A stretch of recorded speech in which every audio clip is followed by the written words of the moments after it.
第1章3年22班，江启。鹿山市鹿山高中3年22班。午后倦怠的阳光斜穿过玻璃，落在摊开的课本上。空气里夹杂着窗外吹来的栀子花香和少年少女轻微的体汗味儿。台上，物理老师王卫华正在分发2模考试的试卷。江启。教室最后一排，从左手窗边数第2个位置，一个男生应声站了起来，步伐平稳地走上讲台。王卫华看着走到近前的男生，镜片后的眼睛弯了起来，拍了拍他的肩膀，道：“这次江启又考了满分，最后那道电磁场结合的大题，全年级只有他一个人做了出来。”他把试卷交给江启，轻轻点了点头：“很好，保持住。”江启不惊不喜地接过了试卷，迎着众人的目光回到了座位上。同学们眼光羡慕，却没有半点惊讶，在他们看来，江启拿满分是再正常不过的事儿了。他不拿满分才不正常。江启可以说是自鹿山高中建校以来的最强高中生。他不仅每次考试稳居730分以上，运动水平也达到了国家2级运动员的水准。除了无趣、性格孤僻、不好相处、没什么朋友外，没什么缺点。接下来，王卫华推了推眼镜，继续分发试卷，平稳地念出一个个名字。张海涛，计算题步骤太潦草，跳步严重，扣分点都在这，下次写清楚点。李思琪，基础题还行，但后面综合题思路没打开。赵鹏，选择题错了3个不该错的。审题，跟你强调多少遍了？粗心大意。林威，不错，这次有进步，大题第2问的思路对了，总算把分提上来了。王强，这力学分析图画的受力点都标错了，后面全跟着错，回去好好看看笔记，把基础模型再捋一遍。发完所有试卷，王卫华目光扫过全班，脸色沉了下来，道：“这次2模除了少数几个同学，整体考得一塌糊涂。我知道最近网上消息很多，搞得你们心浮气躁，心都没有放在学习上。这些消息是真是假，咱们现在不去争论它，我就问你们一句，你们现在是什么身份？是高3的学生，距离高考还有几天？28天。这些捕风捉影的事儿，比你们的前途还重要吗？你们怎么不学一下江启呢？看看人家的定力。”台下同学被他说的低下了头，但不少脸上写着不服气。学习。江启那个闷葫芦，除了学习，他还关心过其他事情吗？要是世界真像网上说的那样翻天覆地了，学习还有个屁用？老王头就会说教，还说什么捕风捉影的事儿，但那些视频照片桩桩件件都摆着呢，真的是捕风捉影吗？我知道你们在想什么。王卫华道：“你们觉得我老套，但我告诉你们，就算那些传闻都是真的，就算异能这东西明天就砸到你们头上，学习掌握知识依然很重要，甚至比以往任何时候都更重要。”捕捉到台下几个学生几乎要脱口而出的反驳，王卫华道：“觉得我说的是错的吗？那我们就假设一下，如果你们觉醒了异能，你们想获得什么能力？获得之后，你们打算怎么用？”赵鹏，从你先开始。赵鹏是个矮小瘦弱的男生，猝不及防被点名，脸上还带着些许茫然。“啊，我吗？”王卫华指着他：“对，就是你。你不是话多吗？你来说说。”赵鹏不确定：“老师，这是可以说的吗？”王卫华道：“随便你说，今天言论自由。”赵鹏眼神开始飘忽，带着点狡黠，似乎真在认真思考。技能的话，我想获得隐身的技能，就是那种谁也看不见我，连摄像头都拍不着，然后就可以去那些特有钱的人家里拿不是借点他们根本不在意的小玩意儿。神不知鬼不觉。他话音刚落，自己先嘿嘿笑了2声，有点不好意思，又有点得意。其他同学们也笑炸了，毫不留情地吐槽起来。哈哈哈哈！笑死我了！赵鹏，你出息呢，格局打开啊，兄弟！做白日梦你都不敢做。王卫华没有进行评判，道：“好，你坐下吧。下一个，张海涛。”张海涛体型较胖，一脸富态，眼睛眯得像是一条缝。他站起来道：“我希望获得瞬间移动，想去哪眨眼就到，早上能多睡2小时，下了课立马就能到食堂，想吃什么就吃什么，完全不用排队。”他越说越兴奋，引得周围同学再次哄笑起来。服了这俩卧龙凤雏了。不愧是你啊，大胖，帮我点个鸡翅包饭。王卫华不置可否，目光转向了林薇。林薇，你呢？你说说你的想法。林薇是22班的文艺委员，长发披肩，白白净净，笑起来有梨窝，是很多男生心中的白月光。老师，我想获得治愈人心的能力，通过我的歌声感化更多的人，让大家都放下偏见和隔阂，和睦相处。林薇说完，很多男生心都化了，他跟别人不一样，他真的好善良。我要操控金属，到时候我就去建房子，修大桥，嗖就把钢筋架好了，又快又安全，还能用来战斗，几锤子下去，外星人来了也给他干报废。我想要是和小动物沟通的能力，这样我就可以做宠物博主了，一夜涨粉100万，我想过目不忘。预言，必须预言，买彩票，一夜暴富不是梦，控制火焰，飞行，隐身，时间暂停，嘿嘿。几个男生挤眉弄眼，发出心照不宣的笑声，被王卫华一个眼神扫过，瞬间噤声干咳，几个女生也脸红的嗔怪起来。课堂的氛围彻底被王卫华调动了起来，每个同学都在绞尽脑汁的想自己希望获得的能力是什么，等被提问站起来的时候秒杀别人。不过在这份近乎沸腾的热闹中，江启一直在低头刷题，沉默的像一块石头。王卫华的目光在他身上停留了几秒钟，没有提问他。王卫华潜意识里似乎觉得向江启提问这种问题，对江启这种好学生是一种冒犯。片刻，王卫华轻轻拍了拍手，示意大家安静下来。好，很多同学都说完了，很有趣，但也很初级。你们对幻想中异能的使用，只停留在满足个人的层面上，就像原始人捡到一块碎石，只想着敲开坚果，却看不见它点燃文明之火的可能性。就比如赵鹏，你想用隐身来偷富人的东西，先不说这想法本身对不对，你想过没有，隐身这能力是怎么实现的？是控制光线绕过身体，还是改变自身的物质属性？你如果能研究明白这背后的原理，搞不好能推动超材料或者光学迷彩的技术革命。想想看，军用民用市场有多大，用得着你去拿吗？你本身就是一座行走的金矿。还有张海涛，你的瞬间移动涉及到空间的运用，一旦真实存在，将对前沿物理理论产生颠覆性验证。它可能直接证明了空间是可以被折叠被扭曲的，将证明曲速引擎是可以实现的。你将成为全世界尖端物理实验室的宠儿。你的每一次能力展示都可能帮助人类揭开空间奥秘，推动星际航行从梦想走向现实。这种参与人类文明进程的机会，这种荣誉和价值，不比抢到食堂第一份红烧肉有意义的多吗？操控金属，什么是金属？我们常见的金银铜铁锰锌是金属，有土布局是不是金属？如果你能操纵这些放射式金属，甚至能控制它们的半衰期和核裂变，你就是行走的放射源和核反应堆，这是战略级的能力，不比你直接用金属去砸人好。接下来，王卫华对每个人的能力都提出了更高级的应用方式。不少同学心里嘀咕，王老师思路这么清晰，私底下怕是不少琢磨吧。最后王卫华道，我这么说你们明白了，无论将来你们面对的是什么，无论世界会不会变，也无论你们自身会不会获得什么特殊的能力，学习永远是最重要的东西。异能如果存在，它只是一种新的工具，工具越强大，使用它所需要的认知控制力和责任感就越是成倍的增长。你们刚才的设想，无论是瞬间移动治愈控物沟通，哪一个不需要强大的认知作为支撑？知识是理解世界运行规则的钥匙，是控制任何力量驾驭任何变化的基石。越是拥有超凡的力量，就越需要超凡的智慧去驾驭它。没有知识的武装，再强大的工具也可能伤己伤人，酿成大祸，对这个世界没有任何的益处。所以回到原点，无论明天是艳阳高照还是天翻地覆，学习、掌握知识、锻炼思维、提升认知，永远是你们该做的事情。这28天，你们该做什么？需要我再强调吗？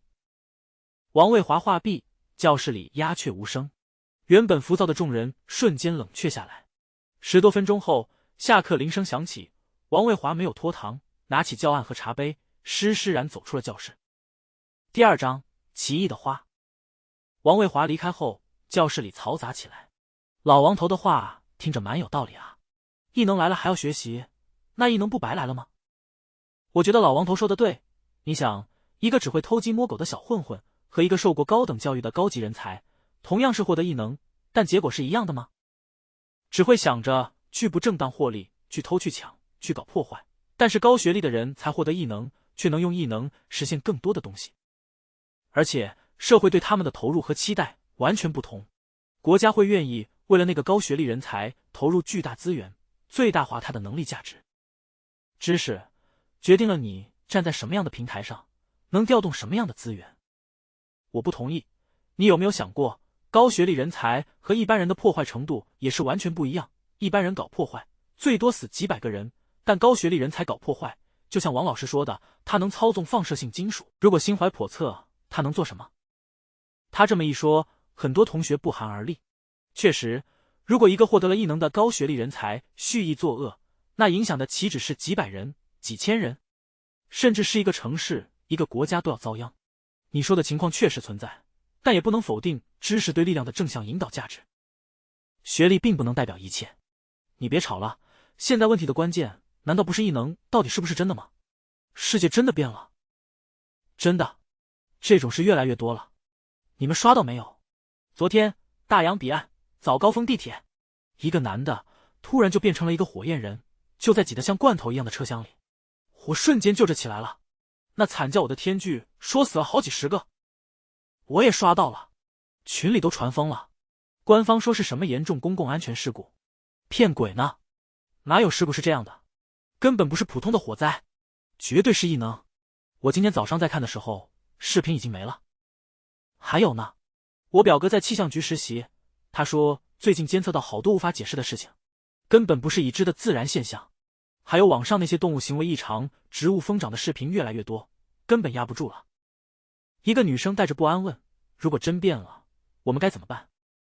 不知道，有人茫然的回答，但王老师说的对，不管变不变，知识至少能让我们多一分理解，少一分恐惧吧，也许吧。这话听起来没什么底气。前排林薇回过头来，王强，你觉得呢？你觉得是真的吗？世界真的变了吗？王强受宠若惊，林薇是班花，几乎很少跟他搭话。不过慌乱的同时，他也立刻挺直了些背，努力想显得有见地一点。我觉得吧，看这么多消息，恐怕真不是巧合，世界可能真的在变，说不定到时候拼的就是个人适应新环境的能力，或者觉醒能力的运气。林薇微微点头，好像在认真听，但目光一直偷偷落在王强身边的江启身上。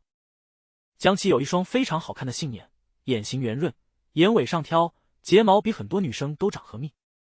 只不过江启身上总是散发着有一种生人勿近的气场，总是微微垂着眼帘，或者用冷淡的目光看人，破坏了这双杏眼天然的亲和力。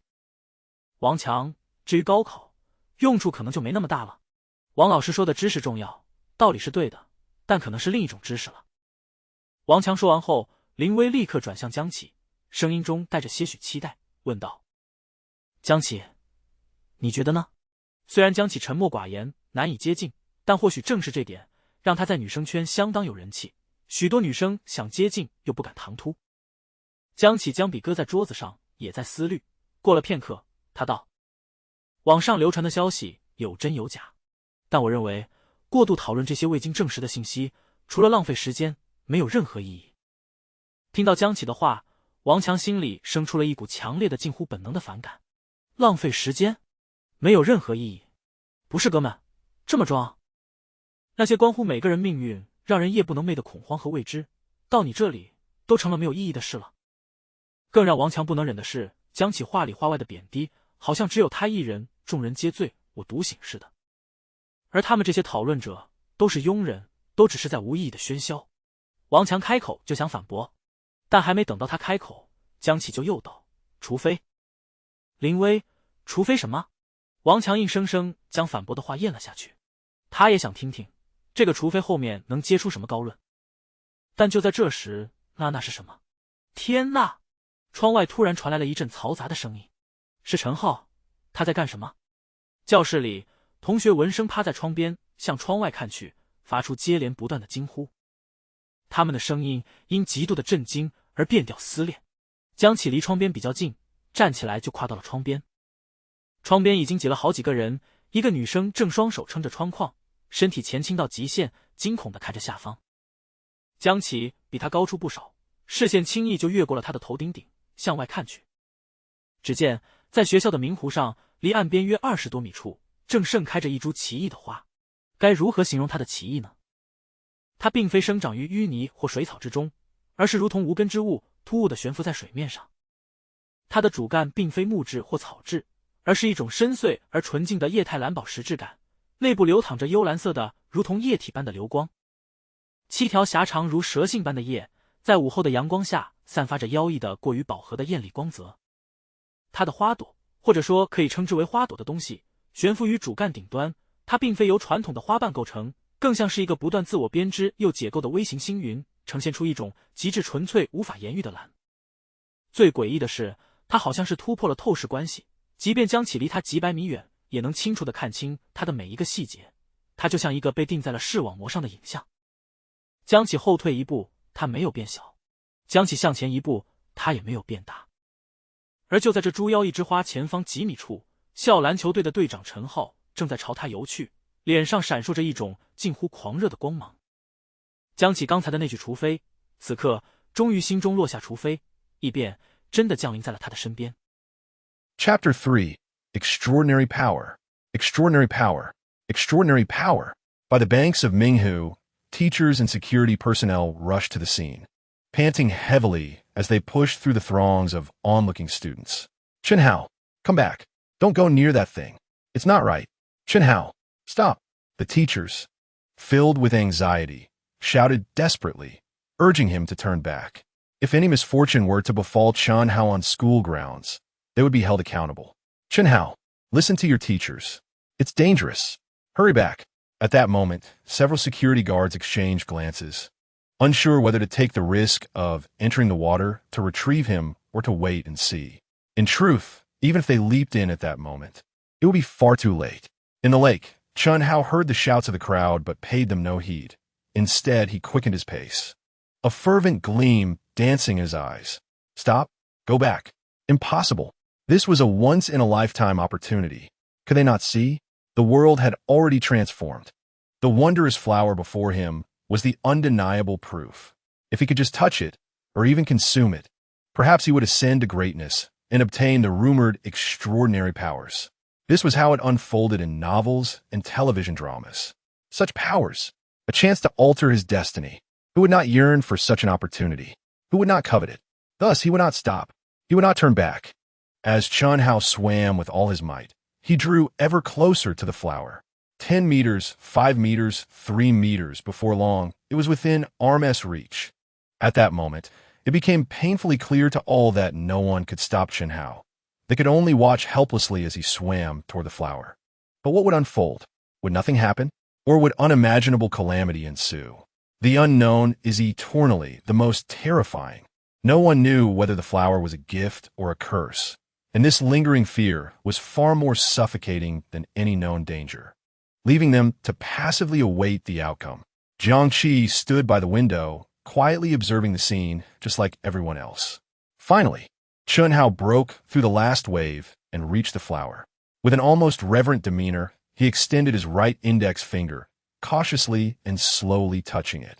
At the moment of contact, the flower shed its original form, transforming into a dazzling blue light that surged along Chenhao's fingertip and into his body. Then, a surreal spectacle unfolded.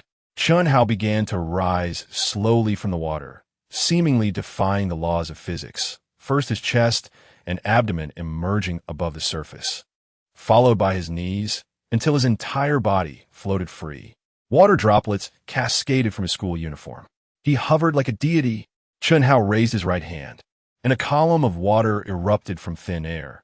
Then he lifted his left hand, summoning another identical column of water that rose in tandem with the first. On the shore, above in the building, all who witnessed this scene were struck by absolute astonishment. Then, a brief silence shattered into a cacophony of exclamations filled with shock, fear, and confusion. How is this possible? Chenhao has gained extraordinary powers. It's true, extraordinary powers. The supernatural is real. Is this still the world I know? Whether the world had drastically changed was no longer up for discussion. It was manifesting in the most direct and undeniable manner upon Minghu Lake. Initially startled, Chen Hao quickly adapted. He looked down at his hands, and a smile began to stretch uncontrollably across his face, growing wider until it contorted into a manic grin. Ha ha ha! Is this power? Is this extraordinary ability? I have obtained it. Supernatural strength. My strength. Ha ha ha ha ha. Those witnessing this moment, classmates, security, teachers, felt their emotions of regret, jealousy, resentment, and greed amplified infinitely. He had truly attained extraordinary power. But why? Why was it Chen Hao? If only I had jumped into, if I had dared to seize it. This power to control water, to float in the air, Wu Ti, it had been mine. In classroom 22 of the third year, Lin Wei's lips parted in disbelief. Rendered speechless. How could this be? Was this not a dream? Jiang Qi's gaze sharpened as he absorbed every detail. He was neither naive nor solely focused on academics. On the contrary, he possessed an unwavering rationality. Previously, extraordinary powers had not been tangible to him. Discussions based solely on chaotic social media information were futile. Could one merely comment online to acquire supernatural abilities? Clearly not. He understood that the only course of action was to focus on the present. Live when it was time to live, study when it was time to study. But now was different. The supernatural, extraordinary powers had descended before him. He was not flustered, nor did he panic like the others. Instead, he sought to comprehend the unfolding scene, diligently gathering information. It seemed that touching this peculiar flower was one of the avenues to gain extraordinary abilities, though it remained uncertain if it was the only way. The location of this unusual flower might be linked to the surrounding environment. For instance, the blue flower appeared on the surface of the lake, granting Chen Hao the ability to control water. Would the power to control fire manifest in flames? Would the ability to manipulate metal grow on metal? Furthermore, were all flowers of the same form, or did they differ? And what are the extraordinary powers rumored online, such as invisibility or mind control? Were they acquired through similar means? Additionally, what was the probability of these extraordinary flowers appearing? Did one flower appear per region, or one per city, or even one per country?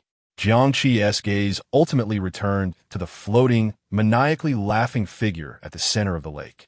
Currently, the limited sample size and insufficient information prevented him from drawing further conclusions.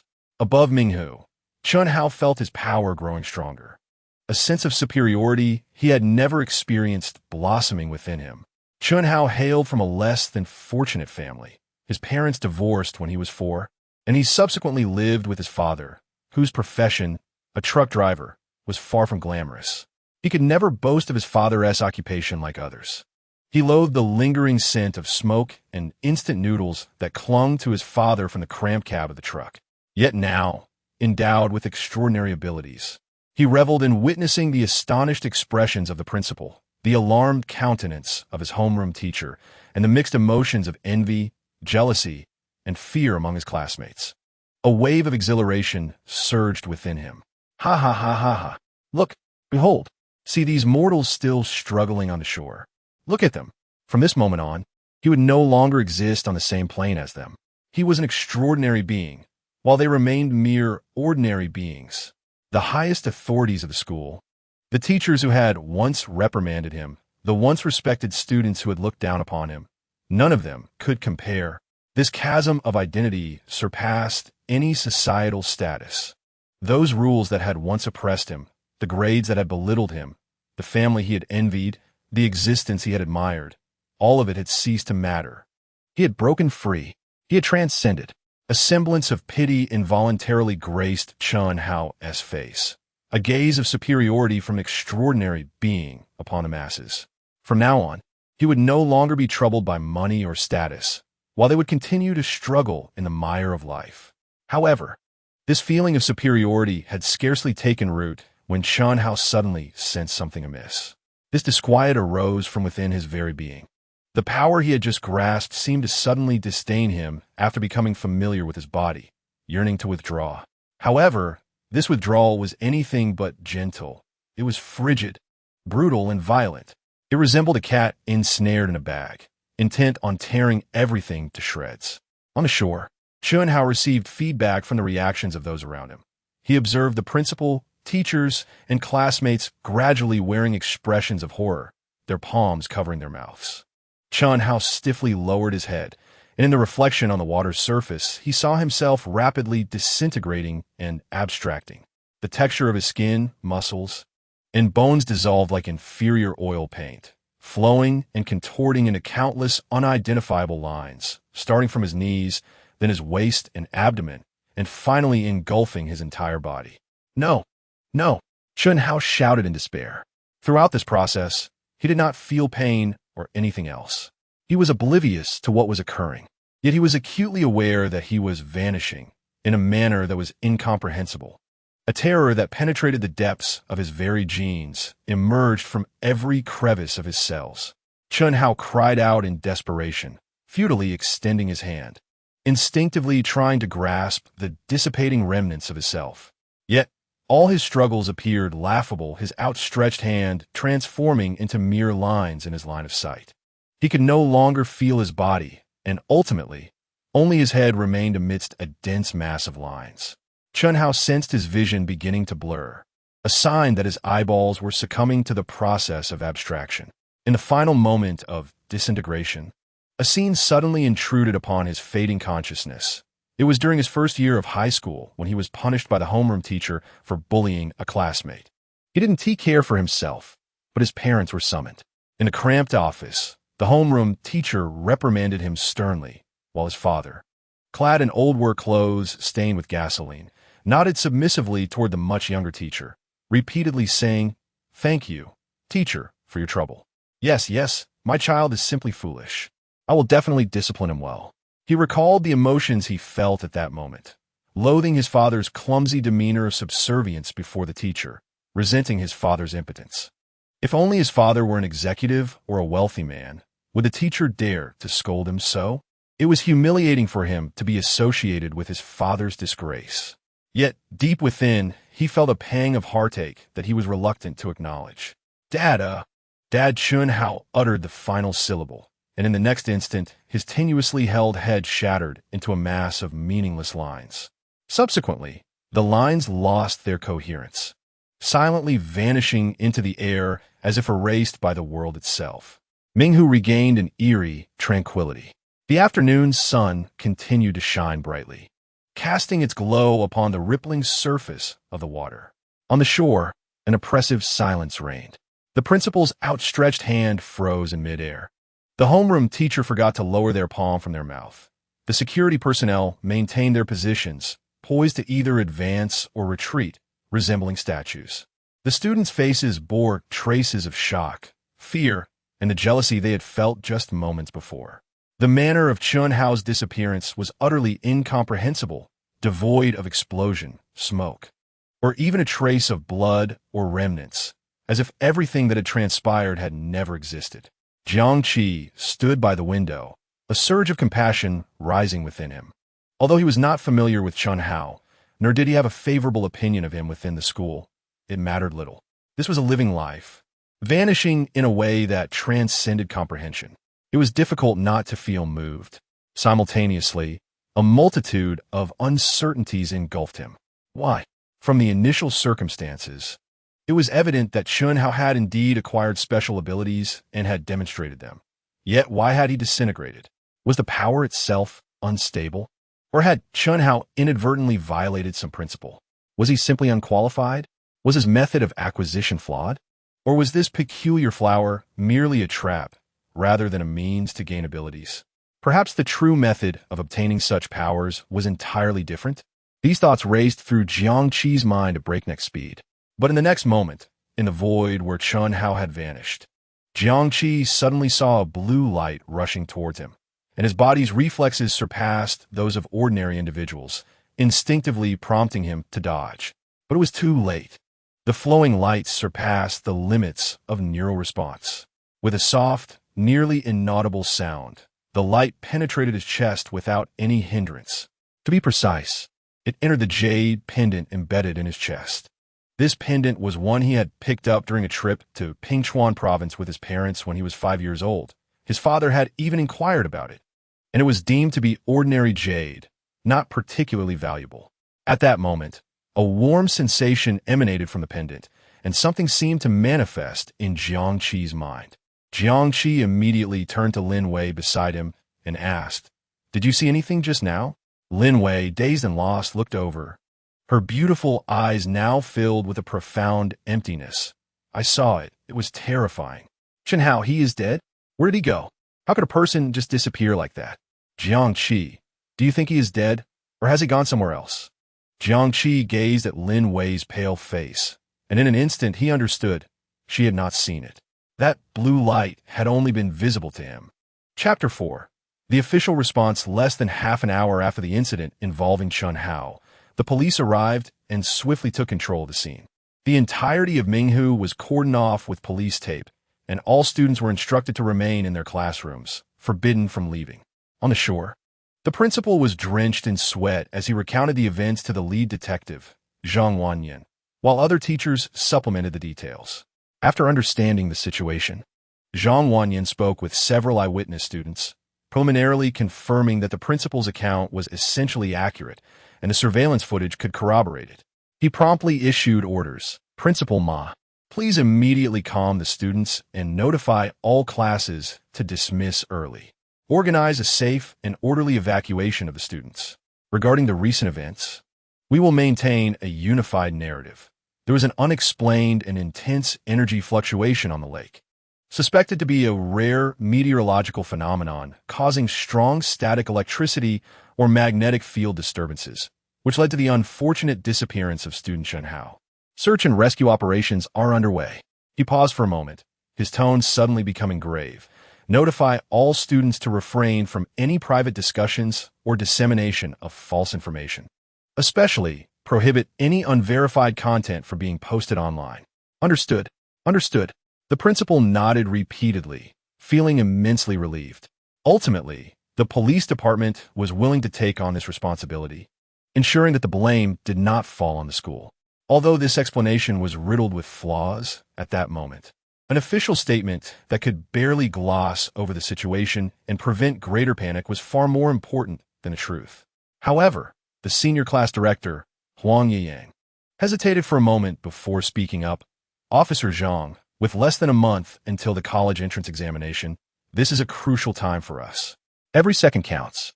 If we dismiss them early now, what if it affects the entire grade's preparation and their performance on the exam?" Zhang Wanyan furrowed his brow, his tone icy. "Director Huang, this is not the time to discuss the college entrance examination. This is not a common accident.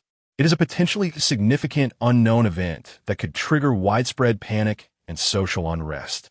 The safety of the students, the stability of the campus, and the control of information must be our top priority. No matter how important the college entrance examination is, one must have life to take it. How can you guarantee that keeping the students in school won't lead to another incident like Chen Hao's? Can you assure us that it won't incite collective panic? Do you wish to make this place the focus of societal scrutiny?" Huang Yiyang's complexion shifted, alternating between shades of green and white. The principal tugged at Huang Yiyang's arm, signaling him to cease speaking. Zhang Wanyan's actions align with the interests of the school. The principal, bowing in compliance, responded, "Yes. Officer Zhang, I will promptly organize the students to leave the campus. Regarding the parents, the school will issue a unified notification adhering to the narrative you have established." Zhang Wanyan nodded. "Yes, Principal Zhang, I entrust this matter to you. By the way, who is the teacher of the deceased student?" Among the teachers, a pale-faced woman in her 30s, wearing glasses, trembled as she raised her hand. "It is I, Officer Zhang. I am a homeroom teacher of Class 7, Year 3. Wang Hui." Zhang Wanyan instructed the young officer beside him. "Xiao Zhao, please cooperate with Teacher Wang and notify the students' parents to come to the school as soon as possible. For now, do not disclose the specific reason. Just inform them that there is an urgent situation involving their child at school and they need to come immediately." The young officer sprang into action. "Understood, Officer Zhang." With all orders dispatched, Zhang Wanyan cast a solemn gaze upon the water surface. Over the past month, Peculiar incidents have increasingly emerged in Lushan City. Abnormal animal behavior, botanical anomalies, and mysterious disappearances, not limited to just the incident at Lushan High School. He had also dealt with numerous occurrences related to flowers. Thus, when the principal recounted the circumstances of the student's disappearance, he felt no skepticism. The seamless obliteration bore striking resemblance to the fate of the victim in another case he had managed. Zhang Wanyan sensed an acute awareness. Perhaps the true loss of control was merely commencing. In the future, such occurrences would proliferate across the nation. He could only hope that a department would be established promptly to address these related incidents. In Class 22 of Year 3, many students wore expressions of lingering terror and confusion. They had been ordered to remain in the classroom, yet this inadvertently provided ample opportunity for discussion. At that moment, voices intertwined in a cacophony of unease. What could the police do? This phenomenon defied scientific explanation. Chen Hao had simply vanished. Could the police capture mere air? This was exceedingly bizarre. I still feel as though I am dreaming. I found something. Online discussions mention the flower incident, but the original video is no longer available. And the entries cannot be found. Only a screenshot remains. Someone claimed to have seen a flower while flying, but thought they were hallucinating. Where? Show me. Share it with me. Forward it. Hurry. Is in the group? Post it in the group. I shared the video. Look at the comments. A young boy died after touching the flower, and the method of his demise mirrors that of Chen Hao. He too simply vanished. Jiang Qi refrained from engaging in the discussion, instead focusing on his own transformation. When the blue light penetrated the jade pendant on his chest, he feared he might disintegrate like Chen Hao. Yet now, over half an hour had passed without incident. The information that had suddenly arisen in his mind remained dormant, merely a sensation of existence. So, what exactly is happening now? Why did that blue light gravitate towards him? What is the jade pendant? Why does it attract and contain the blue light? Should he not fear meeting the same fate as Chen Hao? Even as Jiang Qi prided himself on being composed and rational, his thoughts began to spiral. He needed time and a tranquil environment to examine the changes in the jade pendant and within himself. Amidst the discussions, homeroom teacher Wang Weihua hurried in. The classroom fell silent, all eyes fixated on him. Wang Weihua gazed at the youthful, frightened faces before him, and the words he needed to convey became a struggle to articulate. I am deeply saddened by the incident involving Chen Hao. It is unfortunate that such an accident has occurred. Currently, the preliminary assessment by the police and the school suggests that a rare meteorological phenomenon or magnetic field disturbance at Ming Lake led to the unfortunate drowning and disappearance of student Chen Hao. Experts are still analyzing the specific causes, and search and rescue operations are underway. As he finished, an uproar erupted from the students. No, teacher, this is not an accident. This is clearly supernatural. An accidental drowning? Disappearance? Teacher Wang. He swam over and then transformed into mere lines. What meteorological phenomenon could lift someone into the air? What magnetic field disturbance could enable someone to control water from afar? Search and rescue? He is dead. How can it be a search? Is the school attempting to cover up the truth? Chen Hao died in vain. Do the police know something? Wang Weihua struck the podium. Silence. Everyone quiet. I understand your confusion. There are many questions, but the incident has occurred, and the priority now is to ensure everyone's safety. Wang Weihua sighed. In summary, please comply with the school's arrangements. The school has decided to dismiss early. Pack your belongings and return home immediately. Class monitor, ensure to account for everyone. And boarders should contact their parents to confirm their return arrangements and times. Once home, each student must reply in the class group to confirm their safe arrival. Furthermore, Wang Weihua added, regarding Chen Hao's matter, no one is allowed to discuss it privately, nor to post any unverified information online. This is for your own good. After speaking, Wang Weihua felt a sense of helplessness, as if he had become an accomplice. In the classroom, discontent and resentment brewed among the students. They felt betrayed. Betrayed by the school. Betrayed by the authorities. Distrust festered towards both the school and the officials. Yet as students, what could they do against the system? They could only submit. After notifying the students, Wang Weihua departed, likely to attend a meeting. A pall of despondency enveloped the classroom. with some students even breaking into tears. Jiangqi quietly packed his backpack, realizing he had little to take home, merely a symbolic gesture of carrying a bag. It seemed the only silver lining in this affair was that none of the teachers had assigned homework. Well, one could consider that a dark humor of sorts. Wang Chong, observing Jiangqi's calm demeanor, could not resist taunting him. Chen Hao is dead, and you feel nothing? You have no emotions at all? Jiangqi looked at him, continuing to zip his backpack. What do you expect me to feel? Wang Chong retorted, Chen Hao is dead. A living person has vanished. The students are scared, and some girls are crying. Did you not notice? Jiangqi stared directly at him. I saw it. And then? Chen Hao's death is a fact. I will not use his death to frighten myself. If possible, I would remember how he lived, but frankly, he often bullied other students, did he not? Wang Chong's face flushed with anger. Just then, a voice called out from the doorway. A boy with chestnut hair leaned in, waving energetically. Jiangqi. Jiangqi. Let's go. Jiangqi shrugged his backpack onto his shoulder, bypassing Wang Chong as he exited the classroom. The chestnut-haired boy was Jin Yang, Jiangqi's only friend in high school. In their first year, Jiangqi and Jin Yang were classmates. Jin Yang was cheerful and handsome, attracting the attention of a girl in their class. Although he rejected her advances, it only incited jealousy from other suitors who began to provoke him. At that time, Jin Yang sought to avoid escalation. But the girl's admirers refused to relent, even contacting outside individuals, planning to confront Jin Yang after school on Friday. Despite appearing aloof and disinterested, Jiangqi possessed an almost instinctual observational skill akin to a divine perspective, diligently recording the events around him. Upon discovering their plot, Jiangqi promptly alerted the authorities before school on Friday, thus saving Jin Yang from harm. In this matter, Jiangqi has never claimed responsibility. Yet Jin Yang seems convinced that Jiangqi is his savior. Consequently, he began to approach Jiangqi with determination. Initially, Jiangqi consistently kept his distance, but Jin Yang, much like an indomitable cockroach, persisted. Every day, without fail, he brought Jiangqi snacks and fruits, tirelessly shared corny jokes, accompanied him to the restroom, and sat beside him during meals in the cafeteria. Under his relentless pursuit, Jiangqi eventually acquiesced to his presence, and they forged a friendship. Jin Yang threw an arm around Jiangqi's shoulders, inquiring, What were you discussing with your deskmate just now? Weren't you unfamiliar with him? Jiangqi replied, Nothing much.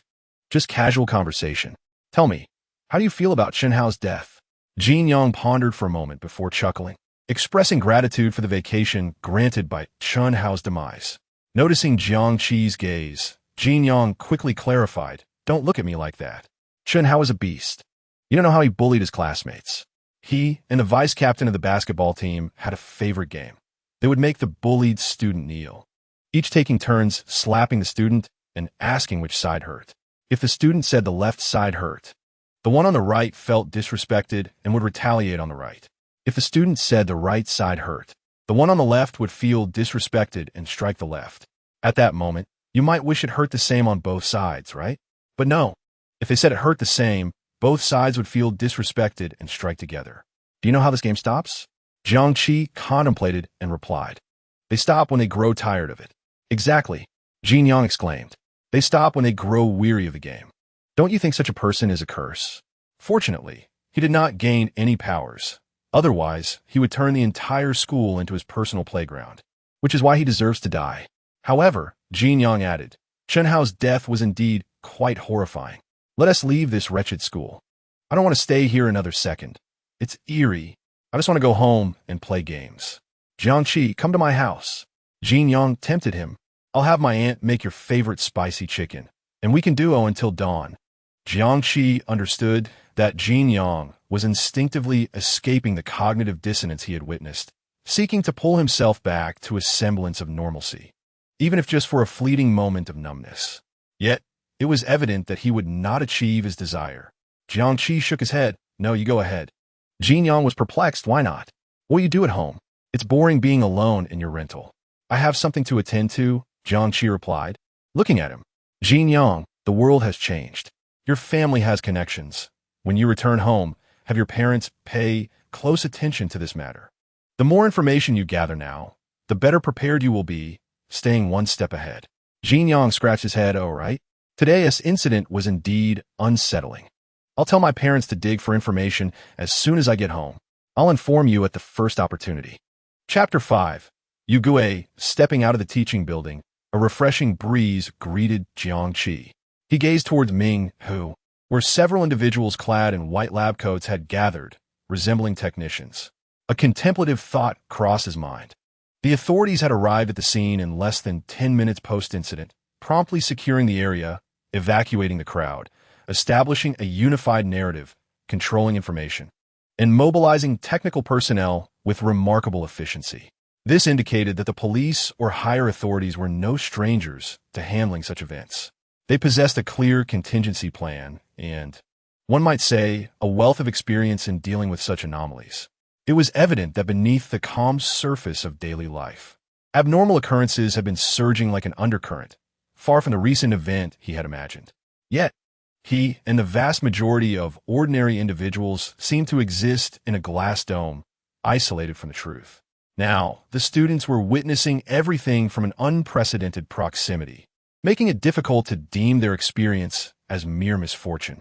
By the lakeside, Zhang Wanyan appeared to sense something, turning his head to precisely lock onto Jiang Qi, who was lingering at the teaching building's exit. Team Zhang, his companion, Xiao Zhao, followed his gaze but only saw a few bewildered high school students, particularly a boy with chestnut hair who appeared rather foolish. What are you looking at? Any discoveries? Zhang Wanyan withdrew his gaze, stating, nothing, just a few students. He turned away from the teaching building, his attention returning to the lake as he instructed, based on eyewitness accounts and footage from the surveillance cameras. Generate a preliminary simulation diagram promptly.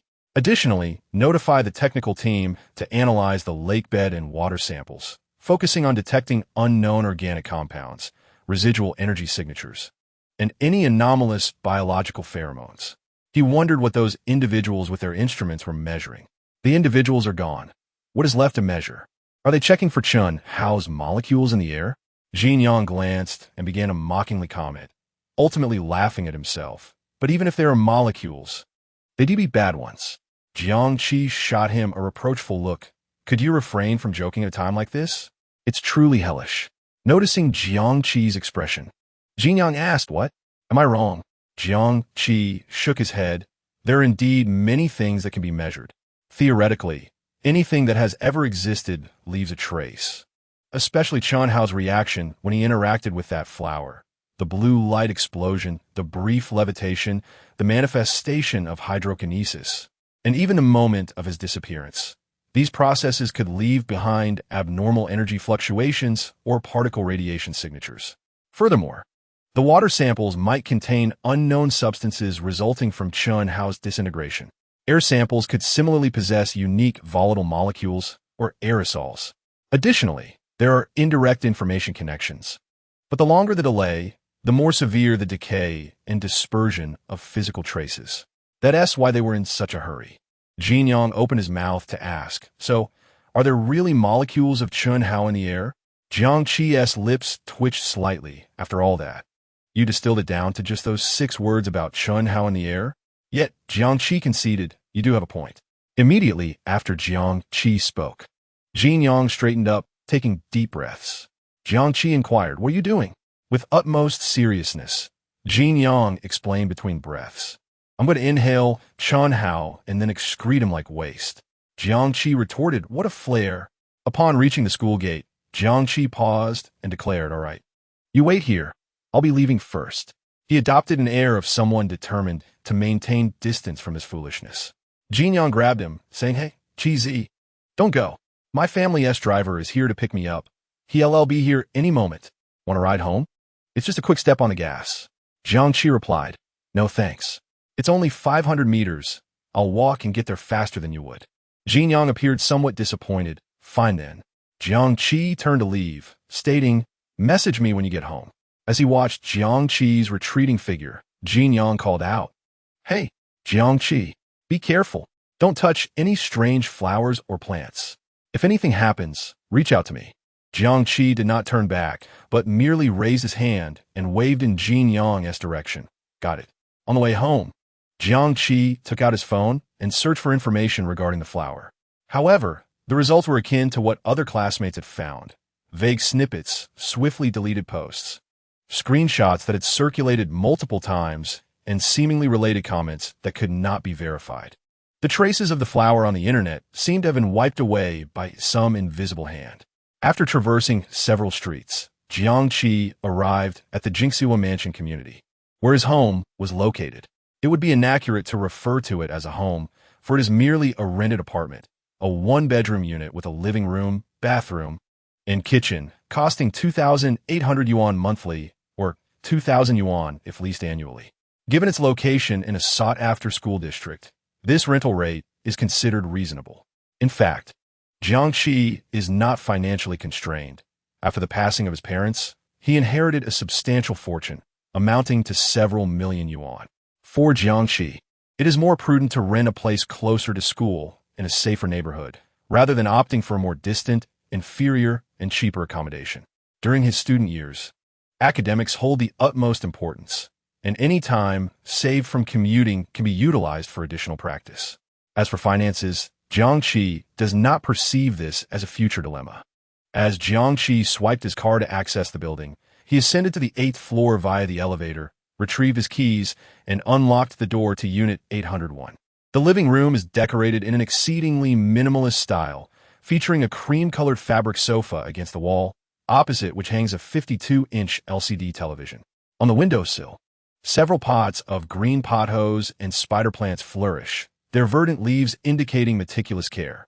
Jiangqi placed his backpack on the sofa and sat down, subsequently extracting a jade tablet. Historically, the Yellow River has undergone 7 significant course changes. The first occurred in ancient times, in 602 BC, during the 5th year of King Ding of Zhou, when the river shifted northward in Pingchuan province, an event now referred to as the Day Gudu. When Jiangqi was 5, his parents took him to Pingchuan province for a trip, one of the destinations being the site of the Yellow River's initial diversion. His father, a photographer, sought to capture a series of images pertaining to the river's changes. While playing, Jiangqi stumbled upon a jade tablet. Initially, his parents were astonished, but after consulting experts, they concluded that its age was indeterminate, and as it bore no inscriptions, it was deemed an ordinary artifact. However, noticing Jiangqi's fondness for it, his mother fashioned a red cord, threading it through a small hole at the top of the tablet, and hung it around the young boy's neck. Since then, he has worn it continuously, removing it only for bathing. That year marked the last family trip, and it was also the final time Jiangqi witnessed his mother's radiant health and beauty. This jade tablet holds the cherished memories of that time.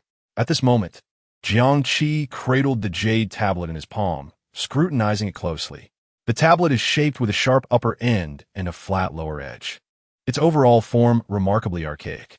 The surface is polished to a smooth sheen, with rounded edges, measuring approximately 7 centimeters in diameter and of moderate thickness, perfect for his hand.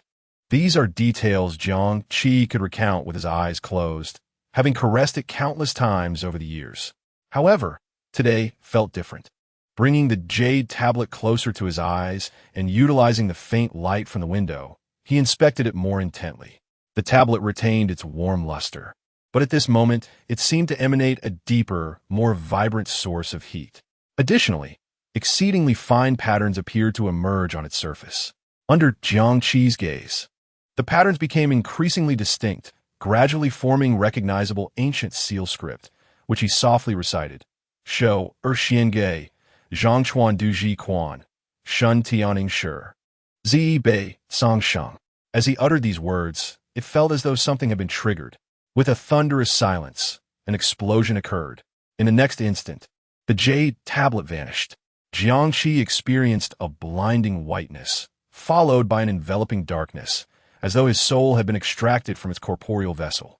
All sensory perceptions, sight, sound, touch, even the sense of gravity, completely dissipated.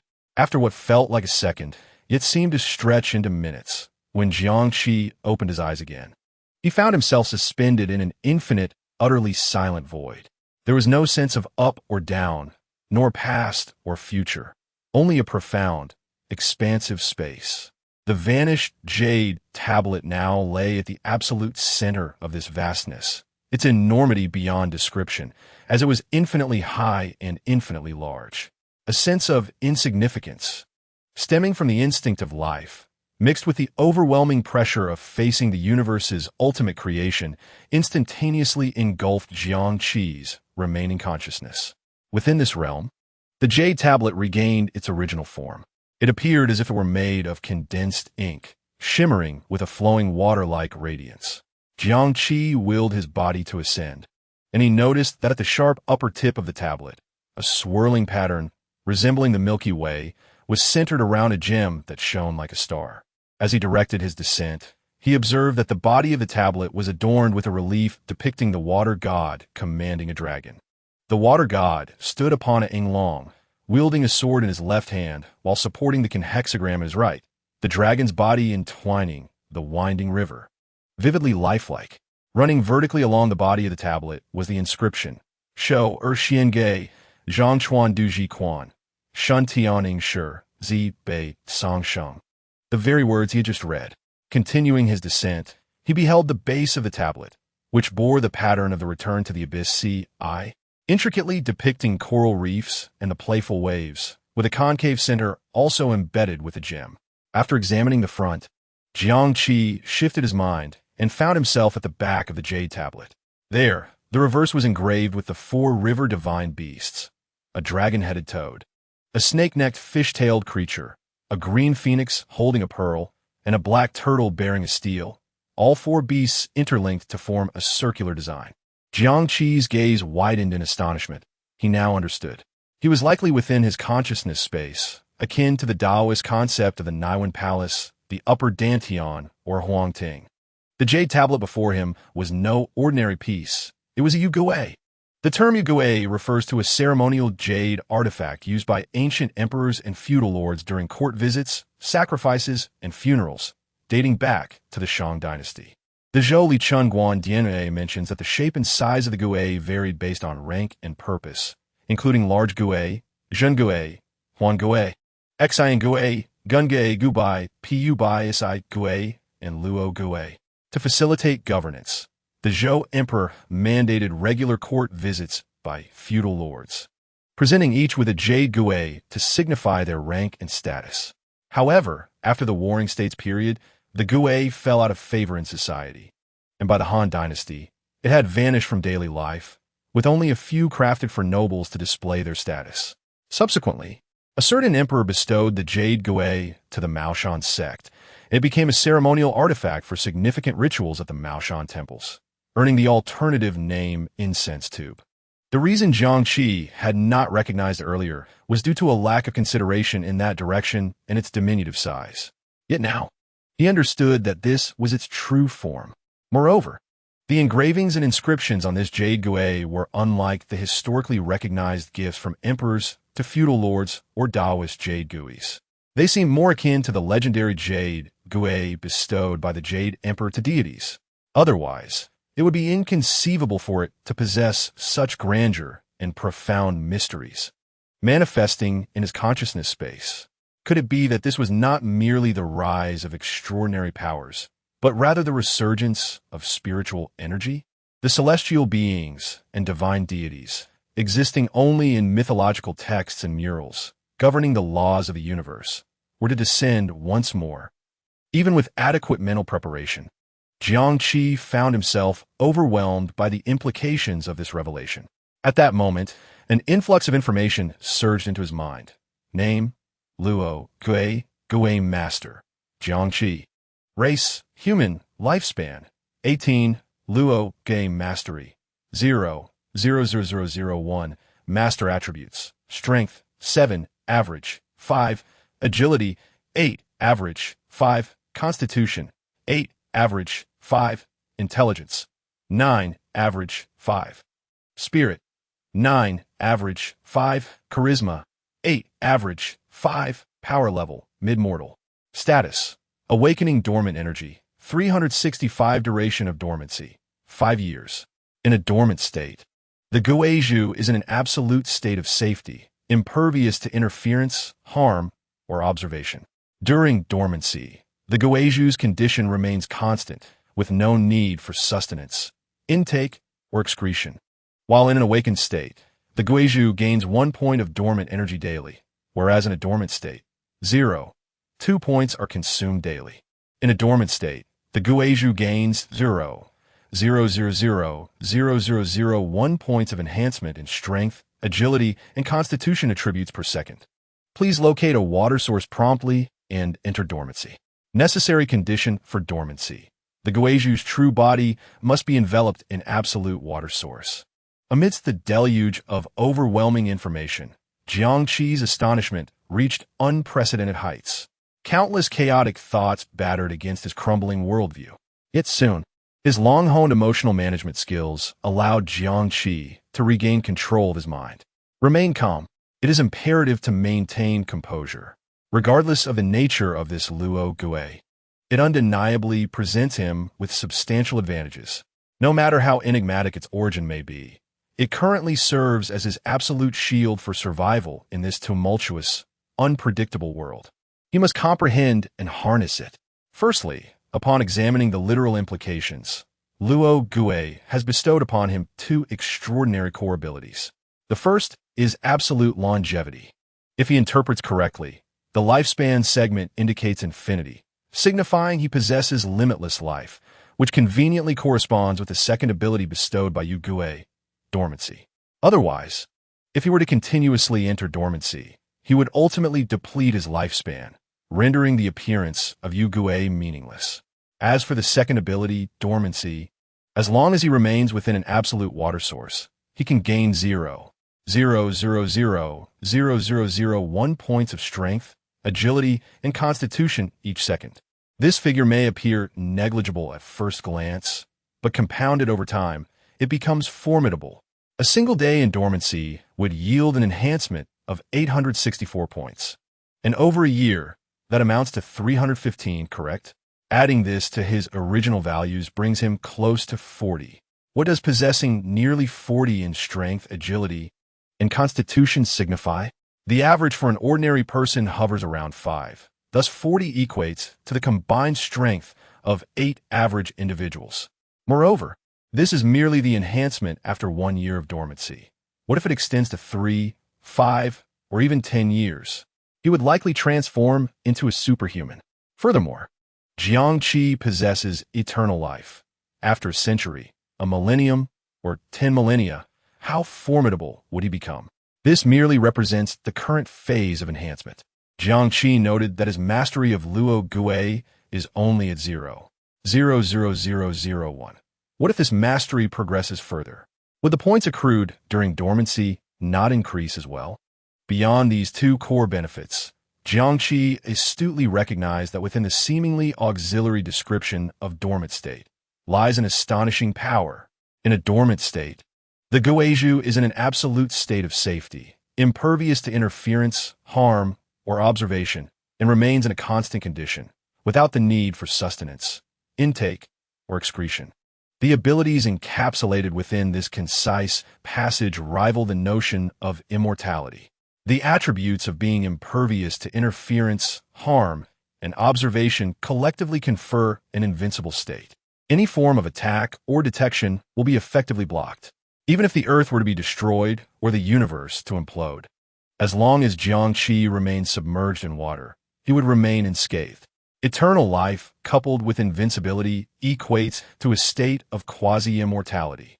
Chapter 6. The sword and shield of a new era. Jiangqi immediately sprang into action, swiftly exiting his home and navigating to the nearest furniture store. He selected a sufficiently deep and spacious wooden soaking tub, completed the transaction, and arranged for delivery. Do not inquire why he did not purchase a bathtub. Installation requires professional plumbing connections and waterproof testing, which could consume 1 or 2 days. Time Jiangqi could not afford to waste. By 5 p.m., a large wooden tub was positioned within the cramped bathroom, nearly occupying half of the space. After a hasty dinner, Jiangqi commenced filling the tub with water. The sound of flowing water resonated clearly in the quiet room. As the tub neared capacity, Jiangqi shed his clothes and stepped in, gradually crouching until the water enveloped his head.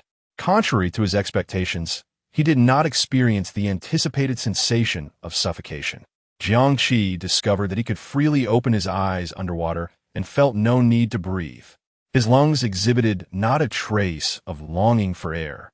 Within the water, he experienced an overwhelming affinity, as if he were a creature of the water by nature. After a brief moment of reflection, Jiangqi understood this to be another ability conferred by Yu Gui. In his mind, he commanded, "Activate dormancy mode. Please confirm the duration of this dormancy." Note that the minimum duration is 24 hours, with no upper limit. Jiangqi responded without hesitation, 24 hours.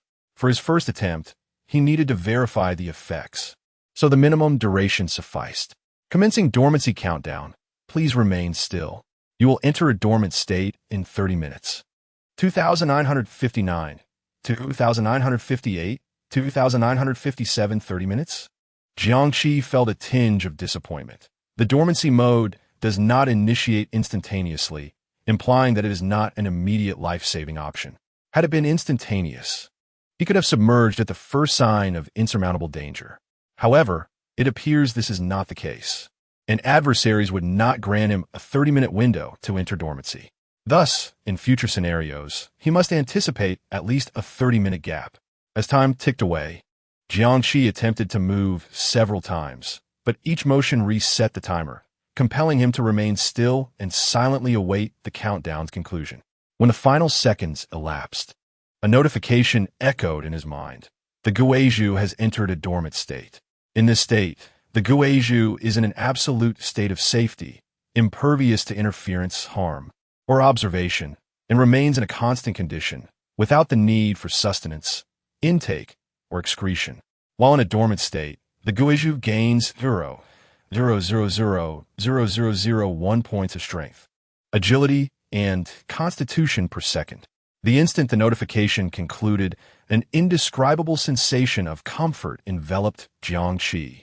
It was akin to returning to the warmth of amniotic fluid, tranquil, secure, and utterly safe. He could distinctly sense countless minuscule, vibrant energy particles within the water, continuously permeating his skin and merging into his muscles, bones, and blood, affecting gradual yet resolute enhancement. Strength 0.0000001, agility 0.0000001, constitution 0.0000001. However, this lucidity was fleeting. The next moment, an irresistible wave of drowsiness descended upon him, akin to a relentless tide. Jiangqi's eyelids felt as heavy as lead, and despite his efforts, he could no longer keep them open, until his eyes finally closed. His vision was engulfed by impenetrable darkness, and he succumbed entirely to a state of oblivion. Donglu, the capital, Xianyan City. Inside the Hezhong Hall, brightly illuminated, the grand emblem of Donglu radiated solemnity under the lights. At this moment, within this hall, symbolizing the highest authority and will of the nation, a historic moment was unfolding. The meeting had entered the final phase of deliberation and voting. The presiding officer solemnly declared, "We shall now conduct the final reading of the draft of the National Ability Affairs Management Bureau Organization Law. Article 1. In order to effectively address the global awakening of supernatural abilities and the frequent occurrence of paranormal phenomena, to maintain national security and social stability, to safeguard the lives and properties of the populace, and to regulate the management of supernatural affairs, the National Bureau of Supernatural Affairs, hereinafter referred to as the Bureau, is hereby established." Article 2. The Bureau is a specially established institution at the ministerial level, exercising the functions of National Supernatural Affairs Management, responsible for overall coordination, guidance, and supervision of supernatural affairs nationwide. Article 7. The Bureau shall have one director and several deputy directors. Article 10. In the course of fulfilling its responsibilities, the Bureau may take necessary measures in accordance with the law, coordinating and mobilizing relevant resources. The 2,058 attendees held their breath, attentively listening to each clause, occasionally marking the text. This was a closed meeting, not open to any media, but recording equipment was present to preserve audiovisual documentation. Shortly thereafter, the host completed the reading and announced the commencement of the voting procedure. Now, we shall vote on the draft law on the organization of the National Bureau of Supernatural Affairs. Please press the green button on the voting device for approval. Press the red button for opposition, and press the yellow button for abstention.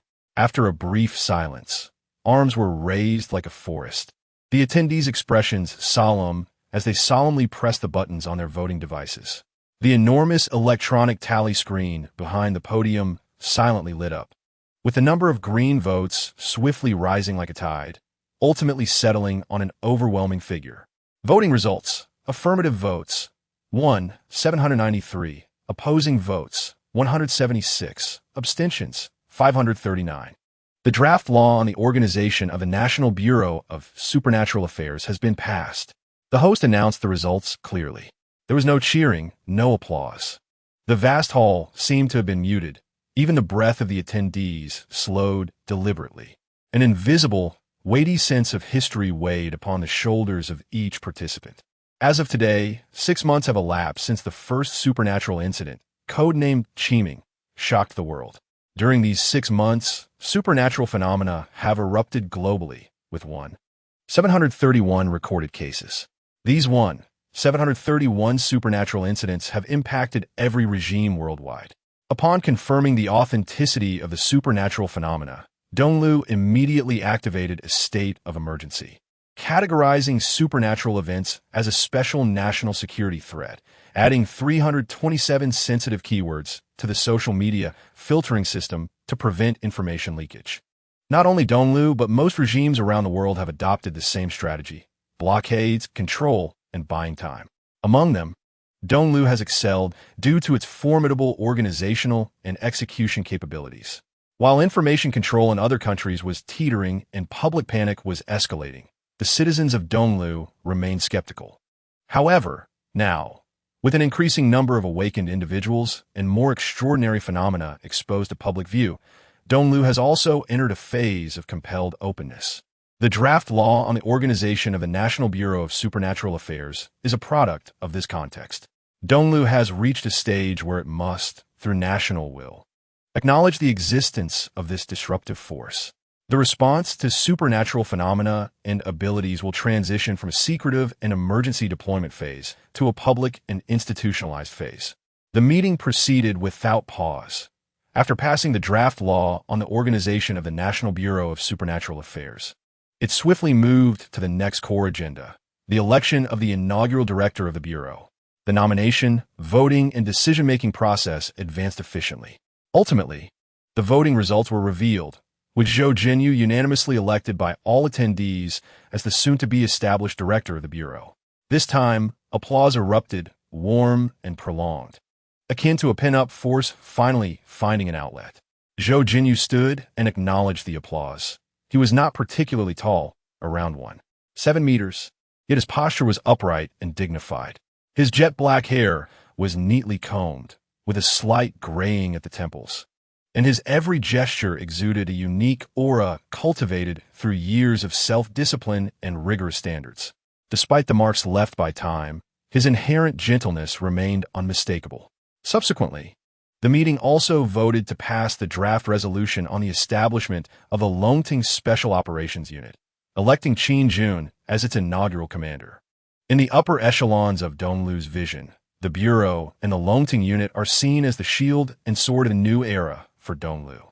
The Bureau serves as the shield, primarily responsible for managing domestic supernatural individuals and phenomena, standardizing registration, guidance, and management of the domestic supernatural populace. It combats the rising tide of supernatural crimes to maintain internal order and prevent chaos. The Longting Unit acts as the sword, primarily filling the national defense void in the realm of supernatural threats, ensuring strategic initiative against new threats such as supernatural terror attacks. After the meeting concluded, the attendees dispersed. However, Zhou Jinyu and Qin Jun did not leave with the crowd. Instead, they were led by a staff member in a dark uniform through several corridors into a study located deep within Hajong Hall. The interior was furnished with an air of antiquity and solemnity, illuminated by soft light. A figure stood by the window, dressed in a simple shirt without a formal jacket, facing away from the door, reminiscent of a mountain deep in thought. Upon hearing their footsteps, he turned, a gentle smile gracing his face. "Comrades Jinyu and Jun, please take a seat." Zhou Jinyu and Qin Jun complied, taking their places. The meeting had concluded, the law established, and the appointment made. He spoke directly. "This shield and sword are now officially entrusted to both of you. Domestically, the number of awakened individuals is steadily increasing, varied in quality, with public sentiment in flux. Abroad, ambitious figures are emerging, and certain countries and organizations are already leveraging supernatural abilities for strategic positioning." Zhou Jinyu and Qin Jun listened intently. They understood the gravity of the current situation and their historical mission. Jinyu, at the inception of the Bureau, establishing order is paramount. You must swiftly incorporate the domestic supernatural powers into effective management, extinguishing potential sources of chaos, or even transforming them into controllable and usable forces. How will you gauge policy measures? How will you formulate management regulations? How can you safeguard the basic rights of supernatural individuals without allowing them to become outlaws? All this rests on your shoulders. Remember, if internal stability cannot be maintained, everything else is mere talk. The central authority will provide you with the greatest policy support, but the specific path must be forged by you and the Bureau. Zhou Jinyu replied earnestly, "Rest assured.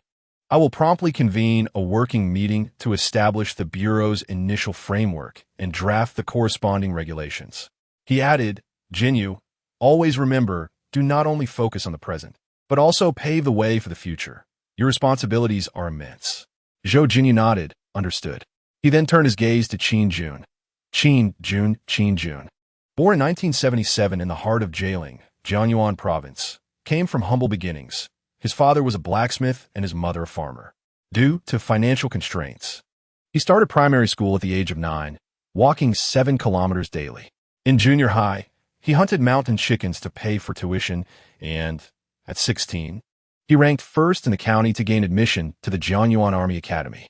In 1995, at the age of 18, he officially enlisted, serving in a border defense regiment in the Beiyuan region.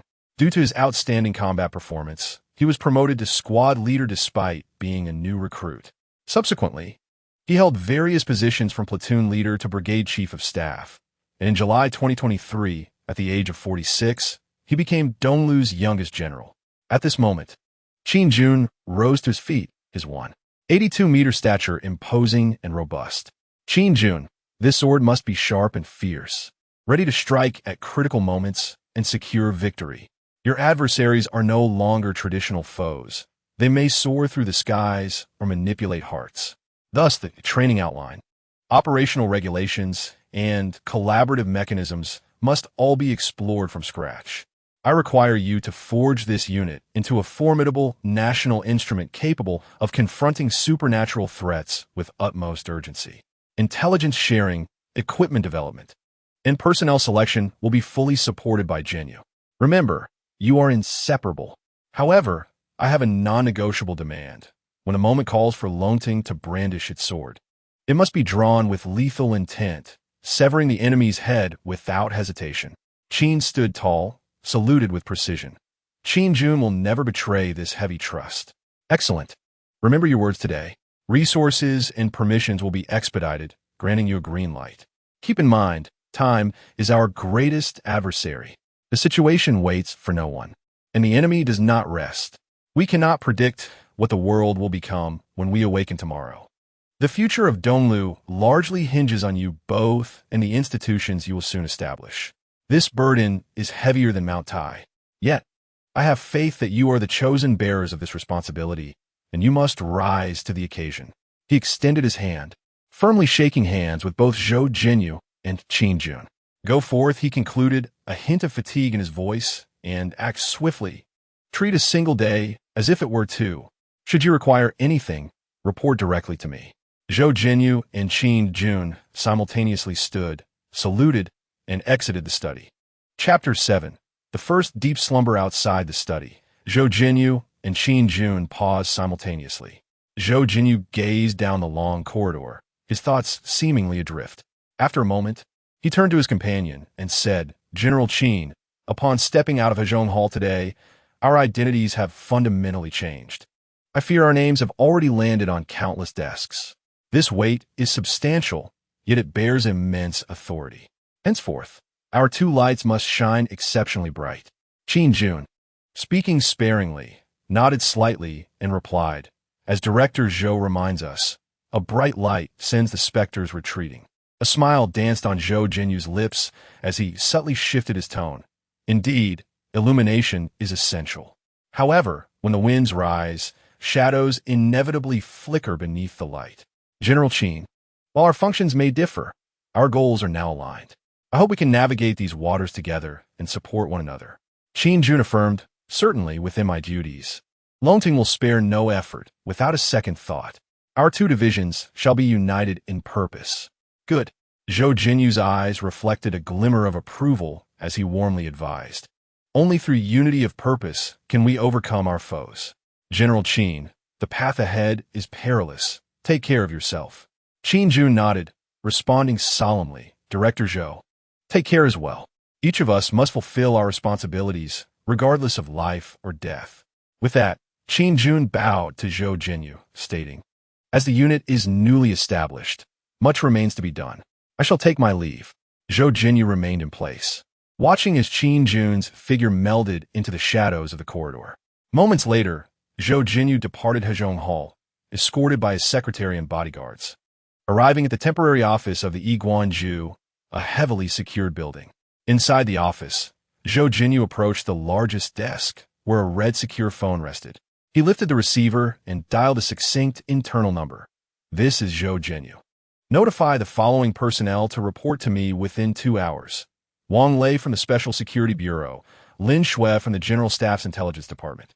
Academician Chan Mingyuan from the Institute of Theoretical Physics at the East Academy. Chen Feng, a trace expert from the Criminal Investigation Bureau of the Ministry of Public Security.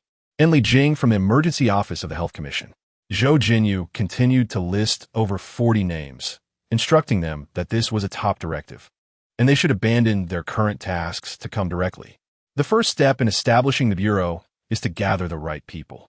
This list is the result of Zhou Jinyu's careful deliberation, embodying his four-pronged strategy.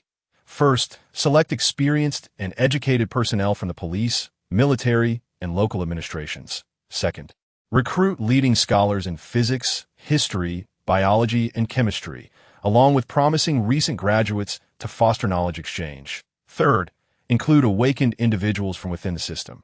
And fourth, incorporate reliable and emotionally stable social enhancers. Having hung up the phone, Zhou Jinyu immediately began preparing for the Bureau's inaugural meeting. In his vision, the Yiguanju would comprise 11 core departments: the General Office, Information Division, Special Operations Department, Technical Research Center, Legal and Policy Department, International Cooperation Bureau, Affairs of Enhancers Office, Psychological Intervention Center, Secretarial Office, Logistics Support Office, and the Tianwang Monitoring Center. These 11 departments, each with its distinct responsibilities, form a complete operational framework. 2 hours later, darkness enveloped the sky. The temporary office glowed brightly, contrasting with the dazzling nightscape of Xinyang City outside. The secretary lightly tapped on the office door, entering with a hushed reminder, "Director, the time has come. The individuals on the list have arrived in the meeting waiting area." He paused briefly, then inquired with concern, "It is now dinner time. Would you like to have a meal first? The meeting can start a little later." Zhou Jinyu lifted his gaze from a draft of departmental responsibilities, raising his hand to interrupt the secretary. "No need. Please take me directly to the meeting venue." "Understood, Director." The secretary promptly replied, stepping aside to clear the path. Zhou Jinyu adjusted his attire and entered the conference room, where an atmosphere of chaotic beginnings enveloped him. Over 40 individuals from diverse fields had already taken their seats, including soldiers and police officers, scholars, professionals, and several representatives of awakened individuals from within the system. Among them, some wore expressions of confusion, while others seemed to grasp the situation. Zhou Jinyu scanned the room, forgoing pleasantries and formalities, and stood firmly at the head of the table. "All right, everyone is present.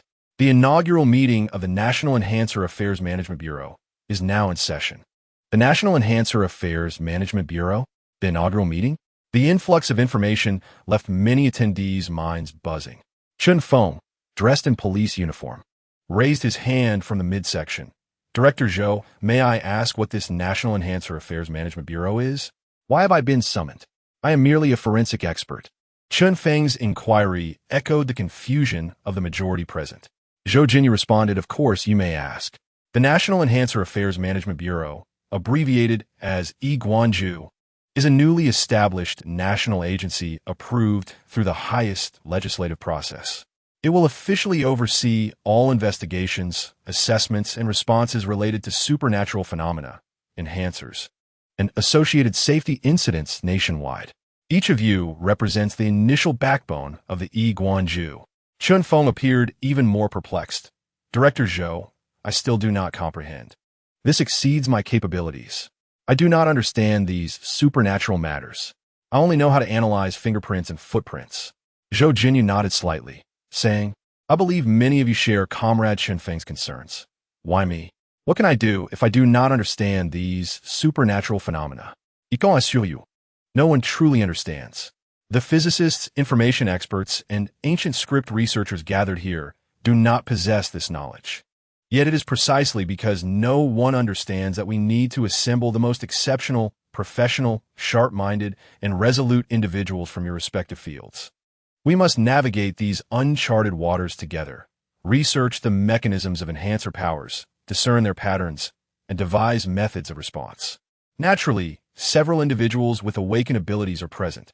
After the meeting concludes, they will provide a brief demonstration of their capabilities under controlled and safe conditions, facilitating a foundational understanding of enhancers for everyone, dispelling unnecessary speculation and panic, and enabling a more targeted approach to our subsequent efforts. As Zhou Jinyu concluded his remarks, a stir enveloped the conference room. Could there truly be individuals with extraordinary abilities present? Zhou Jinyu asserted, very well. We shall now formally commence the core agenda of the establishment meeting. However, prior to that, I must ascertain if any comrades wish to withdraw. Should you choose to exit, it is entirely understandable and will be met with utmost respect. What you are about to embark upon is an unprecedented realm, fraught with uncertainty and challenge. It entails significant unpredictability and potential dangers. Opting to depart reflects a sense of responsibility towards oneself and one's family, and such a decision will not be questioned. Yet, should you choose to remain, you will stand as the first and last line of defense for Donglu amidst this era of profound transformation. It signifies that you will navigate through the darkness, seeking to comprehend, constrain, and master those unimaginable entities. History shall remember this day, and remember your courage to step forward when human civilization stands on the brink of upheaval. You shall be the architects of a new order. Now, please make your choice. After a brief pause, not a single individual opted to withdraw, not even Chun Feng, who had posed a question initially.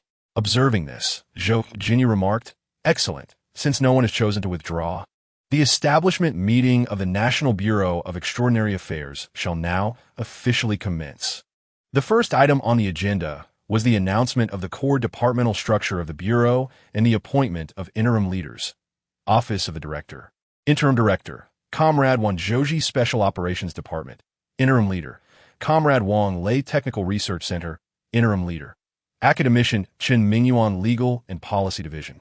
Interim Leader, Comrade Xia Tao. As the meeting progressed through its agenda, nearing its conclusion, Zhou Jinyu stated, Comrades, our aim is not to eradicate extraordinary abilities, but to transform them into a protective force for our society. Therefore, we must adopt different strategies for various types of extraordinary individuals. First, we shall adopt a conciliatory approach. For those who abide by the law and are willing to cooperate, we must respect, guide, and integrate them, granting them the rights and protections they deserve, enabling them to become constructive forces. Second, we shall implement deterrence. For those harboring ill intentions, with tendencies toward criminality or presenting potential threats, a robust monitoring and deterrence system must be established, with clear boundaries to ensure they do not dare to overstep. Third, we shall execute purging measures. For those who have already spiraled out of control, causing significant harm or posing extreme danger, the Bureau must possess and resolutely enact special procedures for containment, detention, and, if necessary, elimination.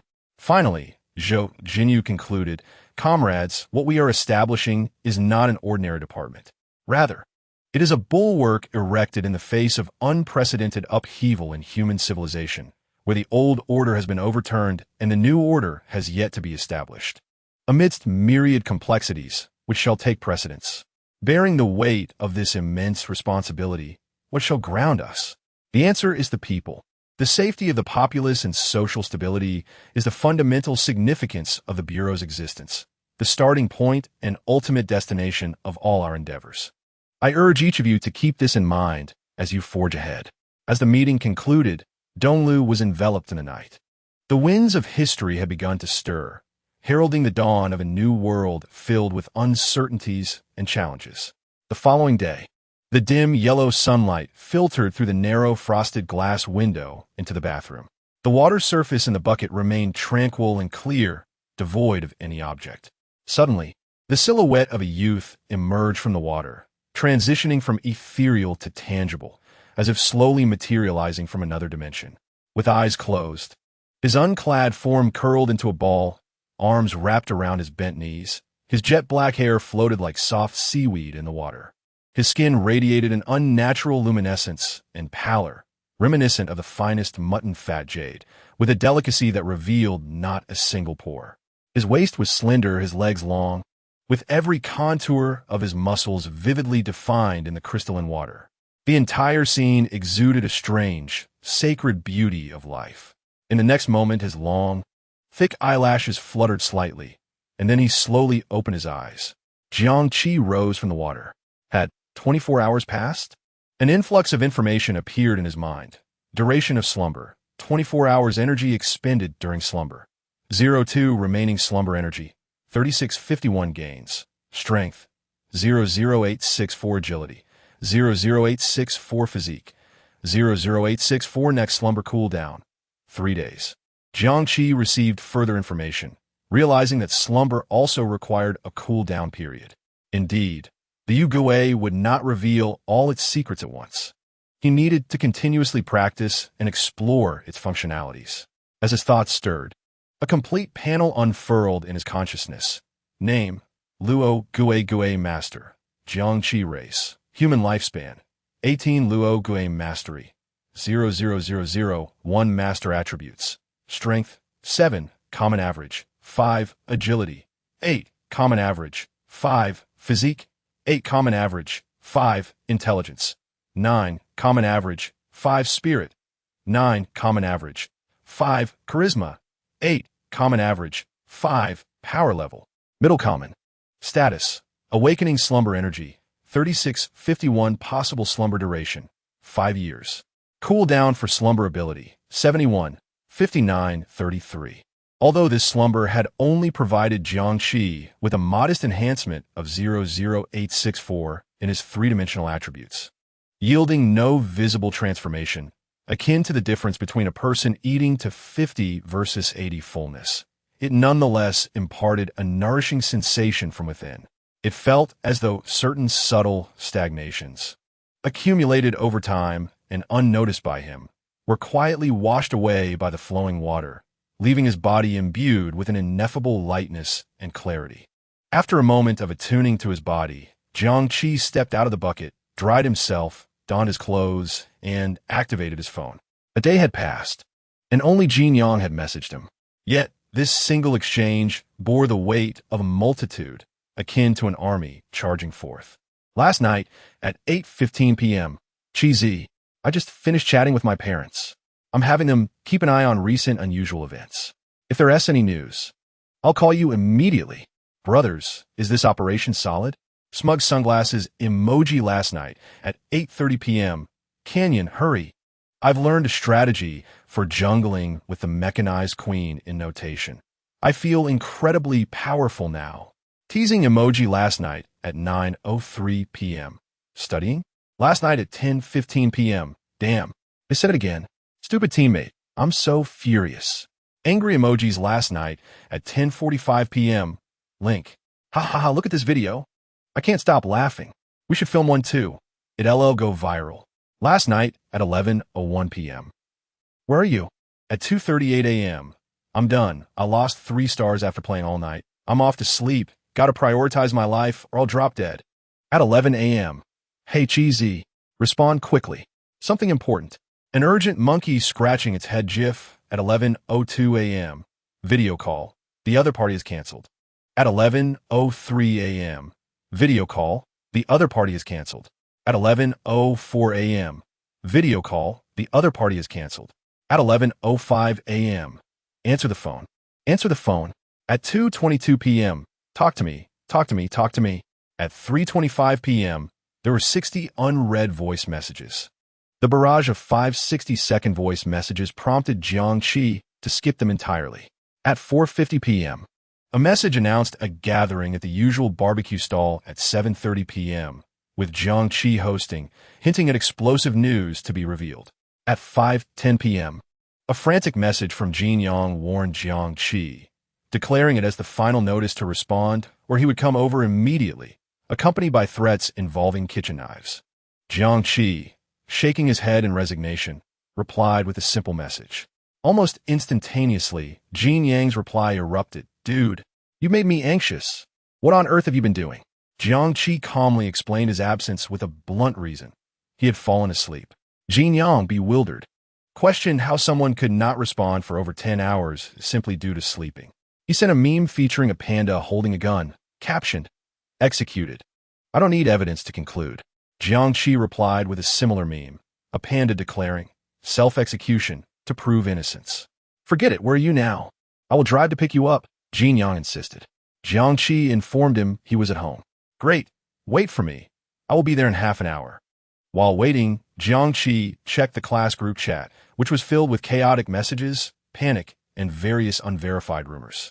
The school had not announced a return date, but merely reminded students to continue their studies and prepare for exams. Silently sifting through the messages, Jiangqi's expression remained neutral.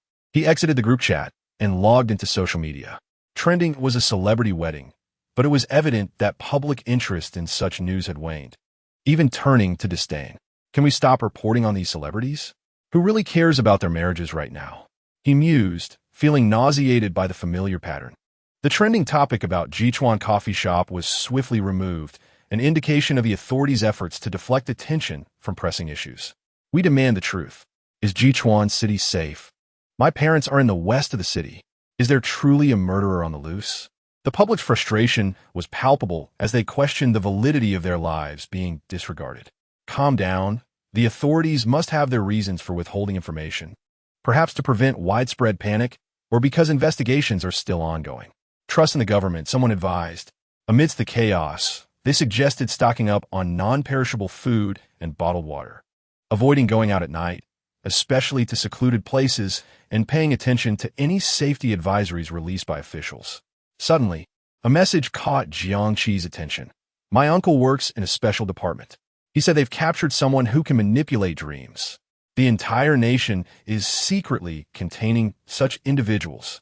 Jiangqi furrowed his brows, realizing the gravity of the situation. Following a trail of keywords, he eventually stumbled upon a video on an obscure account with only a few followers. The original video, filmed in a cafe, depicted a nightmarish scene. The cafe was littered with dismembered limbs and severed heads, drenched in blood. The nauseating stench seemed to permeate through the screen. The camera shook violently before stabilizing momentarily, focusing on a figure at the center of the cafe. The individual was not tall, donned a common gray hoodie with the hood pulled low, obscuring most of their face, revealing only an exceptionally pale chin. In stark contrast to the chaos surrounding them, this figure exuded an eerie calmness. Then, with a casual gesture, they extended a hand. No explosions or dazzling lights accompanied this act, merely a gesture that resulted in the sudden dismemberment of a middle-aged man in a suit, his upper body continuing to run forward while the lower half remained motionless, blood gushing forth, splattering a nearby terrified girl. Next, the figure turned their gaze to a young waitress, no older than 18, with a red bow in her ponytail. She recoiled in terror, pleading for mercy, but her cries fell on deaf ears. The figure merely clenched their fist, producing an ear-splitting sound as the girl was crushed into a grotesque mass of flesh and clothing, which then dropped to the ground, twitching slightly. After a brief silence, the cafe erupted into frantic screams of despair. A young couple huddled beneath a table, desperately trying to stifle their breaths, praying not to be noticed.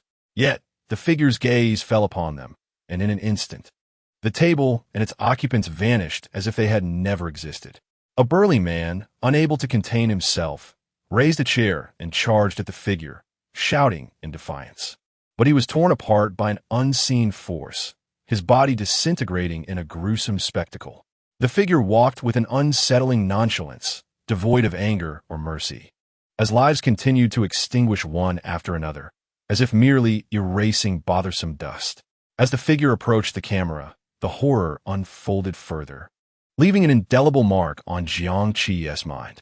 The camera shook violently, and Jiang Qi could sense that the cameraman had reached the pinnacle of terror.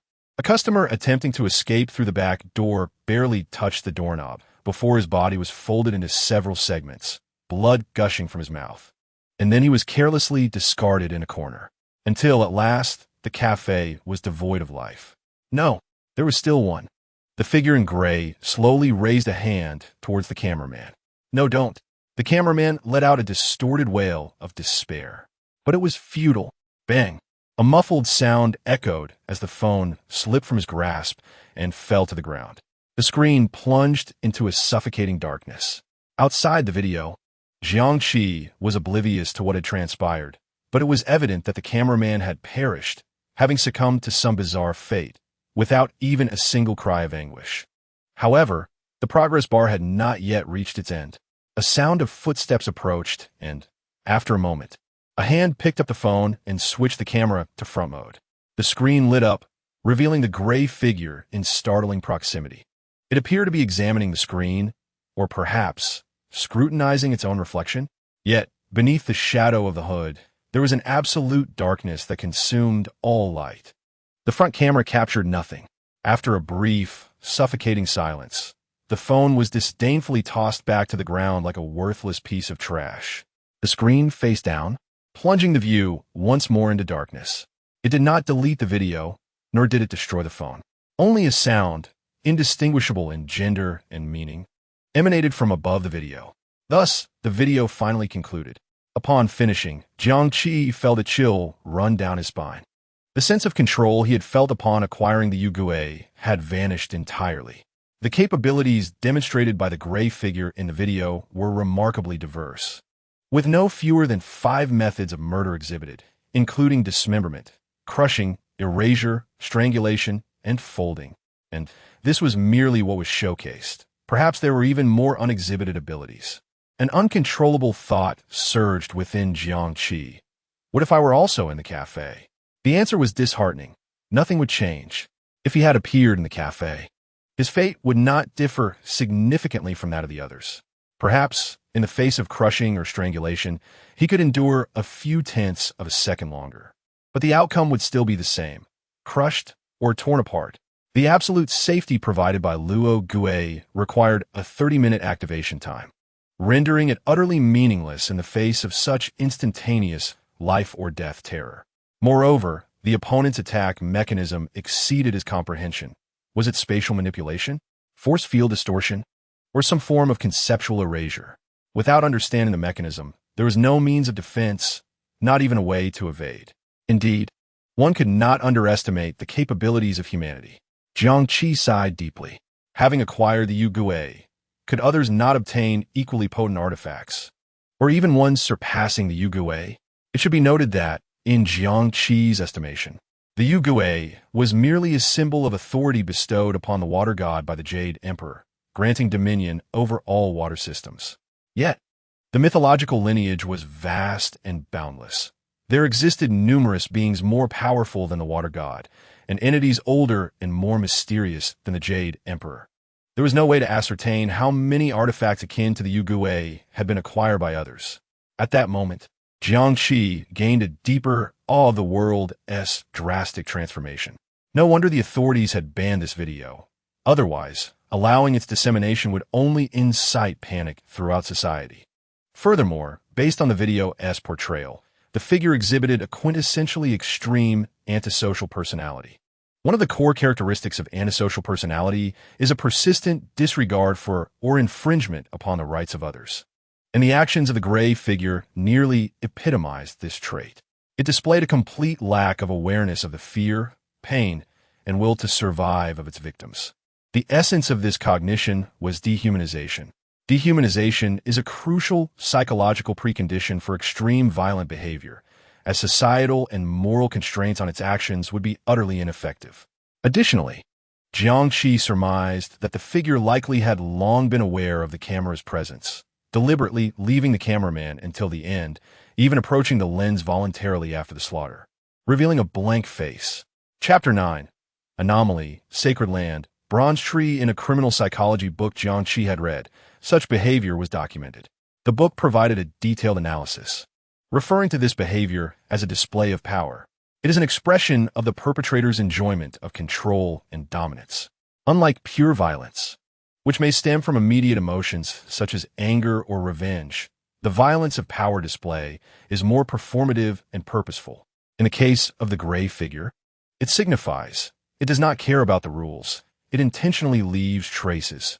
It proclaims to the authorities and to those who view this video, "I do not care if you know, for you cannot harm me." Moreover, the most terrifying aspect is that the victims in the cafe were both male and female, young and old, with no discernible personal vendettas or specific motives connecting them to the gray figure.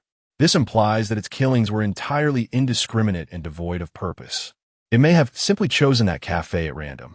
Such senseless slaughter completely shatters the basic psychological expectation of safety among ordinary people. When we encounter news stories, we inevitably project ourselves into them. If a bully is murdered, we think, after all, we're not bullies, we will not be killed. If an adulterer is killed, we rationalize, after all, we're not adulterers, we will not be killed. Other cases, such as those involving wage theft, moral depravity, or deceit, follow the same pattern. As long as I do not commit wrongdoing or provoke others, I am safe.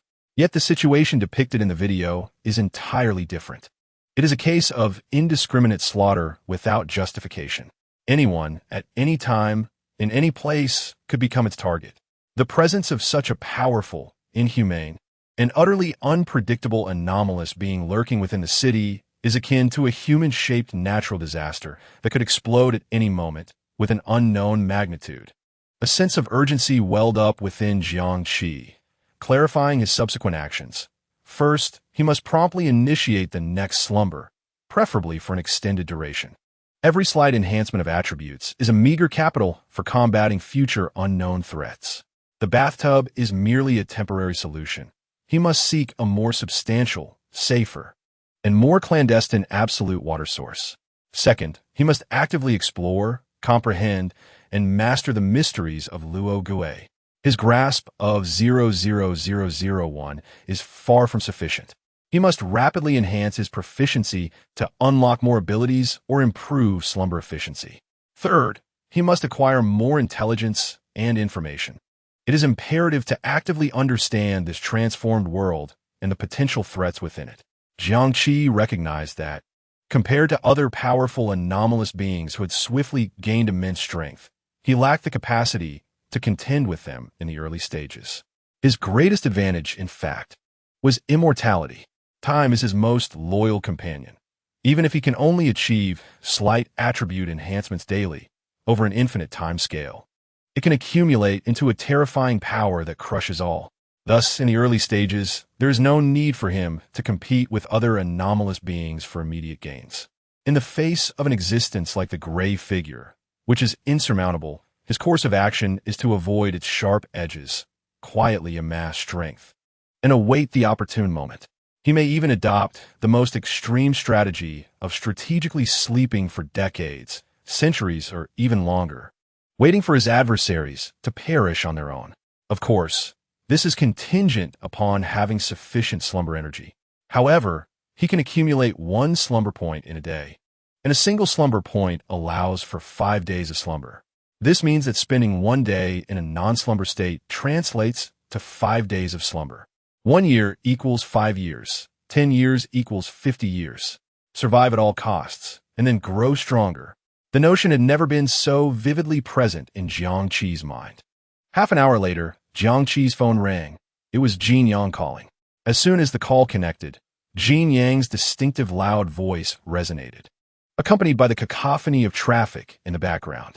"Hey, Qi, where are you? I'm downstairs at your place. Hurry up. Coming right away." Jiang Qi succinctly replied before hanging up, suppressing certain thoughts as he stepped out. At present, Yu Gui had already taken residence in his consciousness, ensuring its absence from reality and mitigating the risk of losing it. Upon reaching the entrance of the community, Jiang Qi immediately spotted Jin Yang by the roadside. Dressed in a t-shirt emblazoned with an exaggerated logo and a pair of distressed jeans, he looked like a silly dog, stretching his neck to peer around. "Over here."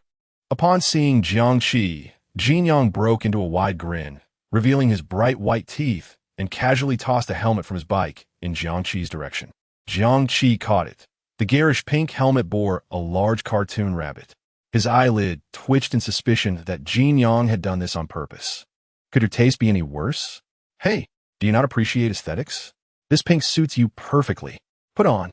I'll take you to indulge in some delicious food," Jin Yang eagerly urged, patting the back of the electric bike. Despite his disdain, Jiang Qi donned the pink helmet. With a click, Jin Yang produced a smartphone he had prepared in advance and snapped a photo of Jiang Qi. "Ha ha! Perfect!"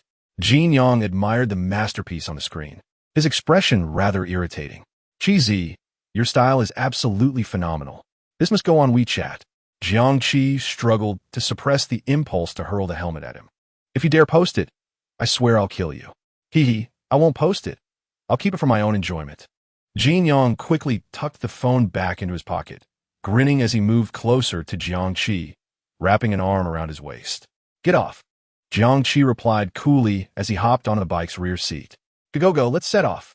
Jin Yang cheerfully shouted, twisting the throttle as the electric bike, carrying 2 boys of contrasting personalities, merged into the city traffic bathed in the golden-red hues of sunset. Before long, Jin Yang executed a drift, coming to a steady halt in front of a barbecue restaurant, which was merely a sharp turn. A few small square tables were set up outside the entrance, already occupied by several patrons, and the aromatic blend of charcoal and grilled meat was irresistibly tempting. "Arrival," Jin Yang declared as he parked and propped the bike up, turning back to raise an eyebrow at Jiang Qi. "Wasn't that drift cool?" "Shut up and order," Jiang Qi retorted as he dismounted, removed the helmet, and placed it in Jin Yang's arms before striding towards an empty table in the corner. Jin Yang chuckled, parked the bike, and adeptly picked up the laminated menu to place an order.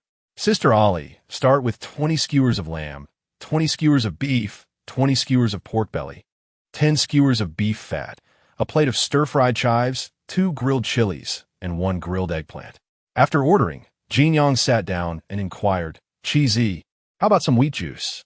Initially, Jiang Qi had no intention of drinking, but seeing Jin Yang's eager expression and considering his upcoming plans, he hesitated slightly before responding softly. "Let's start with 4 bottles." Jin Yang looked taken aback, as if he were meeting Jiang Qi for the first time. "Qi, I thought you didn't drink?" "I was just asking casually," Jiang Qi replied, "just accompanying you for a drink." Jin Yang happily gave him a thumbs up. "Good brother." He got up and quickly returned from the fridge with 4 frosted bottles of beer, opening one for Jiang Qi and pouring it. Beads of condensation immediately formed on the glass. "Cheers. We must commemorate today." Soon, the first batch of skewers arrived at their table, sizzling with a mouth-watering aroma. Jin Yang eagerly grabbed a skewer of lamb, stuffing it into his mouth and exclaiming through a mouthful, "So delicious." Sister Ali's skills are still incredible. Jiang Qi also took a skewer of lamb, generously sprinkled with cumin and chili powder. As he bit into it, the scalding juice mingled with the rich spices erupted in his mouth, combined with the unique charred aroma of the charcoal, providing immense satisfaction. Jin Yang raised his glass. "Come on, Qi, let's toast to your first experience with alcohol." Just a sip will do. It's the thought that counts. I'll down mine. No need, Jiangqi responded, lifting his own glass of chilled, bubbly liquid and mimicking Jin Yang's actions, downing it in one go. Jin Yang's eyes widened. Then he leaned in closer to scrutinize Jiangqi. So, Qizi, how does it taste? Jiangqi wrinkled his brow. A bit bitter. Jin Yang burst into laughter. Ha ha ha. Jiangqi coldly retorted, what's so funny? Isn't it bitter? Jin Yang's expression suddenly turned serious and contemplative, as if he pierced through the smoke of the barbecue stall to glimpse the edge of the universe. In a tone laden with the weight of experience, he said, Qizi, you wouldn't understand. The bitterness of alcohol pales in comparison to the true essence of life. You'll grasp this when you reach my age. After speaking, he sighed deeply, as if he had tasted all the bittersweetness of existence. Jiangqi observed his performance with a blank expression, offering a critique. Fool. Jin Yang, undeterred by the insult, appeared rather pleased, as if he had received some form of validation. After consuming several more skewers, Jiangqi noticed that he had downed nearly half of his beer and asked, You mentioned on Wei Lian that you had explosive news. What is it? Hearing Jiangqi's inquiry, Jin Yang's demeanor became significantly more serious. He glanced around to ensure no one was paying attention before lowering his voice to confide in Jiangqi. I asked my dad to gather some information based on what you said, and it turns out he already knew. He mentioned that those powerful families have been acting crazily, scouring the world for ancient artifacts. Apparently, many antiques in various museums have been secretly replaced with replicas. The genuine ones have either been moved elsewhere or are being safeguarded by influential figures. Jiangqi's expression stiffened. This situation aligned closely with his own suspicions. Yet he still inquired, Why are they collecting ancient artifacts? Jin Yang replied, I heard some ancient objects possess incredible abilities. You know the Shen family? Their little princess, Shen Yu, obtained an ancient artifact and gained the ability to read minds. Does every ancient object grant someone a power? Jiangqi asked. Jin Yang shook his head. Of course not. My family has 7 or 8 antiques. I've touched each one, even secretly bled on them, and it was all in vain. My dad says that out of 10,000 antiques, not one will yield results. So most people are just engaging in futile efforts. But what if? What if they happen upon a genuine one? Hence, everyone dares not gamble and is collecting artifacts as extensively as possible. Jiangqi chose to overlook Jin Yang's confession about having bled on antiques. Jin Yang continued, Moreover, I heard that strange phenomena have been appearing at famous historical sites worldwide.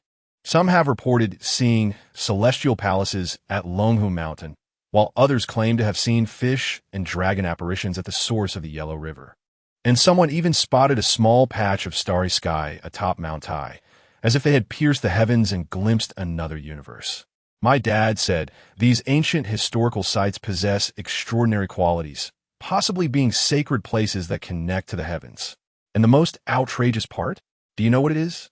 Jiangqi asked, What is it? Jin Yang covered his mouth with his hand to prevent others from overhearing. My dad received top-secret information that just 3 days ago, a premier scientific research team, equipped with cutting-edge technology, ventured deep into the western Kunlun and went missing. Before they vanished, they transmitted back a final image that was extremely blurry, but it could barely be discerned as a colossal floating stone tablet and staircase. And atop the staircase was an unimaginably massive bronze artifact. It resembled neither a statue nor anything else, but rather the roots of some living giant tree. It was even moving. The most bizarre part, Qizi.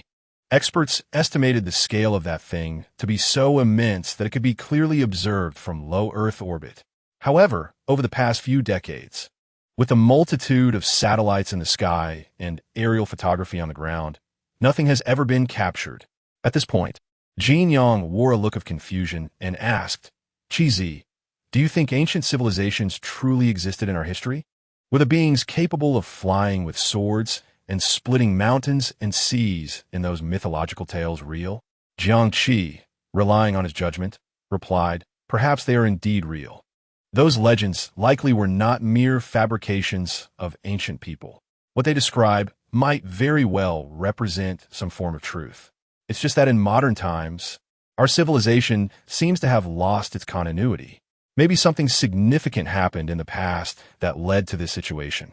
Jin Yang's expression grew even more perplexed. This confusion stemmed from his uncertainty about the future. Previously, he had a happy family and a good friend, despite his poor academic performance and frequent scoldings from his parents. He lived carefreely and with joy. He had even planned a graduation trip with Jiangqi, with destinations already in mind. But now, being told that the world had changed, he found himself unsure of what to do tomorrow or what his future held. This upheaval disrupted all his life plans. He exclaimed, "Isn't this just like the end times described in novels, where spiritual energy revives? I used to think of it as fiction. How could it possibly be real?" Jiangqi shook his head, sharing a hint of confusion himself, and said, "I don't know either." He proposed a possibility. Perhaps it's not that the world has changed, but rather that it has returned to its original nature. Chapter 10. Departure. Abandoning the college entrance examination afterward, Jiangqi and Jin Yang discussed various related topics, including supernatural abilities, flowers, ancient artifacts, and the dubious tales circulating online. Naturally, they also shared the youthful dreams they held for the future. Jin Yang could not help but fantasize about becoming a supernatural being himself. If he could become one, he wished to possess the ability to control time, to traverse the past and the future, and to alter history. In novels, such power is portrayed as the most formidable. At that time, he would protect Jiangqi, elevating him to a position of unparalleled superiority. Jiangqi replied, "Then I truly thank you." Ultimately, their conversation concluded as night deepened. Jin Yang settled the bill, which amounted to a mere 105, with the owner even rounding it down. Jin Yang jingled his keys and said, "Let us go, I'll take you home." Jiangqi picked up the helmet, the black one that Jin Yang had worn earlier, and fastened it onto his head, saying, "Let's south go to your place. I'll keep you company for some gaming tonight." Jin Yang exclaimed in delight, "Really?" Jiangqi had already taken a seat on the back of Jin Yang's electric scooter and replied, "Yes. Hurry, or your family will lock the doors." "Let us go. Let us go." Jin Yang climbed onto the vehicle, starting the scooter. "We haven't played in duo for a long time. Tonight we must rank up significantly. Let us dominate the diamond tier." Jiangqi reminded him, "Put on the helmet." Jin Yang turned back with an apologetic smile. "Chi, how about we switch? I still think pink suits you better." "No switch." Jiangqi decisively refused, leaving no room for negotiation, tightening the helmet. Jin Yang then asked, "Can I go without it?" "It's late. No one will check on the road." Jiangqi replied, "No." "All right then." Jin Yang reluctantly donned the pink helmet. The bright pink contrasted sharply with his gloomy expression, making him look quite foolish. Beneath the black helmet, Jiangqi's lips curled slightly upward, almost resembling a smile. He then took out his phone and snapped a picture of Jin Yang. With a click, Jin Yang's foolish pose was captured. Jin Yang indignantly exclaimed, "Chi, you're getting back at me." Jiangqi calmly retrieved his phone, stating, "Do not impose on others what you do not desire for yourself." Jin Yang, looking regretful, said, "I'm such a fool. I know I can't outsmart you, yet I still try to trick you." Jiangqi urged, "Let us hurry up." Upon arriving at Jin Yang's home, they found his parents already asleep. However, the housekeeper and aunt had not yet retired. Upon seeing the young master return with Jiangqi, they hurriedly greeted him, "Young Master Jiang, welcome." Jiangqi frequently stayed at Jin Yang's home, and given his maturity, composure, and academic excellence, Jin Yang's family held him in high regard, treating him almost like one of their own. Jiangqi inclined his head slightly. "Good evening, Wangbo Luma. I apologize for the disturbance." Wangbo quickly waved his hand. "Not a disturbance at all. Your visit brings great joy to the master and mistress." Luma added, "Indeed, young Master Jiang, you're too polite. Would you like me to prepare some supper for you?" Jin Yang interjected before Jiangqi could respond. "No need, Luma. We just had barbecue outside. We're planning a game all night and really can't eat another bite." Jiangqi also politely told Luma, "Thank you, Luma, but there's no need to trouble yourself. We're not hungry." Luma replied, "All right, I'll get some fruit and brew some tea for you. Staying up late can cause heatiness, so I'll make some chrysanthemum tea to soothe your body and protect your eyesight." Wangbo said, I'll prepare pajamas and slippers for young Master Jiang." With that, both of them departed. Jin Yang observed this scene, scratching his head and saying, "Cheesy, why do I feel like Wang Bo and Lu Ma care more about you than they do about me?" Jiang Qi replied calmly, "It's just your illusion." Jin Yang, puzzled, asked, "Is it truly just an illusion?" Ascending to the second floor, in the esports room, Jin Yang eagerly launched the game. Jiang Qi selected the support role, while Jin Yang chose to jungle, opting for the Mechanic Queen. After the first match concluded with a victory, Jin Yang was ecstatic, exclaiming, "Awesome! I knew it wasn't the Mechanic Queen's fault for jungling. It was those teammates from last night who were the real issue. Those useless teammates didn't understand the value of this champion's jungle. Let's go again." Continue. Jiang Qi and Jin Yang played until 7 in the morning. Throughout the night, aside from a few losses, they remarkably did not experience many defeats, climbing from Diamond to Master Rank. Although Jiang Qi rarely played games, his formidable calculation and memory skills allowed him to accurately track every opponent's skill cooldowns and anticipate their movements based on the jungle resources and the scattered information on the minimap. Thus, Jiang Qi assumed command of the team, leading his teammates to exploit information gaps, consistently claiming enemy kills and establishing dominance. By this time, light was filtering through the curtains. Jin Yang lounged contentedly in the spacious esports chair, declaring, "That was exhilarating. Playing games with you, Qi Zi, is simply a pleasure. With your brain power, you should pursue a professional career. The esports scene in Donglu needs your salvation." After finishing the game, they had breakfast and took turns showering. By midday, Jiang Qi awoke while Jin Yang was still asleep. In the living room, Jiang Qi encountered Jin Yang's mother. She was beautiful, and despite being over 40, her skin remained smooth and fair, making her appear no different from a young girl. Upon seeing Jiang Qi, her eyes, resembling Jin Yang's, crinkled with delight. "Little Qi, you're awake? You stayed up all night with Yang. Didn't you get tired?" Jiang Qi shook his head. "Annie, I'm not tired. I've already rested well. Please sit. Let us eat together. I'll ask Lu Ma to wake Yang." Jin Yang's mother observed Jiang Qi's calm and handsome profile, growing increasingly fond of him. A thought crossed her mind. Why wasn't he such a wonderful child hers? Jiang Qi obediently sat at the dining table, gently saying, "Auntie, it's fine. I'll eat with you. Don't wake Yang. Let him sleep." Jin Yang's mother cheerfully replied, "That works. We won't call him. Just the two of us will eat. His presence would disrupt the atmosphere." Following this, she asked Lu Ma to bring the tableware. After finishing their meal, Jiang Qi politely bid farewell to Jin Yang's mother. "Annie, I'll be heading back now." Jin Yang's mother was taken aback, asking, "Aren't you going to wait for Yang to wake? He awoke and would undoubtedly inquire about your whereabouts." "Blaming me for not keeping you," Jiang Qi stated, "I won't wait any longer. I have matters to attend to." Jin Yang's mother replied, "Very well. The sun is quite strong outside. I shall have the driver take you home." She promptly instructed Butler Wang to arrange for the vehicle. "Thank you, Auntie." Jiang Qi expressed his gratitude, this time not declining the offer.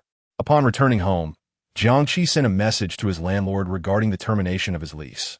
The landlord was somewhat taken aback, as he was aware that Jiang Qi was a senior in high school, with merely 20 days remaining until the crucial college entrance examinations. He could not fathom why Jiang Qi chose to vacate at such a critical juncture. However, Jiang Qi refrained from disclosing the reasons for his decision, merely informing the landlord that he would vacate the premises today. The landlord could only respond affirmatively, instructing him to leave the keys on the coffee table in the living room, and that he would return in the evening to inspect the apartment and refund the deposit. In his bedroom, Jiang Qi gazed at the books on the shelf. Merely 2 or 3 days had passed, yet it felt as if an eternity had elapsed. In addition to textbooks and review materials, the shelf held specialized texts such as forensic medical atlas, trace evidence analysis, and criminal psychology. Jiang Qi's actual knowledge had long surpassed the high school curriculum. His aspiration was to become a police officer, and thus he had begun his preparations during high school, not only by reading professional literature in advance, but also by maintaining a rigorous physical training regimen to meet the medical examination standards for police recruitment. Consequently, When Jin Yang curiously inquired about the activities of those clad in white lab coats by the lakeside, Jiang Qi was able to provide an informed response. Similarly, while watching a video from the Jichuan coffee shop, he could decipher the underlying logic of the gray-clad individual's actions. Yet, all of this was now rendered irrelevant. The world had irrevocably changed.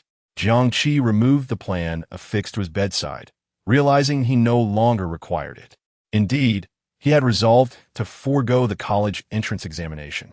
Perhaps the principal and old Wang would be devastated upon learning this news, but Jiang Qi had made his decision. Within the infinite expanse of time, academic credentials held no significance, especially amidst a world undergoing profound transformation. He could not sacrifice precious moments of slumber for a piece of paper. Ultimately, Jiang Qi took with him only his clothing, shoes, toiletries, and a few items of refuse that needed discarding, leaving behind all academic materials, textbooks, and police-related books in the rental apartment. As he dragged his relatively light suitcase and closed the door to the rental unit for the final time, the key turned in the lock with a distinct click. He stood outside the door, hesitating to leave immediately. Was he nostalgic? Yes, but not for the rental unit itself. Rather for the life he once led, the familiar world he was leaving behind. Yet, he resolutely turned away, choosing to bid farewell to the past. The world was moving forward, and the individual could only choose to follow. Exiting the community, Jiang Qi took a taxi to the bus station, where he purchased a ticket for a long-distance bus to Chongqing County. Chongqing County is a district of Lushan City, where Jiang Qi was born and raised. In truth, Jiang Qi was not always an orphan. He had experienced happiness before the age of 6, with a father who was a photographer and a mother who was a lawyer, forming a harmonious family. During that time, his father would hold him while manipulating the camera, teaching him about different lenses, while his mother would narrate various stories before bed. Sometimes fairy tales, sometimes her real-life experiences of helping others. At the conclusion of her tales, she would often add, Shao Qi, strive to be a brave and kind person in the future. Their family of 3 was blissfully content. However, when Jiang Qi turned 6, everything changed. His mother was suddenly diagnosed with pancreatic cancer, and her condition deteriorated rapidly. By the time he was 9, after 3 years of his mother being bedridden, she finally found peace, departing to another realm. His father, maintaining his composure long enough to arrange the funeral, subsequently transformed into a shadow of his former self. Engulfed in despair, he had always been a man of few words, but thereafter he spoke even less, sometimes going an entire day without uttering a single word. Time progressed to Jiang Qi's 12th year, when his father also departed due to an accident. A gas explosion in the kitchen left him unrecognizable. As previously mentioned, Jiang Qi inherited a substantial sum of money following his parents' deaths, a significant portion of which was his father's death compensation. Yet, Jiang Qi felt that his father's demise was not as straightforward as it seemed. Perhaps it had been orchestrated by his father. Given his father's capabilities, he could have easily arranged such an outcome. Jiang Qi's intelligence was a legacy from him. Perhaps from the day his mother passed, his father had no intention of living, merely enduring for an additional 3 years for Jiang Qi's sake. Thereafter, Jiang Qi began living with his uncle, aunt, and cousin until he reached high school and moved out to rent an apartment. After waiting for over 10 minutes at the bus station, Jiang Qi placed his suitcase in the bus's trunk and boarded the vehicle with his ticket. The interior of the bus was filled with a strong, mingled odor, with the plastic seat coverings polished to a shine, some even showing cracks revealing the dark yellow sponge beneath. Jiang Qi chose a seat toward the back, close to the aisle, a preference rooted in his desire to observe more of the people around him. One by one, passengers boarded the bus, and soon the cabin was filled to capacity. The driver was a middle-aged man with a dark complexion, exhibiting a hint of impatience. As the departure time approached, he leaned against the vehicle, smoking a cigarette. Amidst the passengers' inquiries and complaints, the driver finally extinguished his cigarette and entered the bus.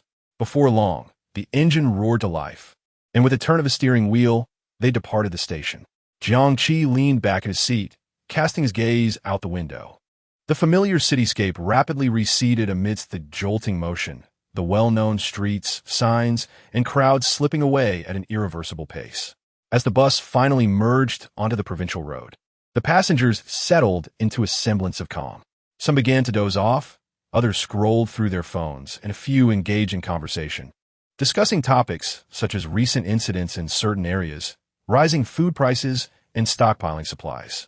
This spurred even more individuals to join the discourse. Indeed, grocery stores are being raided. Rice, flour, and oil prices soar daily. If this continues, how will we survive? We must stock up. Who knows what tomorrow holds? My local supermarket ran out of salt and sugar yesterday afternoon. Even instant noodles are gone. Food alone isn't enough. What about water? What about medicine? What if there's a water or power outage? My partner urged me yesterday to buy candles and batteries, and I had to visit 3 stores just to find a few. Canned goods. We need to stockpile long-lasting canned food. Compressed biscuits. Those things can stave off hunger. Anti-inflammatory and fever-reducing medications. Gauze. These life-saving essentials must be hoarded now, or we'll be crying too late. What about knives? Shouldn't we prepare defensive tools as well? It's not a safe time. Observing this scene, Jiang Qi reflected. It seems the effects of the world's upheaval have permeated the lives of every ordinary person. Chapter 11. The Long-Distance Bus, Maoshan Mountain Range. Chongqing County is a mountainous district under Lushan City, situated southwest of the main urban area of Lushan City. It resembles a wedge, deeply embedded within the sprawling mountain range of southwestern Lushan City. Departing from the heart of Lushan City, one must traverse approximately 70 to 80 kilometers along the winding provincial road S307 to reach Chongqing County. This journey, though not exceedingly long, feels like a divide between two worlds due to the perilous mountain roads. Logically, the driver had navigated this route hundreds of times, thoroughly familiar with every bend and hidden slope, and well aware of sections prone to accidents. In the past, he could have driven this route with his eyes closed, one hand resting on the steering wheel while he hummed a tune, the other leisurely holding a cigarette, exchanging banter with familiar passengers. However, upon entering the mountain path, he felt an unsettling strangeness enveloping the road. The once familiar curve at Yingxian, which could be traversed in merely 10 minutes, now stretched beyond half an hour without resolution. Moreover, had the distant mountain peaks always been this towering? Previously visible each time he drove, the mountain resembling a reclining ox now appeared more profound and colossal, shrouded beneath the lush canopy of trees. The horns of the ox seemed poised to pierce the low-hanging leaden clouds. Was this merely an illusion? Or was the mountain truly ascending in silence? Driver, do you even know how to drive? A middle-aged man seated in the center interjected impatiently. We haven't even gotten out yet. At this pace, we won't reach Chongqing before nightfall. Following his remarks, others began to voice their grievances against the driver. Indeed, this pace is akin to a snail's crawl. I've never seen anything so slow. I even managed to doze off, exclaimed another. This is infuriating. I need to get back. Someone else chimed in. Are we on the wrong road? I don't remember this route from before. Their frustrations were not unfounded as they navigated the mountain. Each felt an inexplicable unease, yearning to escape the winding paths. Yet what typically took an hour and a half had now extended to nearly 2 hours, and they were still en route. The driver's expression darkened, a strong urge to retort rising within him, to explain that both the mountain and the road were amiss. However, before he could utter a word, the entire bus jolted violently, as if it had struck a massive boulder, nearly toppling over. Amidst the chaos, screams erupted within the bus. Ah, my God, help! Fortunately, most passengers had fastened their seatbelts and remained unharmed, though a few who had neglected to do so were thrown from their seats. Among them, an elderly woman suffered the most severe injury, her head striking the ground, blood streaming from a wound.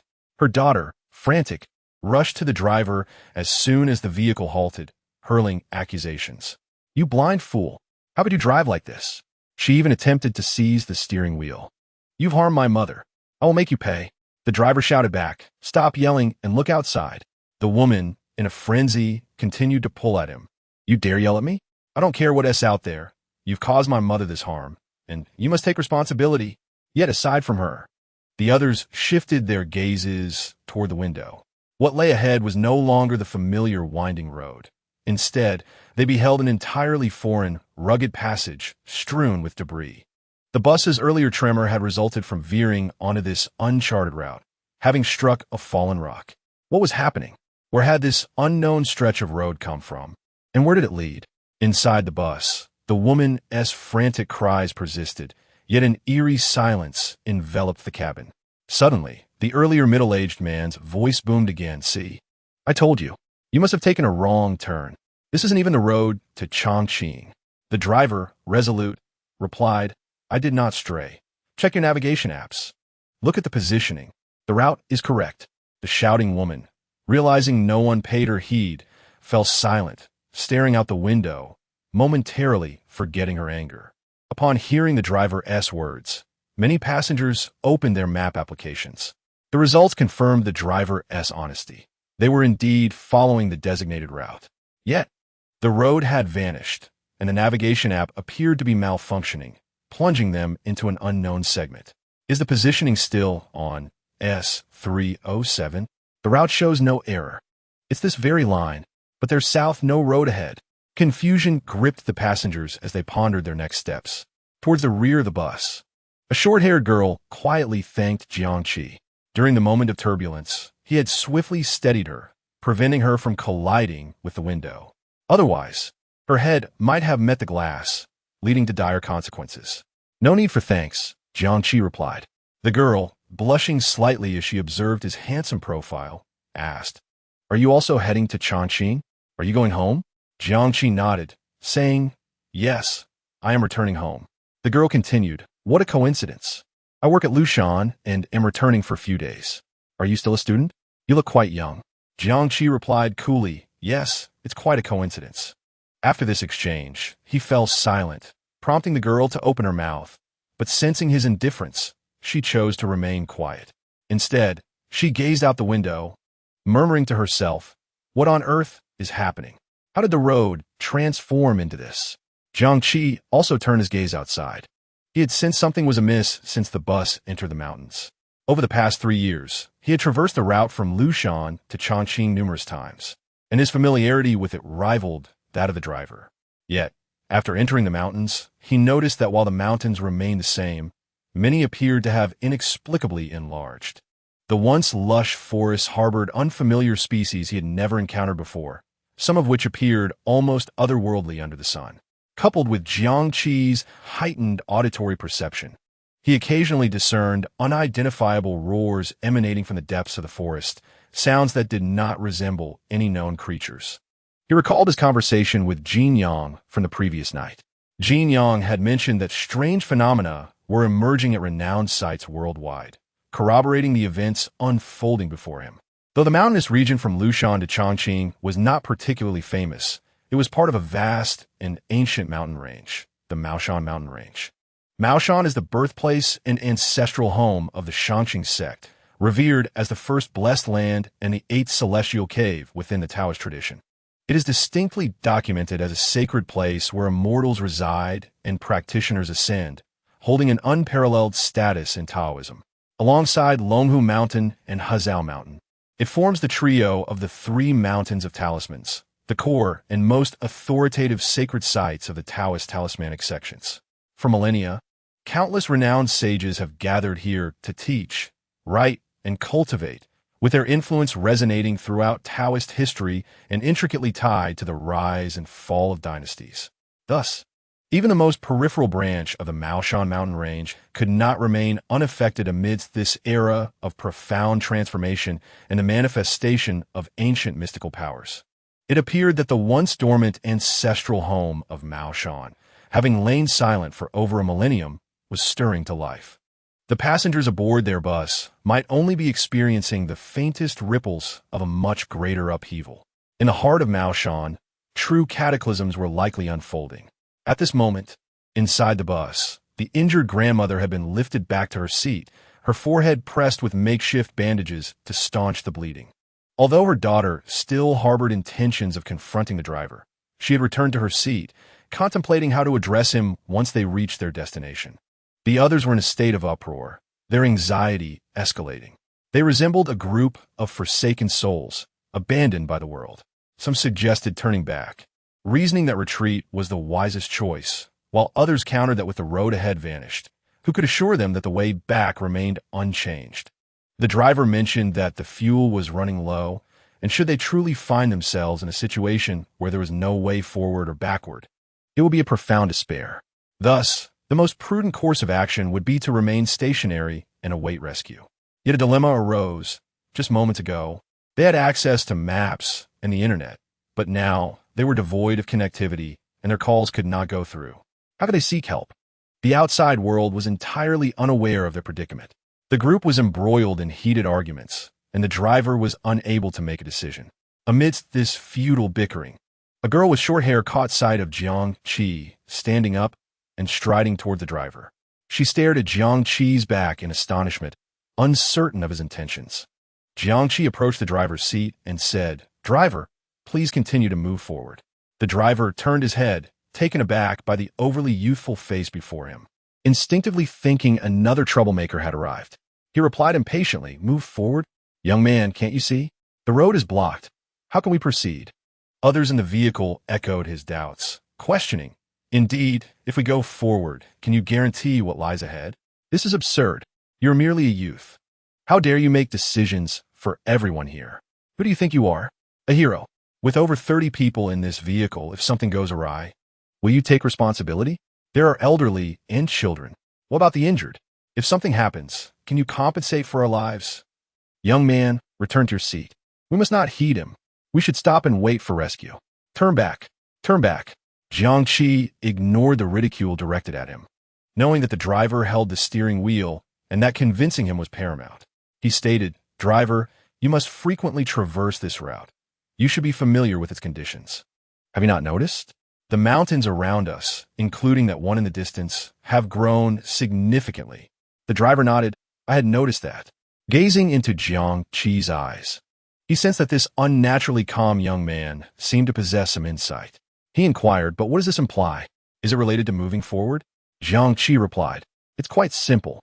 The mountains have expanded, while the roads constructed by humanity have not, resulting in the road's collapse. The path before us," he gestured, "is not an unknown road that has suddenly appeared, but a transitional area amidst the fractured roadway. For example, when a piece of paper is folded and a line is drawn, upon unfolding the paper, a blank section emerges in the middle of the line. We are currently situated in this blank area. As long as we can rediscover the path, we can escape." The driver experienced an epiphany, and the others fell into contemplation. This young man's theory seemed to elucidate everything. However, a discordant voice interrupted. "Huh? The mountains have grown? Are you spinning a myth? Ridiculous. Ha ha ha." Jiang Qi turned to see a rather slender young man with dyed blonde hair. Before he could respond, the driver began to scold. "Who the hell are you? Get out of my way. With the road blocked, what is impossible?"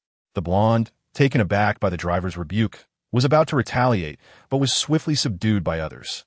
The driver looked back at Jiang Qi and asked, "If that is the case, why must we move forward rather than backward?" Jiang Qi explained, "Because the situation is deteriorating rapidly. Previously, our phones had service. Now, we have no connectivity, indicating that things are worsening. We must leave this place swiftly, or none can predict what might occur. Therefore, waiting for rescue is the first option we must discard. Stopping equates to waiting for death. Similarly, given our journey, we have traversed 5/7 of the winding mountain road, with only 2/7 remaining. Thus, proceeding forward is the wisest choice. As long as we continue forward and locate the reconnection, we shall escape." After Jiang Qi's analysis, a profound silence enveloped the vehicle. Everyone understood that this was a matter of life and death. The driver's expression shifted multiple times before he finally clenched his teeth, steeling himself to make a decision. "All right, we shall move forward, but you must hold on tight, as the road ahead will be bumpy." Jiang Qi exhaled in relief. Resolving the issue without resorting to violence was ideal. They had no time to hesitate, as Jiang Qi feared becoming trapped in an alternate space like the research team from days prior. Chapter 12. On the Brink of Crisis. Returning home, what transpired next unfolded precisely as Jiang Qi had anticipated. The changes became increasingly severe, especially upon entering the uncharted mountain road. Peculiar flora began to appear outside the window. Enormous, dark red flowers resembling carnivorous plants seemed to come alive, their petal-like eyes fixated on the vehicle as it passed. Vines, too, had shed their static nature. They undulated like lurking serpents within the dappled shadows of the trees. This bizarre phenomenon, coupled with the vehicle's jarring motion, subjected everyone inside to immense torment. A strong sense of dizziness and nausea permeated the cabin. As time progressed, some dark purple vines adorned with sharp barbs began to tentatively reach towards the moving vehicle. Ah, it's coming. It's alive. More and more individuals could not withstand the mental torment and began to scream. Meanwhile, at the wheel, the driver fixed his gaze ahead, his hands gripping the steering wheel like iron, clearly under tremendous pressure. At this moment, the lives of everyone in the vehicle rested solely upon him. Ah, what is that? Another loud cry erupted from within the bus. A young man appearing to be in his 30s pointed out the window, his face pale and shrieking. The crowd followed his gaze, witnessing a colossal, unfathomable shadow gliding above the treetops in the distance. Heavens! What manner of creature is that? No one had seen its form, but the shadow it cast suggested it was unimaginably vast. Jiang Qi cautioned, "Show everyone quiet. Do not make a sound. Noise may attract the unknown creature." Amongst the passengers, Jiang Qi had garnered a measure of authority. His words were largely heeded. Consequently, many lowered their voices, suppressing their screams, which manifested as choked sobs in their throats. Moments later, an absolute silence descended, broken only by the vibrations of the bus as it jostled along. This scene resembled a silent bus traversing an ancient forest, wherein the bus was the most vulnerable species. In the depths of the forest, a formidable predator could emerge at any moment to prey upon it. Time trickled by second, with no road signs or familiar landmarks. The passengers were oblivious to how far they had traveled, especially after entering the unknown segment of the road where their phones could no longer provide accurate time. No one could reference time. Minutes? Hours? Or had several long centuries already passed? Within the cabin, no one knew. The group seemed condemned to passively await in a haze of uncertainty. Yet this waiting was the most excruciating ordeal. Just then, another anomaly occurred. The scenery outside the window, which had been retreating rapidly, transformed from a continuous image into a disjointed display reminiscent of a malfunctioning television screen, frequently exhibiting tears, flickers, and ghosting. Outside the window, the verdant forest that was visible just a moment ago transformed into a stark black rock wall in the next instant. One moment, a colossal, vividly colored poisonous mushroom appeared abruptly, and in the following moment, it morphed into a charred tree stump struck by lightning. The vehicle seemed to have brushed against something, emitting a jarring noise. Jiang Qi surmised that the changes had intensified. The space itself appeared to be unstable. Inside the bus, panic spread like wildfire. In the face of such uncertainty, no one could maintain composure. When would they be able to escape? Would they perish within this vehicle? Who could save me? Mother, I want to go home. Some individuals were huddled, trembling with their heads clutched in their hands. Others were fervently bowing to an unknown presence, praying for a non-existent salvation. Some chanted meaningless words, oblivious to their own utterances. Everyone was on the brink of collapse. Jiang Qi also contemplated the worst-case scenario. He never anticipated the rapidity of the changes. At this pace, it seemed likely that the entire bus would soon be forcibly trapped in this alternate space. However, he was not overly fearful, for he had spotted a lake earlier. If they were indeed trapped, he would conceal himself in the water and wait for the cooling period to pass, prioritizing his own safety. At the very least, his constitution afforded him a greater chance of survival than the others. Just then, in the next moment, clarity suddenly emerged.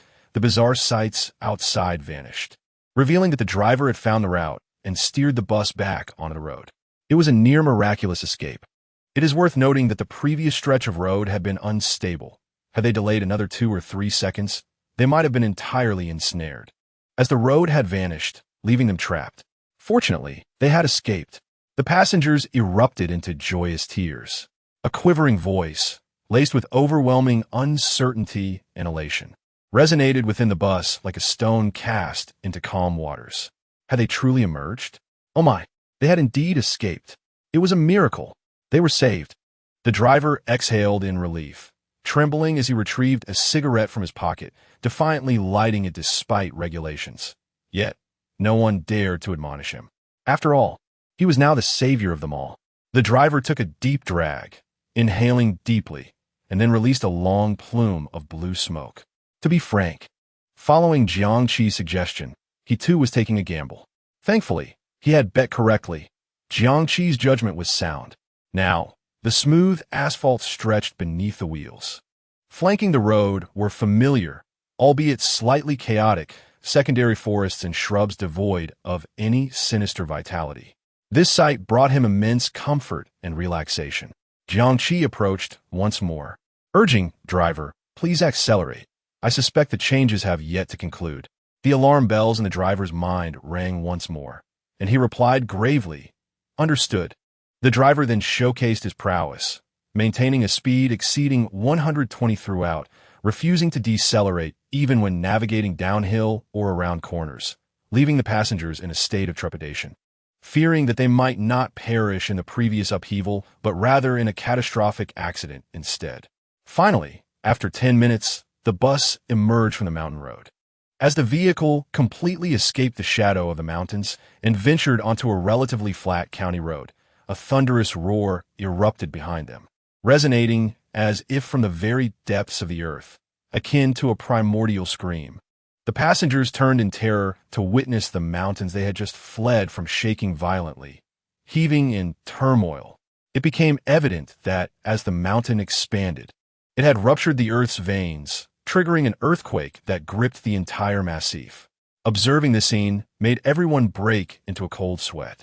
They could not help but recall Jiangqi's earlier words. Fortunately, they had heeded Jiangqi's advice and chosen to escape recklessly. Had they decided to turn back or remain stationary awaiting so-called rescue, they might have perished in this earthquake. Ultimately, the bus rolled steadily into the county bus station and came to a halt. The passengers began to disembark. Having collectively faced peril, they felt a newfound closeness, and many exchanged contact information. Naturally, as the principal architect of their escape, Jiangqi received numerous accolades. Each person approached him to express their gratitude, and Jiangqi politely acknowledged each one. "No need for thanks. I'm just glad everyone is safe. It was the least I could do."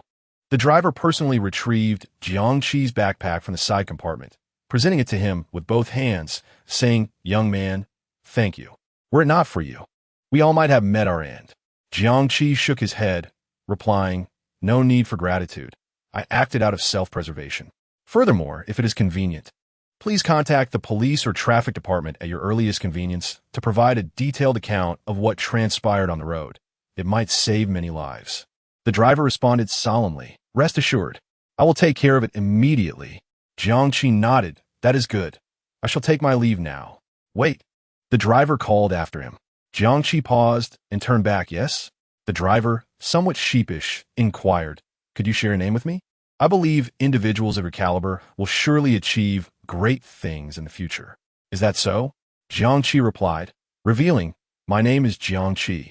Afterward, he shouldered his backpack and exited the bus station, hailing a taxi. "Driver, take me to Huiman Xiaoziu, Northgate." Jiangqi's uncle, Jiang Sheng, operated a hardware store in Chongqing County. Unlike his father, Jiang Mao, Jiang Sheng was an entirely different character. Jiang Sheng had always lived under Jiang Mao's shadow. Jiang Mao was handsome, academically gifted, and exceptionally talented, while Jiang Sheng was of average appearance, mediocre in studies, and somewhat clumsy in social interactions. As if fate had endowed all its blessings upon Jiang Mao, leaving Jiang Sheng with only the mundane. Neighbors often jested that they did not resemble brothers, implying that one of them must not be biologically related. Hearing such remarks, Jiang Sheng would merely smile, unperturbed. After graduating from junior high, Jiang Sheng did not qualify for high school and, following his parents' wishes, enrolled in a vocational school to study auto repair.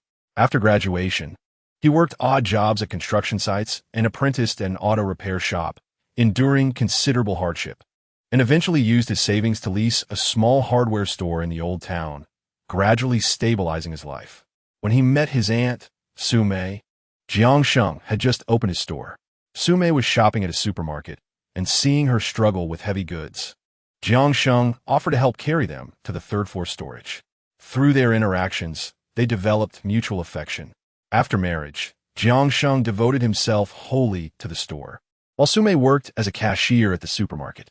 Eventually, they had a daughter, Jiang Lu, who was Jiang Qi's cousin. Jiang Qi often pondered whether this was what they referred to as deep affection leads to early demise, and extreme wisdom invites sorrow. His father seemed to excel in every regard compared to his uncle, yet he passed away prematurely. Conversely, his uncle, though ordinary and modest, lived a life filled with happiness. After disembarking from the taxi and walking a couple of hundred meters, Jiang Qi arrived at his uncle's hardware store. Upon entering, he found his uncle loading goods onto a vehicle. Seeing Jiang Qi return, his uncle's dark face instantly broke into a smile, exclaiming, "Xiao Qi, what brings you back so suddenly? Is school on break?" Jiang Qi nodded. "Yes, more or less. I'm back for a few days."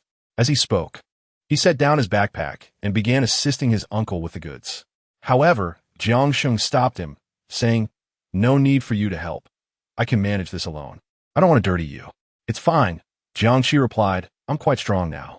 Jiang Sheng insisted, "That may be, but you are the seed of learning. Your task is to study diligently." Jiang Qi countered, "Uncle, even if I am a seed of learning, I cannot focus solely on studying and neglect everything else." Jiang Qi, undeterred by his attempts to dissuade her, stepped forward and lifted the goods onto the vehicle. Jiang Sheng, realizing he could not stop her, had no choice but to assist in the task. Jiang Sheng was somewhat taciturn, and Jiang Qi was even less inclined to speak. Thus, the two of them, when together, were enveloped in an atmosphere dominated by the sounds of labor. Occasionally, there would be a brief exchange. Jiang Sheng would pose a question, Jiang Qi would respond, and then silence would ensue for an extended period, only to be broken again by another inquiry from Jiang Sheng. "How is the school's food?" "It's acceptable." "Is the money sufficient?" "Yes." After a lengthy pause, Jiang Sheng advised, "Don't overexert yourself." Jiang Qi continued to work without interruption, replying, "Uncle, I understand." Throughout the entire process, the two maintained a slightly awkward, yet not overly uncomfortable rapport. Eventually, they transferred all the goods to the vehicle. Jiang Qi wiped his hands, glanced at the time, and remarked, "Uncle, today is Friday. Is Xiao Lu on a weekend break?" Jiang Sheng, bent over checking the ropes, nodded and said, "Yes, she finishes school at 6:10. "All right," Jiang Qi nodded. "I'll go pick her up." Jiang Sheng added, "The electric bike keys are on the table." Jiang Qi took the keys, mounted the bike, and headed to Chongqing Zhongshiwa. In less than 10 minutes, he arrived at the school gate. However, it was only 5:50, leaving 20 minutes until dismissal. By this time, the entrance was already crowded with parents awaiting their children. Various vehicles, including electric bikes and buses from different townships, filled the lanes in front of the school. Jiang Qi parked his electric bike in a corner that would not obstruct anyone, bought a starch sausage, and waited for another 10 minutes until the school bell finally rang, signaling the end of classes. The previously closed iron gate swung open, and students in uniforms began to emerge in succession, immediately surrounded by their parents, who naturally took their backpacks. Around 6:30, as the starch sausage in his hand grew cold, Jiang Qi finally spotted the familiar figure. She emerged from the school gate, surrounded by 4 or 5 girls, exuding a commanding presence. Her uniform jacket was open, revealing a t-shirt adorned with a floral logo, and her backpack was casually slung over one shoulder. Jiang Qi called out, "Jiang Lu."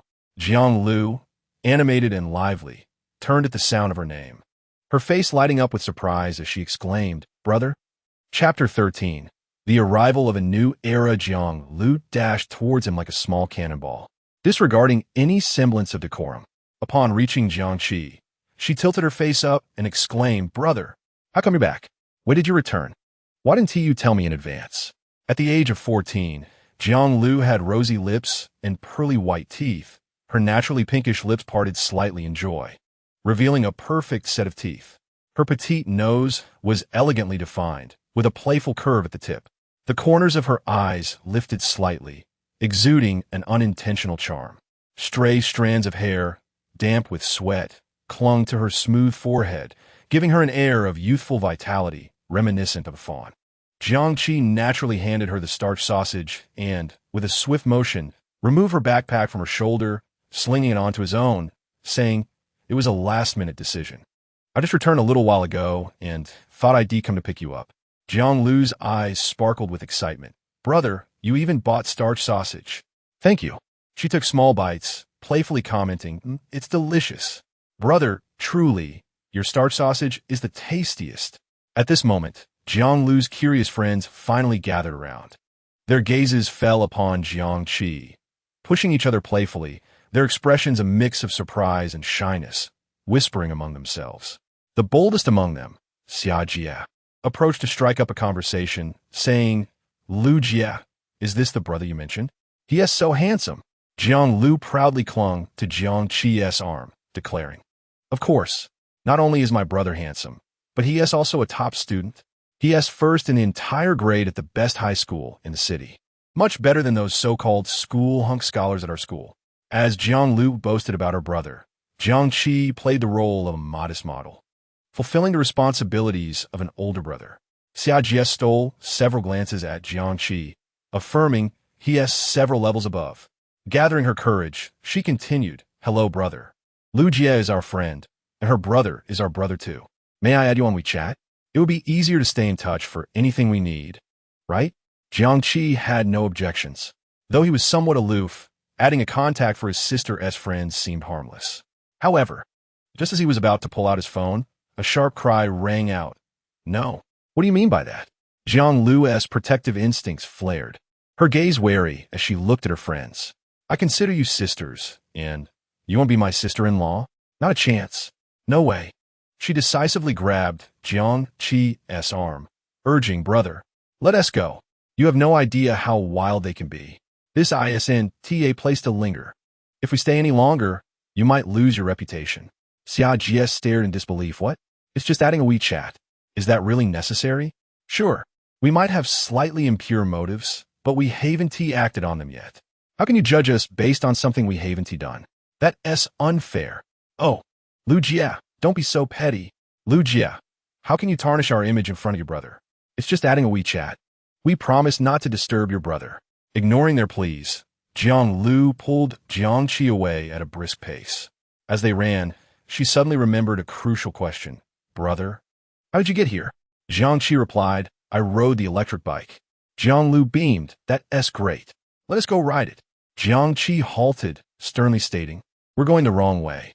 Jiang Lu's expression darkened, wishing to ask, "Brother, why didn't you say so earlier?" But knowing Jiang Qi would merely respond with indifference, she chose to remain silent. The two turned around to locate the electric bike. Jiang Lu donned her helmet, hopped onto the seat, and wrapped her arms around Jiang Qi's waist. Throughout the ride, her chatter was incessant. Today, during the last period, old Lu dragged it out again. Even after the bell rang, he insisted on finishing the last question. It was so annoying. That is why we came out so late. "Brother, how long can you stay this time? Can you take me to that new hot pot place this weekend? My desk mate said it's delicious." That Wang Hao from our class, the one I argued with last time, sprained his ankle playing basketball. Let us see how he shows off now. Serves him right. "Brother, don't you have many beautiful older sisters chasing after you at school? You mustn't let yourself get easily swept away." Yesterday, while scrolling through my feed, I came across a blogger talking about being under mental control. "Brother, do you think those things online are true? Wang Na's idol has fallen from grace. And I'm absolutely thrilled, haha." Jiang Lu was quite the talker, earning her the nickname Jiang de Lava at school. She was always the first to know and spread the latest gossip and happenings. Jiang Qi listened attentively, occasionally responding, embodying the perfect audience. Since Jiang Qi lost his parents, he had lived with her family. During that time, she had been like a little shadow, using her words to break down his defenses and guide him out of his sorrow. Of course, throughout this process, Jiang Qi had not hesitated to hurl cold remarks at her, even harshly telling her he didn't like her and to keep her distance. Jiang Lu had cried and felt disheartened, but had never given up. After all, our Jiang Lu embodies perseverance. This has shaped the current relationship dynamic between the two. Before long, Jiang Qi and Jiang Lu returned home. At that moment, Jiang Qi's aunt, Su Mei, had also just come back from work. Ever since Jiang Qi moved in, Aunt Su Mei had treated him like her own son.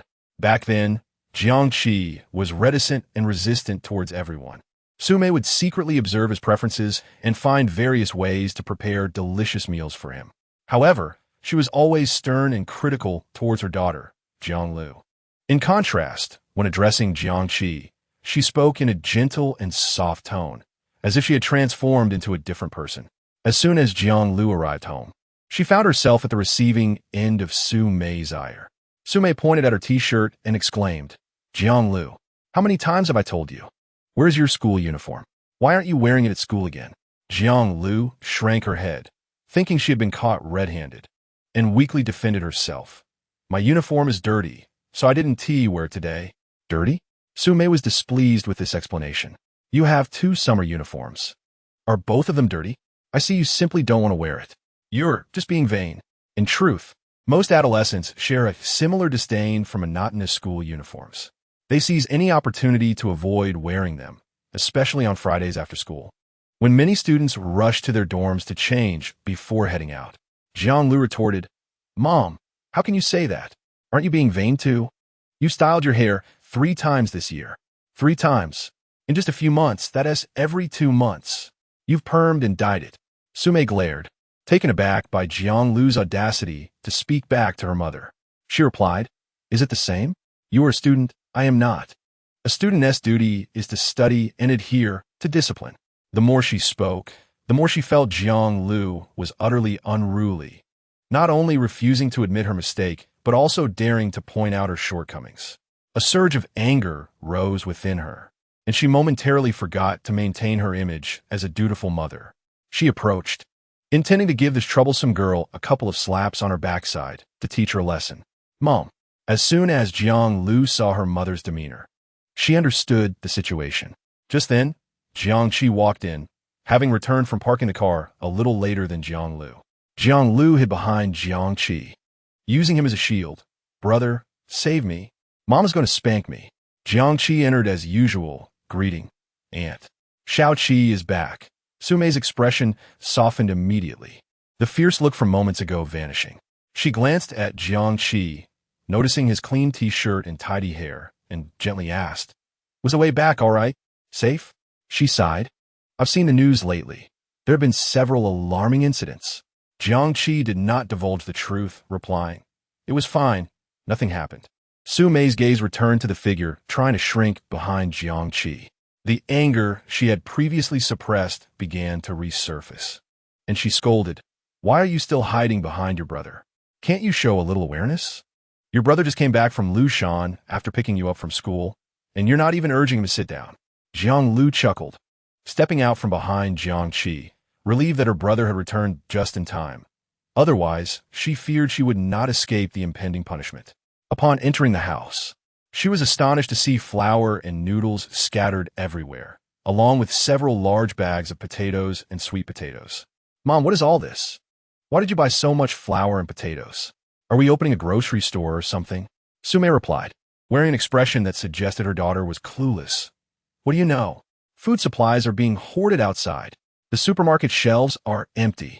If I weren't an insider who could secure some stock ahead of time, you, my little girl, wouldn't even be able to gather this much." Jiang Lu had heard the recent rumors, but thought it was an exaggeration, saying, "Mom, isn't this a bit over the top? How long will it take for us to consume all this? What if it spoils?" Su Mei insisted, "If it spoils, we'll peel it and eat it. It's better than having nothing to eat later. I've also frozen 2 boxes of hairtail on the balcony. That should last us for 2 months." Jiang Lu responded, "Mom, what era are we in? This is just a ploy by businesses to create panic. Don't you remember the incident 2 years ago when so many people hoarded medicine and salt? Nothing happened." Before Jiang Lu could continue, Jiang Qi interjected, "Xiao Lu, stop. Aunt is doing the right thing. These are extraordinary times." Su Mei immediately wore a look of approval. "See, your brother understands that I am right. When will you be as sensible as your brother? Jiang Lu turned to Jiang Qi, surprised that he had sided with their mother. Brother, do you know something? Jiang Qi replied, I'll tell you later. Jiang Lu was perplexed as to why he would wait to inform her. At 8 o'clock in the evening, Uncle Jiang Sheng returned home, and the family of 4 enjoyed a harmonious dinner together. Jiang Lu mechanically scooped rice in her mouth with her chopsticks, her eyes glued to the television, which was airing a melodramatic romance filled with misunderstandings, captivating her attention. Su Mei felt a surge of irritation, her chopsticks twitching restlessly in her hand. Suddenly, the television, which was playing the drama, abruptly switched to the national channel. Jiang Lu, puzzled, exclaimed, What is going on? Is the signal broken? At the same time, across the nation, every television, smartphone, and computer screen connected to the internet, whether used for gaming or streaming, was overtaken by an identical forced notification. A serious-looking female host with rapid speech appeared on the screen, her voice resonating through the television speakers and smartphone speakers simultaneously. Emergency notice. Attention all citizens. In 54 minutes at 2100 hours sharp this evening, the authorities will deliver an important address to all citizens. This address is of great significance and concerns every citizen. All citizens must put aside all matters at hand immediately and turn on and lock into televisions, radios, smartphones, computers, and any device capable of receiving signals to watch and listen punctually. Please spread the word. This will be a moment to witness history. Be sure to watch on time. The message repeated twice, and the television screen flickered before seamlessly returning to the romantic dialogue of the previously interrupted drama. The forced notification on the smartphone screens vanished, and the interrupted games, chat records, and video content resumed. In the living room, the 4 of them exchanged puzzled glances. Jiang Lu, bewildered, managed to utter, Huh? What is happening? Jiang Sheng looked equally perplexed, his chopsticks still suspended in midair, his eyes reflecting immense confusion and anxiety about the unknown. Su Mei's face turned pale, leaving her speechless. They truly did not comprehend the situation or what would unfold next. But they recognized that such an event had never occurred before. Since they could remember, there had never been an instance when the television abruptly switched to a national announcement. This was undoubtedly a significant event, and not a minor one. Moreover, the announcement mentioned it would be a moment to witness history, concerning the nation's fate and the livelihood of its people, affecting every citizen. This was almost self-evident. Among them, Jiang Qi exhibited the subtlest change in expression. A fleeting hint of shock crossed his eyes, but quickly vanished. He had a hunch that, given the current circumstances, the essence of this address would likely pertain to supernatural abilities and phenomena. However, he was uncertain about the specifics. He merely did not expect it to happen so soon. He had originally believed that, given the officials' cautiousness and reservations, there would at least be a few more months, or even longer, to prepare internally, allowing for societal buffering and psychological groundwork. However, he never anticipated that the authorities would choose such a seemingly tranquil night to unveil their intentions with such overwhelming force, leaving no room for any buffer, directly confronting the 1,400 million citizens. Chapter 14, Nations. On the Chinese internet, within less than a minute after the nationwide broadcast, it was as if a super bomb had been detonated. Major social media platforms instantly crashed. The servers of blogs, Weilan, and various forums were overwhelmed in mere seconds by a surge of traffic. Pages froze, refresh attempts failed, and server error messages flooded the screens. Countless posts surged forth only to be quickly drowned by even more visits. Is anyone there? What on earth happened?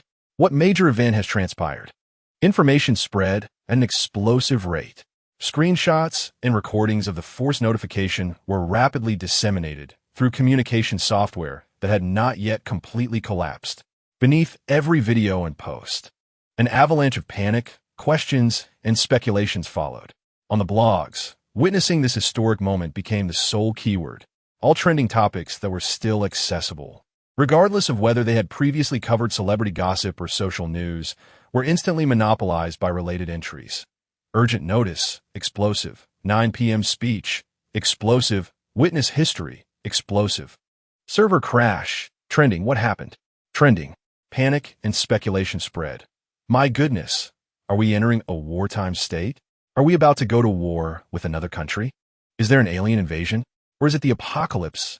Surely it cannot be a significant technological breakthrough, such as controllable nuclear fusion. It seems impossible. It must be something related to superpowers. I knew this secret would not be kept for long. The outside world is already half public, and now it's our turn. Please, let not be bad news. The authorities are finally going to reveal their hand. Stock up. Quick, stock up. The supermarkets will be empty. At the company, where I was working overtime, upon receiving the notification, the entire office was left in disbelief. This is utterly outrageous. I've never encountered anything like this. Can someone tell me what is going on? The office is in chaos. I was just starting a match in Wangzhou, right in the middle of a team battle, when suddenly my screen was cut off, and then I'm told to listen to the big boss's speech in 54 minutes. I'd already fallen asleep and was woken by my wife.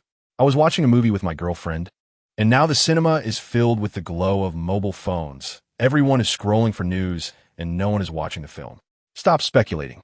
Let's wait and see what the big boss has to say in 54 minutes. What is the point of flooding the screens with panic? Some are also discussing the technology behind this forced push, all connected devices being simultaneously controlled. Wow, such a level of control is terrifying. How is this possible? The television signal is understandable, but how did they manage to do this with phones and laptops? This technology is astonishing. I had no idea such technology existed. Within mere minutes, the entire Donglu was plunged into an unprecedented collective panic. Meanwhile, this national-level action from Donglu could not escape the attention of other powers on the planet. The world's foremost superpower, the Anglia Federation. When the news from Donglu reached the highest authority in Anglia, the then 47th president, Kurt Haywood, instantly became serious. Donglu has finally made up its mind. Their actions are more significant and direct than we anticipated, forcibly taking over all devices and broadcasting live to the entire populace, leaving no room for retreat. The National Security Advisor of Anglia, Alan Thorne, replied, "Yes, Mr. President. They have chosen the most thorough method of disclosure. Should we take any action?" Haywood shook his head. "Let us observe the developments. Instruct the intelligence department not to overreact, but to closely monitor the content of Donglu's speech and the societal response, particularly online public opinion, the order in key cities, and any signs of unrest triggered by panic." "Understood," Thorne quickly acknowledged. Haywood felt an increasing urgency within. He knew that Donglu's public revelation would accelerate decision-making processes in other countries. The global transition into the era of superpowers was not far off. Certain plans needed to be expedited. The world's third-largest nation, the Novgorod Republic, threw center. Varnin frowned as he reviewed the briefing. Currently, Novgorod's stance towards superpowers was one of the highest-level forced secrecy. Knowledge was limited to the highest echelons, powerful departments, and specific research institutions. Any civilian discussion or information dissemination was considered a serious crime against information security and was severely suppressed by official entities. Now, if Donglu were to go public, the pressure would directly transfer to them. Beside him, Director Krug noted in a low voice, "Mr. President, rumors among the populace are growing more rampant, and our suppression costs are rising sharply. If Donglu goes public, we may face unprecedented shock." Varnin pondered for a moment and issued a series of commands. From now on, elevate national internet surveillance to fortress level. Block all keywords, images, and videos related to Donglu's incident. Notify the strategic rocket forces to maintain conventional vigilance. Instruct the Ministry of Internal Affairs to enhance alert levels in major cities and critical facilities. Finally, he stated solemnly, "Once Donglu finishes speaking, we will convene a security meeting. We must consider how they manage this and strategize our response." The Western Alliance, upon learning of Donglu's actions, convened an emergency video conference at lightning speed. During the meeting, representatives from various countries engaged in heated debate. My God, are they really choosing to go public with the entire populace? This is far too risky. Inevitably, the Anglia and some of our member states are already in a semi-public state, right? The The costs of information suppression are rising. We will eventually have to take this step. The key question is how they will respond. Such a sudden disclosure is bound to incite unrest. Do they have the capability to control the situation? If Donglu truly opts for full disclosure, they will be the first major nation to do so, which holds immense historical significance. Should we gather the media and get ahead of the narrative? No, let us wait a moment. We must clearly understand what they are saying. If they have a mature plan, we can take it as reference. If it is merely a hasty disclosure, we must exercise greater caution. The rotating chairperson continued. Additionally, if Donglu indeed opts for full transparency, we must be ready to respond. Although the lion explosion incident has been suppressed, private discussions have never ceased. Once Donglu goes public, our media will undoubtedly explode. We must prepare an official statement in advance to stabilize public sentiment. At this moment, Castillon, Dnieper Line Federation, Funan Kingdom, Yingzhou, Sun Country, and Jinsha Principality all turned their gazes towards Donglu, awaiting the countdown of 54 minutes to reach zero. Chapter 15. A speech addressed to all citizens. Donglu, Nuyang. In the year 2030, May 13th, 2055, 5 minutes before the live broadcast begins. Here, in one of the command centers deep within the reinforced underground facilities of the core area of Nuyang, it has been temporarily transformed into a live broadcast center aimed at 1,400 million citizens and the gaze of the entire world. In the vast studio, soldiers and professionals in uniform hurried to and fro, each engaged in final preparations, the atmosphere heavy and solemn, as if a storm were imminent, pressing on the hearts of everyone present. The arrangement of the broadcast area is exceptionally simple. The backdrop features the colossal emblem of the Donglu Republic, illuminated under cool, high-intensity lights, exuding a sense of solemnity. Seated behind the podium is a gentle figure, holding a speech that is the culmination of countless meetings and careful consideration of numerous pros and cons. In 5 minutes, the fate of the entire nation, the future of 1,400 million people, is about to be determined by his words. By his side stood Zhou Jinyu, the inaugural director of the Anomaly Management Bureau. Today, Zhou donned a specially tailored dark uniform, adorned with brand-new shoulder and arm insignia featuring the Bureau's emblem, an abstract design of energy waves encircling a shield and sword. As the director confirmed the final details for the broadcast, the gentle figure slightly turned his head, his voice soft yet tinged with a sigh. Jinyu, once this is aired, I wonder how many citizens will find it difficult to sleep tonight and how history will define this moment. Have we acted rightly or wrongly? Zhou Jinyu replied respectfully, indeed. What is destined to come will inevitably arrive. Embracing is far better than resisting or fearing. At least we no longer have to act against an unseen enemy. The former nodded gently, his gaze settling on Zhou Jinyu's pristine uniform, and inquired, how does it feel to wear this attire for the first time in public? Zhou Jinyu lowered his gaze to his uniform, a solemnity in his eyes. It feels heavy, yet quite striking. I hope that after tonight, when our citizens see this uniform, their first reaction will be one of reassurance rather than fear. It will be, came his voice, imbued with an undeniable certainty. He straightened his collar and declared, then let us together push open this door. Zhou Jinyu took a deep breath, subtly adjusting his posture. Moments later, the time reached 20:59. The countdown began. 10, 9, 8. Start. With that signal, it was as if the gates of history had swung wide open, the broadcast surging forth like a roaring tide, instantly reaching every corner of the nation. In Chongqing, Huimin community, the Jiang family had been gathered in front of the television for the past 10 minutes. As the moment arrived, the screen automatically switched to the national channel. Jiang Qi silently thought, it has begun, fellow citizens of Donglu. The voice resonated from the television. In the living room, Jiang Lu instinctively held her breath. Su Mei clenched the hem of her clothing, and Jiang Sheng grasped Su Mei's hand, a look of bewilderment on his face.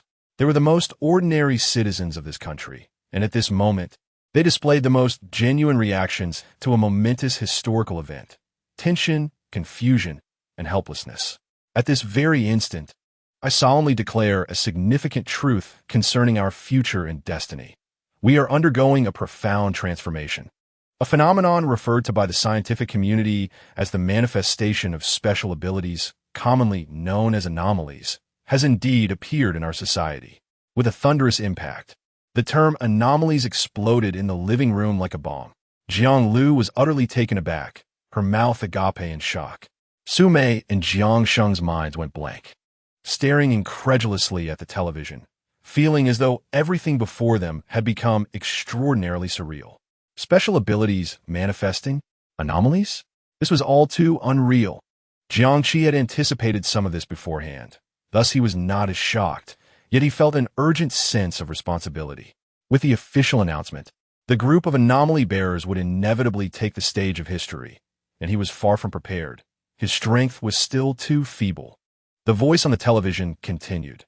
This change has come suddenly and is unprecedented. I fully understand that this news will undoubtedly provoke shock, unease, and even panic. Fellow citizens, your confusion and concerns resonate with the nation. The stability of every household and the safety of every citizen remain the deepest concerns of the state. The decision to be forthright is rooted in my firm belief that the citizens of Donglu possess resilient willpower and united strength. In the face of this historical trial, evasion and concealment are futile. Only by standing together can we overcome these challenging times. Therefore, on behalf of the state, I solemnly declare all citizens of Donglu, regardless of whether they manifest special abilities, are equal members of this republic, entitled to the same rights conferred by the Constitution and law, and bear the same responsibilities for building our homeland and safeguarding peace. The state has established the Supernatural Phenomena and Anomaly Management Bureau, abbreviated as the Anomaly Management Bureau, which will advance relevant management work in a lawful, scientific, and orderly manner, ensuring social order stability and protecting the legal rights of every citizen from infringement. We urge those who have manifested abilities, please register with the Anomaly Management Bureau voluntarily. Your abilities represent new possibilities for the nation's development, but they must also be subject to regulated management. The state will provide necessary guidance and support to help you better understand and control your abilities, transforming them into a positive force that serves society and benefits the people. We further urge all citizens, remain calm and steadfast in your confidence. Trust that the state is capable of navigating complex situations, safeguarding basic livelihood supplies, and maintaining social fairness and justice. Fellow citizens, the wheels of history turn relentlessly forward. Challenges are unprecedented, but opportunities lie within. The state will provide the utmost resolve and the most solid assurances to shield all citizens from a storm. The people are the foundation of the nation's strength, and the state's commitment to the people will never fade. At the appropriate moment, Zhou Jinyu took the microphone. Dear fellow citizens, I am Zhou Jinyu, the inaugural director of the Anomaly Management Bureau. At this moment, we stand at a historical crossroads. An unprecedented force has descended upon us. Anomalies disrupt the familiar order and bring profound challenges, yet they also harbor unknown possibilities. The establishment of the Anomaly Management Bureau is a department forged by the Republic at a pivotal historical juncture to safeguard the nation's foundation and protect the peace of its citizens. Next, I will outline the primary functions of the Bureau. The Anomaly Management Bureau safeguards ordinary citizens from the perils of uncontrolled abilities while also upholding the equal rights of those who manifest abilities. Order is our common cornerstone. Any actions that violate the law and threaten society, regardless of their origin, will face the most severe legal sanctions. Whether ordinary citizens or ability bearers, all are citizens of Donglu. Let's stand shoulder to shoulder to face these challenges. The state stands with the people. Together, we shall overcome adversity and embrace a brighter future. Chapter 16, Registrant Number 001. Thus, the broadcast comes to a close, and the screen returns to normal. At the same time, a message appeared on the communication devices of all citizens in Donglu. To all citizens of Donglu, to ensure your and your family's safety and maintain a smooth societal transition, please adhere to the following emergency response measures. Remain calm. Avoid unnecessary travel. Steer clear of areas with large crowds or unfamiliar remote locations, and minimize cross-regional movement. Heighten your vigilance, avoid risks, and stay away from any locations exhibiting abnormal phenomena, such as unexplained energy fluctuations, unusual sounds, or uncontrolled objects. In the event of sudden danger, seek shelter immediately, prioritizing your safety. Be discerning with information. All authoritative news will be released through the national broadcast, the Anomaly Management Bureau's official website, and certified channels. Do not trust or disseminate unverified rumors or hearsay. If you encounter danger or distress, report it immediately. If you find yourself in peril or observe any threats to public safety or social order, please promptly call the Anomaly Management Bureau's nationwide emergency response hotline, XXXXXXXXXXX, or utilize the built-in anomaly reporting feature of the Donglu Tong app. If you or someone you know is suspected or confirmed to have manifested special abilities, to ensure safety and receive necessary guidance and support, please immediately call the Anomaly Management Bureau's Registrant and Assistance Hotline, XXXXXXXXXX, or go to your local community service center or police station for preliminary reporting. Professionals will follow up. Voluntary and truthful registration is a crucial step in safeguarding yourself and others. National security depends on us all. Remain vigilant, follow guidelines, assist one another, and together we shall weather this storm.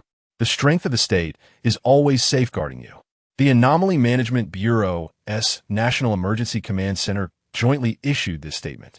In the living room, the dialogue of the protagonists on the television continued to play, yet the sound seemed to be muffled by a thick layer of glass, becoming indistinct. The air was so heavy it rendered one breathless. After a while, Jiang Lu turned to Jiang Qi, seeking reassurance. Brother, is this all real? The immense unknown and fear ensnared her like an impenetrable web, holding her tightly. Just yesterday, she had been preoccupied with examinations and entangled in the complexities of classroom relationships. Now, in the blink of an eye, the entire world had turned upside down. She felt ordinary, insignificant, and fragile, utterly defenseless against the impending storm, swept away by the torrents of change, overwhelmed by an inescapable sense of powerlessness regarding her own fate. Jiang Sheng and Su Mei were similarly affected, perhaps even more so, as they had already reached middle age, having lived in this familiar world for over 40 years, adhering to the rhythms of daily life and the mundane realities of work and family. They had long grown accustomed to the rules of the world. Now, those rules had been irrevocably shattered. Superpowers, supernatural phenomena, the Bureau of Anomalies, emergency hotlines. All of this was utterly devastating for them. At this moment, Jiang Qi remained silent. He saw the fear and helplessness in his sister's eyes, the confusion and disarray on his uncle and aunt's faces. Yet he too felt powerless. That night, the Jiang family, like most of the people in Donglu, was destined for sleeplessness. Lying in bed, Jiang Qi stared at the dark ceiling, contemplating the events of the day. The speech had effectively acknowledged the existence of superpowers and publicly introduced the Bureau of Anomalies, an institution established for those with extraordinary abilities. An influx of superhumans was undoubtedly on the horizon, and the online censorship regarding them would be completely lifted, as more and more individuals registered their powers. Forming a substantial community, the societal rules would be rewritten, and superhumans might emerge as a new class. Should he disclose his abilities? Should he apply for registration? After some reflection, Jiang Qi concluded that the answer was no. Firstly, his powers were developmental. They were not particularly strong at this stage, heavily reliant on time and deep slumber. Without undergoing a prolonged period of dormancy, he was merely a slightly stronger ordinary person, rendering registration inconsequential. Secondly, although the high-ranking officials proclaimed that regardless of whether one exhibited special abilities, they were all equal members of the Republic and would even receive corresponding support and guidance. The current transitional period of societal upheaval made it impossible to predict what might occur. Especially for Jiang Qi, who possessed eternal life, there was no need to rush. With this realization, he ceased to dwell on it. The following morning, upon seeing Jiang Lu's dark circles, he understood she had undoubtedly spent the night awake. Meanwhile, his uncle and aunt, after breakfast, left for work. For them, despite the monumental changes in the world, the rhythm of life remained unchanged. One cannot simply cease to eat, drink, and live because of the arrival of superpowers. They still needed to provide for their families. As long as the world continued to function, their work would not cease.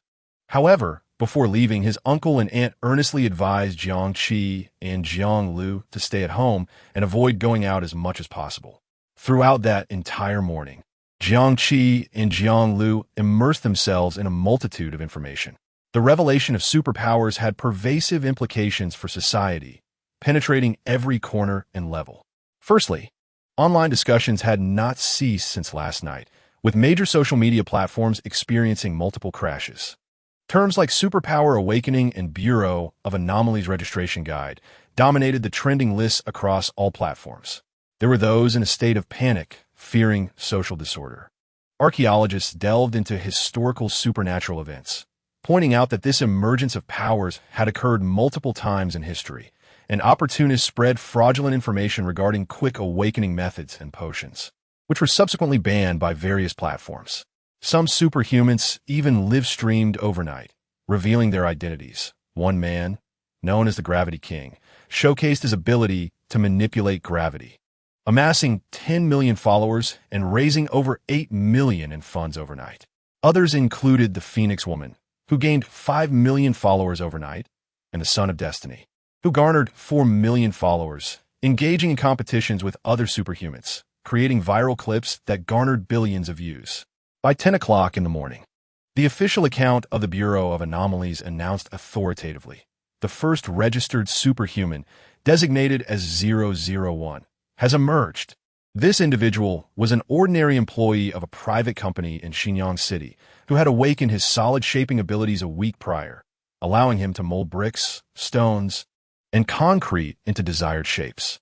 After contemplating throughout the night, despite some hesitation, he ultimately decided to respond to the nation's call, voluntarily contacted the Bureau of Anomalies, and passed the assessment, becoming the first registered superhuman.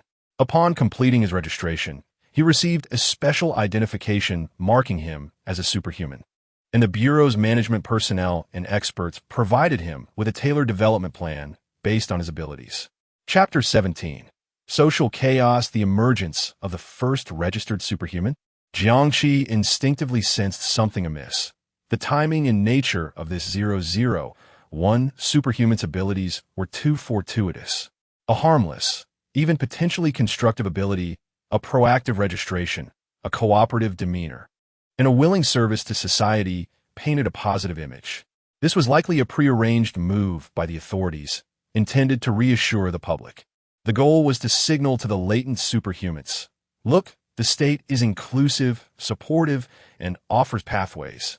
The nation not only treated superhumans as equals, but also promised specific development plans tailored to their unique abilities.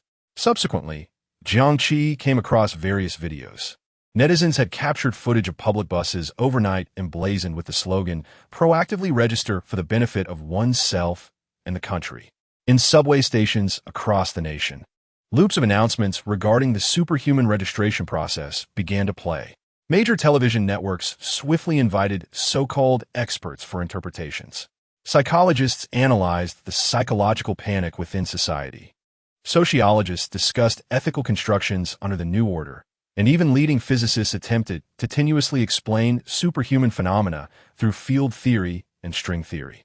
The rapid unfolding of these events was dazzling, as if a long-repressed world surged forth with uncontainable vigor. In the blink of an eye, the transition from lockdown to liberation had occurred, catching everyone off guard. Superhumans sprouted like mushrooms after a rainstorm, stirring the nerves of society. "Brother, look at this." Jiang Lu handed her phone to Jiang Qi. On the screen was an announcement from the Yuting Group via its official account. Yuting Group is recruiting special talents globally. Effective immediately, the Yuting Group officially launched the Spark Plan, publicly seeking individuals confirmed to possess extraordinary abilities. Upon verification of their powers, they would receive annual salaries of at least 2 million yuan in equity incentives, no upper limit. The release of this announcement sent shockwaves through society. Wealth and status, which an ordinary person might toil a lifetime to attain, were suddenly within reach for certain superhumans.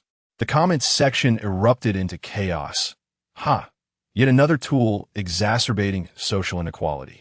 We ordinary folks study hard for years, work 996 for decades, only to be overshadowed by a sudden mutation? Is that fair? Why should that be? Existence is reality. Who wouldn't desire superpowers? Yutong is merely the first to take the plunge. It will not be the last. The capital's instinct is the sharpest. Superpowers are the variable of the new era. Whoever can control more superhumans will dictate the landscape for the coming decades. Yutong has placed a substantial bet. The question arises, is it safe for a private company to recruit superhumans on such a large scale, wielding supernatural powers? Who will oversee this? If anything goes awry, who will be held accountable?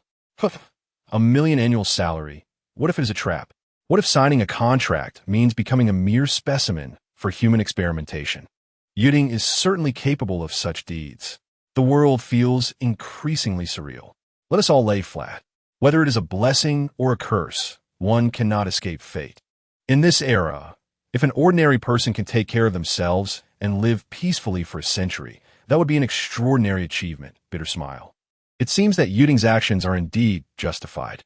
What if your competitor suddenly possesses a hacker with the ability to manipulate data or a prophet who can predict the market?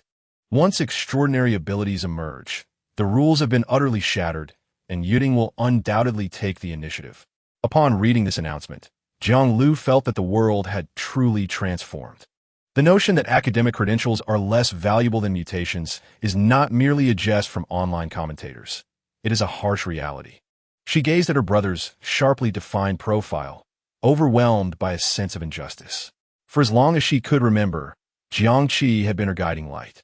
Jiang Qi, who excelled from a small county to a key city school, ranked first among all students.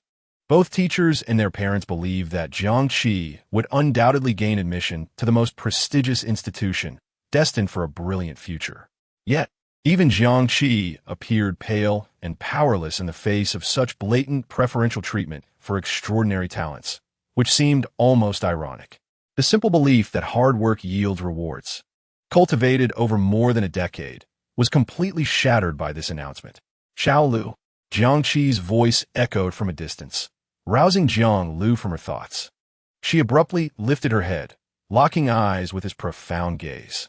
"Brother," she replied, her voice trembling slightly. Jiang Qi turned off his phone, and the world fell silent. "Remember my words, Xiao Lu. The emergence of extraordinary abilities may elevate some individuals to great heights while leaving others in disarray. This is due to the changing times. Opportunities are shifting, and the rules governing the world are perpetually being reshaped. It is normal to feel lost. You are afraid, and so am I. There will be chaos and reorganization, with new rules and powers emerging, but there will inevitably come a day when everything settles. In the face of an unpredictable future, our primary task is to avoid confusion and strive to absorb all knowledge. Others may be swept into the skies by the winds or dragged into the abyss by the waves, but I must remain the one who withstands the turbulence, understand?"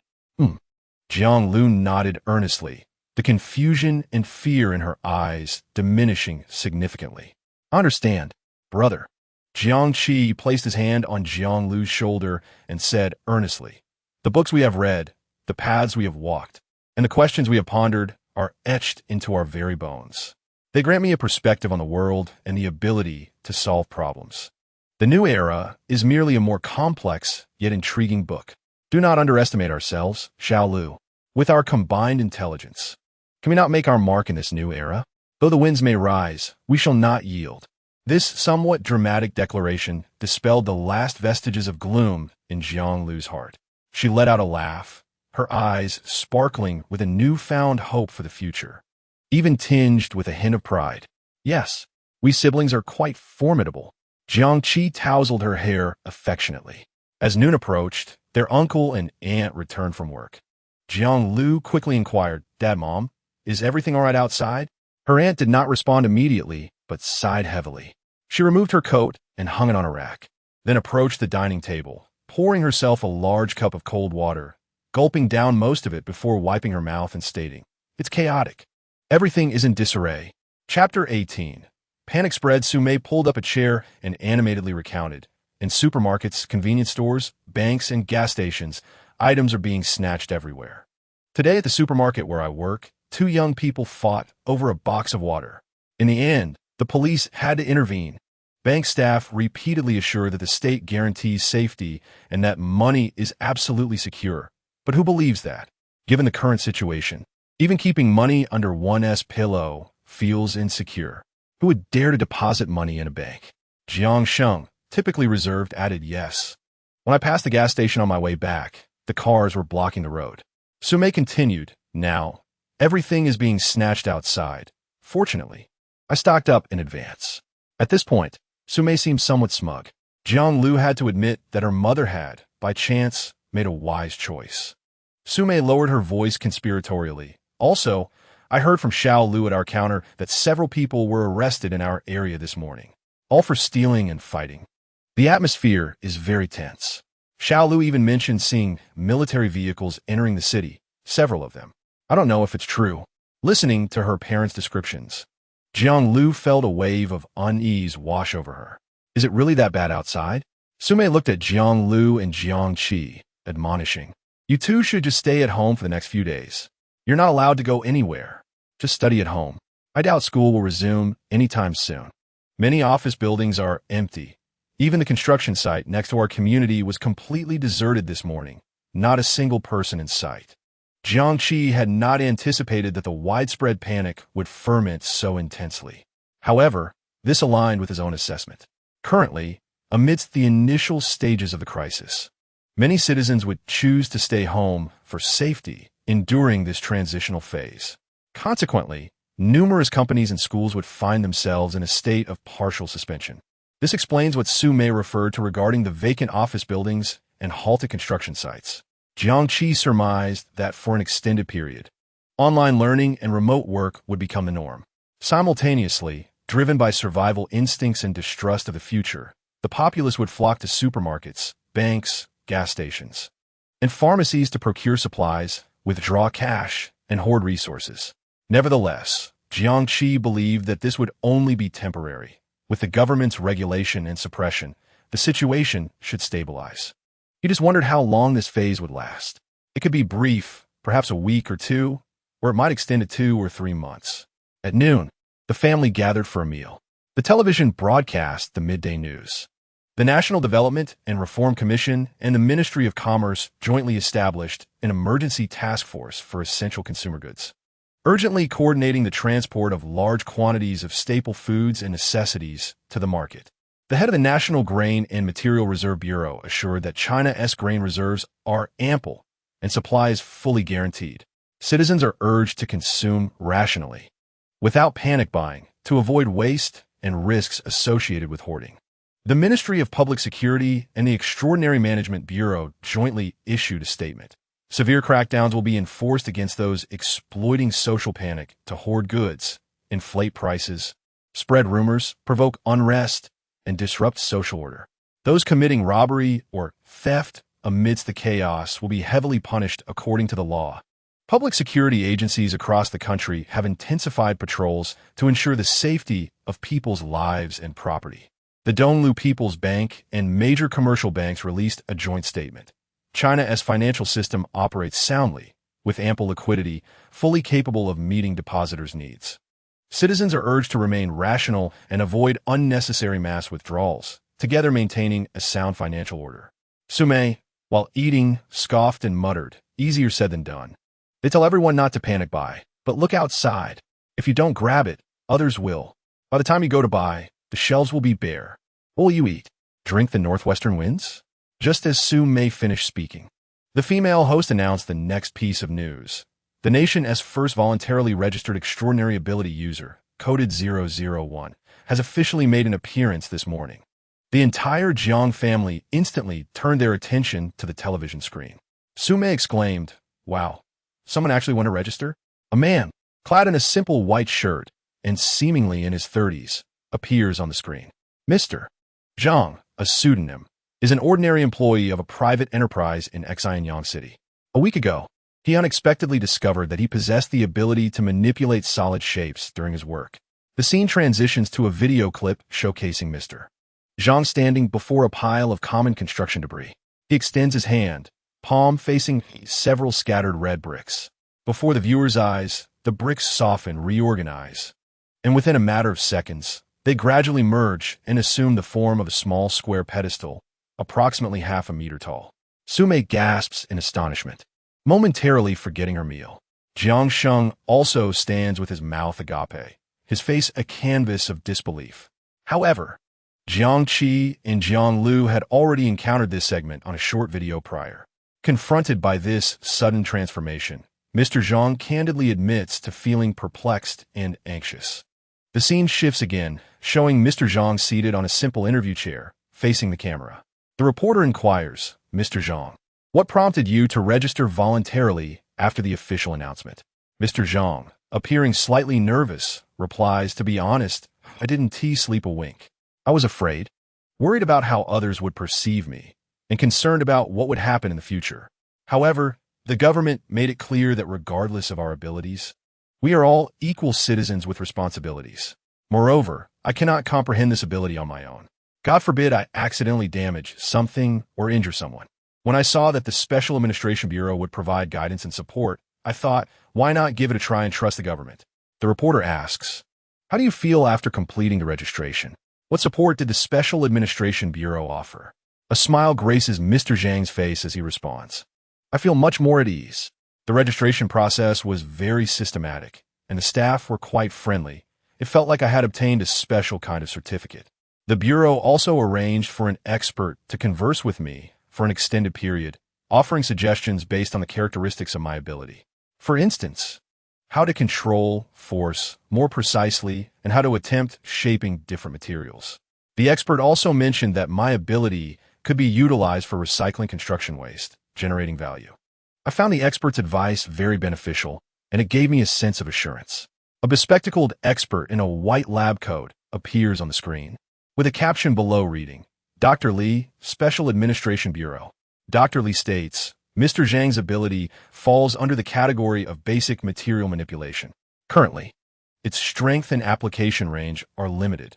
However, in the long run, it holds immense practical value and commercial development potential in the fields of recycling construction waste, rapid emergency facility construction, and even specialized material processing.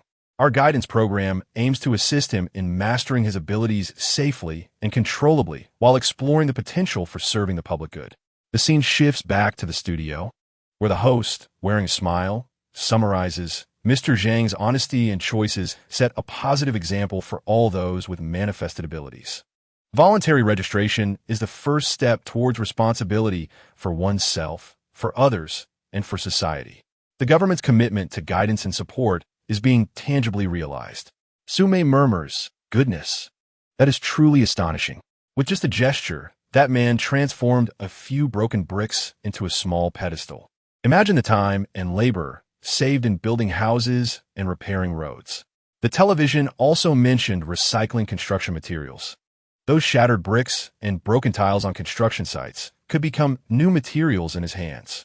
Just think of the fortune he could amass. Jiang Sheng nods in agreement, saying, "Indeed, that skill is quite impressive." Sume expresses her discontent. "I suppose the meager savings my husband and I have painstakingly accumulated over the years would not even suffice for what he earns in a month. Why haven't we awakened any abilities?" Jiang Sheng is at a loss for words. If she asked him, who should he ask? Sume sighs. "They always say knowledge changes fate, but now it seems that these abilities are far more effective than studying." Jiang Sheng shakes his head, his tone heavy. "I cannot envy that. As long as we can live peacefully and protect our children, that is far more valuable." Sume exhales softly, providing herself with comfort. That is true. They were simply favored by fate. Besides, while these abilities sound splendid, who knows whether they bring blessings or calamity? Look at what the television said. If one loses control and injures someone, it is better for us to remain ordinary, capable of supporting our family and living steadily. Subsequently, the couple discusses the chaotic events they witnessed earlier, expressing concerns about potential escalations in public safety and whether their salaries would remain unaffected. Pondering whether they should withdraw some cash from the bank. Jiang Lu quietly interjects a few tidbits she encountered online. Jiang Qi remains silent, listening intently without engaging in the conversation. After a while, he sets down his chopsticks, wipes his mouth, and gazes at his uncle, aunt, and Jiang Lu, solemnly stating, "Uncle, Aunt Xiao Lu, I have something to tell you." Sumei, puzzled, asks, "Xiao Qi, what is it that has you so serious?" Jiang Lu, sensing the unusual tone in her brother's voice, inquires, "Yes, brother, what is it?" Jiang Qi delivers his shocking revelation. "I am planning to drop out of school." "Xiao Qi, what nonsense are you talking about?" Sumei exclaims in alarm. There are only 20 days left until the college entrance examination, after studying hard for over a decade. Isn't this the day you've been working towards? Your grades are excellent. You could easily attend a prestigious university. How can you consider dropping out at such a critical moment? What will you do afterward? Jiang Sheng shares the same anxious expression. Although he is often reticent and struggles to articulate his thoughts in moments of urgency, he understands the gravity of the situation. Xiao Qi has been entrusted to him by Jiang Qi, and he cannot allow him to jeopardize his future. "Xiao Qi, listen to your aunt." Sumei assumes her nephew has faced some setbacks at school and quickly softens her tone. "Xiao Qi, have you encountered any issues at school? You can share with your aunt. We are not afraid. If you do not wish to return to school, we can continue your studies at home. After your exams, you can go wherever you want to relax." Only Jiang Lu poses the question, "Brother, is this related to the recent events?" Jiang Qi replies, "Uncle, aunt, I am not only planning to drop out, I also intend to leave for a while." Jiang Lu feels an overwhelming sense of emptiness in her chest, a feeling of helplessness far more difficult to bear than the public revelation of abilities. She instinctively grasps Jiang Qi's hand. "Brother, where are you going?" Jiang Qi turns his head, offering her a reassuring glance before extending his hand, hovering over a cup of water on the dining table. Then, under the watchful eyes of Jiang Sheng, Sumei, and Jiang Lu, the water in the cup defies gravity, slowly rising to form a stream that entwines around Jiang Qi's hand, swirling between his fingers and palm. After several seconds, under Jiang Qi's control, the water flows back seamlessly into the cup, the surface undisturbed, and his hand remains dry as before. This ability to manipulate water, bestowed upon Jiang Qi by Yu Gui, is certainly not as powerful as Chen Hao's, but he can indeed control a small cup of water. Jiang Lu stares at Jiang Qi in disbelief, her voice barely above a whisper. "Brother, is this an ability?" Sumei's mouth drops open, as if she is seeing Jiang Qi for the first time. "Xiao Qi, you?" Jiang Sheng finds himself in a state of shock. Jiang Qi nods, "Yes, I have awakened an ability." Sumei asks, "When did this happen? You should have told us sooner." Jiang Qi responds, "It awakened while I was at school." Jiang Lu gazes at her brother, realizing, no wonder he was so supportive of mom's hoarding. No wonder he has remained so calm since last night. He must have already seen through the truth of the world. After more than 10 minutes of explanation from Jiang Qi, the three finally accept the fact that he has awakened an ability. However, Jiang Qi did not reveal everything. He did not mention the matter of Yu Gui, only stating that during his time at school, a flower transformed into light and flew towards him. Sumei asked, "So, you have been chosen by the state to participate in a secret training program?" Jiang Qi nodded, fabricating a benevolent lie about a department even more secretive than the Yiguan Bureau. They specifically seek out awakened individuals of his age for long-term, systematic training. The duration remains uncertain. 5 years, 10 years, all are possibilities. Must it take so long? Sumei felt as though a piece of her heart had been brutally carved away. Jiang Qi had been with her family for 6 years. She regarded him as her own son. The thought of him being away for 5 or 6 years was unbearable. She inquired, "Will you be able to return during that time? Not even for the new year?" Observing the sorrowful expressions of his uncle, aunt, and sister, Jiang Qi felt a pang of guilt. Yet he understood the necessity of not fostering false hope. Resolutely, he shook his head. Due to the confidential nature, visits home are generally not permitted, and communication will be strictly limited. "Brother," Jiang Lu embraced Jiang Qi, "I can't bear to see you go. Please don't leave." Under normal circumstances, Sumei would have chastised him for his age and the need to be cautious. However, at that moment, she was beyond such thoughts. Her voice trembled. "When will you leave?" Jiangqi replied, Today. Today? So soon? Surely we should prepare something for you. Clothes, food, necessities. Jiangsheng inquired. How will we contact you if there's an emergency at home? Jiangqi shook his head. There will be no way to reach me. Chapter 20. Leaving home. Sume wiped her tears, saying, Another secretive department, and now we can't even contact you. You might be gone for 5 or 10 years, and we can't even see you once. How can we be at ease with you leaving? How can such a department exist? Xiaoqi, you aren't being deceived, are you? Jiangqi glanced at his tearful aunt, his sorrowful sister, and his uncle who was suppressing his grief. His heart ached, but he knew that this slumber was imperative, a decision he had made long ago. From the moment he gained his powers, he had devised a plan. This return was merely for farewell, with no intention to linger.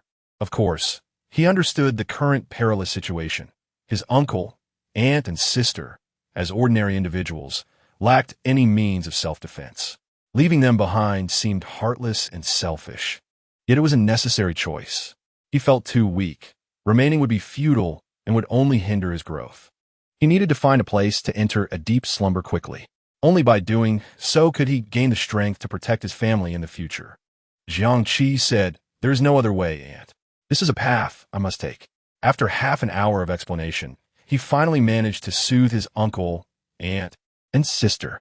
With his intelligence, he could fabricate a fictional institution. Most importantly, he possessed abilities, which was his greatest assurance. For now, he concealed the truth and broached another topic.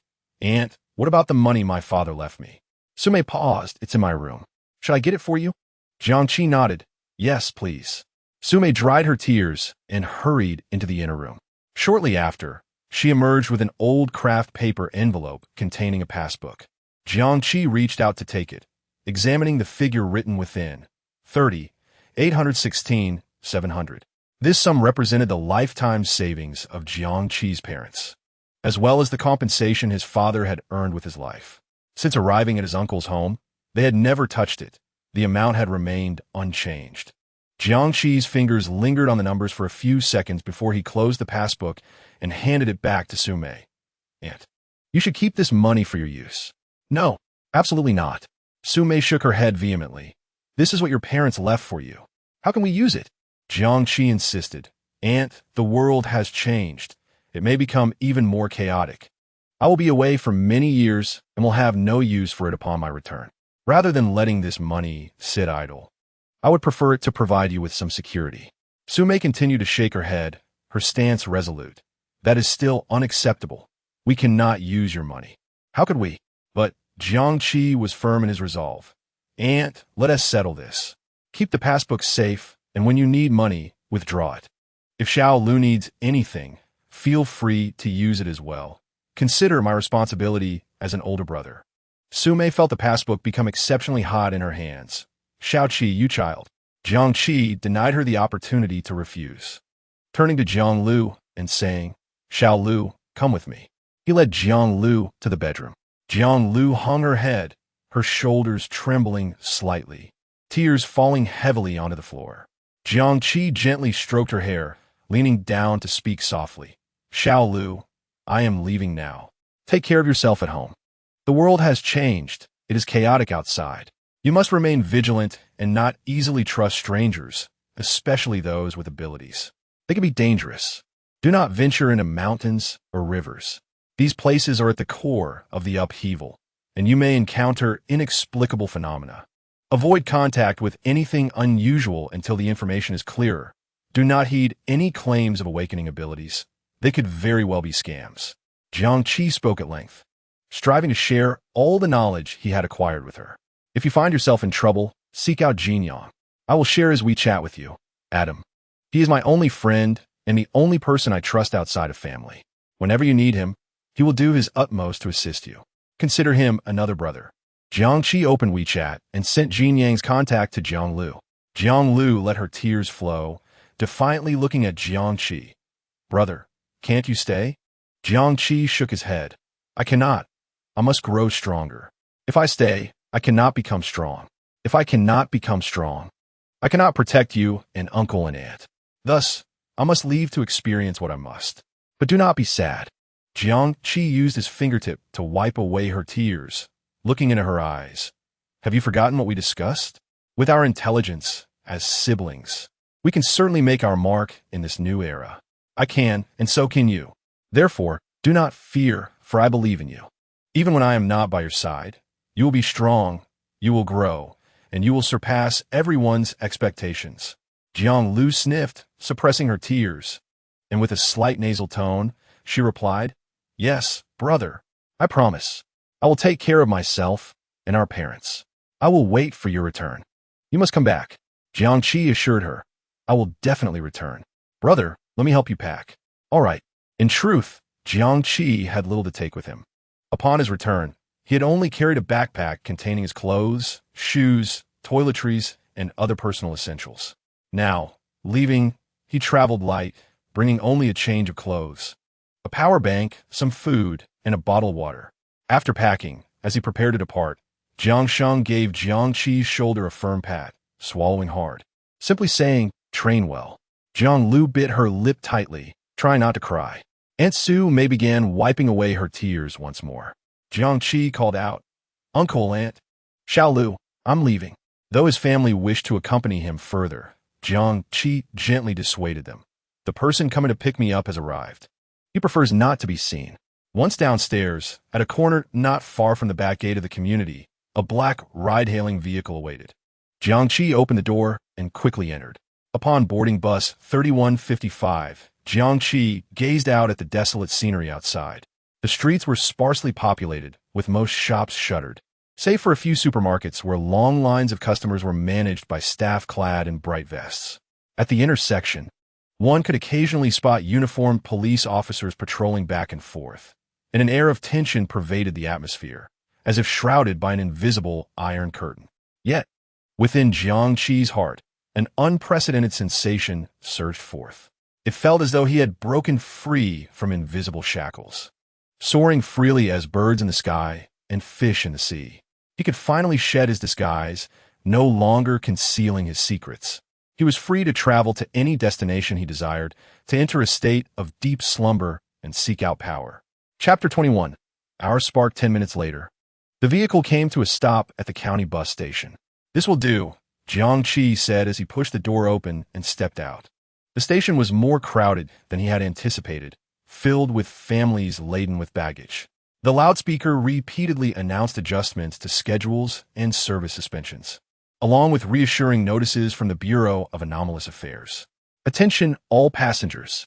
Due to recent exceptional circumstances, the following emergency adjustments have been made to the bus schedules. All services to Lushan have been suspended, including interprovincial, intercity, and tourist routes. Some operational services include local buses to Chongqing County's towns, Shahaizhen, Qingyinzhen, and Lulinzhen.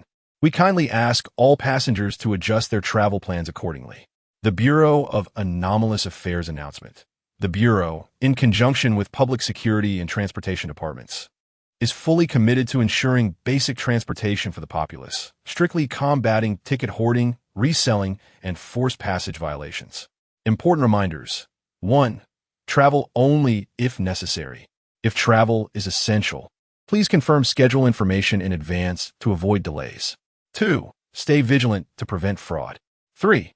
In case of danger or distress, report immediately. 4. Those with abilities are encouraged to register proactively. The strength of the nation is with you. Listening to the announcement, Jiang Qi's mind stirred. Indeed, this confirmed the news he had seen online. The government had deployed the Bureau's notices at subway stations, bus terminals, and other locations, urging individuals with special abilities to register and reminding citizens to ensure their safety. It seemed that this comprehensive disclosure was not a sudden decision by the state, but rather a premeditated deployment. Furthermore, the announcement noted that bus services from Chongqing to Lushan had been halted. It was unclear whether this was a targeted adjustment or a sweeping nationwide order. However, it seemed likely to be the former. There had been numerous travelers returning from Lushan to Chongqing. Such news could not be concealed. He had even advised the driver to report it, so the authorities must have been informed. It was possible that other travelers had also fallen victim that day.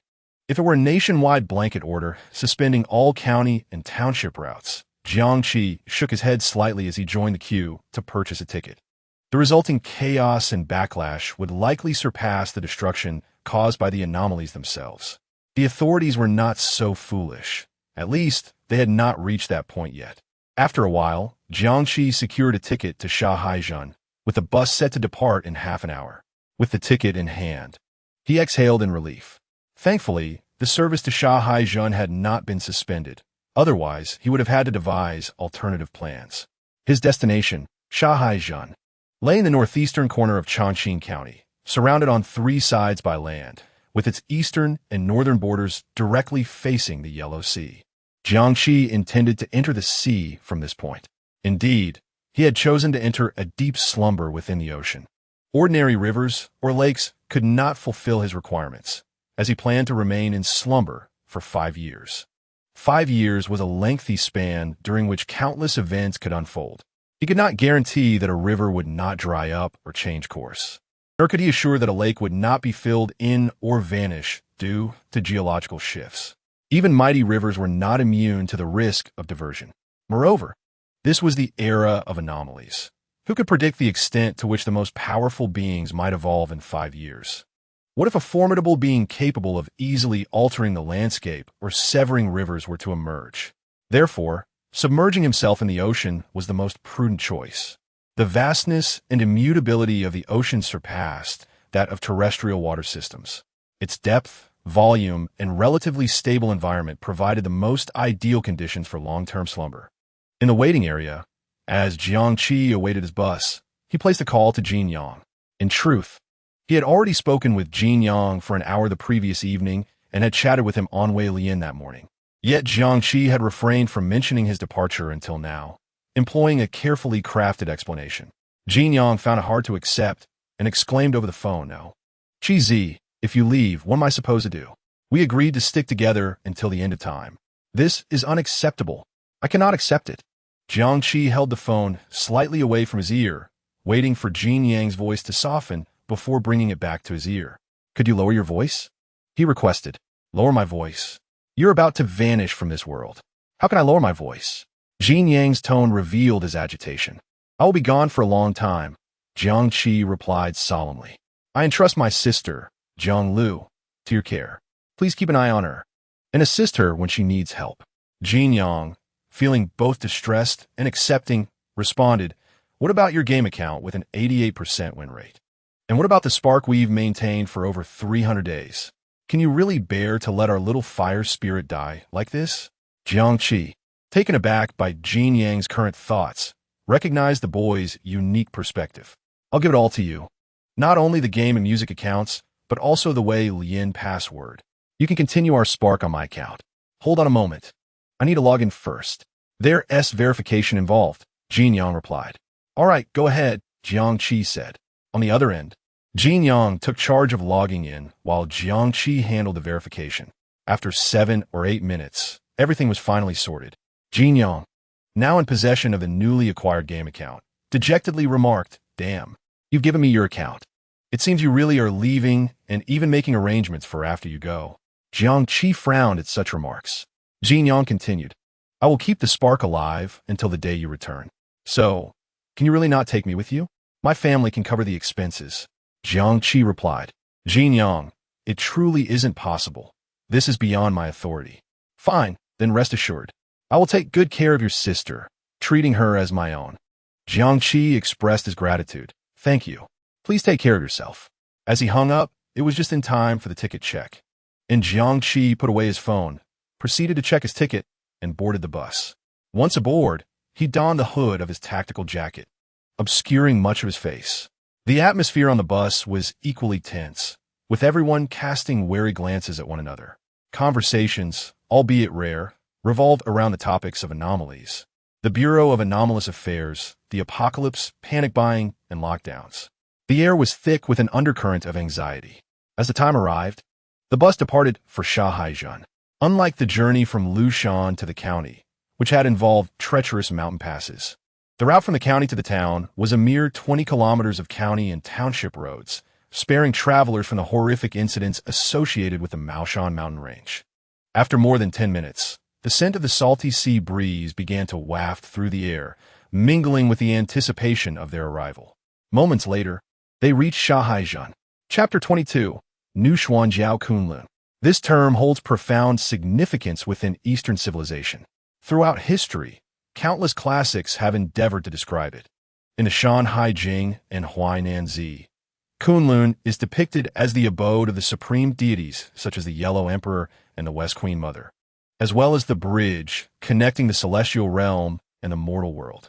It resides at the center of the cosmos, symbolizing the heart of the universe where gods, spiritual beasts, and extraordinary flora converge. In the Mu Tianzi Zhuan, there is a detailed account of King Mu of Zhou's expedition to the Kunlun Hills, where he met the Queen Mother of the West. In Li Sa, Chu Yuan describes Kunlun as a symbol of transcendent spirituality, stating, Zhan Wu Dao Fu Kunlun. The road is long and winding. The He Tu and Luo Shu mythologize Kunlun as the center of the earth, portraying Kunlun Mountain as the pillar of heaven, connecting the atmosphere to the celestial realm. Numerous Taoist texts such as Bao Pu Zi, Yuan Shi Shang, Zhen Zhong Xianji, and Yunji Qi Qian refer to Kunlun as the highest celestial realm in Taoism, Yu Jing Shan, the sacred site of Yuan Shi Tianzun, and one of the three pure heavens. For centuries, emperors dispatched envoys to explore it, alchemists sought immortality, and poets endlessly sang its praises. In modern times, scholars have conducted countless studies attempting to explore the relationship between the origins of Eastern civilization and Kunlun. Yet, the precise location of Kunlun in ancient mythology remains unresolved. Some assert it is purely a magnificent imagination, a collective fabrication of dreams by ancient people, a mere symbolic sign devoid of tangible coordinates. Others firmly believe it truly exists, obscure by the passage of time. Today, the extraordinary has descended, and Kunlun has finally regained its original visage. In the remote province of Shiyuan, at the summit of Kunlun Mountain, astonishing miracles are unfolding. The air reverberates with a thunderous sound, reminiscent of the time when heaven and earth were first created. A tremendous force is reshaping this ancient mountain. Countless peaks are rising at a visible rate, growing taller and larger, surging towards the dim sky. During this process, massive rock masses weighing hundreds or even thousands of tons are tearing from the mountains, crashing onto the relatively flat terrain, producing a thunderous roar. Countless animals, birds, and insects tremble in fear, left with no choice but to quiver in the face of this cataclysmic transformation. In the next moment, they are crushed to powder by the falling boulders or completely buried by the collapsing mountains. Many peaks have surpassed the limits of geographical understanding, reaching heights that exceed the concepts of 8,000 or 9,000 meters, ascending wildly towards heights of 10,000 meters or even beyond, existing only in theoretical models. If a geologist were to witness this scene, they would surely succumb to cognitive madness. From a high vantage point or through the lens of a satellite capturing a fleeting image, one would observe the entire Kunlun mountain range swelling, stretching, and twisting into an unimaginably colossal entity. This spectacle resembles an enormous iceberg, finally revealing the parts hidden beneath the water's surface, while more incredible topographies emerge. There are chasms resembling heavenly abysses, ancient forests formed by unimaginable giant trees.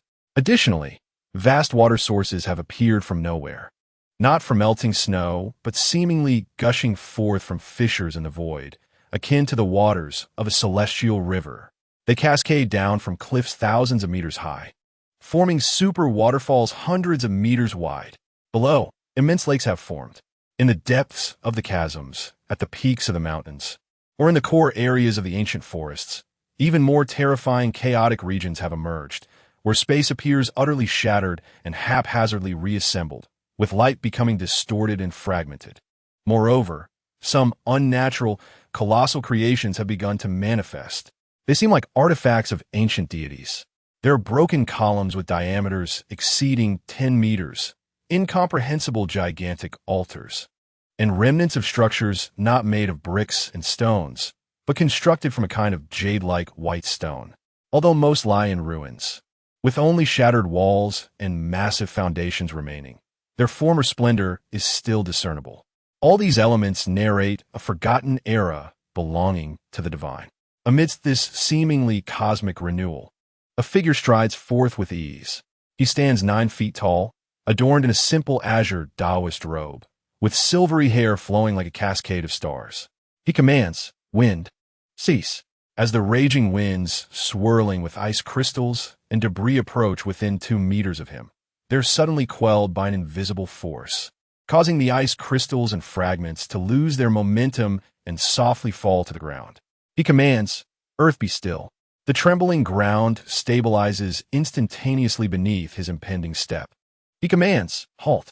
A massive boulder, hurtling down from the mountain with immense force, roars towards his head.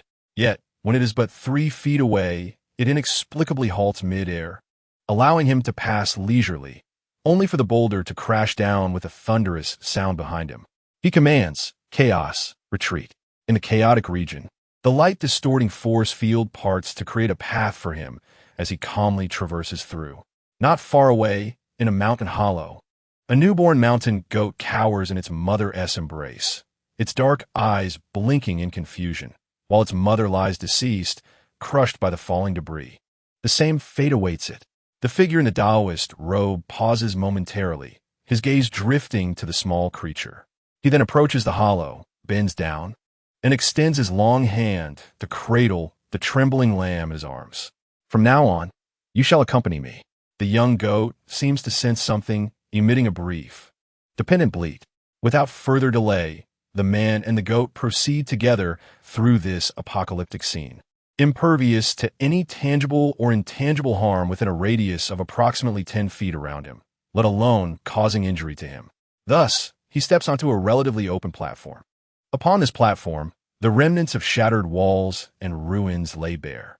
There are vast outlines of foundations, crumbling temple walls several yards thick, and even some tattered armor, dust, fragmented jade tablets, and charred remnants of silk manuscripts scattered on the ground, alongside a bronze sword embedded at an angle.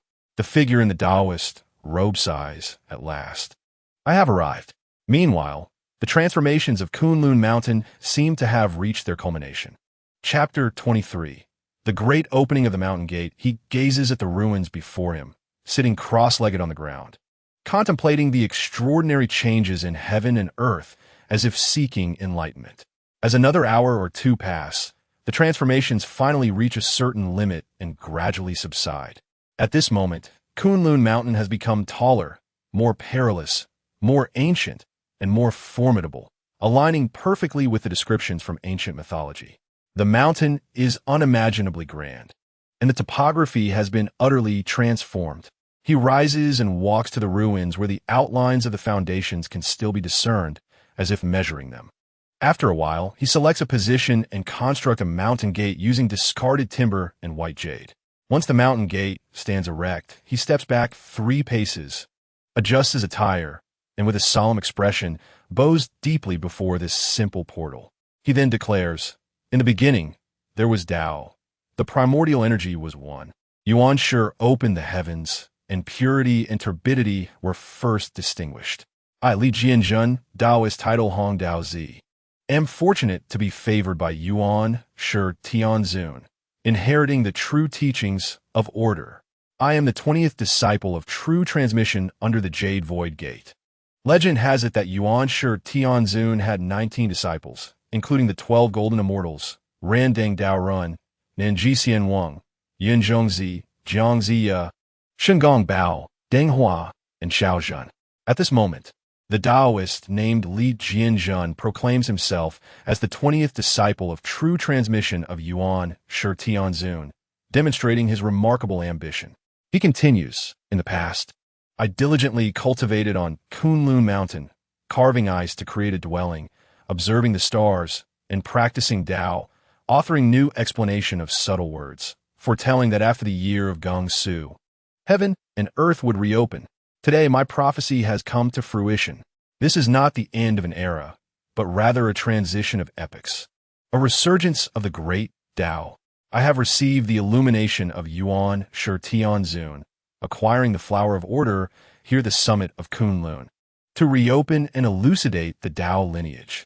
I hereby name it the New Explanation Sect, those who possess a heart inclined towards the Tao, regardless of their noble or humble origins, and irrespective of their inherent abilities or lack thereof, may enter my domain. I shall impart the Yuqing's secret record, bestow the true laws of order, and enlighten those lost on their paths, thereby establishing order in this chaotic cosmos. Let the mountain gates be flung wide. With that, he pointed his finger like a sword, and the sword's energy hummed forth, carving the three characters Xi and Chuan Jiao atop the mountain gate. In an instant, his long silver hair danced in the wind as if the Milky Way were unfurling. A crimson gold vertical mark glimmered between his brows, evoking an irresistible impulse for reverence and worship. He then gently caressed the soft fleece of the lamb nestled in his embrace, proclaiming, "All beings are imbued with spirit and possess the nature of a Tao. From this day forth, you shall be my first disciple in establishing this mountain." Granted the title Lingming Zi, come, let us cultivate together. In the Republic of Fanguang, in the Southern Territories, two armed factions were locked in combat within city. One side relied on rudimentary sandbag fortifications for cover, desperately unleashing a torrent of fire upon their foes. The opposing faction sought to launch an assault from the open ground, yet sporadically, individuals were torn apart by crossfire, collapsing with anguished cries, leaving behind a grim trail of corpses. The battlefield resembled a colossal meat grinder. But amidst this fervent exchange of fire, a young girl unexpectedly emerged. She appeared to be around 15 years old, adorned in a sari embroidered with golden lotus flowers and divine bird motifs, her deep olive skin radiating a soft luster. A red bindi, vivid as a drop of congealed blood, adorned her brow. Her long, raven-black hair was meticulously styled, adorned with antique jewelry set with rubies and emeralds, exuding an innate air of nobility. She calmly walked into the heart of the battlefield, seemingly oblivious to the peril surrounding her, as though she had inadvertently wandered into an alien realm. "That child! Come back! Commander! Commander!" There's a civilian. A soldier, having noticed this situation, reported to the commander. Yet the bloodthirsty commander was too preoccupied to care, brusquely shoving the soldier aside, commanding, "Open fire. Suppress them. Do not concern yourselves with anything else." The soldiers foresaw the impending scene. The girl would surely be mercilessly torn apart by bullets. Yet astonishingly, the bullets aimed at her veered off course at the last moment, narrowly avoiding her. A shell, which should have created a massive crater at her position, instead struck a nearby low wall. Barefoot, she tread upon the ground littered with debris, shell casings, and blood, walking resolutely towards the center of the battlefield. The entire scene imbued with a suffocating, eerie sanctity. The combatants, from soldiers to low-ranking commanders, found themselves gripped by an invisible force, unable to utter a word. Some ceased firing, while others continued to pull their triggers reflexively. The girl bravely approached, gently pushing aside a soldier's weapon.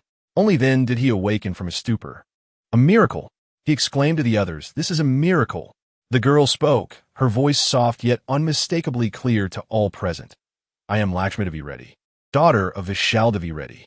I am also the source of creation and causality, the weaver of fate, the essence of the One, the reincarnation of Brahma, the creator of all that is. You have lost your way in the sea of reincarnation, ensnared by the terror of karmic retribution. Cease your slaughter. Only by halting the violence can the wheels of causation turn towards peace, preventing your souls from plummeting into the abyss of reincarnation. Lay down your arms." Her gaze swept over each person still holding a weapon, her eyes filled with compassion and an irresistible authority. Those whom her gaze touched found their fingers involuntarily releasing their triggers. Kneel before this. Her voice resonated with supreme majesty, stirring within them the most primal desire for refuge. With a soft thud, one soldier knelt first. Then, one after another, like a cascade of dominoes, more and more fell to their knees, their foreheads pressing against the earth. The girl opened her arms wide, gazing skyward, singing, "Follow me, and I shall forgive your sins."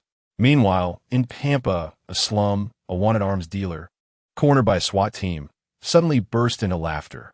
In an instant, the discarded metal scraps at his feet fused together to form a suit of iron armor, enveloping him. He then crashed through the barricades, weaving through a hail of bullets, ultimately departing with a flourish after dispatching several officers. In Angwa, the stock trading hall, the eyes of a middle-aged white-collar worker flashed with a stream of vast data, and in the next moment, several numbers rearranged, causing the stocks he had invested in to soar by 3 points.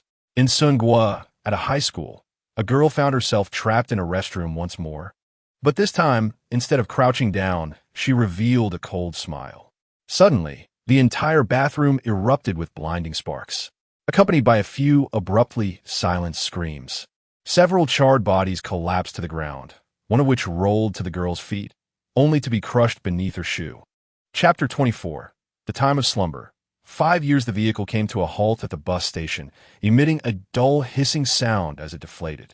Jiang Qi disembarked among the other passengers. Although the town of Shanghai was named a town, its actual scale and strategic significance far exceeded that of an ordinary village. Nestled at the tip of a prominent peninsula in Wuling province, it stands as one of the province's most vital deep-water ports. With a massive silhouette of a gantry crane faintly visible in the distance, handling the energy, raw materials, and various goods that sustain the region's economic lifeblood. At the station's exit, a makeshift checkpoint had been established, where 2 uniformed personnel, in conjunction with a police officer, were checking the identification of those exiting and conducting brief inquiries. A sign nearby read, "Cooperate with inspections, ensure safe travel." Jiang Qi maintained his composure as he approached, calmly presenting his identification. "From the county?" One staff member inquired after glancing at the ID, then scrutinizing Jiang Qi's youthful and somewhat refined features, asking, "What brings you to Shanghai town?" "I'm visiting my uncle." Jiang Qi had prepared his response, stating, "My aunt is worried about safety in the county and asked me to stay for a few days." This explanation was plausible enough, and since Jiang Qi did not appear to be the type to cause trouble, the staff member refrained from further suspicion, though they still followed standard protocol, asking, "What is your uncle's name? Where does he live?" Jiang Qi answered smoothly, "My uncle's name is Yu Wei, and he lives in Huifu community." Seeing this, the staff member routinely reminded him, "Recently, the town has implemented safety controls. Please be cautious, avoid wandering around, and report any unusual individuals or events promptly." "Understood. I will be careful." Jiang Qi nodded, taking his identification back and stowing it away neatly.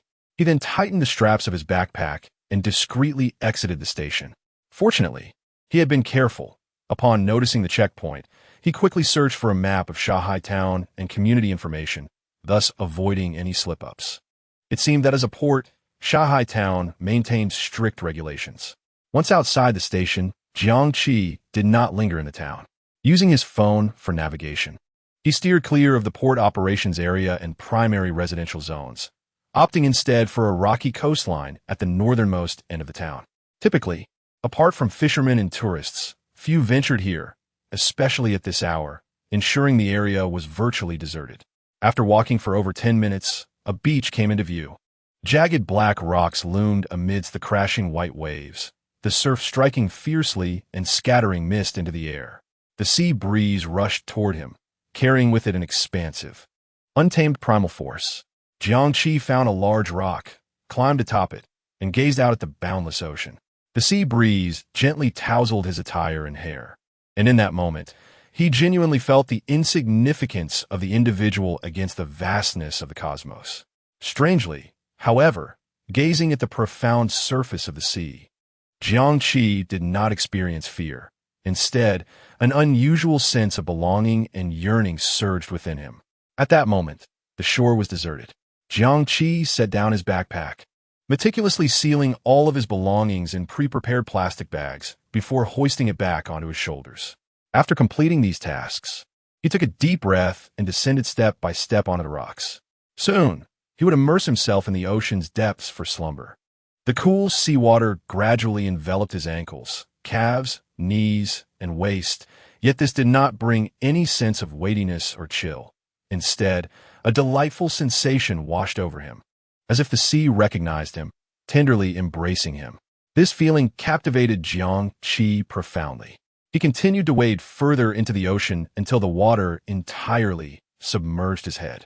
Remarkably, he did not need to breathe, as the sea seemed to interact with his skin, ensuring he would never experience suffocation. Jiang Qi then focused his mind, fully attuned to the water-controlling sensation imparted by Yu Gui. This was an enigmatic feeling. If one were to draw a comparison, it could be likened to a prosthetic limb, with the surrounding water within a meter seemed to sense Jiang Qi's intentions. As he wished to move forward, the water around him naturally responded, forming a gentle vortex that propelled him onward. Initially, Jiang Qi found this maneuver somewhat uncoordinated, but his strong aptitude for learning quickly led him to master it. He felt like a child with a new toy, reveling in the joy before adjusting his posture, akin to a fish diving deeper into the ocean. The light beneath the waves transitioned from azure to deep blue, and then to a profound indigo until only a faint glimmer of daylight remained above. Concurrently, as he descended deeper, the water pressure intensified. Yet, the terrifying pressure that could deform objects and spell doom for ordinary individuals did not cause Jiang Qi any physiological discomfort. It felt as though he was entirely impervious to it. No, he was utterly oblivious to it. However, the increasingly dim light did evoke a sense of solitude within him. Jiang Qi's objective was crystal clear. He sought a location on the ocean floor that was sufficiently deep and concealed, at least 100 kilometers away from the shore. Only there could he feel secure. Estimating his speed, he calculated it to be around 30 kilometers per hour, comparable to that of an average person cycling on land. Thus, he swam tirelessly, mentally tracking the passage of time. After approximately 4 hours, Jiang Qi arrived at a colossal underwater cliff. The scale of this underwater precipice was beyond imagination. Its drop immense, with the rock face extending infinitely downward, resembling an ancient mountain range before him, rendering Jiang Qi's figure nearly insignificant in comparison. This was the place? Jiang Qi silently affirmed. He descended along the steep cliff face until he reached the abyss's depths. Along the way, he brushed past numerous medium to large deep-sea creatures. According to standard classifications, depths below 200 meters are considered deep water. From 200 to 1,000 meters corresponds to the midwater zone, which is the primary operating range for conventional submarines. At this depth, the light had already dimmed considerably. The range from 1,000 to 4,000 meters is classified as the deep zone, also known as the dark zone, where total darkness prevails, illuminated only by bioluminescent organisms. From 4,000 to 6,000 meters is the abyssal zone, devoid of any light. Depths exceeding 6,000 meters belong to the ultra-abyssal zone, characterizing the most extreme marine environment on the planet. Based on the organisms observed, Jiang Qi concluded he was situated within the 2,000 to 4,000 meter deep zone. At this moment, standing on the ocean floor, he gazed around, and apart from the occasional luminescent creature piercing the darkness, all that surrounded him was an overwhelming, thick, and boundless silence and obscurity, as if he were ensconced in a colossal underwater prison. Those with weaker psychological fortitude would likely have crumbled under the absolute isolation and pressure. Even Jiang Qi felt an unprecedented loneliness seeping from the depths of his soul, as if he were the sole inhabitant of the entire universe. Gradually, Jiang Qi explored the ocean floor until he discovered a slightly concave area draped with thick layers of deep-sea sediment. Some rare deep-sea fungi and coral-like organisms grew slowly nearby, forming a fragile ecosystem amidst the desolation. This should be sufficiently safe, Jiang Qi reassured himself. No one in the world would ever find this place. The depth here exceeded the reach of any submarine. Even the most advanced military-grade submarines could only dive to a maximum of 1,500 meters. Human exploration of this region relied solely on costly, limited operation and high-risk specialized manned submersibles. In strict terms, this area had already approached the limits of human technological reach.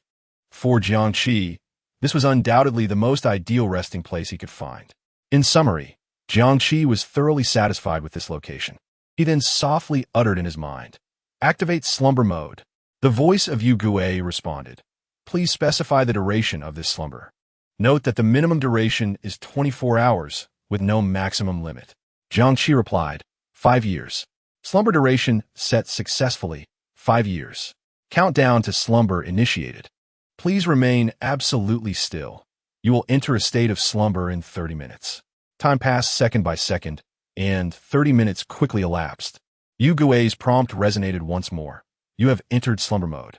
In this state, you are in absolute safety, undisturbed, unharmed, and unobservable, with your condition remaining constant. No food, intake, or excretion is required. While in slumber, you gain 0.0000001 points in strength, agility, and constitution every second. As the prompt concluded, the slumber officially commenced. Strength 0.0000001, agility 0.0000001, constitution 0.0000001. Jiangqi closed his eyes, engulfed by the dense darkness.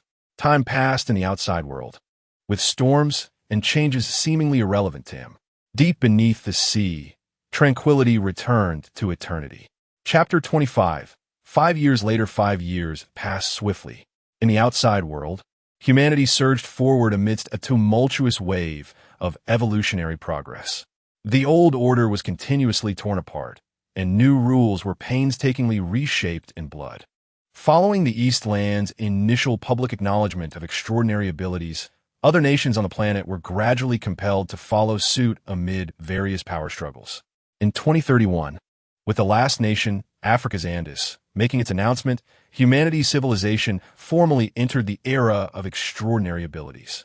In 2032, the United Nations passed the foundational draft of the Convention on the Rights and Obligations of Extraordinary Ability Users.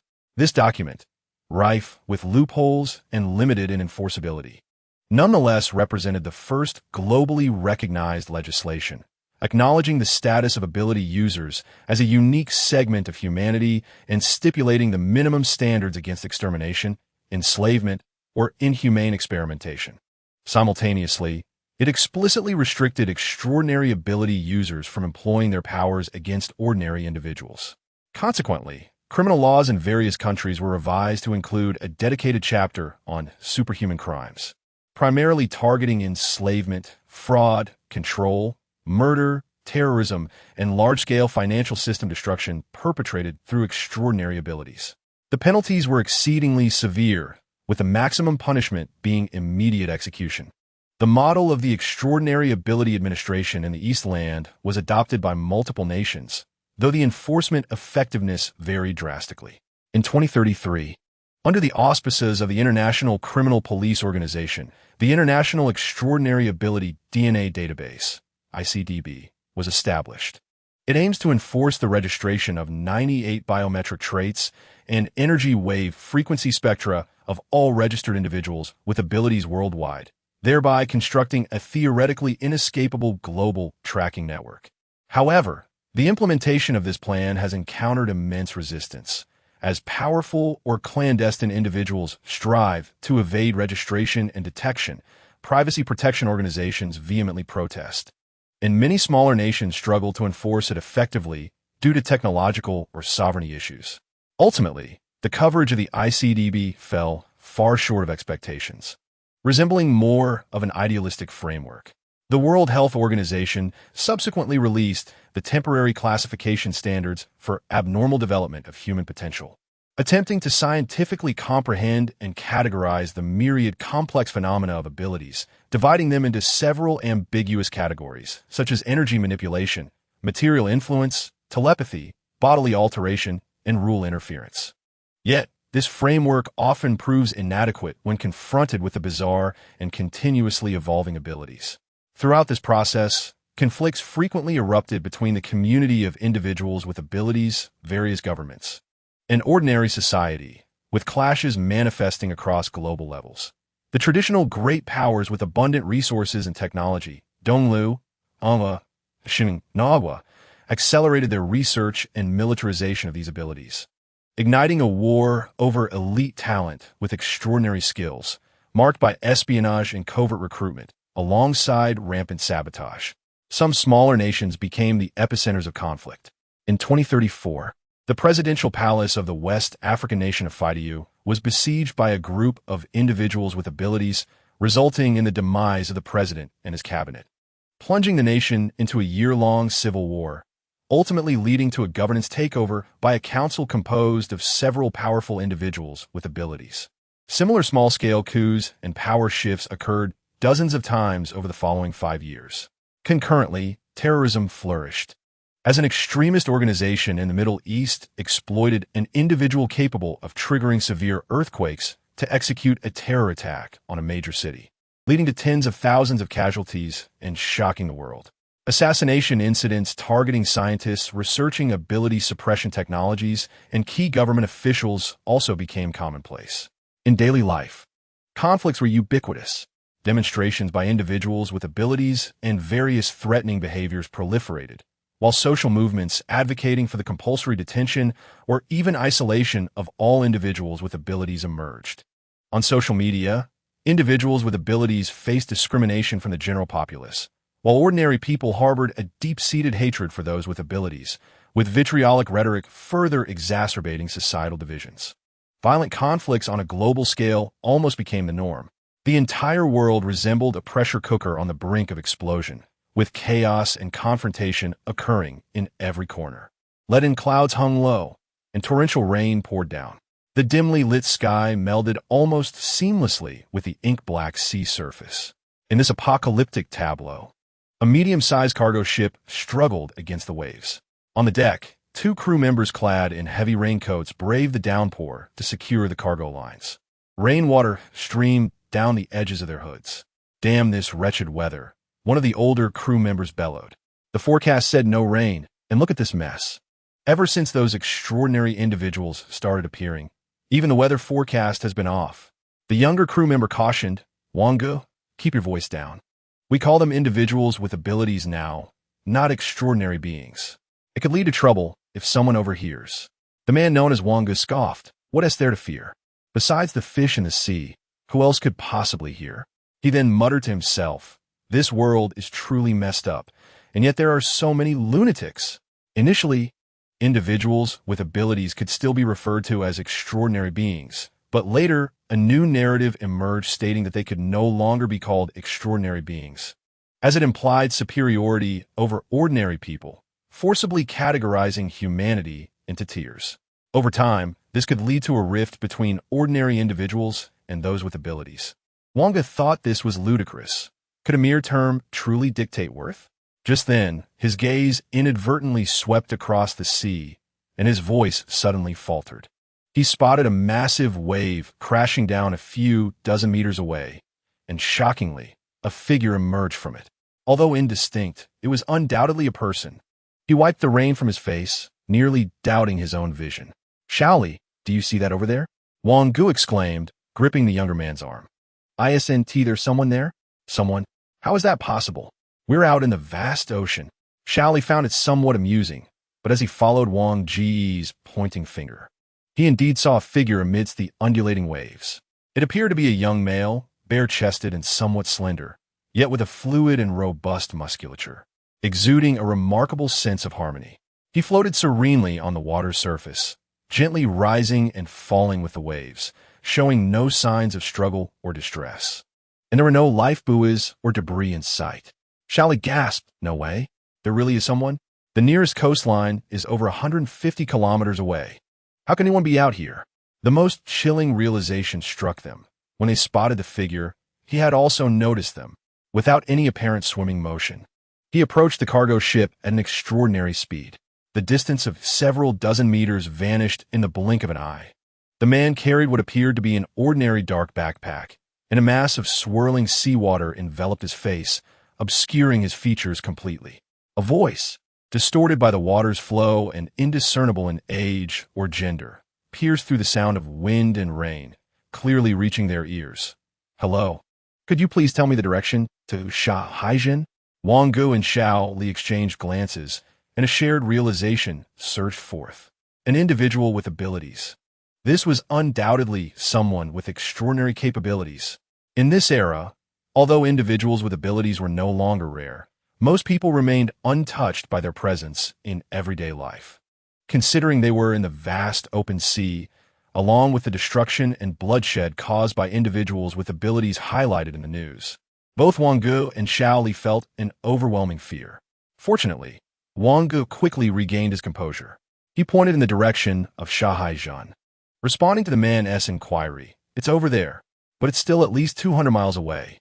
The man looked toward the direction Wang Gu indicated, confirming, "That way. Thank you."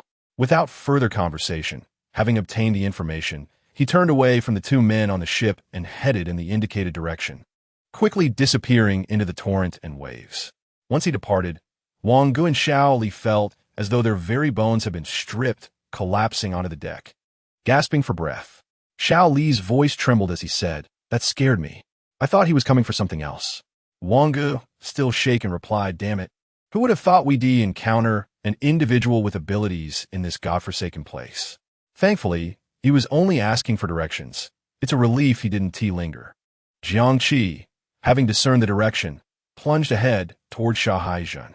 Indeed, this individual was Jiang Qi.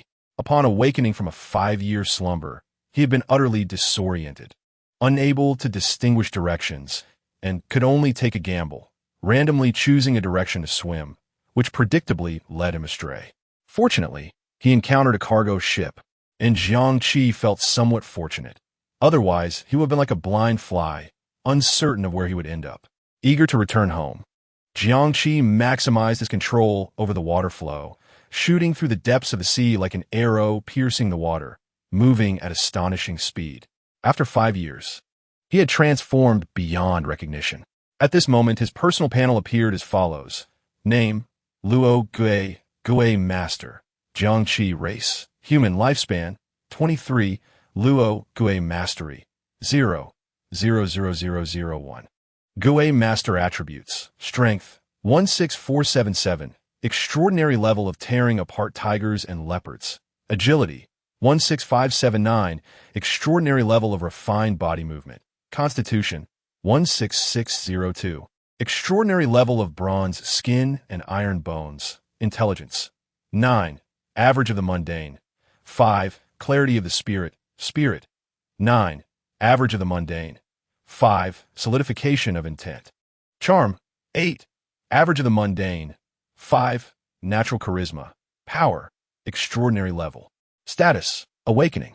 Dormant energy, 11. Dormant time, 5 days. Dormant ability cooldown, 71, 59, 33. He had already reached the extraordinary level. Jiang Qi's calm demeanor could not help but ripple slightly. Before his dormancy, his strength, agility, and constitution attributes barely reached 78 points, just exceeding the average person. However, after 5 years of dormancy, with a continuous accumulation of 0.0000001 points per second, his 3 attributes had surged to over 160 points. This was an enhancement of more than 20 times. At this moment, Jiang Qi could distinctly feel that every inch of his body harbored an almost explosive, world-destroying power. The density of muscle fibers, the strength of bones, and the speed of neural reactions had all undergone a qualitative leap. Naturally, he understood that the so-called world-destroying power was merely an illusion following the surge in strength, not a reality. However, judging solely from the data on paper, his 3-dimensional attributes had indeed reached a terrifying level. Roughly estimating, an adult's punch exerts a force of approximately 100 to 300 kilograms. Thus, a 20-fold increase would amount to 2,000 to 1,600 kilograms. This was nearly equivalent to the maximum strength of an adult male gorilla. Moreover, Jiang Qi's fists were smaller and concentrated at a point, resulting in even more terrifying destructive power. The assessment of tearing apart tigers and leopards given to him by Yu Gui was undoubtedly accurate. Besides the 20-fold increase in strength, he also possessed 20-fold agility and constitution. The 20-fold agility was far more than just running faster. Agility encompassed various aspects, including the speed of neural transmission, reaction time, bodily coordination, dynamic vision, and precise control. For instance, a healthy adult's simple visual reaction time typically ranges from 0.2 to 0.3 seconds, such as when seeing a red light, and applying the brakes. Trained individuals, like pilots and athletes, can reduce this to 0. 1 to 0. 15 seconds. A 20-fold enhancement means Jiangqi's neural reaction time had diminished to 0. 0.1 seconds, or even shorter, entering the realm of bullet time. The movements of ordinary people appeared to him as if played in slow motion. The moment his brain detected a threat, his body could instinctively execute evasive maneuvers or counterattacks. His 20-fold agility also enabled him to perform various high-difficulty movements. As for the 20-fold constitution, although Yu Gui did not explicitly state what it encompassed, Jiangqi inferred that it related to skin toughness, bone strength, endurance, damage tolerance, recovery, and regenerative abilities. Intuitively, Jiangqi felt that his skin's resilience had significantly increased, reaching an astonishing level, even when he scratched his skin with sharp objects. Not a single mark was left. With strength, agility, and constitution more than 20 times that of an ordinary person, Jiangqi felt as if he had transformed into a genuine weapon of humanity. Of course, how strong he truly was and what his specific limits entailed would require practical combat or specialized tests to ascertain. Nevertheless, there was no doubt that he had undergone a metamorphosis. He had established a foundation to thrive in this grand era. However, after 5 years of dormancy, his Luo Gui mastery remained at 0. 0.00001. It seemed that mastery did not accumulate based on the duration of possession or frequency of dormancy, but rather through other avenues, indicating a need for further exploration. As his dormant ability had been entirely expended, gathering enough energy points for another 5 years of dormancy would require an additional year. Thus, he resolved to thoroughly study during this year. Furthermore, while dormancy solely enhanced strength, agility, and constitution, how might intelligence, spirit, and charm be augmented? Perhaps these attributes could only be unlocked upon increasing his mastery of Luo Gui. He pondered what tier his current strength would place him in the realm of superhumans. Was he among the strong, the average, or even on the weaker side? As Jiangqi contemplated, within an hour, he glimpsed the coastline from a distance. His strength had indeed improved. 5 years prior, the journey from the shore to the seabed, spanning over 100 kilometers, had taken him more than 4 hours. Yet now, he had swum over 200 kilometers back in merely an hour. The enhancement of his abilities filled him with exhilaration. Chapter 26. The 5 years following the emergence of superpowers. Upon reaching the shore, Jiangqi carefully observed the surroundings and found a secluded spot to land. Once ashore, his first task was to open his backpack and put on his shirt and shoes. 5 years ago, during his dormancy, it had been summer, and now it was also summer. Subsequently, Jiangqi began to inspect the contents of his backpack: a mobile phone, a power bank, a stack of cash sealed in a waterproof bag, a change of clothes, some vacuum-packed food, and a bottle of drinking water. Throughout his dormancy, he had kept the backpack on his back without removing it, meaning it had also entered a state of suspended time. Now, as he retrieved the most perishable food to examine, he discovered that its appearance, smell, and texture remained unchanged from when he had placed it inside 5 years ago, showing no signs of oxidation, moisture, or decay. The other items mirrored this phenomenon, as if time had left no mark on them. The absolute preservation effect during dormancy, Jiangqi mused, was undoubtedly a marvelous characteristic extending from Luo Gui, allowing the items he carried during dormancy to synchronize into a state of temporal stasis. This trait could prove to be unexpectedly beneficial in the future. Next, Jiangqi powered on his mobile phone, which displayed a battery level of 65, roughly the same as before his dormancy, with only a slight reduction. However, when he glanced at the signal bar, he was dismayed to find there was no service. More precisely, it was not displaying at all. It should not have been a malfunction with the SIM card, as the phone itself appeared to be functioning properly. Jiangqi calmly analyzed the situation and concluded that it must be an issue with the service provider. Had they phased out the old SIM cards? Or had they outright canceled his SIM card? Had 5 years brought about such drastic changes that even a card from 5 years ago was now unusable? Jiangqi felt a twinge of confusion and simultaneously an urgency to return home. However, he did not panic. Instead, he took a moment to organize himself. Using his phone, He took a selfie to observe his appearance and was astonished to find that he had not changed at all. He still looked exactly as he had 5 years ago, with even his hair remaining the same length. This indicated that during dormancy, time had stagnated for him, rather than flowing naturally. The unchanged food also corroborated this fact. Once he had everything organized, Jiang Qi strapped on his backpack, stood up, took a deep breath, and set off toward the town. 5 years had passed. It was still the era following the emergence of superpowers. Jiang Qi had no idea how much the world had changed. He could only proceed with utmost caution, pretending to be a person of this time to avoid drawing any suspicion. From a chronological perspective, Jiang Qi was indeed a person of this time. He had merely skipped the intervening 5 years through dormancy. However, in a certain sense, this thought was not entirely unfounded.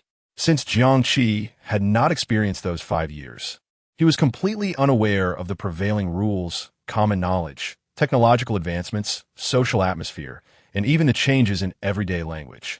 Compared to others, he truly resembled someone who had traversed time from 5 years ago. After approximately 10 minutes, Jiang Qi arrived in the town. The once familiar Shahaijun had undergone a dramatic transformation.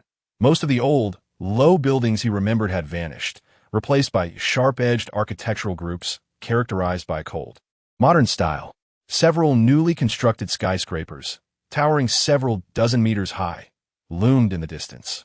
In the direction of the port, the massive gantry cranes and hoists had disappeared, supplanted by more advanced-looking equipment. Is this the near-future style? Jiang Qi pondered while surveying the sides of the road. However, it appeared that the town had not yet reached the pure futuristic level depicted in science fiction films. There were no flying vehicles soaring through the skies, no dynamic illuminated screens adorning every wall, and certainly no holographic projections. Upon reflection, it was understandable. After all, only 5 years had passed. Even with the public revelation of extraordinary abilities, the dissemination of new technologies requires time, and such changes cannot happen overnight. He even observed that certain aspects had regressed. For example, many public facilities had disappeared. Numerous benches along the street were damaged, and the plants and green belts appeared neglected, suggesting a reduction in government investment in these areas.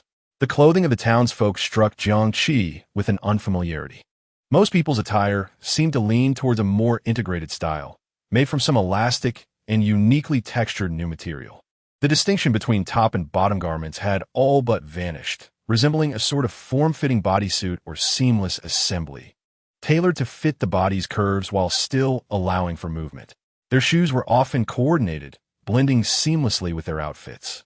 Many individuals also sported simple wristbands or belts equipped with miniature devices of unclear purpose. In contrast, Jiang Qi's attire stood out conspicuously, eliciting gazes from passers-by that suggested he was an anomaly. However, that was the extent of their scrutiny. No one appeared to suspect him or exhibit overt hostility. In this era, even if one were to stride down the street dressed as Emperor Qin Shi Huang, it was likely that they would merely be perceived as a form of performance art or a peculiar personal quirk, perhaps even inviting someone to take a photo with them. Not to mention someone like Jiang Qi, who nostalgically remembered a time before extraordinary abilities.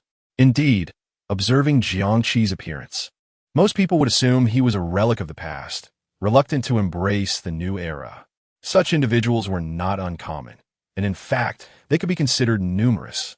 They resisted using certain modern products and maintained the lifestyle habits and aesthetic preferences of the pre-ability era. However, such individuals were typically older, making their presence among younger individuals like Jiang Qi relatively rare.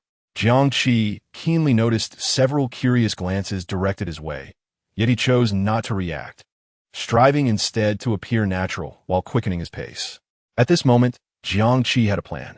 He needed to purchase a communication device to connect to the internet and catch up on the events of the past 5 years. Without information, he would be at a standstill. Secondly, he intended to acquire a set of clothing that conformed to the current trends, so as not to appear so out of place. Finally, he would devise a way to return home. Yet, all of this required money. Jiang Qi thought, his gaze sweeping over the street, as he entered a small convenience store that appeared to have no customers at the moment. His objective was clear: to test whether the cash he held from 5 years ago was still in circulation. Upon entering the store, Jiangqi noticed that the shelves were filled with many brands and packaging he did not recognize. Particularly striking was a functional beverage named Lingguang, prominently displayed in a conspicuous spot, accompanied by a dazzling advertisement. The advertisement featured a handsome man surrounded by electric arcs holding the drink. Below, his name and slogan read, Thunderlord Du Guang. Lingguang functional beverage activates your latent brain regions. Exclusively enriched with neural activation factors, laboratory certified. Can significantly enhance brainwave activity, enabling every ordinary person to embrace the bloom of extraordinary abilities and become an extraordinary being. The keywords brainwaves, bloom of extraordinary abilities. An extraordinary being instantly captured Jiangqi's attention. However, he did not outwardly show any reaction, but merely committed these terms to memory, casually selecting items worth about 30 to 40 yuan and bringing them to the counter. The total came to 37 yuan. How to pay? The middle-aged shopkeeper behind the counter scanned the items and indicated the electronic payment devices on the counter. Jiangqi handed over a 100 yuan bill, cash. The shopkeeper instinctively accepted the money, surprised. Oh, old currency? Jiangqi maintained a composed expression. Can't you use it here? The shopkeeper scrutinized Jiangqi's attire, a hint of amusement in his gaze, thinking to himself, so, he's a little relic of the past. TSK, I really can't understand today's youth. He replied, it can be used, but the government has regulations. The old currency circulates at a ratio, although it's a bit of a hassle to verify. I don't even know where I put the old bill validator. Please wait a moment. He rambled on while inspecting the bill against the light for watermarks and security threads. Thank goodness it's me. Others wouldn't know how to verify it. After a short while, he confirmed, no problem, it's real. He then processed the transaction and handed over the change in new currency to Jiangqi. Here's your change. Jiangqi nodded. Thank you, boss. He quickly gathered his items and exited the convenience store. Once outside, Jiangqi breathed a sigh of relief. The money was still valid, which was good news. However, to be on the safe side, it was best to exchange the cash at a bank, as he currently possessed 10,000 yuan. Buying a few dozen yuan's worth of items at a small store was inconsequential, but using a large amount of old currency to purchase an expensive communication device would be rather conspicuous. After all, people were already scarce in using cash, let alone using old currency. It would be hard not to attract attention and suspicion. Therefore, Jiangqi decided to head to the bank first to exchange the old currency for new. The entire process was swift, and the teller asked no questions. In fact, Jiangqi had prepared a plausible explanation if questioned, merely that his parents or grandparents had saved it up, and now he needed to exchange it for new bills. Reflecting back, he realized that his initial choice to test the waters at the convenience store was indeed overly cautious. Jiangqi had thought that since the convenience store had only one owner, if any issues arose due to the old currency, or if something was exposed, he would find it easier to deal with or escape, whereas the security at the bank was tight, and if he drew attention there, it would be troublesome. In hindsight, his concerns were clearly unwarranted. The foundation of society was still operational. How could bringing out old currency necessarily lead to problems? That was unrealistic. Yet, having acquired the Yugui, Jiangqi had clearly developed a mindset of extreme caution, especially when he considered that he might possess an almost limitless lifespan. He became increasingly protective of his life, unwilling to take any unnecessary risks. Exiting the bank, Jiangqi clutched the newly exchanged currency and began to search for a mobile phone store along the street. Soon, a shop bearing the sign, Sunjie Shu Ma, came into view. Jiangqi pushed open the door and entered. The store was brightly lit, with display cabinets showcasing a variety of devices he had never seen before, indicating that the form of mobile phones had evolved beyond mere handheld devices. A young male clerk in a uniform, appearing to be in his early 20s, greeted him enthusiastically. Hello. Welcome to Sunjie Shu Ma. Would you like to see our terminals? Is a mobile phone now called a terminal? Jiangqi felt a sense of unfamiliarity with everything around him, but he did not reveal any hint of it on his face. Instead, he maintained a calm, observant demeanor and replied, "Yes, please introduce them to me." "Certainly." The clerk, full of enthusiasm, carefully asked, "What is your budget?" Jiangqi's gaze swept across the price tags, swiftly establishing a foundation for the price range in his mind. He proposed a moderately elevated budget, saying between 6,000 and 8,000. The salesperson's eyes brightened, and their demeanor became even more enthusiastic. "Excellent. With this budget, there are numerous options available. I recommend you take a look at our latest model, the Huanyu W6 perception glasses." He led Jiangqi to a display case, which showcased a pair of glasses with a sleek design, slightly robust temples, and lenses of a profound dark green hue. The Huanyu perception glasses feature specially formulated deep space green lenses that effectively filter out 98 of harmful stray light and low-energy radiation interference, making prolonged exposure to information streams much less taxing on the eyes. Furthermore, you have the option to customize the color according to your preferences, with 3 colors available for alteration. Additionally, this model boasts impressive battery life, comfortably lasting a full day under normal usage. Jiangqi inquired, "May I try them on?" The salesperson promptly responded, "Of course." He quickly retrieved the glasses and handed them to Jiangqi. "Give them a try. The nose pads and temples are made from adaptive materials, which will subtly adjust to your facial contours within seconds, ensuring the most comfortable fit." As Jiangqi took the glasses, he found them lighter than he had anticipated. Following the salesperson's advice, he donned them, and, as promised, the frame began to make automatic adjustments to align perfectly with his facial structure.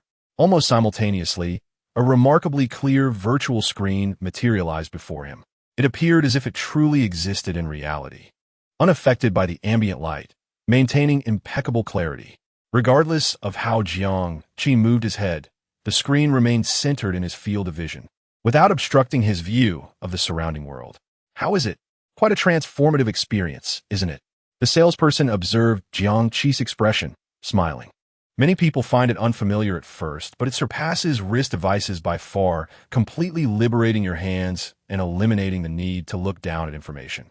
The operation is incredibly intuitive, utilizing eye-tracking technology to lock onto targets, combined with subtle gestures or mental confirmations to execute commands, ensuring high privacy without the worry of prying eyes. Jiangqi attempted to interact with the device. Focusing on an icon, it instantly highlighted in response. He gestured with his fingers as if pinching in the air, and a virtual page unfolded, as if he were manipulating a tangible object. He suppressed his astonishment. Within a mere 5 years, smartphones had undergone such a remarkable transformation, undoubtedly indicating significant breakthroughs in related foundational technologies, across multiple domains no less. Chapter 27. The Flower of Extraordinary Abilities. Jiangqi removed the perception glasses and handed them back to the salesperson. "I would like to take a look at the wrist devices."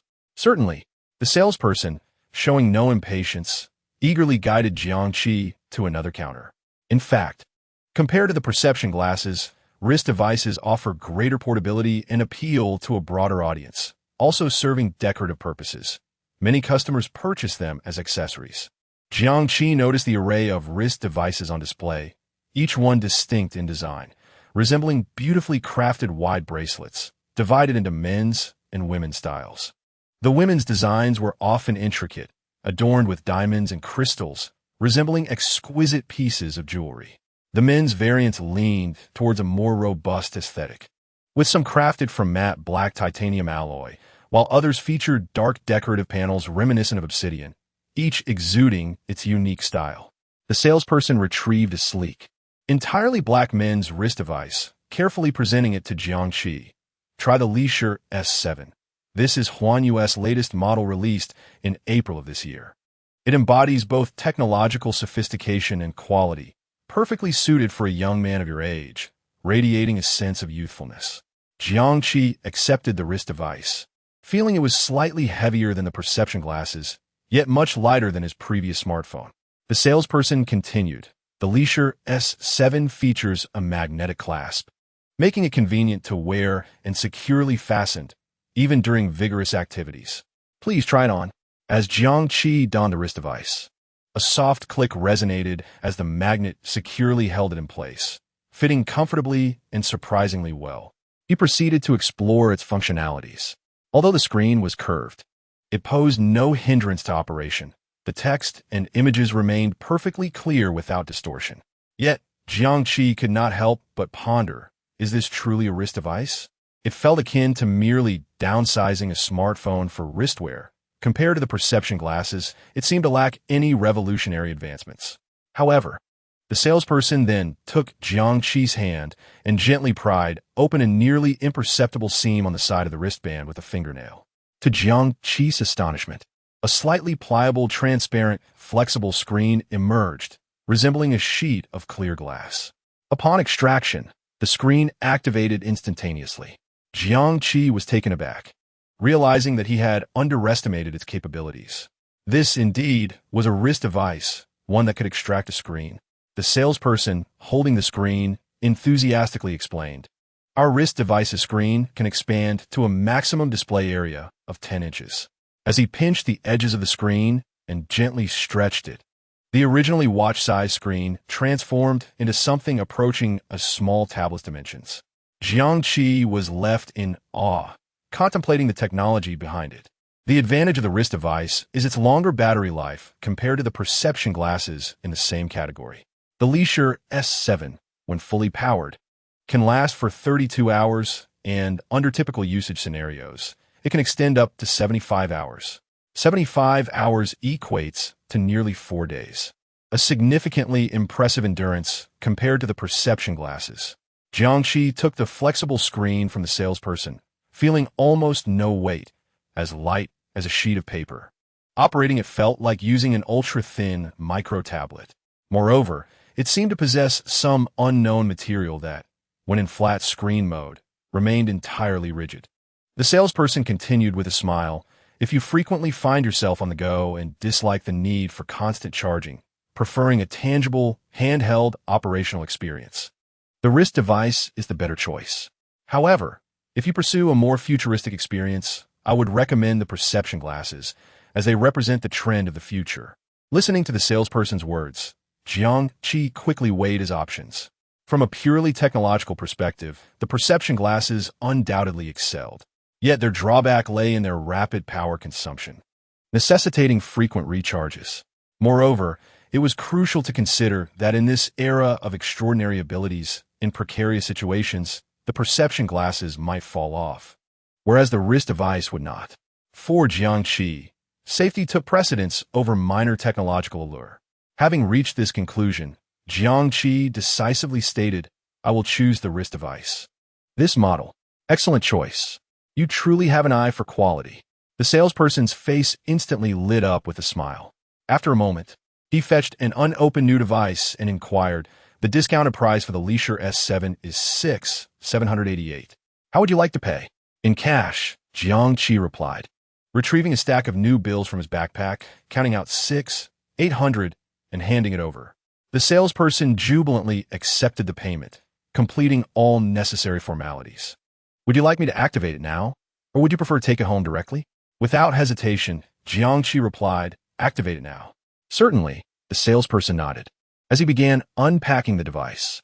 The Leisure S7 wrist device comes with a basic package from Yutong Hulian, with the first 3 months free, including 1,000 GB of monthly high-speed data and unlimited call duration. Subsequent packages can be renewed or upgraded within the app. However, upgrades will incur additional costs. I recommend you use this package for the first 3 months.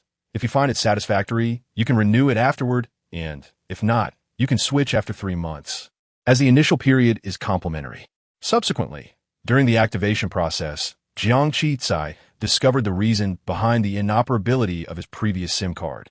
In the current era, mobile phones are equipped with built-in SIM cards, rendering physical cards obsolete. To utilize his old SIM card again, he would need to visit a service center for a modification request, but unfortunately, he has already missed the opportunity.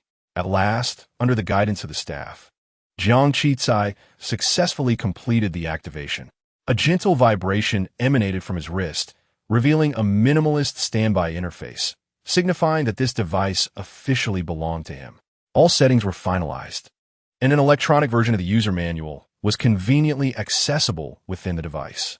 Finally, the staff packaged all the accompanying accessories and handed the bag to Jiang Qizai as they ushered him out the door. Upon leaving the digital store, Jiang Qizai felt a sense of novelty as he adjusted to the wrist device. The emergence of extraordinary abilities had significantly transformed the world. Before these powers manifested, mobile phones had maintained a consistent form for over a decade, with manufacturers primarily preoccupied with the positioning of front-facing camera openings.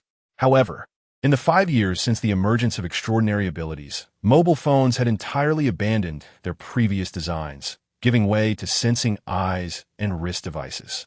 This development piqued Jiang Qizai's curiosity about the events that had transpired over the past 5 years. Nevertheless, his immediate goal was not to gather information, but to purchase a new outfit to refresh his appearance.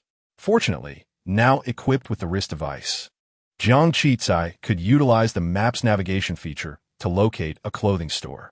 He found a well-reviewed clothing shop using the Map application and used his remaining new currency to acquire a stylish jumpsuit and matching shoes that conformed to contemporary aesthetic standards, completely discarding the conspicuous attire of the bygone era. At this point, Jiang Qizai felt he had fully integrated into this world 5 years hence. Having completed these tasks, he did not rush back to Chongqing County. The transformations over 5 years were profound, and venturing back impulsively would be fraught with uncertainty. He needed to first find a safe, quiet place to access the internet and absorb as much information as possible regarding the events of the past 5 years. Surveying his surroundings, he spotted a relatively clean and tidy hamburger shop at the street corner. This would suffice. Jiang Qizai pushed the door open. It was afternoon, and the establishment was not crowded. He ordered the simplest meal and chose a seat in a corner, less likely to draw attention. The food arrived promptly: a cup of cola, a double beef burger, and a serving of fries. Compared to other aspects, the food had undergone minimal change. Jiang Qizai ate absently, his focus entirely on the wrist device. He extended the screen, adjusting it to his familiar size, and began searching for the information he sought. The first point of inquiry was to comprehend humanity's understanding, research, and development of extraordinary abilities over the past 5 years. Jiang Qizai believed that when a force capable of altering the world emerged, human society would inevitably concentrate its most elite resources and efforts to comprehend it, study it, and develop it. The understanding, research, and development of this phenomenon over the last 5 years encapsulated the trajectory of the world's evolution. However, directly querying the search engine about humanity's understanding, research, and development of extraordinary abilities over the past 5 years would prove ineffective, as it constituted a question rather than an entry, and it was unlikely anyone would have summarized it online. Fortunately, in the present day, AI had advanced remarkably. Jiang Qizai launched an AI application named Maijia and input his query.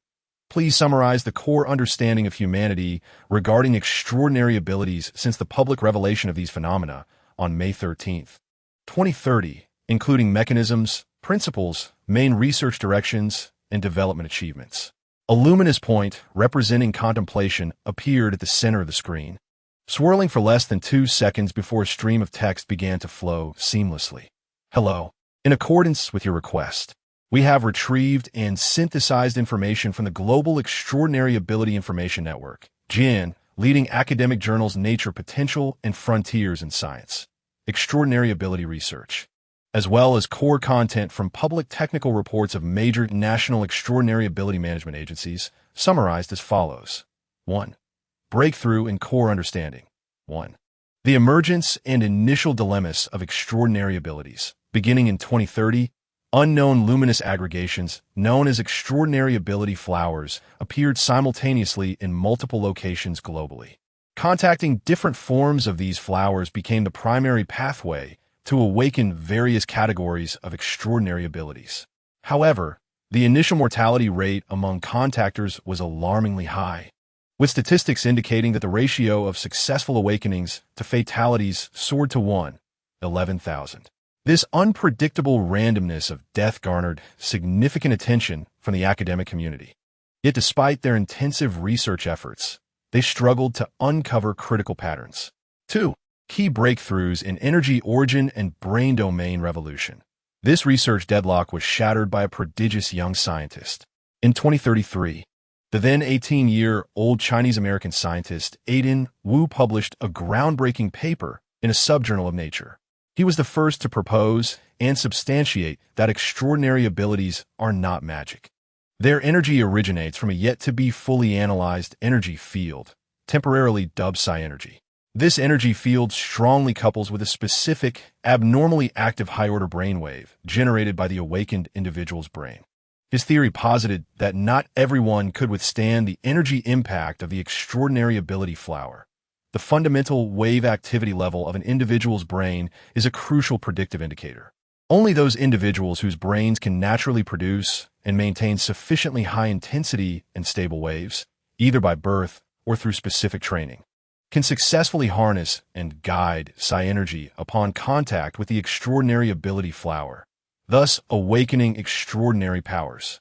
Conversely, those with insufficient or chaotic wave activity would have their nervous systems instantaneously obliterated by psi-energy, resulting in sudden death.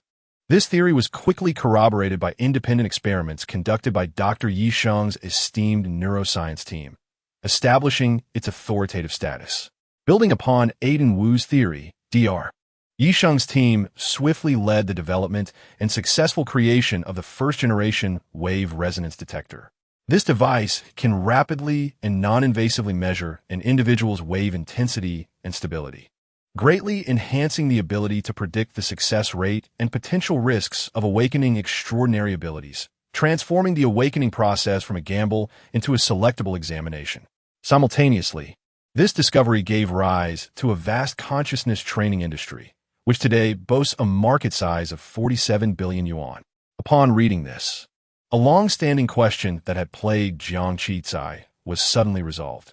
Why had Chen Haoming, after having contacted the extraordinary ability flower and briefly gained the ability to manipulate water, met with an inexplicable death mere seconds later? It was now clear that his brain's wave intensity or stability had been insufficient to withstand and control the impact of psi-energy.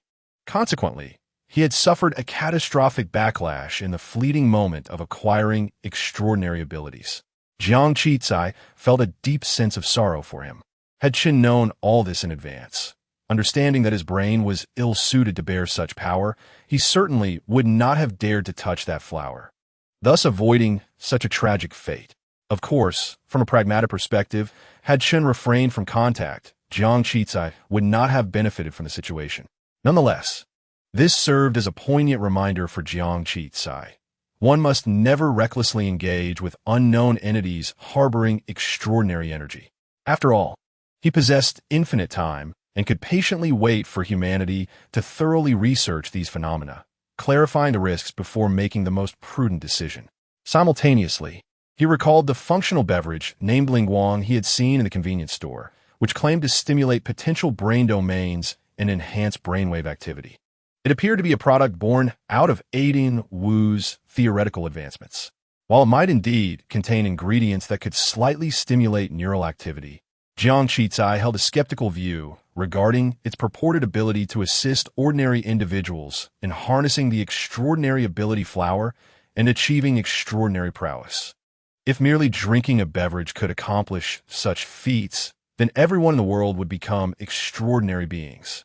Jiang Qizai also noted a particular phrase in Maijia's response. Contacting different forms of extraordinary ability flowers is the primary pathway to awakening various categories of extraordinary abilities. This signifies that alternative pathways or non-mainstream routes still exist. Jiang Qi reflected upon his own situation. He did not acquire his abilities through the extraordinary flower, but rather through the jade gui. This indicates that there are other mediums capable of triggering the awakening of extraordinary powers in the world. He also recalled what Jin Yang had told him before his slumber. Many high-ranking individuals were collecting ancient artifacts. It appears that engaging with these artifacts might also serve as a means to obtain extraordinary abilities, albeit not as prevalent as the extraordinary flower. Chapter 28. The System of Abilities. Jiang Qi continued to read. 2. Systematic classification of abilities. in response to the ever-emerging and varied phenomena of extraordinary powers in 2033. The World Health Organization spearheaded the release of the temporary classification standards for the abnormal development of human potential, which was the first attempt to systematically understand and categorize the intricate phenomena of abilities from a scientific perspective.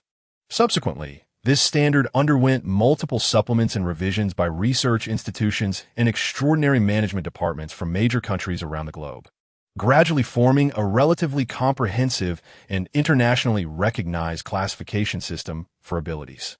Currently, it is primarily divided into 5 fundamental categories. 1.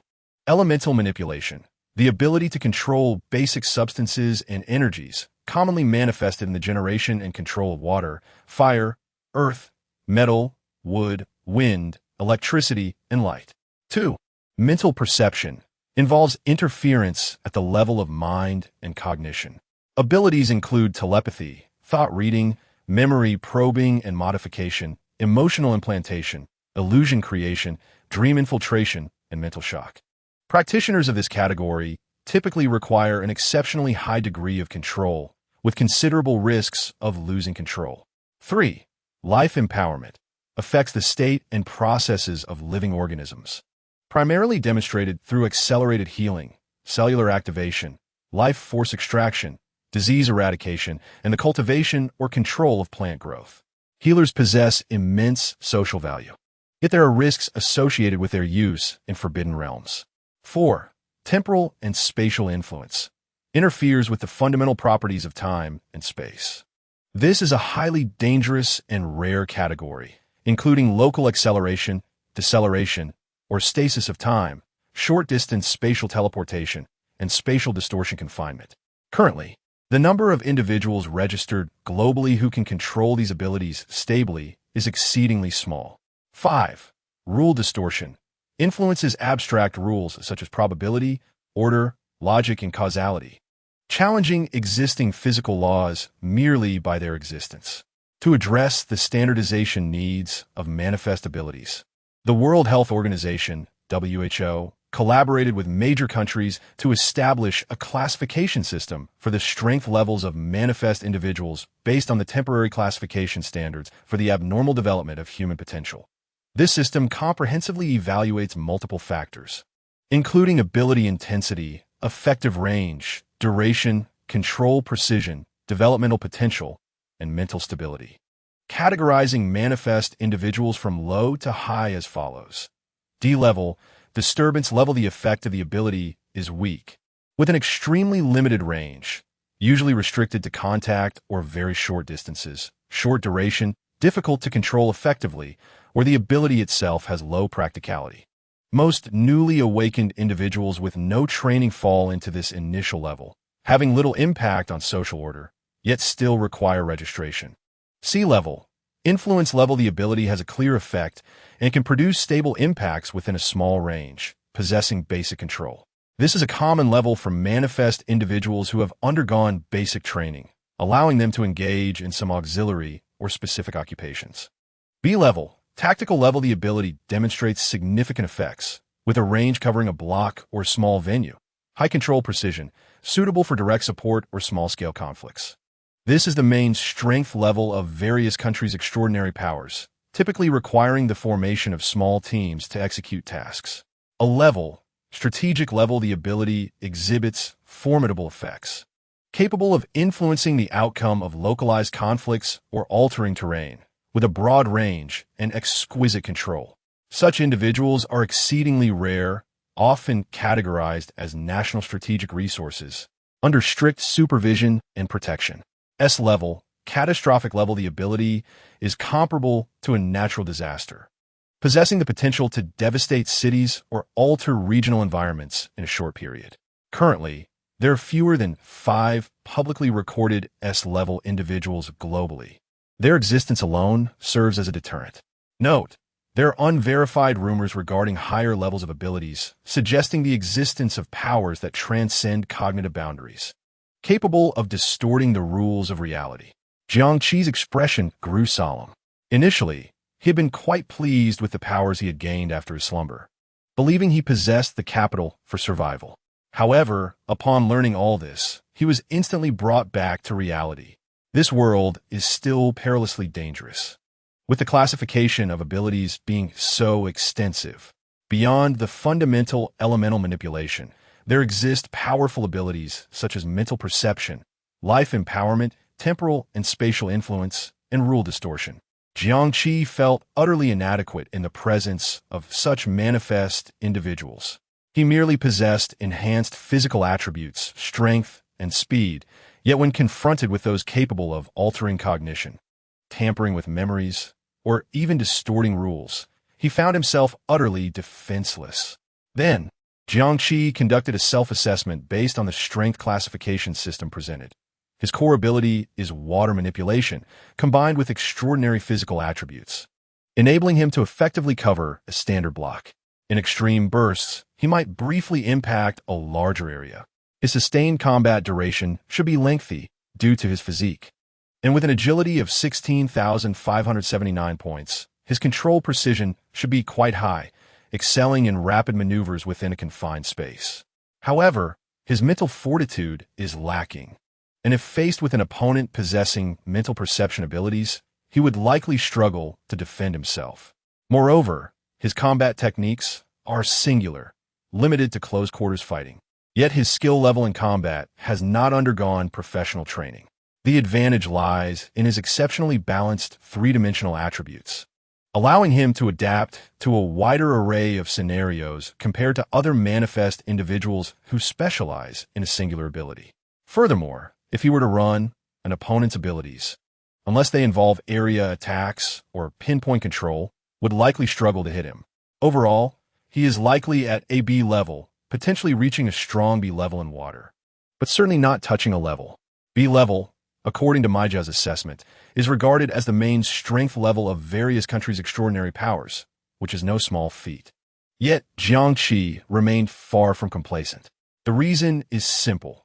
Towering above the A level, there exists the formidable S level. According to the description, the S level possesses the terrifying power to annihilate cities and alter regional environments in a brief period. This level of power transcends Jiangqi's imagination. Even if he slumbered for another 100 years, he would never reach such heights. Moreover, Maijia's response might even hint at the existence of individuals at higher levels. Jiangqi has no means of knowing how, within just 5 years, these manifest individuals achieved such advancements. It appears that this world indeed harbors hidden talents and unfathomable depths. In the tide of the era, there has never been a shortage of extraordinary individuals, much like Aiden Wu mentioned in Maijia's response, who, at the age of 18, established the correlation between extraordinary abilities and the waves in the human brain. There are no protagonists or supporting characters. He even wonders if he is the only one who is immortal. However, these are baseless speculations for now. Jiangqi temporarily suppressed these thoughts and redirected his focus back to the wrist device screen, continuing to browse Maijia's summary of research directions and developmental achievements. Due to the extensive content, it will not be disclosed here. In summary, through Maijia's insights, Jiangqi comprehended why technology has advanced so rapidly in just 5 years, especially considering the revolutionary changes in the form of mobile phones. Ultimately, the emergence of extraordinary abilities is the root cause. As Teacher Wang stated, regardless of whether the world changes, learning remains the most vital pursuit. Due to scientists' research on several key manifest individuals, foundational science and applied technology have been significantly reinforced and propelled, with some derived results benefiting society as a whole. This far exceeds the realm of extraordinary abilities. Consequently, the pace of technological advancement over the past 5 years has surpassed the cumulative progress of the previous 2 decades. Finally, Meijia concluded, over the past 5 years, humanity's understanding of extraordinary abilities has swiftly transitioned from supernatural phenomena to a new branch of biological energy science that can be partially observed, comprehended, and attempted to be harnessed. The research presents a complex landscape with 3 parallel, yet often conflicting threads: foundational cognitive exploration, risk management, and the extraction of practical value. We are still in the preliminary stages, There are substantial gaps in the underlying theories, and the technological applications are accompanied by significant ethical and societal risks. Jiangqi took a few minutes to digest this information. Subsequently, he utilized his wrist device to swiftly search for several pressing questions. The first inquiry pertained to the estimated number of those with extraordinary abilities worldwide and their ratio to the global population. The response indicated that there is currently no authoritative public data or reliable information source, primarily because various governments are tightly guarding their information on extraordinary individuals. This is due to considerations of national security strategy, as well as to avoid potential societal panic that could arise from the public disclosure of detailed data. Nonetheless, Mei Jiao provided a rough estimate of around 200,000. Thus, among the 8 billion people globally, there are approximately 200,000 individuals with extraordinary abilities, resulting in a ratio of one extraordinary individual for every 40,000 people. Given the population of Donglu, it is estimated that there are roughly 350,000 extraordinary individuals distributed throughout the nation, equating to about 1,000 per province, 51 per city, and 26 per county. Of course, this figure is likely inaccurate, but can only be lower, never higher. The second question concerned the changes in the global situation over the past 5 years. The summary indicated that there has been no cataclysmic shift in the macropolitical landscape.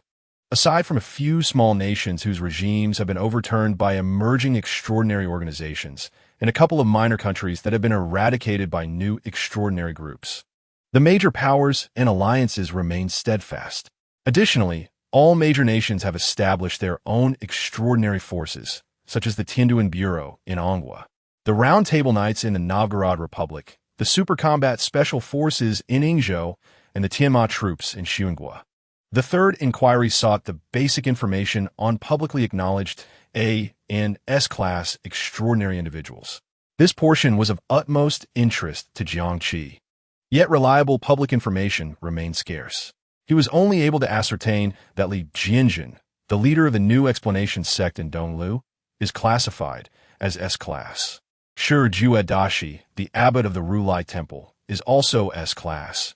Qin Juan of the Longting troops is a class, and Lakim, the female ruler of the Fangguang Republic, is S-class, along with 2 members of the Tianduan Bureau in Anghua classified as a class or above, and a general from Nuagua classified as S-class.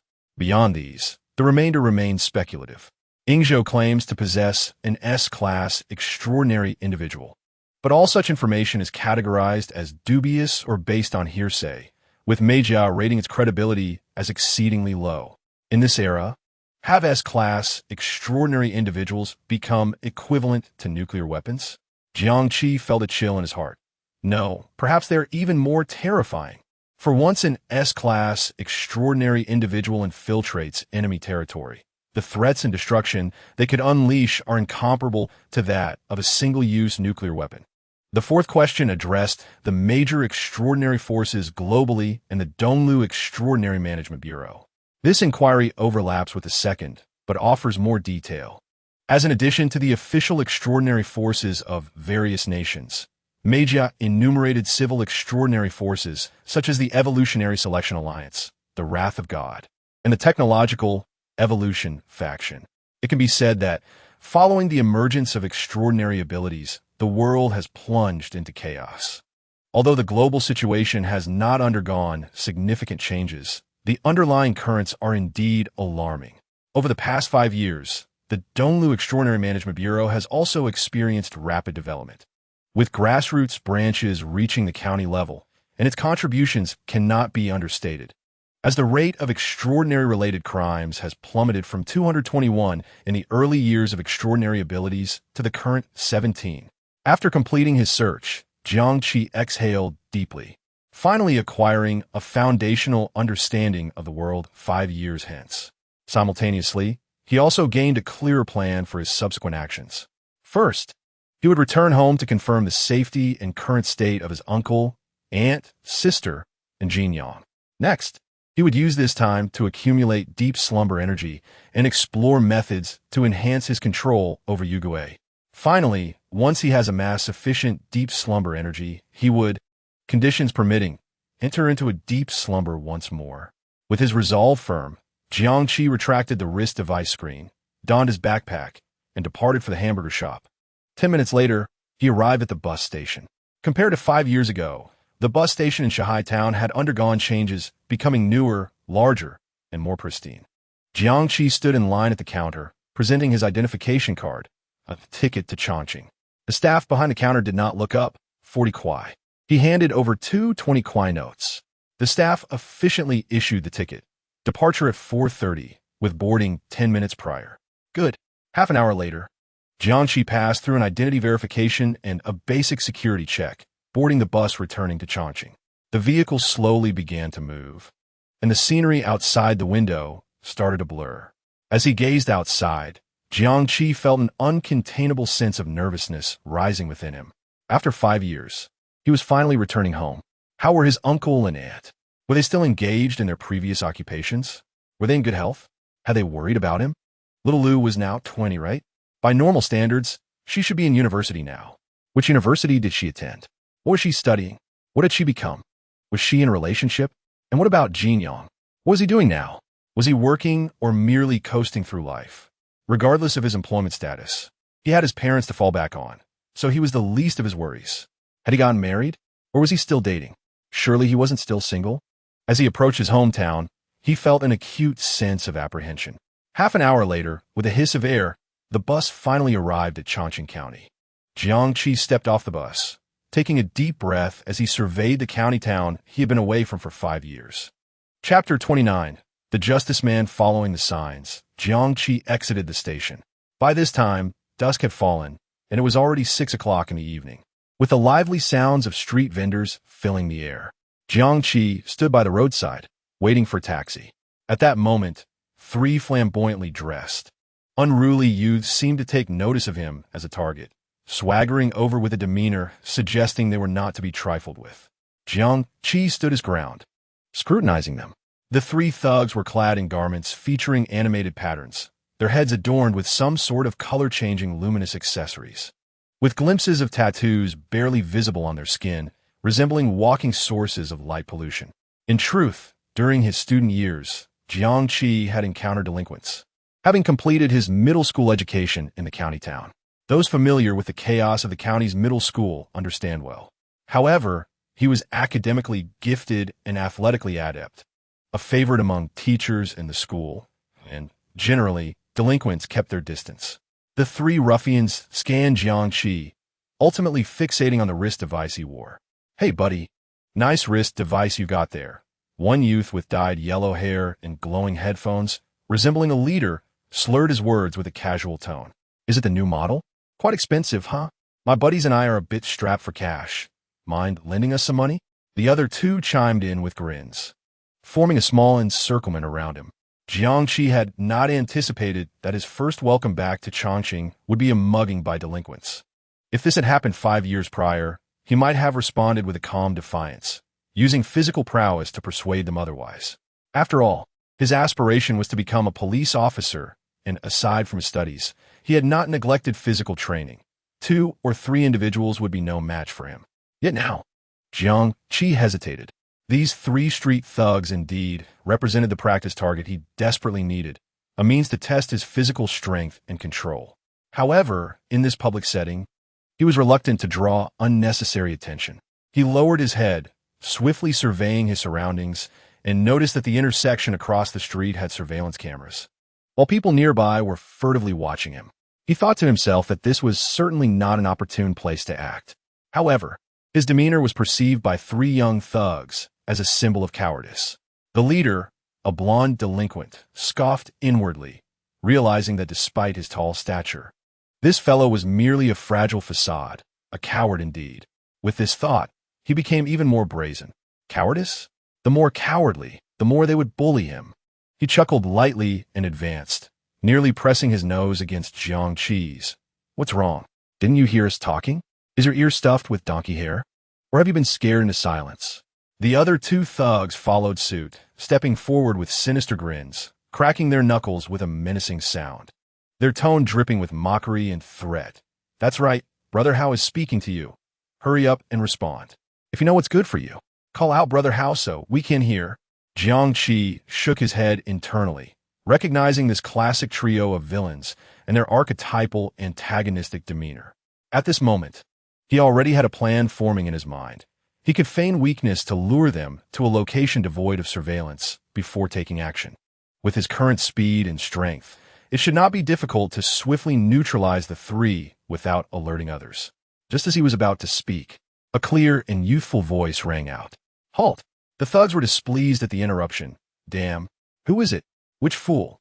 Jiangqi turned to look in the direction of the voice. A masked youth stood a few steps away, striking a rather conspicuous pose. One foot slightly forward, body tilted. One hand on his hip, and the other solemnly holding a thick book. The blonde thug surveyed him from head to toe, finding the absurdity of the pose laughable. And cursed, what the hell? Which comic convention did this lunatic crawl out of? Masked and all? Get lost. Don't meddle in my business, or I'll beat you up too. The masked youth shook his head. I am not a lunatic. I am the embodiment of fairness and justice, the enforcer of order and law. I am called Justice Knight. The blonde thug erupted into uproarious laughter, nearly doubled over, tears almost streaming down his face. Ha! Justice Knight? You put a rag on your face and think you're a superhero? Have you watched too many movies and scrambled your brain? Ha ha ha. With someone like you, I wouldn't even bother robbing you. How about $59 a day with food and lodging? Oh wait, you have to pay to go. Ha ha ha. His two henchmen laughed uncontrollably, nearly collapsing with amusement. Ha ha ha. I'm dying of laughter. Today has been an eye-opener, encountering a living superhero.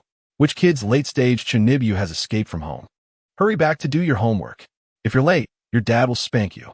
Although masked, Jiangqi sensed that the youth was becoming somewhat irritated. He was also somewhat impressed. The thug's ability to mock was truly remarkable. After enough laughter, the blonde thug, catching his breath, turned back to Jiangqi, seemingly displeased that Jiangqi had not laughed, and said, Hey, what's wrong with you? Don't you find it funny to see a superhero? Not giving me face, huh? His two subordinates chimed in immediately. That's right. The boss wants you to laugh. Did you hear that? Hurry up and laugh for us. Are you naturally incapable of smiling? If you laugh a bit louder, brother Hao might be so pleased that today he'll only rob and not beat anyone. Jiangqi merely lowered his head, regarding them as though watching a performance unrelated to him. At this moment, amidst the laughter, the masked youth stepped closer. He spoke in a low tone. I have already stated, I am the Justice Knight, the embodiment of fairness and justice, the enforcer of order and law. Your mother. Fairness and justice? Your mother. The blonde thug rudely interrupted, nearly spitting on the masked youth's face. Get lost. Can't you see I'm working here? With your stupid face. How would he even bother robbing you? The masked youth appeared genuinely angered, but managed to suppress his irritation, ignoring the blonde thug as he looked up at Jiangqi, earnestly asking, These three intend to rob you, correct? Jiangqi, seeing the seriousness of his inquiry, replied earnestly, Yes, they wish to extort my money. The blonde thug was nearly apoplectic. We're three living men, standing right here. You two are just putting on a show. Do you really think we're dead? However, just as the blonde thug was about to act, the masked youth had received Jiangqi's confirmation, seemingly completing some necessary protocol, and quietly said, Understood. He then held up the thick book in his hands and declared aloud, according to Article 8 of the Book of Law, Those who commit robbery shall suffer the punishment of amputation. No sooner had he spoken than an extraordinary event occurred. The thick book in his hand began to flutter its pages at an alarming rate, ultimately stopping precisely at the 8th page. The previously blank paper began to inscribe itself with characters in tandem with the spoken words, articulating the 8th decree. Those who commit robbery shall suffer the punishment of amputation. The three thugs, witnessing this spectacle, were instantly struck with dread, realizing they had encountered something formidable. Damn it, we've hit a brick wall. This lunatic is an extraordinary being. They were paralyzed with fear and attempted to flee, but it was already too late. The masked youth's voice resonated. Book of Law, please adjudicate this injustice. A bright light erupted from the Book of Law in his hands. The words of the 8th decree, those who commit robbery shall suffer the punishment of amputation, leaped from the pages, instantly coiling around the wrists of the three thugs. In a silent moment, The hands of the three thugs were severed at the wrists. 6 hands fell to the ground with a soft thud. The trio of thugs emitted inhuman, heart-wrenching shrieks. They watched helplessly as their severed hands lay on the ground, instinctively trying to retrieve them, only to find their wrists cleanly severed, devoid of blood. The intense pain and the surreal horror of the scene drove them to the brink of madness. Strangely, though the severed areas revealed skin, muscle, and bone, not a single drop of blood flowed. Jiangqi's pupils constricted, and his gaze toward the masked youth shifted dramatically. A power of the regulatory system? A punishment directly affecting the internal body? No physical contact required, merely the alignment with the predetermined crimes inscribed in his book to trigger it? No, it was not predetermined. When the book opened to the 8th page, it had been blank. The words only appeared as he spoke. This was his first time witnessing another extraordinary being wield supernatural powers so closely and clearly. At this moment, the commotion had attracted onlookers, and Jiangqi even noticed a passerby anxiously dialing a phone, seemingly to report the incident. Yet, the masked youth showed no concern, directing his attention to the 3 thugs who had lost their hands, speaking once more. According to Article 3 of the Book of Law, verbal insults against law enforcement will result in the punishment of tongue extraction. The Book of Law flipped back to the 3rd page. The words were already inscribed, precisely matching the 3rd decree he had just mentioned. Book of Law, please adjudicate this injustice once more. A flash of white light occurred. In the next moment, the agonized screams of the 3 thugs abruptly ceased, replaced by a choking sound, as if their throats were being constricted, their mouths involuntarily opened wide, and then 3 complete tongues were forcibly extracted by an invisible force, falling to the ground with soft thuds, twitching momentarily like fish out of water. Upon completing his punishment, the masked youth abruptly closed the tome of justice with a sharp snap. He gazed at the thugs on the ground, now bereft of hands and tongues, only able to emit peculiar sounds from their throats. With a childlike indignation, he declared, "I have already stated, I am a guardian of justice." He then turned his attention to Jiangqi, speaking in a tone that still bore an artificial edge. "Citizen, the villains have been dealt with. You are safe now. No need for gratitude. Maintaining order and fairness in this world is my duty as the guardian of justice." Despite his efforts to conceal it, Jiangqi could detect a hint of excitement and satisfaction in his voice. Jiangqi regarded him with calmness, offering a mere thank you. At this moment, Jiangqi was exceedingly vigilant, even prepared to counterattack. Though this masked youth was engaged in the pursuit of righteousness, his methods were exceedingly brutal, far more dangerous than the 3 thugs. Should the youth show any signs of aggression towards him, Jiangqi was resolved to strike first. Though evil has been vanquished, the path of light still beckons. The youth seemed about to utter more formalities, but suddenly, as if sensing something, he whirled around towards the street corner, his tone shifting slightly to one of urgency. "The disruptors of order have arrived, citizen. Until we meet again, remember, justice endures." With that, he waved his arm in what he deemed a stylish farewell gesture. In an instant, he stomped his foot and darted away, swiftly vanishing into the alley. Almost immediately after his disappearance, a black SUV emblazoned with the emblem of the Anomaly Bureau screeched to a halt at the roadside. 3 operatives clad in black uniforms emerged, 2 men and 1 woman. One man was exceptionally tall and muscular, his physique nearly straining the seams of his combat attire, his expression stern. The other was slightly shorter, portly, with an exceptionally shrewd gaze. The woman appeared to be around 30, of average build, her hair pulled back into a neat ponytail. Upon exiting the vehicle, their objectives were clear. The hulking man immediately established a perimeter for security, while the shorter operative began scanning the scene with a device, and the female operative approached the 3 thugs. At this moment, the thugs, having lost both hands and tongues, were contorted in agony and fear, emitting desperate wheezing sounds from deep within their throats. They cast pleading glances at the bystanders, as if seeking help. Unfortunately, no one could assist them. The onlookers displayed expressions of sympathy, yet Jiangqi remained indifferent, observing coldly, his heart devoid of compassion, subtly shaking his head. In this new era, where where supernatural powers abound. From where did they derive the audacity to engage in the traditional craft of robbery? The woman, seemingly the squad leader, quickly reported the situation via her radio. Report to command center, 3 victims found on site, both wrists severed, tongues missing, no visible bleeding. Suspected involvement in a high-priority abnormality incident. We are securing the area and requesting medical and forensic support. The portly operative's detector emitted a soft beeping sound. He glanced at the readings and whispered to the female operative, "Chief, residual energy fluctuations are strong, with a clear inclination towards the rules." They just left, heading southeast into the alley. The female operative nodded, her gaze then falling upon Jiang Qi, the only individual near the scene who had not retreated in panic. She approached him with steady steps, her expression scrutinizing yet not aggressive. "Hello, please do not be alarmed. We are from the Anomaly Bureau of Chongqing County." She displayed her credentials, her tone official. "May I inquire what transpired here? Did you witness the entire incident? What is your relationship with the victims?" Jiang Qi understood he could not evade the inquiry and recounted the events truthfully. "I had just exited the station when the 3 of them." He gestured towards the thugs on the ground, surrounded me, attempting to rob me. Then, a person wearing a mask and peculiar clothing appeared, wielding a large book. He endeavored to describe the occurrence in simple terms, positioning himself as an entirely passive and innocent victim.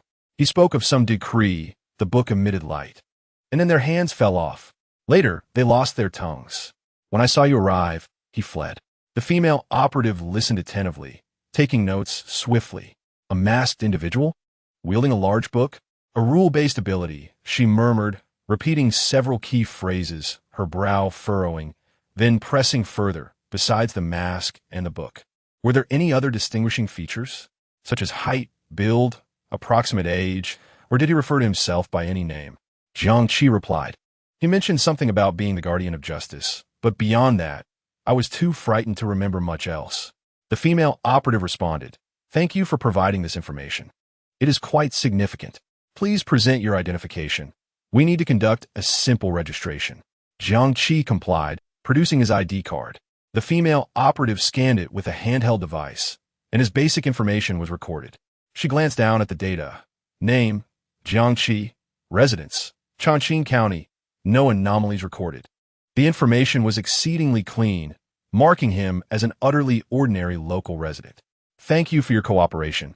Please leave a contact number." She returned the ID card. "If further investigation is necessary, we may reach out to you again." Jiang Qi nodded, providing his wrist device number. The female operative entered it into the system, stating, "You may depart now." At that moment, accompanied by the sound of sirens, a specialized medical vehicle and a logistics vehicle from the Anomaly Bureau arrived on the scene, beginning to tend to the injured and gather evidence. Jiang Qi did not linger, tightening the straps of his backpack as he turned to leave. After walking a few meters, he glanced back at the secured area, pondering. This was his first encounter with the official forces of this era. The Anomaly Bureau's response speed and professionalism were commendable, instilling within him a sense of pressure. Perhaps he might consider registering with the Bureau, obtaining an officially recognized status as an empowered individual. This way, he would not have to completely conceal his abilities, and it might even bring some conveniences to his uncle's family. However, this thought was fleeting, and he quickly shifted his mindset. Nonetheless, this requires careful deliberation. The secrets of Yu Gui and eternal life must not be disclosed. Until he thoroughly understood their detection methods and regulatory measures, he could not afford to take risks. After his departure, the portly operative remarked to the female operative, "Chief, did you not find that young man overly composed?" The female operative nodded in acknowledgement, stating, "I noticed." Although his words seemed fearful, his demeanor betrayed no fear whatsoever. However, this does not constitute substantial evidence and bears no relevance to our current primary objective. Her tone sharpened. Our most pressing task now is to apprehend that so-called guardian of justice. Such self-proclaimed vigilantes who misuse their abilities and impose vigilante justice are the true scourge of society. The portly operative's expression hardened, responding promptly, "Yes." "Understood." The female commander glanced once more at Jiang Qi's information page, her finger moving to add a trivial internal note. Observation level, low priority. Master, stop here. 10 minutes later, Jiangqi arrived at the entrance of his residential complex by taxi. After 5 years, the neighborhood seemed to have missed the benefits of the era's advancements, appearing quite dilapidated and forlorn in contrast to the newly erected modern buildings nearby. The security booth at the entrance bore a new, languid face. Jiangqi walked through the familiar, yet strangely distant pathways, ascended the stairs, and paused before a familiar green iron door. Standing at the threshold, a myriad of thoughts surged within him, even instilling a flicker of trepidation. Yet ultimately, he raised his hand and knocked on the door. "Who is it?" A middle-aged woman's voice called from within.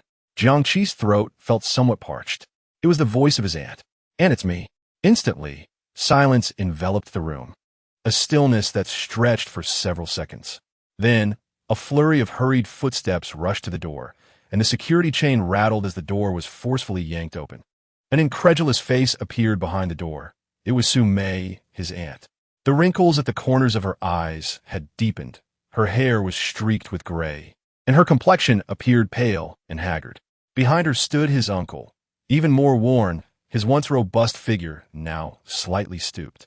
The two stared wide-eyed at Jiangqi outside, their lips trembling yet unable to utter a sound. Jiangqi spoke again, his voice tinged with dryness. "Aunt, uncle." Su Mei grasped Jiangqi's arm, pulling him inside, her gaze meticulously scanning him up and down, as if to ascertain his well-being. After a moment, her tears began to flow. "It really is you. It truly is you. Xiaoqi, where have you been all these 5 years? We had no news at all. Your uncle, little Lu, and I were nearly frantic." Choking on her words, she could say no more, merely pounding Jiangqi's chest lightly, though her blows lacked force. Jiangqi allowed her to strike him, feeling a pang of guilt. "I'm sorry for worrying you." His uncle looked at Jiangqi, his eyes reddening. "It's good that you're back, just good." As he spoke, he began to wipe away his tears, fearing that Jiangqi might meet the same fate as his father, who had left home in good health only for his family to later receive news of his death from the police. Jiangqi said, "Uncle, Aunt, I told you before, I was selected by the confidential department. I was not allowed any contact with the outside world for these 5 years. It was a matter of discipline. I had no choice. However, I have been well during these 5 years, improving every day. Even in deep sleep, one can progress." That's good, that's good." Su Mei quickly nodded, as if relieved. She then ushered Jiangqi into the house, simultaneously urging her husband, Lao Jiang, "Hurry, get Xiaoqi some bowls and chopsticks. He must be hungry. Quickly." Su Mei pulled Jiangqi to sit down and gazed at him. "Xiaoqi, you haven't changed at all. You look just the same as 5 years ago." Jiangqi replied, "Uncle and Aunt, you two haven't changed." "Not unchanged." Su Mei replied with a bitter smile, "I've aged. My hair has turned white." She instinctively brushed back the stray white strands at her temples. In truth, not only had his aunt aged, but she hadn't even styled her hair as she once did. Jiangqi's heart sank further. He had noticed their weariness upon entering, but had not had the chance to inquire. "Aunt, where's Xiaolu? Where is she now? Is she studying at a university out of town?" Xiaolu, Xiaolu. At the mention of her daughter, Su Mei began to choke up again. At that moment, his uncle approached with bowls and chopsticks. Hearing Jiangqi's inquiry and seeing his wife's tears, he froze, tears spilling down his cheeks. It is often said that a man sheds no tears unless he reaches the depths of sorrow. A dreadful premonition arose in Jiangqi's heart. His sister, Jianglu, was in trouble. With a tightening throat, he asked, "Uncle, Aunt, what happened to Xiaolu? Is she in trouble?" Su Mei wiped her tears and snatched the bowls from her husband. "Xiaoqi, you should eat first. After you finish, we will discuss Xiaolu." She feared that if she spoke of it, Jiangqi would lose his appetite. However, Jiangqi had no inclination to eat. "Aunt, uncle, please tell me. I cannot eat right now." Su Mei persisted. "You must eat first. Aunt will tell you afterward." With no other option, Jiangqi reluctantly consumed his meal, the atmosphere at the table suffocatingly oppressive. Finally, he set down his bowls and wiped his mouth, solemnly stating, "Aunt, I have finished eating. Please tell me what happened to Xiaolu."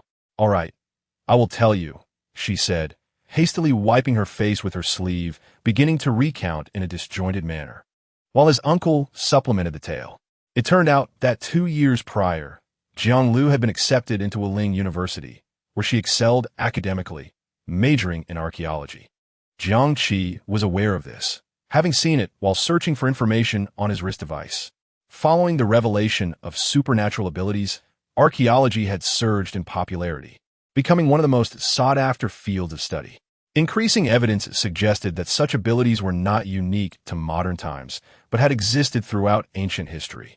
Some experts even speculated that there had been a magnificent civilization of supernatural abilities in antiquity.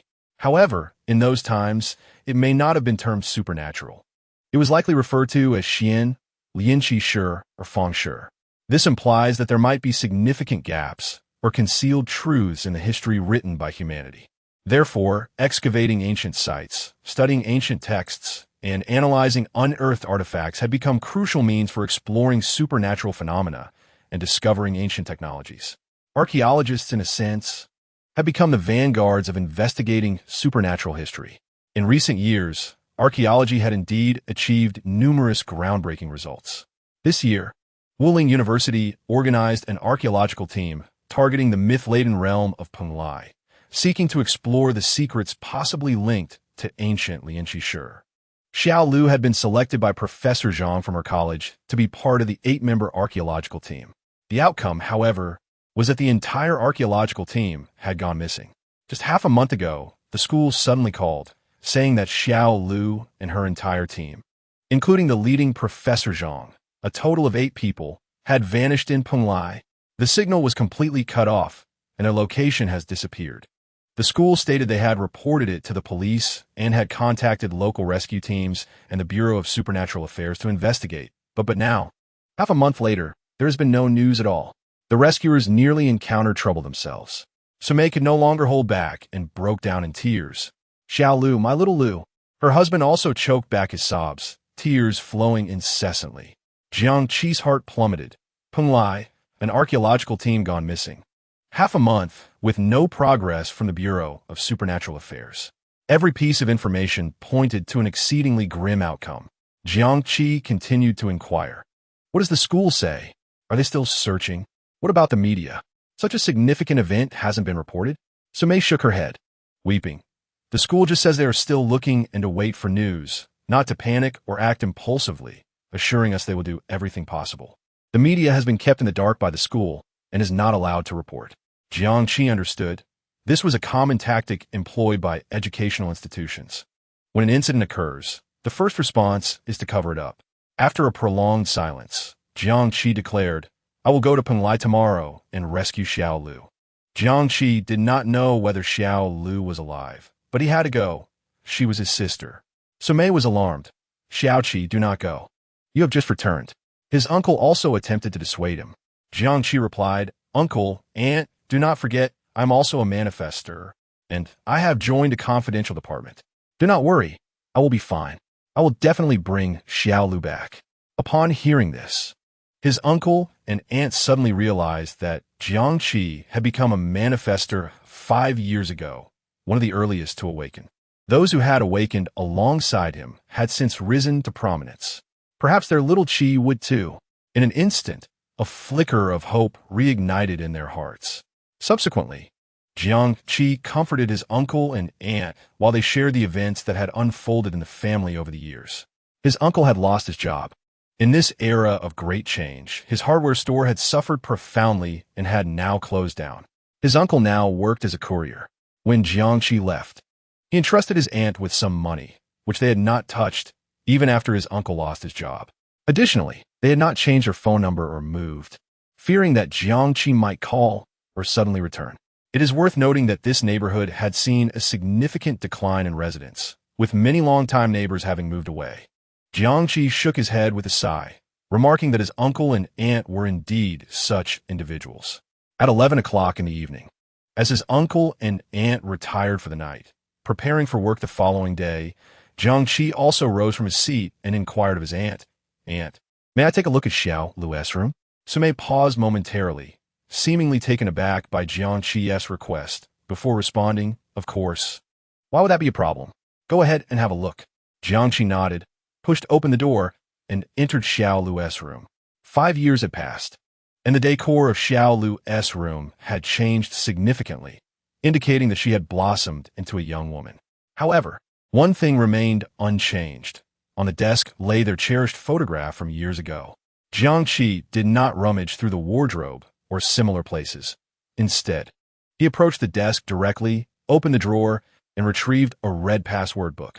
He entered the digits, 1213, and with a click, the password book unlocked. The password remained the same, the date of his adoption by his Uncle S family, which Xiao Lu had utilized as the key for various accounts and her diary. Yet, Jiangqi had never expressed his aversion to this number, for from that day forth, he had never truly possessed a home of his own. Chapter 31. Xiao Lu's diary. Jiangqi flipped through the diary to the period 5 years prior, when he had departed. May 16, 2030. Overcast. Today marks the 3rd day since my brother left.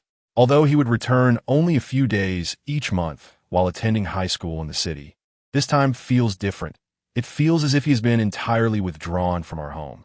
I caught a glimpse of my mother wiping away tears in secret, and when I confronted her, she feigned that something had gotten into her eyes. Mother, your acting is quite poor. Brother, what secret department are you involved with? Is it akin to what we see in movies, where one undergoes arduous training? Will you be injured? Will you be well fed? Do they allow you to call home? I miss you dearly. Today, we continued our online classes, and the school arranged for personnel from the Anomaly Administration to give an online presentation, explaining the perils of misuse of abilities and urging anyone who awakens their powers to register immediately. The world has truly transformed. I must study diligently. I aspire to become formidable, so as not to bring shame upon my brother. He has told me that I will be strong, I will grow, and I will exceed all expectations. September 1st, 2031. Sunny. It's the first day of high school. Although I didn't get into the city as key school, attending the County S number 1 high school is still a good outcome. I will strive to excel. This is my first time boarding at school, and the bed is a bit hard, but my roommates seem quite amiable. I hope we can become good friends. Brother, do you miss home too? April 15th, 2032. Sunny, today I heard distressing news. Another classmate has passed away after coming into contact with the flowers, and his parents spent millions to turn him into an exceptional ability user. The societal status of ability users is astonishingly high now. Many girls in class no longer idolize ordinary stars, but instead pursue ability users. Some adore Lakashimi, while others favor Du Guang or Li Jianjin. The boys have also begun to embrace super basketball, claiming it appears far more interesting. It seems everyone desires to become an ability user, yet tragically, that classmate did not attain his abilities, rendering his parents' investment futile. Thankfully, my brother advised me against believing any claims of awakening abilities before the information is sufficiently clear. Those flowers are indeed perilous. Nevertheless, even if those flowers were harmless, I lack the means to procure them. Alas, how disheartening. May 15th, 2033. Cloudy, time has flown by. I will soon be entering my final year of high school. I must start contemplating universities and majors. I had always wished to study fashion design, creating beautiful garments to bring joy to others, which I thought was a wonderful pursuit. However, now I feel differently. The world has become chaotic and frightening. Daily news is filled with grim reports. The wrath of God in Europe ravaging ability users.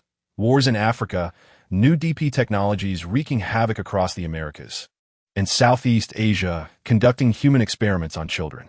I am immensely grateful to have been born in Donglu, for at least it remains safe for ordinary people. Brother, are you currently in a world inaccessible to us, ordinary folk? If I pursue fashion design, will I drift further from you? I yearn to be closer, to comprehend what you are facing, and to select a discipline that allows me to understand this new era. November 25th, 2032, rain today. The results of the mock examination were released. They were satisfactory. The teacher spoke with me regarding my aspirations. I tentatively inquired about the archaeology department. The teacher was quite surprised, stating she had anticipated my interest in that field. She mentioned that archaeology has become a highly sought-after major, with the admission scores soaring alarmingly, and it necessitates exceptional physical fitness due to frequent fieldwork. She noted that Wuling University boasts a strong archaeology program. reputed to have official backing and frequently engages in mysterious projects. Wuling University is not far from your former high school, brother.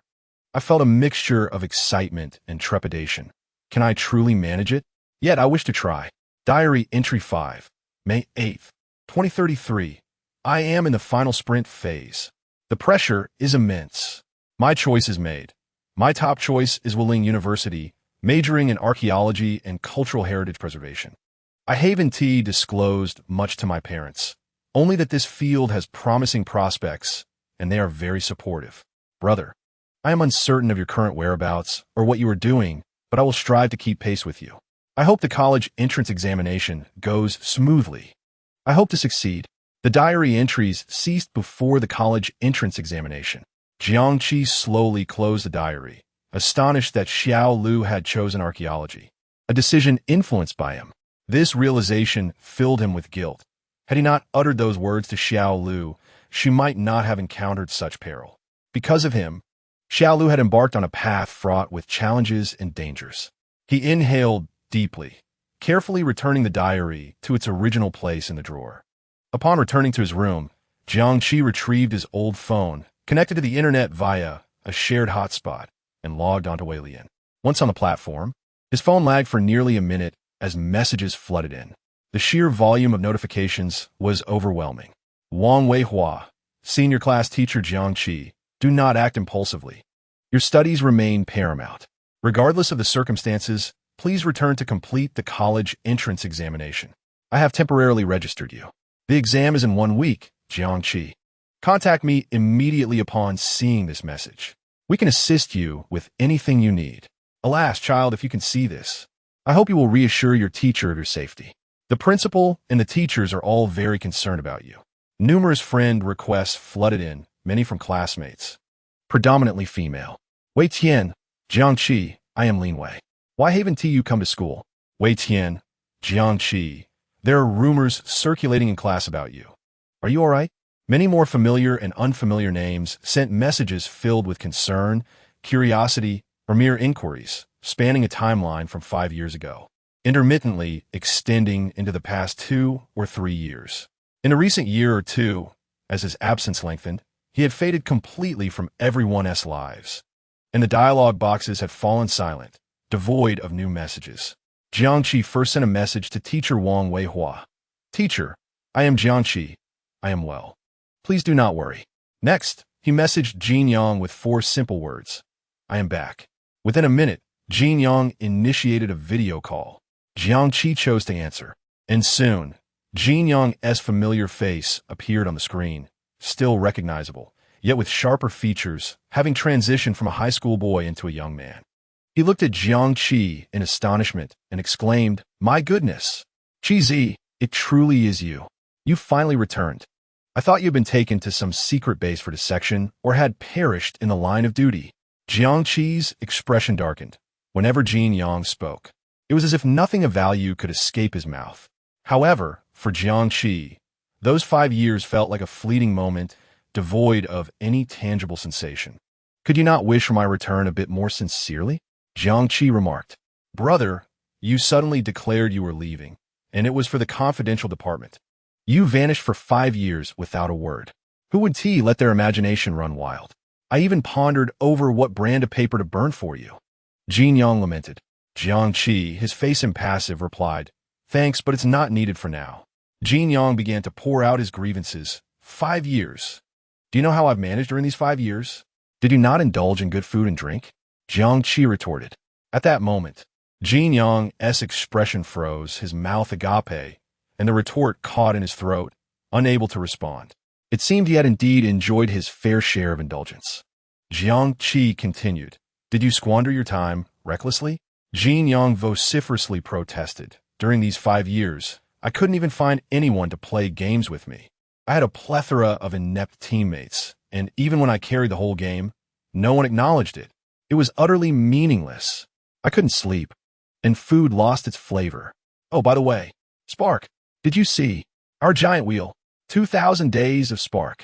I never once ceased to burn for you. As he spoke, his voice grew slightly choked, but he quickly raised his tone. This is what brotherhood means. You owe me a month of gaming to compensate for my spiritual losses over these 5 years. Jiangqi listened quietly, a warm current coursing through him as he said, "All right, I'll play with you. Now that's more like it."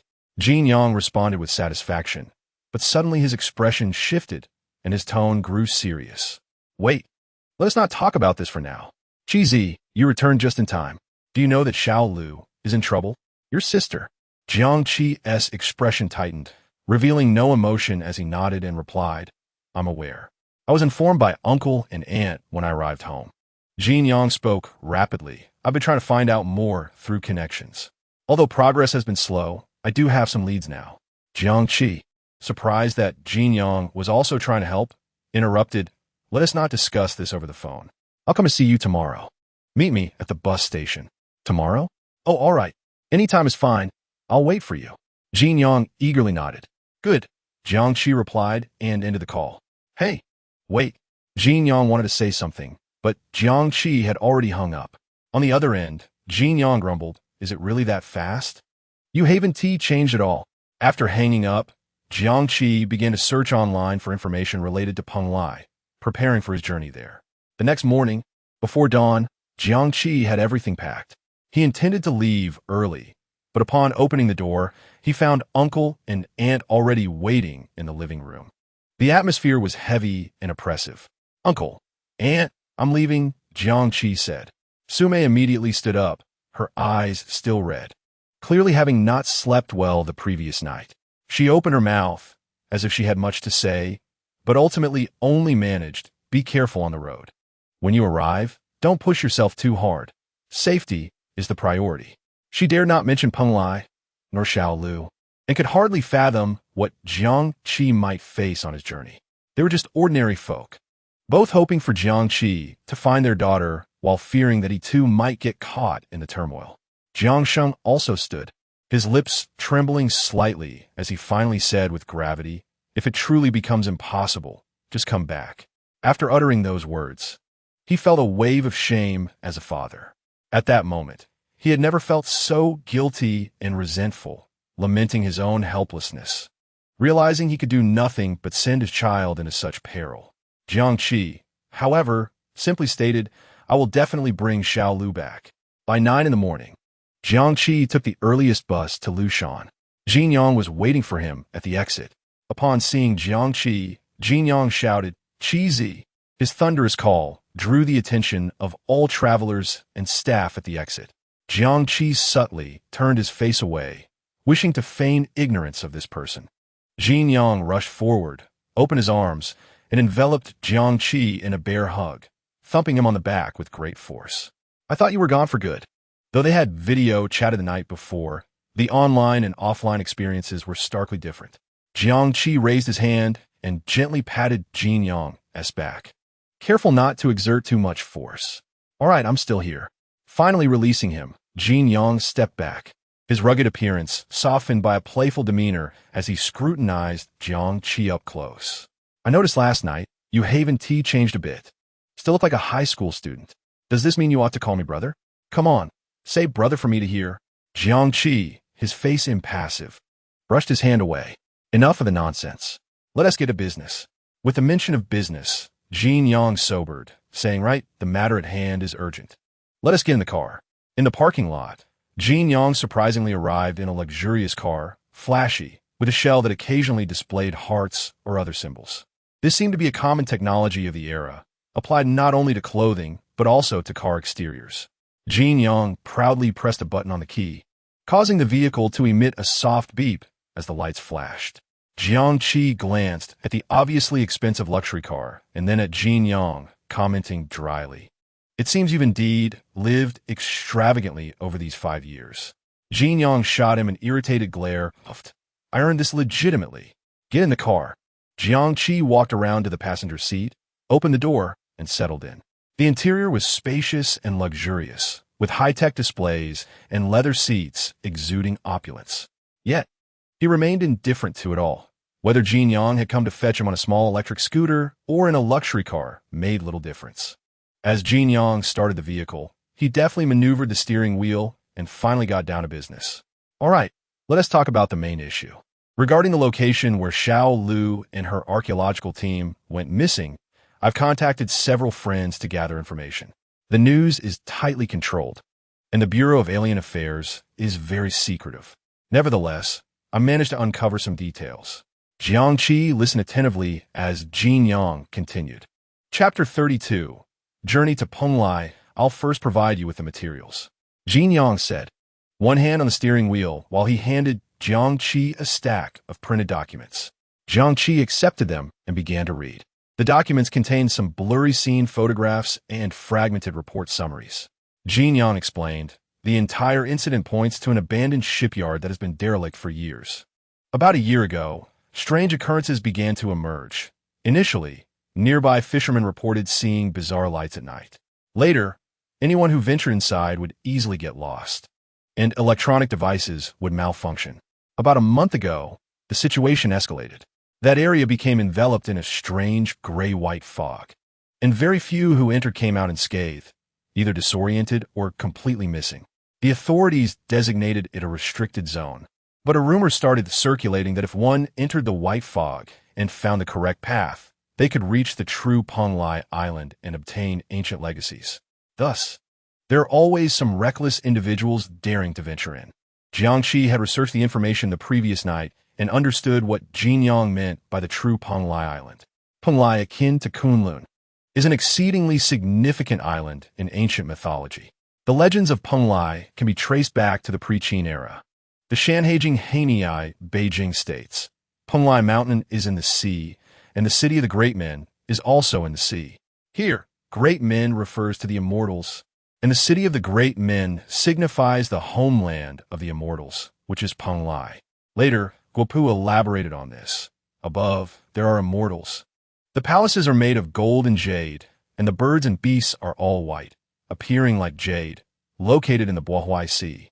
This indicates that Penglai, as the homeland of the immortals, is situated amidst the vast ocean, with palaces and structures crafted from gold and jade, and all creatures are white, resembling jade.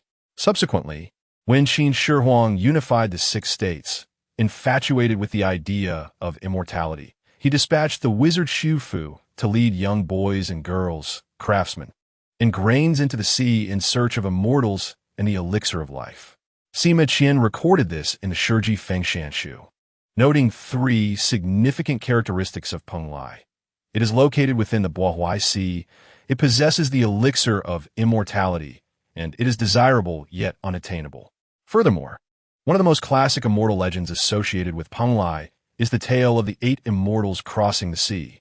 In Zayuji, Penglai is referred to as the dojo of the heavenly Tao saint, the master of Tongtian, which comprises 4 major islands, 36 inner islands, and 72 outer islands. Different texts provide varying accounts. Liu Xinzhuan states that Penglai is the cultivation ground of Ankasheng, while Shanhaijing Dawangxijing claims it is the residence of the Zhuangmu, who presides over the elixir of immortality. These myriad assertions converge upon a singular conclusion. The Penglai of mythological lore is not the same as the Penglai of reality. In the present day, Penglai is merely an administrative district of Dengzhou, far from the ethereal island of immortals. Jin Yang cast a glance at Jiangqi, who was engrossed in his research materials, and continued, the archaeological team led by Xiao Lu is precisely headed towards this true Penglai Island. In recent years, the Taoist traditions of Maoshan, Kunlun, Longhushan, Qingqingshan, and Shaolanzi have been restored, yet the 3 sacred mountains of the sea, Penglai, Fangzhong, and Yingzhou, remain elusive and intangible. The rumors of Penglai resurfacing, even if only a 1 in 10,000 chance, are enough to drive the academic world and those seeking ancient Taoist traditions into a frenzy. Jin Yang's references to Maoshan, Kunlun, and other Taoist lineages were familiar to Jiangqi. In fact, during his bus ride years ago, he had brushed past the emergence of Maoshan. 5 years ago, when extraordinary abilities manifested, the world underwent a transformation. Maoshan, Kunlun, Longhushan, Qingqingshan, and other renowned sites from mythology experienced the most profound changes. The official forces incurred unimaginable costs to initially investigate and control the anomalous regions of Maoshan, Qingqing, and Shaolin. with dangers far beyond the imagination of outsiders. Of course, the immense risks also brought substantial rewards. Otherwise, the Anomaly Management Bureau would not have grown to its current stature, with a quarter of the prominent individuals in the Eastern Land being affiliated with it. Presently, the Taoist traditions or heritages of Maoshan, Qingqing Shan, and Shaolansi have been definitively assigned to the Eastern Land's official authority. Although Longhu Shan has maintained considerable independence, it collaborates closely with the Anomaly Management Bureau. Only Kunlun remains transcendent, detached from all forces, primarily due to the newly appointed leader of the Xin Chanjiao, Li Jianjin. As one of the most powerful individuals with extraordinary abilities in the contemporary era, his might is sufficient to overshadow all. Jiang Qi inquired, "Does this mean that the archaeological teams attempting to access Penglai are not limited to just Xiao Lu's group? Have there been other attempts previously?" Jin Yang nodded affirmatively. Indeed, numerous top-tier universities and research institutions in the country have dispatched teams, yet the vast majority never even approached the entrance, becoming lost in the surrounding fog and forced to retreat. Only Xiao Lu's team successfully gained entry. Jiang Qi furrowed his brow and asked, "Why is that?" Jin Yang responded, "This is precisely the most perplexing aspect. It is said that Professor Zhang possesses an ancient maritime chart, or perhaps a celestial map, which guided them to a safe passage. In the initial stages, they transmitted some thrilling information, claiming to have discovered partial ruins and energy responses, but soon after, they completely lost contact." Jiang Qi further inquired, "What about that maritime chart? Since there was a pathway, did the Anomaly Management Bureau not follow the map to conduct a rescue?" Jin Yang sighed. "They tried. The Anomaly Management Bureau later organized several elite operatives, armed with replicated maritime charts, to attempt entry. However, the conditions inside became increasingly volatile, or rather, it seemed that the pathway itself was shifting. They sustained significant losses, and several individuals went missing. It is said that conventional methods are no longer viable, and the Anomaly Management Bureau is preparing to dispatch personnel from the capital." Jiang Qi's heart sank. If the Anomaly Management Bureau was recruiting from the capital, it would undoubtedly involve top-tier combatants or genuine experts.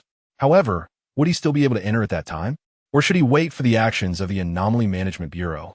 Perhaps they would succeed in rescuing Xiao Lu. Yet, this thought merely flickered in his mind before Jiang Qi swiftly extinguished it. He could not place his hopes upon others. Moreover, even if the Anomaly Management Bureau ventured in to save individuals, should they encounter perilous situations, they would undoubtedly prioritize the rescue of Professor Zhang over an ordinary student. In extreme circumstances, sacrificing a few individuals to preserve the greater good would likely be the most plausible option. "He had to enter," Jin Yang remarked. "I managed to find someone who fortuitously escaped from the periphery. I paid a hefty price to extract some information. He mentioned that there is something within the fog, and time is absent." "Something within the fog? Time is absent?" Jiang Qi echoed. These two phrases combined exuded an indescribable eeriness. "Yes, it sounds like nonsense, doesn't it?" Jin Yang chuckled wryly. "Yet that survivor is an individual with extraordinary abilities. Ordinary fright would not have rendered him that way. He claimed to have heard strange cries and whispers within the fog, along with shadowy figures. But upon pursuit, there was nothing. The Anomaly Management Bureau has also analyzed that there are phenomena of space-time distortion within." "Space-time distortion?" Jiang Qi felt a chill. If it involved time and space, the level of danger would escalate exponentially. At this juncture, Jin Yang glanced at Jiang Qi and asked, "Qizi, the situation inside is exceedingly bizarre. Are you certain you still wish to proceed?" Without hesitation, Jiang Qi affirmed, "I must go. Xiao Lu is inside." Jin Yang bore an expression of knowing. "I anticipated as much. Therefore, I have already made preparations." As he spoke, he retrieved an envelope from the storage compartment of the car door, pulling out its contents and handing them to Jiang Qi. "Take a look at this." Jiang Qi reached out to accept it, discovering two plane tickets, one inscribed with his name and the other with Jin Yang's, both in first class. "You're going as well?" Jiang Qi queried. Jin Yang raised his chin slightly, his tone unusually earnest. "Of course I am going." He paused, lowering his voice. "Xiao Lu is also my sister." Jiang Qi grasped the tickets, casting a deep glance at Jin Yang, and solemnly expressed, "Jin Yang, thank you." Jin Yang immediately donned a playful grin, exclaiming, "Ha! Now you see how good I am, right? In critical moments, you can count on me." Jiangqi refrained from further conversation. Jin Yang chuckled briefly before adopting a more serious demeanor. "Let me share a piece of news that may not be particularly good." "What is it?" Jiangqi inquired. "The area is currently sealed off by the Anomaly Management Bureau. Under normal circumstances, not even a fly can enter," Jin Yang explained. "However, where there is demand, there is market. Presently, in the black market, there are individuals specifically engaging in this trade." "Black market?" Jiangqi echoed. Jin Yang nodded, "Yes. A black market specifically targeting individuals with extraordinary abilities. They can secretly deliver people inside, though the price is exorbitant. Nevertheless, I have the means. Why would anyone still want to enter?" "What are they after?" Jiangqi queried. Jin Yang replied, "What are they after? Naturally, they are after profit. After all, it is Penglai. Countless individuals with extraordinary abilities wish to enter and seek so-called immortal fortunes and ancient paths. I have heard that several teams of individuals with extraordinary abilities have already managed to infiltrate through such means." Jiangqi shook his head internally, reflecting on the undeniable allure of wealth. Even the elite archaeological teams from top universities, equipped with advanced technology, had fallen prey to this situation. It was astonishing that these scattered and untrained individuals dared to venture into such perilous grounds. Aside from being blinded by profit, it was difficult to fathom another explanation. Jin Yang reassured him, saying, "But don't worry, I've already made connections. The other party has agreed to meet. We could decide the time and place at our convenience." Jiangqi had to admit that after 5 years, Jin Yang had indeed matured. "However," he added, "you can accompany me to Penglai, but you cannot enter with me." Jin Yang's expression fell. "Oh, I understand. I am self-aware. In such a place, I would only distract you. I'll stay outside and act as your logistics commander. All right?" Before long, Jin Yang drove them to the airport. Jiangqi barely noticed as they headed straight there. By 10:30 in the morning, they successfully passed through security. Jin Yang purchased 2 bowls of instant noodles from a supermarket, expertly pouring hot water over them, covering them with lids. A few minutes later, he unveiled the bowls. An enticing aroma wafted through the air. He handed 1 bowl to Jiangqi, generously adding 2 slices of ham to both their servings. Thus, the 2 men savored their noodles in the bright, modern airport lounge, oblivious to the curious glances from others. Jin Yang exclaimed, "How does it taste?" "It's nostalgic, just like those all-nighters we spent at the internet cafe eating instant noodles." "Ah, those were the carefree days when even instant noodles tasted exquisite." Jiangqi reminisced about 5 years prior. Without Jin Yang, he might never have found himself in such a setting. It was precisely because of their friendship that his high school life had been far from monotonous. Jin Yang embraced Jiangqi, declaring, "In any case, we're enjoying instant noodles together again today. How wonderful." Jiangqi simply responded with a faint acknowledgement. After finishing their noodles and waiting a short while, the boarding announcement finally rang out. They joined the throng of passengers boarding the flight to Penglai. Once the aircraft ascended into the stratosphere, the roar of the engines transformed into a steady hum. Outside the window lay an endless expanse of clouds, the sunlight dazzlingly bright. Jiangqi turned to the rarely subdued Jin Yang and asked, "How have you been over the past 5 years?" Jin Yang, who had been listlessly tapping at the small table, perked up at the question. "Well, what could I say? Just going through the motions. Barely scraping by with a degree from a sports university. At least it's a Bachelor S. Now I'm a certified individual." Jiangqi quietly acknowledged this. Suddenly, he realized he was still just a high school student, or more accurately, someone with a middle school education. "Have you dated anyone?" he inquired. Jin Yang's tone grew vague. Maybe 2 or 3. They were all right, but it seems none were quite a fit in the end. The most recent one ended last month." He shrugged, wearing an expression of helplessness. Jiangqi pressed further. "Have you ever tried awakening an ability?" Jin Yang spread his hands. "Abilities? Who wouldn't he want to awaken one these days? I've even paid to test it several times, but the results are always the same. My wave activity is too low. Not up to standard. It's just not in my fate." He spoke nonchalantly, Yet Jiang Qi could sense the disappointment in his voice. In this era of transformation, failing to become an extraordinary individual often meant being excluded from the core stage of the new age, especially for someone like Jin Yang, who came from a wealthy background. However, Jiang Qi refrained from offering any consolation for his mediocrity. Jin Yang didn't need his pity. He masked his disappointments with humor and a carefree attitude, determined to live vibrantly. But Jin Yang chuckled.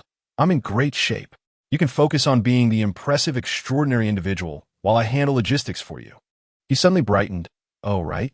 Qi, why didn't I think of this sooner? Look at you. You have the height and looks, the charisma, the cool demeanor. You're a genuine, extraordinary individual. Why not venture into the entertainment industry? As he spoke, he became enamored with his own idea. You handle the looks, the strength, the crushing of everything in your path. I'll be your agent, using my silver tongue and expanding network. Oh, it may not be vast yet, but it will be. I can definitely make you a top-tier star. What do you think? Consider it. Superstar Jiang Qi, what a name. Jiang Qi listened expressionless to his career ambitions and simply replied, not interested. Chapter 33. Entering Penglai as a group an hour later, Jiang Qi and Jin Yang landed at Penglai Airport. Jin Yang, donning an expensive pair of perception glasses with bright orange lenses, walked ahead with an ostentatious swagger. After exiting the terminal, they took a car to a hotel for accommodation. Following that, Jin Yang began contacting people from the black market through an encrypted channel. After several communications, he scheduled a meeting for 9 o'clock that evening. By 8:30, Jin Yang and Jiang Qi arrived early at the designated location. The chosen venue was a renowned stir-fried chicken restaurant, said to have been in operation for over 30 years and beloved by locals. Inside the private room, Jin Yang fidgeted restlessly, glancing at the door from time to time, while Jiang Qi remained seated like a mountain, exuding calmness as if merely attending an ordinary dinner. Finally, the time arrived, and the visitor entered promptly. Surprising both men, it was a woman, and a remarkably beautiful one at that. Standing approximately 175 meters tall, she possessed a tall and elegant figure, her demeanor exuding an icy allure. Her long hair was neatly tied into a high ponytail, seemingly crafted from a blend of advanced materials and real hair, the ends resembling delicate optical fibers that shimmered with a bluish light, emitting star-like particles with the slightest movement of her head. Adorning her cheekbones were two intricately designed silver metal appliques, patterned like traditional Eastern bat motifs, exuding both mystery and a hint of dangerous beauty. Upon seeing Jin Yang and Jiang Qi, she paused momentarily, then smiled playfully. I didn't expect to meet two such handsome young men. She elegantly took her seat, her gaze sweeping between the two, and inquired, So, which of you wishes to enter the secret realm of Penglai? Or do you both wish to go? Jiang Qi replied calmly, I will go alone. Oh, her interest piqued. She looked at Jiang Qi. So, you're an extraordinary individual as well? Jiang Qi extended his right hand, gesturing toward the water cup on the table. The clear water appeared to come alive, transforming into a crystalline stream that gently coiled around his palm, displaying remarkable agility. Indeed, her satisfaction grew as she smiled, a water manipulator, very impressive. Jiang Qi fixed his gaze upon her. So, when can I enter? She chuckled lightly, clearly amused by his impatience, and instead of directly answering, she glanced around the private room. Have you ordered yet? Their stir-fried chicken is exceptional. We can eat while we talk. Jiang Qi turned to look at Jin Yang. Jin Yang quickly realized, we've ordered. I'll go get the waiter to bring the dishes. He stepped out for a moment and soon returned. While waiting for the food, she said, Let me introduce myself. My name is Zhong Shi. Zhong, as in the middle, and Shi as in to give. You can call me Sister Shi. Jin Yang instinctively began to respond, I am. But Jiang Qi interrupted him, stating, We are merely here for a transaction. There is no need for introductions. Is there? Zhong Shi smiled.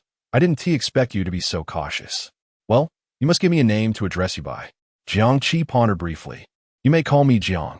Jin Yang mimicked, you can call me Yang. Jiang Yang and Zhong Shi playfully pronounced these two characters between their lips and teeth, suddenly unable to contain themselves, bursting into a melodious laughter. Ha ha ha, one Jiang, one Yang. Quite amusing. After a short while, the dishes were served. Zhong Shi warmly beckoned. Come, come, everyone, let us use our chopsticks and taste this place's fried chicken. It's absolutely delicious. She was the first to pick up a piece of glistening, aromatic chicken and naturally brought it to her mouth, emitting a contented sound of delight. Jiang Qi and Jin Yang, indeed hungry, also dropped their restraint and began to eat. As Zhong Shi savored her food, she discreetly observed Jiang Qi with her eyes twinkling with mirth. Once they had eaten sufficiently, Zhong Shi set down her chopsticks, gently dabbed her mouth with a napkin, and finally steered the conversation back to business. All right, let us return to our transaction. Jiang Didi, if you wish to enter, I can arrange it. However, I must clarify the rules first. Jiang Qi also placed his chopsticks down and said earnestly, Go ahead. Zhong Shi continued, First, I will only guide you to the entrance, informing you of the method and timing. As for how to navigate the last barrier, that is entirely up to your own abilities. Second, once you enter, your fate is sealed. Fortune and misfortune lie in the heavens. Whatever transpires within, whether you encounter great fortune or meet your end, is none of my concern, and I will not provide any further support. Jiang Qi nodded, No problem. That is, after all, not your responsibility. Thirdly, and this is the most crucial point, Zhong Shi leaned slightly forward, lowering her voice, the bluish luminescence at the ends of her hair seeming to sway gently. The fee must be settled in advance. There will be no credit. After she finished speaking, she watched Jiang Qi with a composed demeanor, awaiting his response. Jiang Qi's expression remained unchanged as he inquired, We have prepared the money. No. Zhong Shi's red lips parted slightly. Shaking her finger, the current price is 5 million. Jin Yang, taken aback by this figure, stood up, exclaiming, Didn't we agree on 3 million? How did it become 5 million? You're raising the price. Zhong Shi, seemingly unfazed by his anger, stretched languidly like a cat basking in the sun, unconsciously revealing her alluring curves. Her tone was light and teasing. Young Didi, do not get agitated. Prices fluctuate, especially for tickets to such popular attractions. It is quite normal for them to change daily. She leaned back slightly, adopting a stance of nonchalance. You must understand that the costs and risks of facilitating access are quite high, and this price is already a concession considering how agreeable you two young gentlemen are. 5 million is fair and square. Of course, if you change your mind and decide not to enter, that is perfectly fine. This meal is on me, and you will not have wasted your trip. Jin Yang's teeth ground together in frustration, his temples throbbing, almost wishing to flip the table in anger. Jiang Qi's expression also darkened significantly. They had previously negotiated 3 million online, and now it had suddenly jumped to 5 million. This woman was clearly taking advantage of their youth and urgent need for access, deliberately squeezing them. A sense of humiliation from being manipulated and belittled ignited his fury. Yet, the urgency to save the little deer kept him grounded. After all, she was their only avenue of access. He could not afford to lose his temper, absolutely not. The atmosphere in the room plummeted to sub-zero. Zhong Shi pretended to rise to leave, stating, It is getting late, since the deal has not been struck. I shall take my leave. Good night to you both. Jiang Qi called out, Wait. Zhong Shi halted her movements, settled back down, and the corners of her lips lifted slightly. Have you agreed? Jiang Qi responded, 5 million, right? That's acceptable. But how can we ascertain that the path you provide is genuine? How can we ensure that after we pay, you will not simply vanish? Being cautious is commendable. Jiang Didi, Zhong Shi replied, leisurely producing a translucent chip as delicate as a cicada's wing, placing it gently on the table. This contains the precise location of the Penglai Mijing as well as coordinates for avoiding patrol points of the Yiguan Bureau. You may first verify the authenticity of this information. Jiang Qi reached out, taking the chip and adhering it to his wrist device. Data flowed rapidly across the screen, and after a preliminary verification, the information regarding patrol points and the surrounding environment indeed proved accurate, at least confirming that the other party was not entirely fabricating claims. Once satisfied, Jiang Qi turned to Jin Yang, asking, Did you bring enough money? Jin Yang's expression grew somewhat troubled as he replied quietly, I only brought 3 million. I need to ask my father for the rest. Jiang Qi inquired. Is that possible? Jin Yang nodded yes. For the little deer, it's not an issue. My father will understand. Jiang Qi reassured him.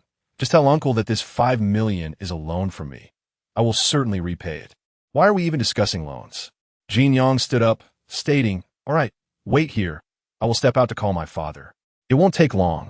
Jiang Qi replied, okay, go ahead. After Jin Yang left, only Jiang Qi and Zhong Shi remained in the room. Zhong Shi initiated the conversation. Jiang Di. What do you intend to do in the Penglai Mijing? Are you hoping to chance upon the legacy of an immortal? Her gaze was inquisitive, tinged with curiosity. Jiang Qi merely shot her a cold glance, dismissing her.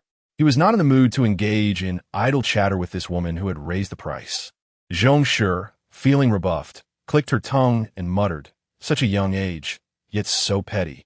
Jiang Qi ignored her, focusing all his attention on awaiting Jin Yang's return and contemplating their next steps. He was not particularly worried about whether Jin Yang could muster 5 million. Jin Yang's father was one of the wealthiest men in Lushan, with a fortune in the billions. 5 million, while not a trivial sum, was not beyond reach. However, Jiang Qi had been waiting in the private room for half an hour and still no sign of Jin Yang. Zhong Shi idly tapped her fingers on the table, remarking, Jiang Di, perhaps Jiang Di feels the amount you requested is too burdensome and has slipped away? Jiang Qi shot her a frigid glance, retorting, if he wants the money, he will wait. Finally, after another 10 minutes, Jin Yang returned. Though his complexion was somewhat pale, bearing an unusual expression, and beads of sweat glistened on his forehead. Noticing his odd demeanor, Jiang Qi furrowed his brow and asked, what's wrong? Jin Yang forced a smile, replying, it's nothing. The money is all set. We can pay her now. A flicker of doubt crossed Jiang Qi's mind, but with others present, he refrained from questioning further. The urgency to save his sister took precedence. Zhong Shi interjected, Yang Di, you're finally back. Jiang Di was beginning to think you had slipped away. Jin Yang explained, Qizi, I apologize. My father was in a meeting, and he couldn't take my call earlier. Jiang Qi grew increasingly irritated with this woman. He reassured Jin Yang, ignore her nonsense. I knew you would return. Zhong Shi chuckled lightly. Oh, how deep the bond of brotherhood, now that the money is in place. Shall we proceed with the transfer? Subsequently, Jin Yang transferred the funds to Zhong Shi. All right, the transaction is complete, and our cooperation has been delightful. She stood, returning to her languid and enigmatic demeanor. Remember, at 3 o'clock in the morning, wait for me at the entrance of this establishment. Latecomers will not be entertained. And remember, you must come alone. With that, she made as if to leave. Jiang Qi stopped her. Why can't we set off now? Anxious to save his sister. He was unwilling to waste a moment. Jiang Di, Zhong Shi explained, the patrol shifts occur between 2 and 4 in the morning. Only during that time is the risk minimized. Do you understand? Besides, you won't be the only one entering. There will be others. Jiang Qi's gaze turned icy. Others? We already paid 5 million, and we still have a share of the entry? Zhong Shi wore a smile that conveyed a sense of naivete. Jiang Di. What I am selling you is the method to enter safely. There is no stipulation on the number of individuals. How many enter together is of little importance. We are all seeking fortune and opportunity, so let us make things convenient for each other. Furthermore, with more people around, perhaps we can look out for each other. Jiang Qi gazed at her for a few seconds, fully aware that further argument was futile. The woman before him was nothing but a scoundrel. Fine. 3 o'clock in the morning. I hope the service you provide is worth the price. Zhong Shi smiled. Rest assured, my sister is a person of utmost integrity in business. Inside the hotel room, Jin Yang assisted Jiang Qi in checking his backpack one last time, which contained high-energy food, water purification tablets, first aid supplies, and other essential items. Jin Yang said, Qi, you must prioritize your safety. Be extremely cautious, and if anything seems amiss, retreat immediately. Do not force it. I will await your news outside. Jiang Qi replied, I understand. Do not worry. I will return safely with Xiao Lu. Jin Yang nodded earnestly. Yes, I believe in you. Without further ado, Jiang Qi took a deep breath, slung his backpack over his shoulder, and stepped out of the hotel room. At 2:30 in the morning, Jiangqi arrived half an hour early at the already closed stir-fry shop. He concealed himself in the shadows beneath the eaves, patiently waiting while vigilantly observing the surroundings. Time ticked away, and finally, after half an hour, a van halted before Jiangqi. The door swung open, revealing Zhong Shi's vexatious face. However, she was not as radiant as he had previously seen. Casting a glance at Jiangqi, she instructed, "Get in." Without waiting for response, she retreated back inside. Jiangqi was puzzled by her demeanor, but had no interest in delving into it. He boarded the vehicle, which was dimly lit inside, and noticed two individuals already seated in the back. One was a tall, burly bald man clad in tight black combat gear, his muscles bulging, arms crossed, eyes closed in repose. A jagged scar ran from his brow to his chin, exuding an aura that warned others to keep their distance. He seemed oblivious to Jiangqi's entrance, not even lifting his eyelids. The other person huddled in a corner, wearing an oversized hooded sweatshirt with the hood pulled low, a mask obscuring their face, rendering their features unrecognizable. Only their slightly slender frame suggested they might be a youth. Jiangqi mused that this individual was likely a fellow capable who would join him in venturing into Penglai. The van traversed the night, deliberately choosing dimly lit roads. Inside, silence enveloped them as each person remained mute. Shortly thereafter, the van came to a halt on the edge of a desolate industrial area. In the distance lay a thick, impenetrable gray-white fog, shrouding most of the abandoned shipyard, with only a towering storage silo protruding above the mist. Beyond that, the sea stretched endlessly, a dark expanse that sent shivers down the spine, with the fog even swallowing parts of the coastline. Zhong Shi retrieved 4 pure black, flexible magnetic strips, intricately etched with precise patterns, from a specially designed metal box, distributing them among Jiangqi and the others. The bald man grasped the strip, its touch cold, and inquired, "What is this?" Zhong Shi explained, "It is an information shield, capable of temporarily distorting and cloaking all information fields surrounding the wearer, including spiritual energy fluctuations, bioelectric fields, infrared thermal radiation, and even the diffusion of body odor molecules. Before the majority of monitoring devices, you will be rendered invisible." Jiangqi examined the magnetic strip in his hand, astounded. It appeared that the forces behind Zhong Shi possessed such advanced technology.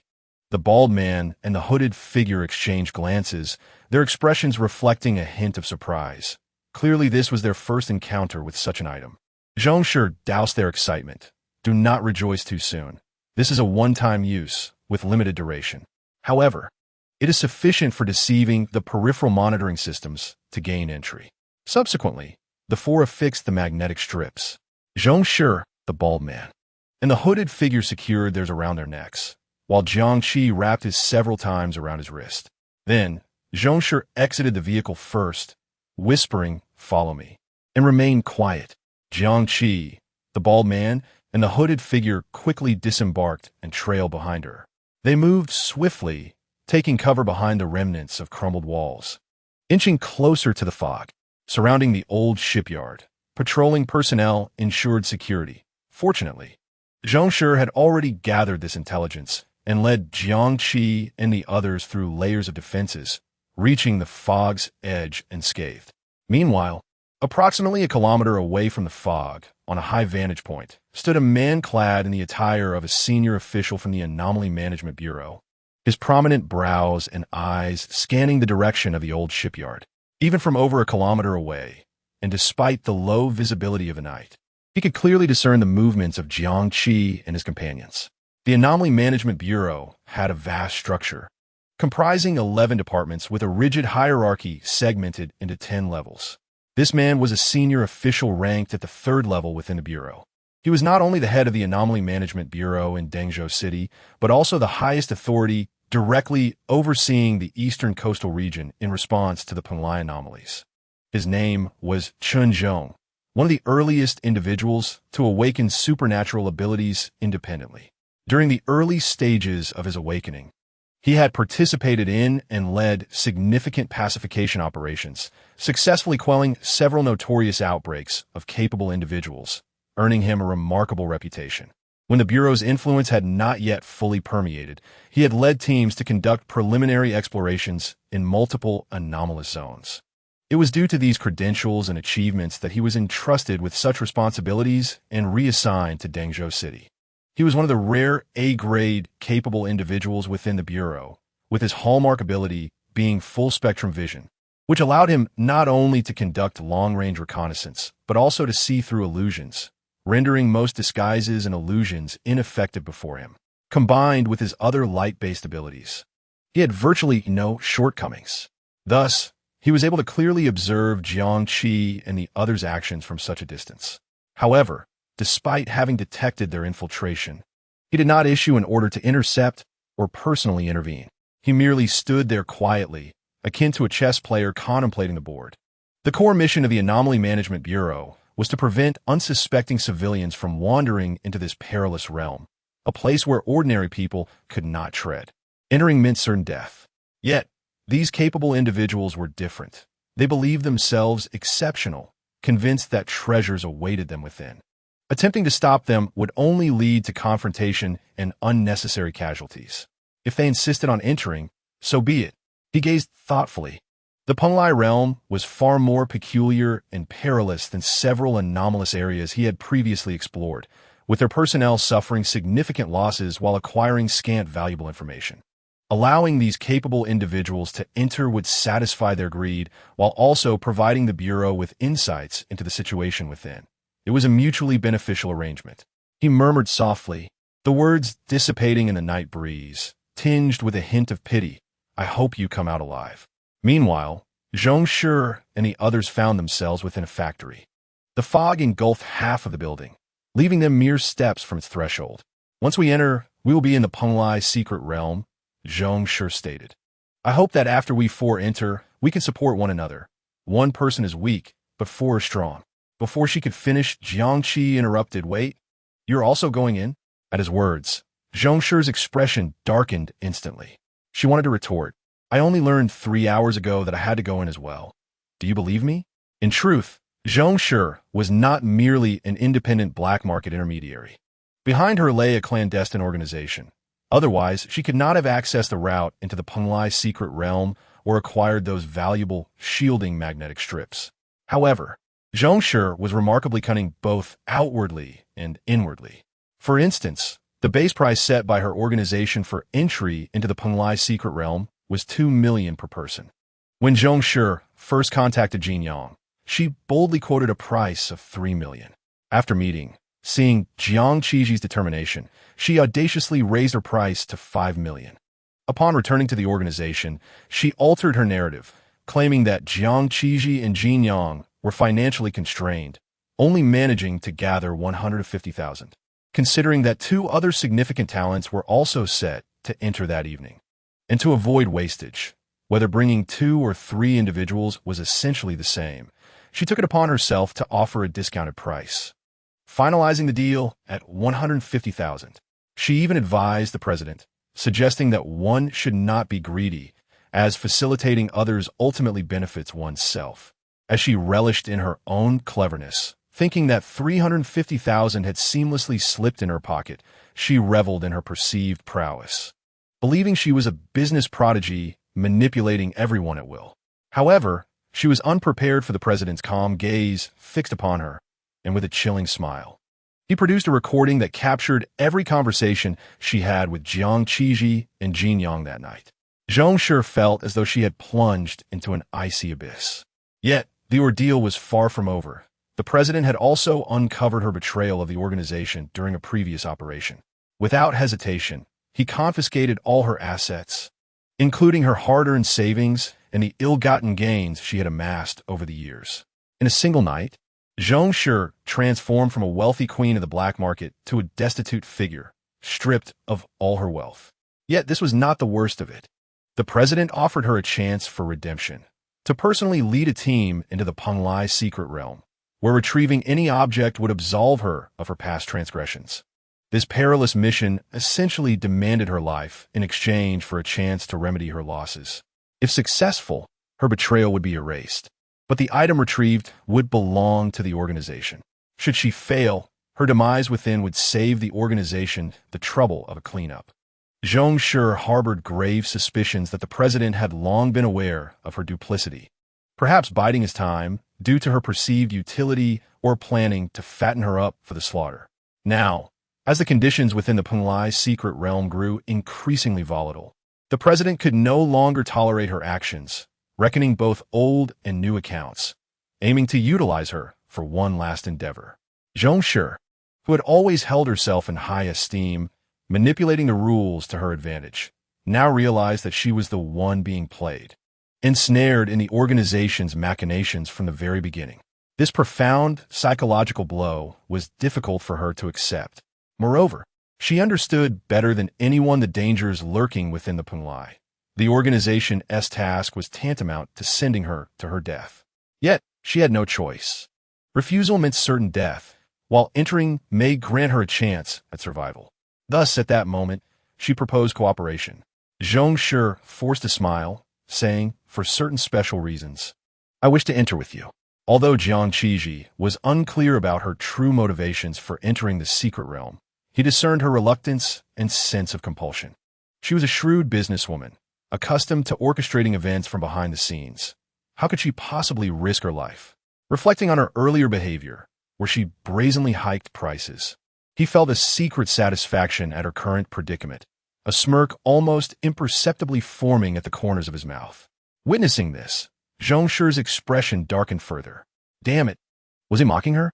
Fury surged within her, but with no outlet, she could only grit her teeth in silence. The burly man beside them, indifferent to the discussions of entry, growled impatiently, Enough chatter. Are we going in or not? Meanwhile, the hooded youth remained silent, ensconced in shadows, seemingly unconcerned with the unfolding drama. Zhong Shi felt utterly drained, realizing she could not lead this group. She cast one last glance at the all-consuming mist, her voice betraying a slight tremor as she feigned calmness. Stay close to me.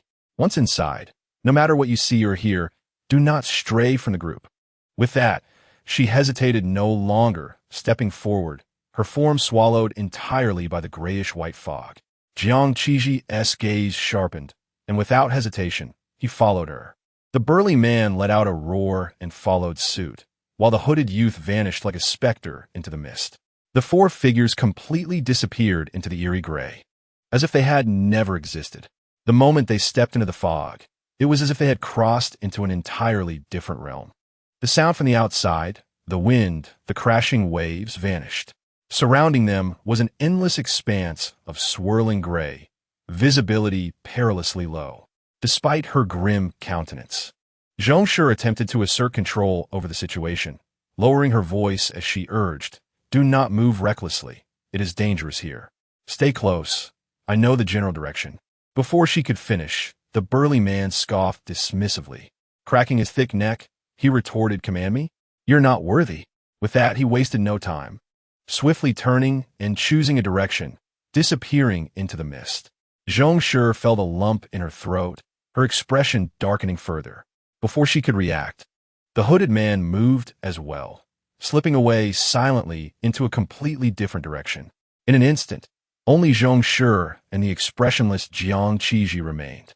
Zhong Shi exhaled, placing her last hope upon Jiang Qiji. "You." He glanced at her, replying, "Our paths diverge. We shall not conspire together." With that, he too selected a direction. His figure soon lost to the fog.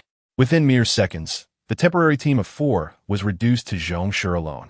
Her meticulously prepared words went unvoiced, and her attempt to form a makeshift team had turned into a complete farce. She was undeniably on the verge of a breakdown. Damn it! A bunch of fools, arrogant imbeciles. Unable to contain herself, she shouted, venting her pent-up rage. Did these three not value their lives? Did they think this was an amusement park? Very well. If you seek your own demise, so be it. Grinding her teeth, she spat the words through clenched jaws, hoping they would perish within, and that they shouldn't expect her to rescue any of them. After the storm of anger had passed, she took a deep breath, striving to regain her composure, and began contemplating her next steps. Moments later, she scrutinized the pre-saved route on her wristwatch, gritting her teeth as she cautiously navigated towards her predetermined path. Meanwhile, Jiang Qiji, having chosen his direction, did not proceed aimlessly.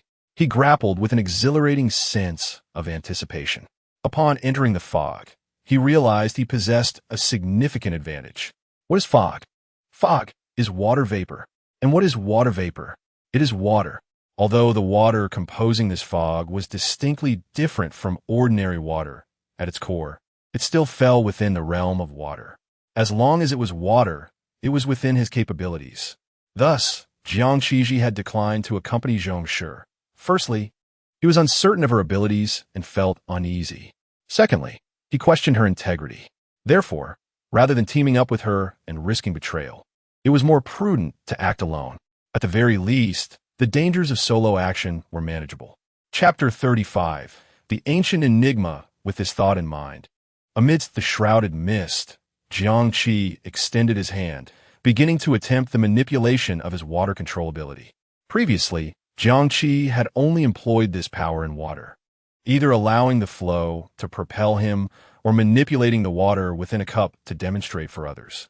He had never tested the limits of his control over water until now, and the opportunity had finally presented itself. Focusing his mind in the palm of his hand, he vaguely sensed the dampness contained within the gray-white fog that enveloped him and began to summon it, coaxing the mist to coalesce. Under his influence, the mist closest to him gradually thickened into a denser, paler cloud. However, as the fog gathered to a certain extent, Jiang Qi felt an unseen resistance within it, impeding his efforts. Concentrating intently with his eyes half closed, he immersed himself completely, striving to perceive the existence of every minuscule droplet of water, attempting to forge a deeper connection with them. Initially, this endeavor proved exceedingly challenging. It appeared that his earlier assumptions were misguided. Although the mist was composed of some form of vapor, it lay beyond his current capabilities, the resistance far exceeding his expectations. Yet, through relentless perseverance, the mist continued to accumulate, and at last he transcended a critical threshold, forming the first visible droplet of water. Success! A tremor of excitement coursed through Jiang Qi as he carefully cradled the peculiar droplet, scrutinizing it. The droplet exhibited a lifeless gray-white hue, and within it, countless fibers, thinner than a hair, could be seen undulating like living creatures. They resembled tiny, animated insects, exuding an ominous, chilling aura. Merely glancing at it brought forth a dual sense of discomfort, both mental and physical. This confirmed his earlier hypothesis. Indeed, the mist was composed of vapor, yet it seemed to harbor something sinister within. Subsequently, Jiang Qi retrieved an energy stick from his backpack. He acted with extreme caution, using the tiniest tip of the energy stick to touch the water droplet. In an instant, with a hissing sound, the energy stick disintegrated into fine gray ash upon contact with the droplet. Quick-witted, Jiang Qi immediately discarded the energy stick as the fine ash cascaded from his fingers in a flurry, the entire process taking less than a second. At that moment, Jiang Qi comprehended why so many had previously failed within the mist. The reason was starkly apparent. The mist was toxic. While in its misty form, its toxicity was minimal and thus difficult to detect. However, once it condensed into droplets, its venomous nature became glaringly evident. Jiang Qi realized that prolonged exposure to this mist would inevitably lead to contamination, necessitating swift passage through it to reach Penglai. Yet, even having discerned this, it seemed of little assistance in deciphering the mist and gaining entry into Penglai. Unless he could condense all the mist into droplets, his vision would remain obscured, preventing him from directly locating Penglai. However, this was simply unattainable. The effort required to form even one droplet was immense, making it implausible to condense all the mist. Nevertheless, this could serve as a means of attack. Jiang Qi once again focused his mind, investing considerable time and energy to painstakingly condense 3 more droplets. Armed with these 4 droplets, he formally embarked on his exploration of the mist-laden expanse. He proceeded with utmost caution, step by step. He discovered that within the mist, variations in terrain existed, The ground beneath his feet alternated between soft, ash-like accumulations and hard, fractured stone slabs. If he disregarded the mist's presence, it felt as though he resided on the periphery of a certain location. Was it the outskirts of Penglai? Jiang Qi pondered. Or perhaps this mist was inherently a part of Penglai. As he thought this, he continued onward. Before entering, Jin Yang had informed him of an individual who had fortuitously escaped from the edge of the mist. This person had mentioned that there was something within the fog that distorted time. At the time, these two statements had instilled great caution in Jiang Qi. As he progressed, he experienced the second statement firsthand. Occasionally, mere minutes in his perception equated to several hours in reality, while at other times, hours in his perception had elapsed in a mere second. This disorienting contradiction tormented his sense of time. No wonder those who had escaped the mist were left in mental disarray. Jiang Qi forced himself to remain calm. For in this desolate void where visibility was limited to a mere meter and surrounded by dense mist, compounded by the disorientation brought on by the temporal distortion, it was unbearable for anyone. However, Jiang Qi managed to retain some semblance of composure. After all, he was a person who remained unfazed even at the depths of the ocean, thousands of meters below. Yet, doubts crept into his mind. The dangers within the mist must extend beyond mere toxicity. Otherwise, such a threat would not evoke such trepidation from the authorities. As expected, in a relatively open area ahead, the scenery abruptly transformed. It appeared to be a small, ancient battleground. He beheld a broken weapon, embedded at an angle within a cracked black foundation. The tip of the weapon was deeply lodged in the earth, as if driven forcibly by an unimaginable power. From the exposed portion, it appeared to belong to a spear or lance. Having endured unfathomable ages, the visible part was marred with numerous pitting marks, yet its material still emitted a cold, otherworldly glow, neither metallic nor jade-like. Surrounding it, several fragments of armor lay deeply embedded in the ground, their color somber and texture indiscernible. A surge of curiosity stirred within Jiang Qi as he cautiously approached, grasping the cold shaft of the spear and channeling over 100 units of strength in an attempt to extract it. Yet, the result was disheartening. It did not budge, even slightly. Over 100 units of force failed to shift the remnants of this ancient relic that had lain silent for eons. What transpired in Penglai millennia ago? No, it should be phrased as what occurred in the entirety of the eons prior. Upon returning, Jiang Qi had diligently searched for information regarding Kunlun, Maoshan, Qingqingshan, and Longhushan. Since these places had been verified by the authorities, a wealth of information had emerged. However, the footage and data released by the authorities invariably depicted scenes of desolation.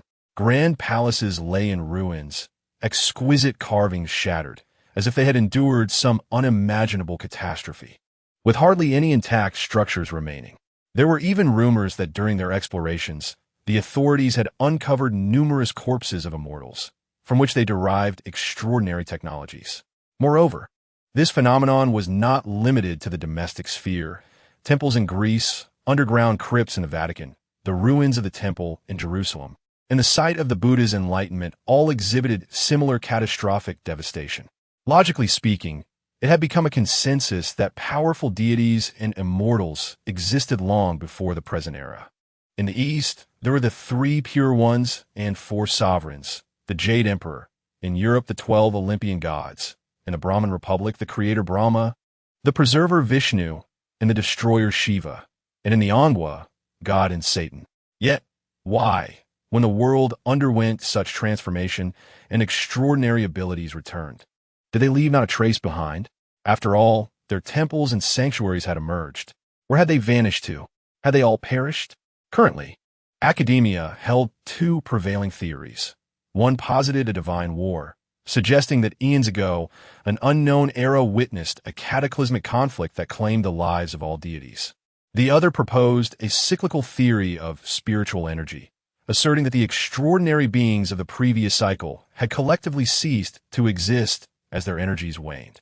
However, at present, both viewpoints exhibit conflicting aspects. If the first perspective is accurate, what then is the purpose of this great battle? If it is indeed a conflict between 2 factions, It is implausible that not a single celestial being would remain. Surely, there must be a victor left standing. Conversely, if the second viewpoint holds true, why are there so many remnants of battles? In any case, the academic community has yet to reach a unified conclusion. Jiangqi pondered for a moment, shook his head, and temporarily set aside these enigmas. This was not something he could unravel through mere speculation. Subsequently, he ceased attempting to draw his weapon, carefully circumventing the ruins as he pressed onward. Meanwhile, the other three individuals struggled through the fog. The bald and muscular man was the most straightforward in his approach. He scoffed at Zhong Shi's suggestions and any possibility of collaboration, firmly believing that he could confront everything with his own strength. His body became rock-like, emanating a yellow glow that formed a rough armor. Like a rampaging bull, he charged with determination in a single direction, attempting to force his way through the fog. His reasoning was quite simple. He did not believe that the fog was limitless. By steadfastly pursuing one direction, he would eventually emerge from the mist and enter the true Penglai. Initially, his speed was indeed impressive, and with his armor providing protection from any attacks, he quickly traversed a considerable distance. However, he soon realized something was amiss. Though he felt he was advancing in a straight line, he had just passed a section strewn with gravel. How could he find himself back there again? A wall of ghosts.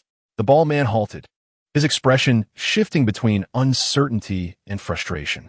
On the other hand, the hooded figure took 3 steps, then produced a 20-sided die, tossing it lightly into the air. When the side showing 20 pointed in a certain direction, he would walk that way, stopping after 3 steps to repeat the process with the die, continually progressing in this manner. This was the hooded man's ability to manipulate probability. Among all existing abilities, his was one of the rarest, a power that twisted the very rules of reality. His existence alone posed a challenge to established physical laws.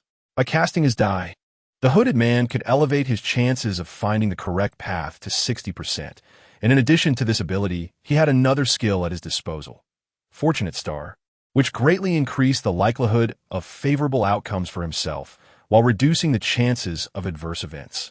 With these 2 skills, the hooded man was confident that he could surely reach Penglai, and this was also the foundation of his decision to separate from a group.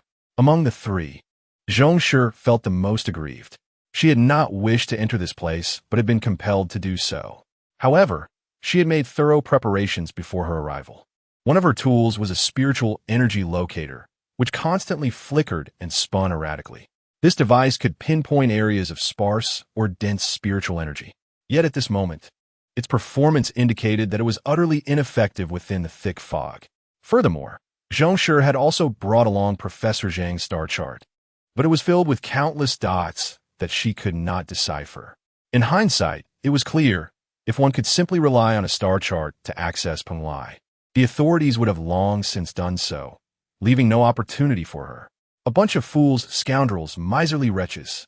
Was it only because I raised the price and swindled a few of you out of your money? Why the haste? What about trust between people? Zhong Shi muttered angrily. She was not truly upset, merely venting her frustration through this manner. Zhong Shi was, of course, an evident ability wielder, though her powers were related to nature. She possessed 3 abilities. One was plant manipulation, allowing her to accelerate plant growth, such as making seeds bloom and bear fruit instantly or causing vines to ensnare a target. The second was life perception, enabling her to read environmental memories by touching plants. The third was the life factor, which allowed her to extract growth hormones from plants to hasten her own healing. Yet within this fog, devoid of even a blade of grass, her abilities were rendered utterly useless. What to do? Gazing at the endless mist, Zhong Shi succumbed to dread. Perhaps she could casually pick something up in the fog and falsely claim it was obtained in Penglai, then return to report? That was not entirely out of the question. Zhong Shi had always valued her life and felt compelled to complete the task assigned by the organization. But the pressing issue remained. How could she find her way out? The fog was increasingly impacting her thoughts. Jiangqi sensed a growing tide of negative emotions within him. He had lingered too long in the fog, and its essence had infiltrated his body, affecting his mental state. He sat cross-legged, retrieving food and water from his backpack, replenishing his strength while forcing himself to contemplate. He had previously overlooked a fundamental question. What exactly was this fog? Until now, he had not considered this matter, treating the fog as a given, an inherently existing phenomenon, believing that merely passing through it would grant him access to the Penglai secret realm. He had focused more on the treasures beyond the fog than on the fog itself. Now he finally realized that without understanding what the fog was, how could he hope to traverse it? After spending so much time in the fog, he had finally arrived at a hypothesis. The so-called fog was, in fact, the ancient mountain-guarding formation of Penglai. With this conjecture in mind, he immediately thought of a method to traverse the fog, one he could have conceived upon entering but had overlooked. Chapter 36. Entering Penglai upon grasping this insight. Many things became remarkably clear. For instance, why was Professor Zhang's star chart effective? Because what he referred to as a star chart was, in fact, a diagram of the fog's formation. It was through this diagram that Professor Zhang and his sister had gained access to the true Penglai. Otherwise, if the fog were not a mountain-guarding formation, but rather a naturally occurring phenomenon, such a star chart could not possibly exist. Furthermore, the concept of formations is not unfounded in ancient mythology. For example, the Zhengao records the Maoshan Huayang cave heaven. The cave has 3 entrances, all sealed by massive stones, inscribed with celestial runes, and can only be opened by those who have fasted for 100 days and were talismans. The Daozong mentions the Zhua Long formation, which can construct burial defenses through 9 altars connected to the spirits of the mountains and rivers. Additionally, the Shanhai Jing describes Kunlun as the capital under the emperor, surrounded by the weak water and the mountains of flame, forming a double natural barrier. Ancient novels such as Fengshan, Journey to the West, and Jinghua Yuan contain even more accounts of formations, such as the Zhuxian formation and the Jiuchu Huanghe formation. Thus, it is entirely reasonable for Penglai, as the foremost celestial mountain of the seas, to possess an intricate and mysterious mountain-guarding formation. Jiangqi even suspected that the Bureau of Anomaly Control might have already grasped part of the truth about this fog, understanding it to be the mountain-guarding formation of the Penglai secret realm. However, knowing does not equate to being able to decipher it. Just as one might recognize an ancient lock as a rusty iron lump, yet lack the key and understanding of its mechanics, they would remain helpless. Moreover, ancient texts provide scant information regarding the mountain-guarding formation of the Penglai secret realm. Therefore, although Professor Zhang had somehow acquired a diagram of the formation, its utility was limited. He could not use this diagram to unravel the fog. In fact, after he and his companions entered, the diagram became ineffective, and no one could use it to re-enter Penglai. It appears that the so-called temporal distortion and mental contamination are merely protective measures of this formation. Indeed, this was something laid down by the celestial beings eons ago. Even to this day, it remains beyond the capabilities of the newly awakened Sheng Neng Zhe. Their foundation is still far too shallow. However, Jiangqi has devised a method. Since this formation has existed since ancient times and has endured a cataclysmic war between the pantheons of East and West, it must surely bear signs of damage. If he can identify a weak point, he can traverse this mist. Discovering such a point is quite simple. He has mastered the technique of water condensation to measure resistance. When he initially entered, the resistance he felt from condensing water droplets stemmed from the formation's own power as it sought to maintain the mist dispersal, preventing Jiangqi from consolidating it into a coherent mass. The greater the resistance, the stronger and more complete the formation at that point. Conversely, lesser resistance indicates the potential presence of damage or weakness. With this insight, Jiangqi quickly consumed the remaining food, stowed it in his backpack, and rose to his feet. He once again centered himself, extending his palm in an attempt to recondense the mist into water droplets. This time, he deliberately slowed the process, keenly attuning himself to the intensity of the resistance. Indeed, compared to when he first entered the mist, the resistance he now experienced exhibited a notable disparity. This affirmed his hypothesis. Resistance is not constant. It fluctuates with positional changes. His next task was akin to that of Mind Clearer. Repeating this process from various angles and distances, gradually identifying the point of least resistance. Within the mist, the concept of time is convoluted. In Jiangqi's perception, half an hour had elapsed. He had already condensed over 20 droplets, forming a cluster the size of a peanut. At this moment, he sensed that the resistance encountered on his current path continued to diminish, indicating he was on the right track. During this half hour, he also encountered numerous small battlefields. Besides the remnants of soldiers in Eastern attire, he beheld a golden skeleton and a cross stained with dark blood. The former appeared to belong to the Buddhist sect. As the skeleton sat cross-legged in death, the latter seemed of Western origin, a relic of Christianity. This unveiled a fragment of a mystery to Jiangqi. It seems there indeed existed a grand conflict involving both Eastern and Western deities, with Buddhism and Christianity participating. Yet, this only plunged Jiangqi deeper into perplexity. How did this divine war transpire? What provoked such a conflict? Moreover, this chaotic history raises questions. If the Eastern legends hold truth, then the existence of Penglai can be traced back countless eons to the primordial era, while Christianity is but 2 millennia old. How are these two connected? Is humanity's history truly credible? Jiangqi attempted to dismantle the monk's skeleton, contemplating its potential as a weapon, but it proved immovable, far too heavy for him to shift. The cross, too, was immense beyond his capacity to lift, leading him to abandon the endeavor. After what felt like another half hour, Jiangqi finally discerned an extremely weak point. The mist before him had thinned considerably, allowing him to vaguely perceive a scene behind the mist, starkly contrasting with the ruins within. He had found it. A surge of exhilaration coursed through him as he quickened his pace, taking several steps forward. As if penetrating a cold, viscous membrane, the pressure around him suddenly lightened. The moonlight bathed him in its cool glow, and the distant sound of waves reached his ears. He stood at the edge of an abandoned shipyard. Beneath his feet lay familiar, rusted metal and concrete debris. He had emerged. However, the joy on Jiangqi's face swiftly transformed into a shadow of despair. His countenance darkened as he found himself back in the thick fog, reassuring himself, "It's all right. At least this proves the method is viable. With further attempts, he will surely enter Penglai." Upon returning to the mist, Jiangqi resumed his technique of measuring resistance through water condensation.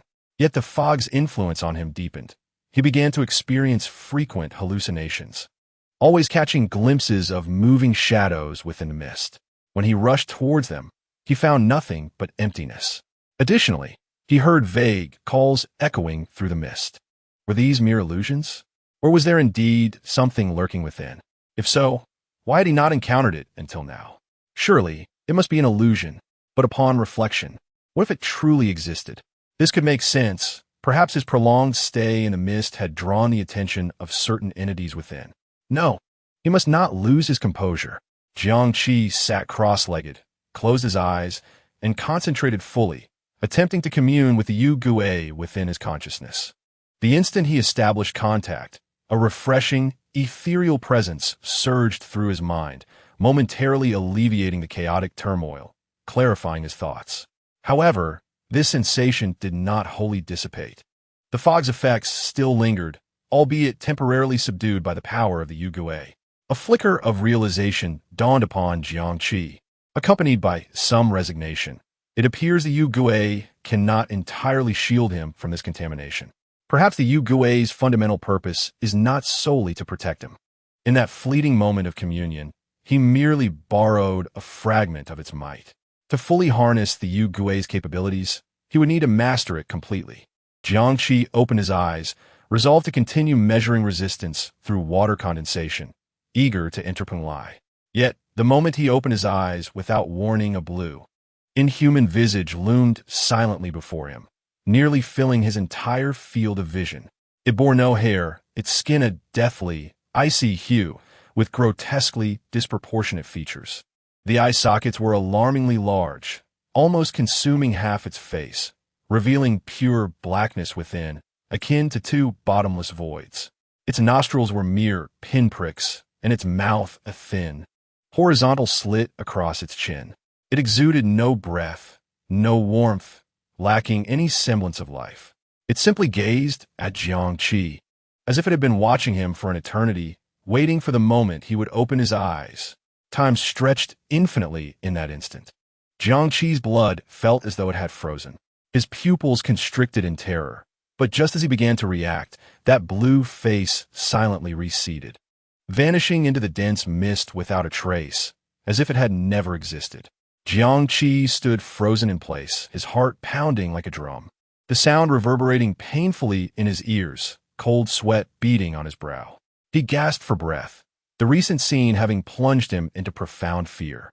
This was certainly no illusion. There was something in the fog. Jiangqi recalled the words spoken by Jin Yang with urgency. He pondered. What if he had hesitated to open his eyes? Would it have touched him? Would it have killed him? Or perhaps it would have swallowed him whole. Maybe those previous Shengneng had met their demise at its hands? Seizing the moment when others were resting and most vulnerable, it struck silently for the fatal blow. Jiangqi sprang to his feet, disregarding his fatigue, steeling himself to seek a path once more. In his perception, 5 hours had passed before he finally identified another suspected weak point in the formation. At one point, he had nearly touched a stable path, with surrounding resistance sharply diminishing, hope tantalizingly close at hand. Regrettably, yet again, a temporal distortion occurred within the mist. By the time he regained his composure, he found himself utterly disoriented, having been transported to an unknown location, rendering all his previous efforts futile, compelling him to grit his teeth and start anew. At this moment, Jiangqi was already exhausted, a dull ache pulsating within his mind. He understood that he was nearing his limits. I hope this time it is not the outside world, Jiangqi fervently prayed. Given his current state, if he were to venture out, he would likely need at least a day to recuperate before re-entering. Although he had memorized the route led by Zhong Shi, he lacked a signal jammer. While he could purchase another, every second of delay could potentially heighten the dangers his sister faced within. There was no time to waste. With a resolute spirit, Jiangqi plunged forward. The familiar sensation of piercing through the viscous membrane of water enveloped him once more, as if he were squeezing from one realm into another, and the boundless mist around him dissipated in an instant. A breath of indescribable air, fresh yet steeped in an ancient, vast essence, surged into his lungs. He stood still, incredulously gazing at the suddenly revealed panorama before him. He found himself at the edge of a precipice, overlooking an expansive and magnificent world beyond imagination. The sea. Yet, it was not the sea he recognized from reality. This was a grand, boundless ocean, ancient and filled with countless colossal islands. Each island was scattered across this vast expanse like lotus leaves upon a pond. As he gazed out, every island appeared immense, each uniquely shaped. Some rose towering high, nearly vanishing into the ethereal clouds above, obscuring their summits. Others bore volcanoes that belched dark smoke, casting a shadow over the skies. Some islands were charred and barren, seemingly scorched by celestial flames, reduced to ash. Others resembled immense platforms cradled by a giant hand, while some took on the form of a reclining gourd. Most astonishing were the distances between these grand islands. They were so far apart that even with Jiangqi's keen eyesight, he could barely discern the rough outlines of the nearest islands, while those further away were mere hazy silhouettes, akin to the backs of colossal beasts spanning the horizon. Between each island lay a vast, despairing expanse of ocean. Moreover, there was neither sun nor moon here. The sky was an unusual, bright grayish white, as if shrouded in enormous frosted glass, evenly casting light, yet concealing its source. Above him, the occasional call of an unknown bird echoed serenely across the sea and sky, further accentuating the ancient and desolate atmosphere of this realm. Was this Penglai? It felt like a place forgotten by time, standing at the edge of the cliff. His black hair danced in the wind, and his heart was filled with awe and confusion. With so many islands in Penglai, how would he ever find his sister? However, the immediate priority was to restore his state and mitigate the adverse effects brought on by the mist. Otherwise, in his current condition, he would be unable to confront the potential dangers lurking in Penglai. If he could not rescue his sister, he might endanger himself first. With this thought in mind, Jiang Qi glanced downward and then leapt into the sea with a splash. Upon re-entering the water, he immediately felt a familiar and reassuring sense of belonging, akin to a fish returning to its natural habitat. He silently recited, Yu Gui, enter slumber. The cold voice of Yu Gui responded promptly. Please confirm the duration of this slumber. 24 hours. Chapter 37. Archaeological Team Slumber concluded duration of slumber. 24 hours energy consumed. 0.2 remaining energy. 31 enhancements acquired. Strength. 0.0864 agility. 0.0864 constitution. 0.0864 next slumber cooldown. 3 days. Jiang Qi slowly opened his eyes. Upon awakening from slumber, he realized that the excruciating headache and the chaotic thoughts that had torn at him had vanished entirely. In their place was an unprecedented clarity and vitality. His limbs brimmed with strength, and he felt utterly rejuvenated, akin to having experienced a peaceful sleep without interruption. With all his faculties restored to their peak, it seemed that Yu Gui possessed the additional ability to eliminate negative effects. Jiang Qi's regard for Yu Gui elevated yet another notch. Evidently, his exploration of Yu Gui was far from complete. With a mere thought, the surrounding waters buoyed him, lifting him to the surface. Before him lay a scene that defied linguistic description, with the colossal island standing silently upon the infinite ocean, ancient, vast, and unchanging. Jiang Qi floated atop the sea, a previously unconsidered hypothesis surfacing in his mind. Prior to entering Penglai, he had perused all accounts related to it. Among the multitude of ancient texts, descriptions of Penglai were often inconsistent. The prevailing viewpoint regarded Penglai as a singular island. Works such as Li Zitangwen constructed the 5 divine mountain system east of the Bohai Sea, Deyu, Yuanxiao, Fenghu, Yingzhou, and Penglai, implicitly favoring the notion of Penglai as a singular divine mountain island. The records of the grand historian also suggested, through its account of the 3 divine mountains, Penglai, Fengzhou, Yingzhou, that Penglai was an independent fairy island. The vast majority of subsequent myths and folk beliefs perpetuated this concept. Yet 2 texts presented differing perspectives. One was Shi Ji, which referred to Penglai as Penghu, alongside Fenghu, and Yingzhou, as the 3 He.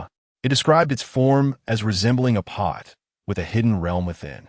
This suggested that Penglai was not merely an island, but a celestial space, with its openings serving as a conduit between the mortal realm and the fairy realm, accessible only to immortals. The other text was Feng Shunyeni, which claimed that Penglai Island comprised 4 main islands, 36 inner islands, and 72 outer islands, totaling 112 islands, governed by the Biao Palace of the Tongtian Jiao Master, previously thought to be mere embellishment. It now appeared that the concept of a spatial realm in Shi Ji and the archipelago structure in Feng Shunyeni might indeed hold truth. This place was both the Shi Ji described pot-like cave, a world unto itself, vast and boundless. Its internal structure closely aligned with the grand island configuration depicted in Feng Shunyeni.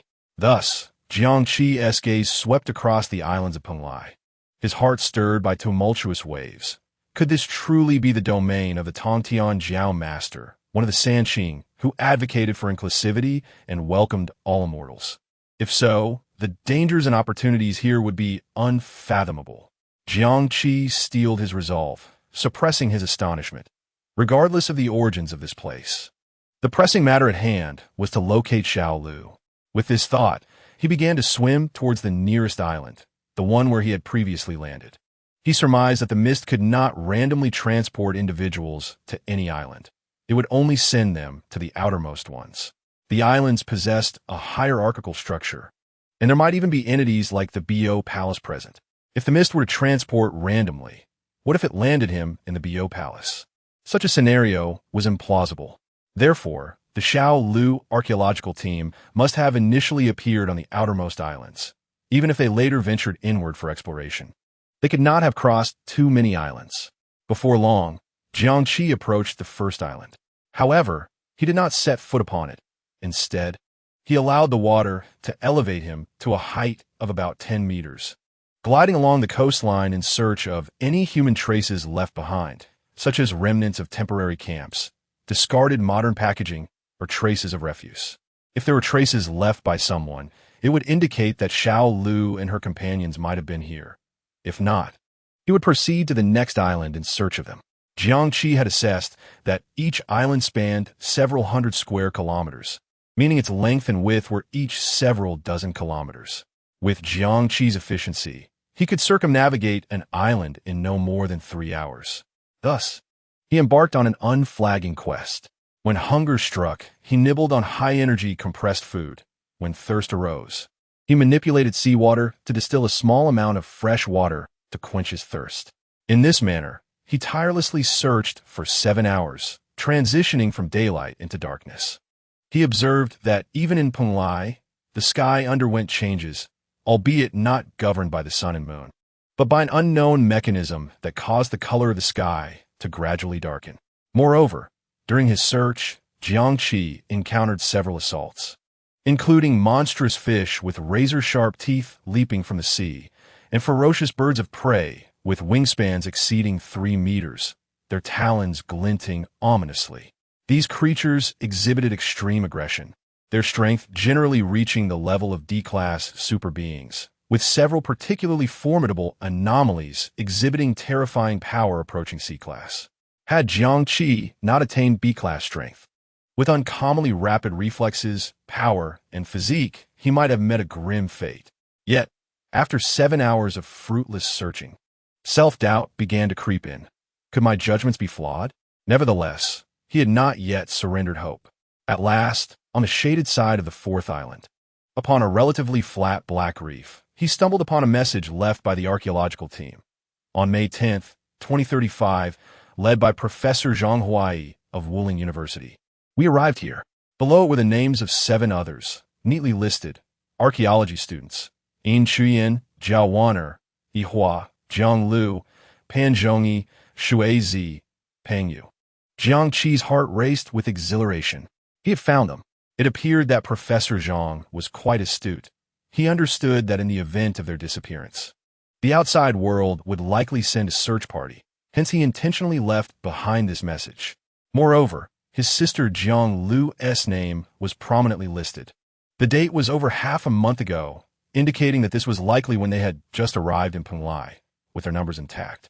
This affirmed that his direction was correct. The archaeological team had indeed commenced their exploration from the outer islands. Jiangqi refrained from landing immediately, given the passage of time. It was possible they had already vacated this place. Suppressing his impulse, he continued to the next island. At the base of a cliff on the 5th island, he discovered another message from Professor Zhang. On May 18th, 2035, led by Professor Zhang Huai of Wuling University, we arrived here. However, the names listed below caused Jiangqi's heart to stop. Archaeology students: Zhao Wan'er, Yi Hua, Jiang Lu, Shui Zi. 3 names were missing. Yin Chuyan, Pan Zhongyi, and Peng Yu had disappeared. Had there been casualties? Fortunately, his sister Jiang Lu's name remained. Jiangqi hastened toward the 6th island with renewed urgency. Soon, on a conspicuous rock face of the 6th island, he found the 3rd marker. On May 23rd, 2035, led by Professor Zhang Huai of Wuling University, we arrived here. Archaeology students: Yi Hua, Jiang Lu, Shui Zi. Yet another name was absent. Zhao Wan'er's name was missing. Additionally, Jiangqi discovered a badge inscribed with the words Wuling University Archaeological Team nearby. It was evident they must have been in dire circumstances, too overwhelmed or incapable to retrieve even a badge. Xiaolu. Jiangqi was anxious yet maintained his composure. This date was just 4 days prior, significantly increasing the likelihood that Xiao Lu and the others were on this island. However, exercising caution, Jiangqi swiftly conducted a thorough inspection of the 7th island. He circled the entire island, meticulously searching, but found no further messages from Professor Zhang. All clues pointed to a singular conclusion. Jiangqi promptly retraced his steps, this time not along the coastline, but directly onto the island. Within a concealed small cave, he discovered the remaining 4 members of the archaeological team huddled in the depths, all injured and pale. Originally an 8-member team, only 4 remained. Professor Zhang, with one hand crudely bandaged with branches and torn fabric, leaned against the rock wall, using his uninjured hand to sketch a map of the third island with his wrist device. Ihua silently prepared food nearby, crumbling a bit of compressed biscuit and mixing it with a small amount of water to create an easily swallowable paste. Jiang Lu was tending to the barely conscious Shui Zi. At that moment, Jiang Lu's once fair face was smeared with dirt, her lips chapped, and her left arm wrapped in a blood-soaked bandage. She cautiously used the meager remaining pure water to clean Shui Zi's wounds. Even in his unconscious state, he still emitted faint, agonized groans. They had been in Penglai for 18 days. Initially, upon entering through the star map, they had been exhilarated. This discovery of the long-hidden Penglai promised to catapult them to fame in the archaeological community and potentially cause a sensation throughout society. They envisioned themselves as historic discoverers, and if they uncovered anything significant in Penglai, it could lead to academic advancements and technological revolutions. This represented immense wealth and benefit. However, the harshness of reality swiftly extinguished their initial euphoria. The first island they encountered was dubbed Star Island, due to its peculiar beach, where the sand grains shimmered faintly even in the dim daylight, resembling a miniature galaxy at night. They left their mark here and established their first camp. Tragically, calamity struck soon after. Merely the second night, Chu Yin vanished. That night, it was her turn to keep watch. In the early hours, Jiang Lu was roused by a series of intermittent humming sounds, witnessing Chu Yin sitting by the campfire with her back to the group, gently swaying. Cautiously, Jiang Lu pushed her, only to see Chu Yin slowly turn her head, wearing an eerily sweet smile, yet her eyes were vacant, tears streaming down her cheeks. She murmured, "Do you hear the beautiful music? It is calling me. A celestial being beckons me." Then, with a smile and tears, she walked step by step into the darkness. By the time Jiang Lu roused the others and pursued her, it was too late. She had vanished. The following day, they discovered the remnants of Yin Chu Yan's body, scarcely recognizable. Subsequently, Pan Zhongyi and Pang Yu also perished in the same manner. In fact, their archaeological team included 3 super beings. Professor Zhang, a B-class super being, was the most powerful among them. He possessed at least 3 abilities: metal affinity, allowing him to summon metallic objects within a 10-meter radius, such as iron nails and rebar, to levitate or shoot toward target; metal symbiosis, enabling him to transform parts of his body into a metallic state, such as hardening his arm into steel to withstand heat and cutting; and ion lock, which could disrupt the cellular structure of a target, causing extensive bleeding and bruising, severely disturbing the target's nervous system and potentially leading to permanent nerve damage under certain conditions. This ability could cause metallic particles within the target to form nanometer-sized chains, automatically entangling the joints and energy nodes of enemies, thereby restricting movement and skill activation. Professor Zhang had dedicated his life to archaeological research, yet upon encountering the supernatural, he had acquired these aggressive abilities. Nevertheless, through his efforts, he managed to apply these 3 abilities to his archaeological endeavors. There is also Yin Chu Yin, who possesses 2 remarkable abilities. First, enhancement. She can absorb the essence of life from various organisms to strengthen herself. For instance, by absorbing the essence of a cheetah, she can run at remarkable speed.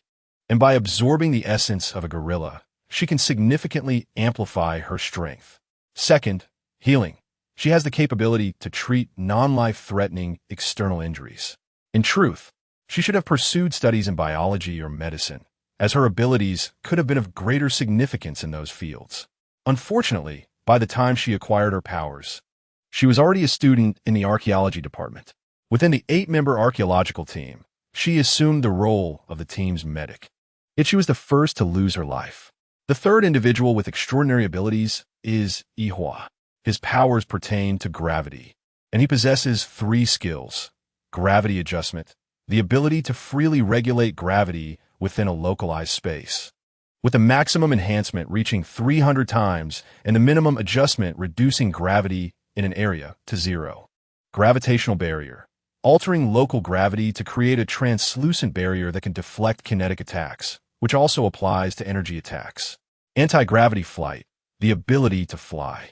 Following the incident, Professor Zhang ordered the team to relocate immediately, relying on Yihua's capabilities, who used his anti-gravity flight to transport them to the second island. However, the second island was equally perilous, as it was rife with toxins. Zhao Wan'er merely stepped into a puddle on the island and succumbed to agonizing pain, ceasing to breathe. They were too fearful to touch her and could only hastily bury her. Later, they encountered venomous insects with highly corrosive venom. They managed to temporarily scatter the swarm using a sonic device, narrowly escaping to the third island. Upon arriving at the third island, the archaeological team found themselves at their wits' end. The injured required medication, and their supplies of food and fresh water were nearly depleted. More critically, all members were on the brink of mental collapse. Yihua handed the prepared food to the professor, saying, "Professor, please eat something." He placed it on the ground. Professor Zhang did not turn his head, remaining absorbed in crafting the electronic map of the third island. His brow furrowed. His finger paused over a specific area of the map, seemingly encountering a problem that rendered him unable to proceed. Yihua shook his head, letting out a helpless sigh, and served another bowl to Jiang Lu, saying, "Jiang Lu, please eat a little." "Thank you, Senior," Jiang Lu replied, taking the bowl but first feeding it to Shui Zi. Most of it dribbled from Shui Zi's mouth, and Jiang Lu could only wipe it away meticulously with a cloth. After arriving at the third island, they suffered an attack from a gigantic mantis shrimp, whose assault was as powerful as cannon fire, far exceeding that of modern firearms. To protect them, Professor Zhang was struck directly on his metallic arm, which has yet to recover. Shui Zi was severely injured by flying debris and was in a critical condition. The injury on Jiang Lu's arm was also sustained during that encounter. Now, they could only take refuge in this cave, barely hanging on. After feeding Shui Zi, Jiang Lu consumed the remaining sludge at the bottom of the bowl. Though unpalatable, it was essential for survival. Once she finished eating, Jiang Lu opened her wrist device, where an album contained a photo of her and Jiang Qi. Her fingertips gently brushed over Jiang Qi's calm visage in the photograph. A wave of sorrow washed over her. 5 years have passed. "Brother, where have you gone?" The thought of her parents intensified her pain. "Father, mother, I am so sorry. I may not escape from here." Professor Zhang finally completed the map of the third island, yet significant portions remained blank, particularly in the central area, marked with the image of a mantis shrimp, indicating its nest. He hastily consumed a portion of the paste-like compressed biscuit nearby and began writing the day's work log. May 27th, 2035. Today marks the 18th day since the archaeological team entered the realm of Penglai. Personnel status for survivors. I, Zhang Huai, have sustained a severe injury to my right arm, and recovery is slow.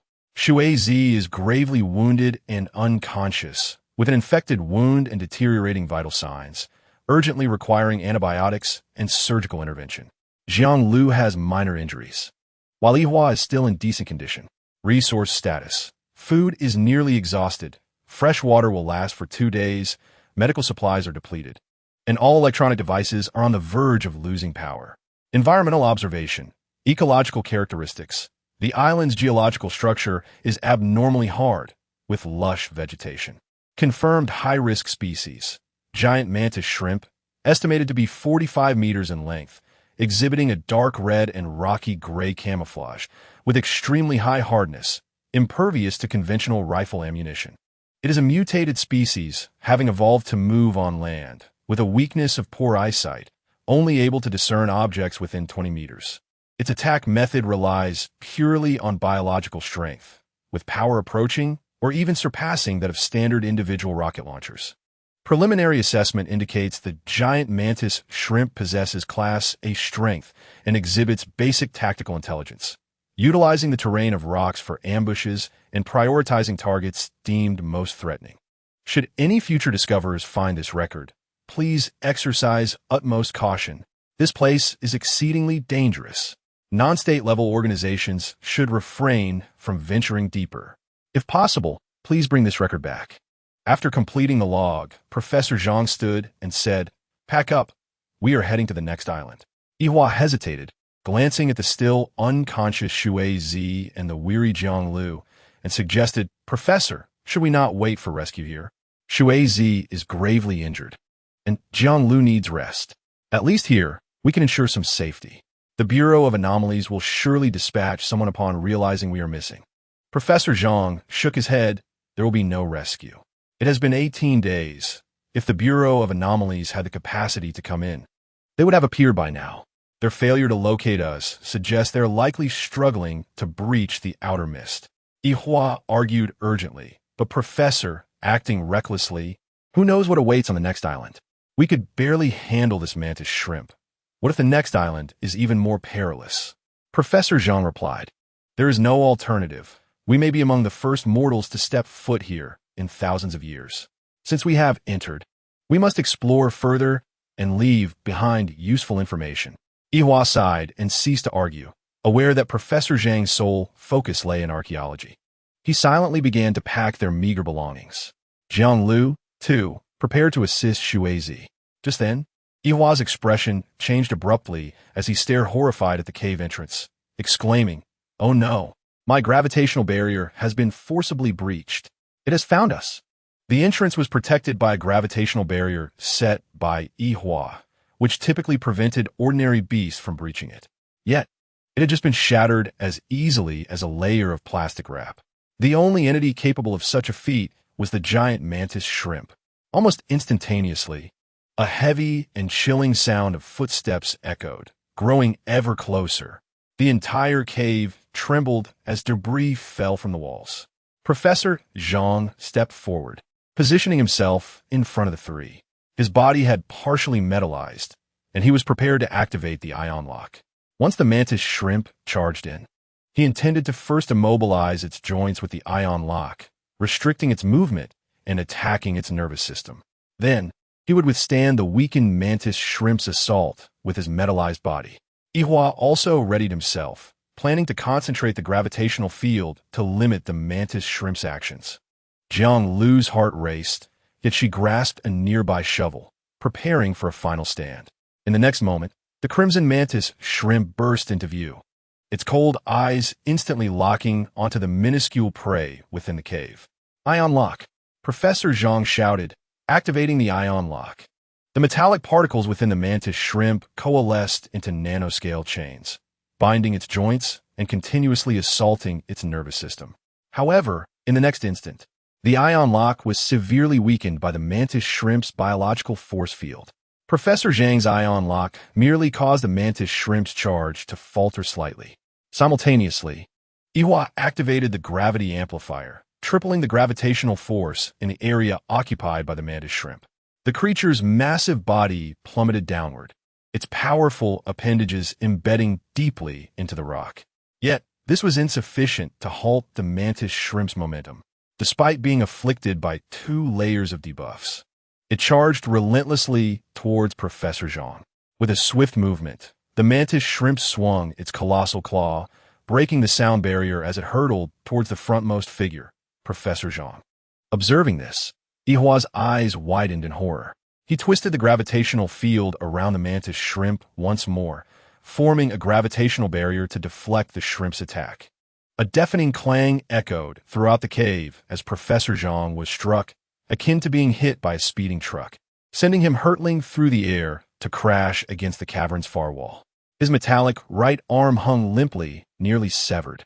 Had it not been for the ion lock and the gravitational field diminishing the mantis shrimp's onslaught, coupled with the gravitational barrier diverting part of the attack, Professor Zhang might have been reduced to a mere disc. "Professor," Jiang Lu exclaimed in shock. The mantis shrimp, seemingly fixated on the most threatening target, charged once more.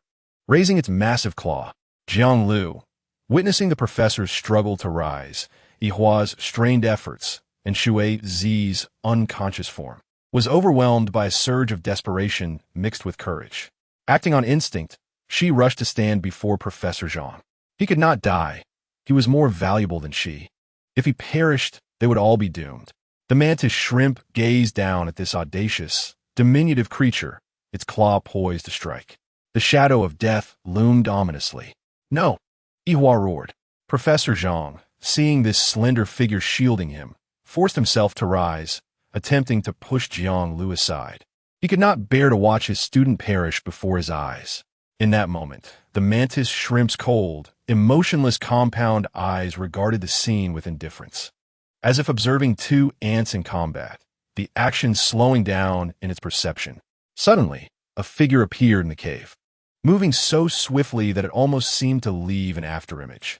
Upon arrival, he collided with the mantis shrimp, crashing against the side wall of the cavern. The cave trembled violently, as if on the brink of collapse. Everyone was momentarily stunned by this unexpected turn of events. Once they discerned what had transpired, both Professor Zhang and Yi Hua felt a surge of joy. A master from the Bureau of Anomalies had finally arrived. However, as the dust settled, they beheld not a bureau uniform but a tall, handsome young man with dark hair. Jiang Lu, recognizing him, could hardly believe her eyes as she managed to croak out, "Guh!" Jiang Qi turned to examine his sister from head to toe, relieved to confirm she bore no fatal injuries. A tension within him eased as he exhaled. "I finally made it." After arriving on the island, he had tirelessly searched for traces left by his sister and her companions, ultimately discovering this cave. Upon sensing danger, he had unleashed a speed 20 times that of an ordinary person, nearly reaching 1/3 the speed of sound, and had successfully rescued his sister. However, the impact of colliding with the mantis shrimp had inflicted some injuries upon him. "It's me. This place is dangerous. You all should leave first." As he spoke, the mantis shrimp began to break free from Jiang Qi's grasp. Though Jiang Qi possessed 20 times the strength of an average human, it proved ineffective against the mantis shrimp. Jiang Lu, overwhelmed with emotion, felt tears welling in her eyes and instinctively yearned to rush forward. But Yihua immediately restrained her. "Don't go." He was unaware of the current situation or Jiang Lu's brother, but he understood they were still in peril. "Listen to him. We must retreat first. Don't distract him." Jiang Lu cast a lingering glance at Jiang Qi, biting her lip to suppress her impulses. "All right." Yihua wasted no time, and together with Jiang Lu, hastily assisted the unconscious Shui Zi and the injured Professor Zhang, retreating towards the cave's exit at the utmost speed. Almost the instant they burst from the cave, a thunderous roar erupted. Jiang Qi and the mantis shrimp clashed once more. Jiang Qi was oblivious to the mantis shrimp's exact capabilities, but was acutely aware of the danger posed by its formidable claws, thus consistently evading them. The mantis shrimp's claw strikes were terrifyingly swift, reaching speed surpassing 1/2 the speed of sound. Once locked onto a target, evasion became nearly impossible. Yet, its ability to pivot and maintain pursuit could not match Jiang Qi's speed. Time and again, the mantis shrimp attempted to attack, its claws crashing down and shattering the ground, sending debris flying, but Jiang Qi eluded capture each time. However, while he could evade, he found it challenging to inflict harm. His fist struck the shrimp's shell with little effect, the recoil leaving his arms numb. They were evenly matched, a true contest of talent and skill.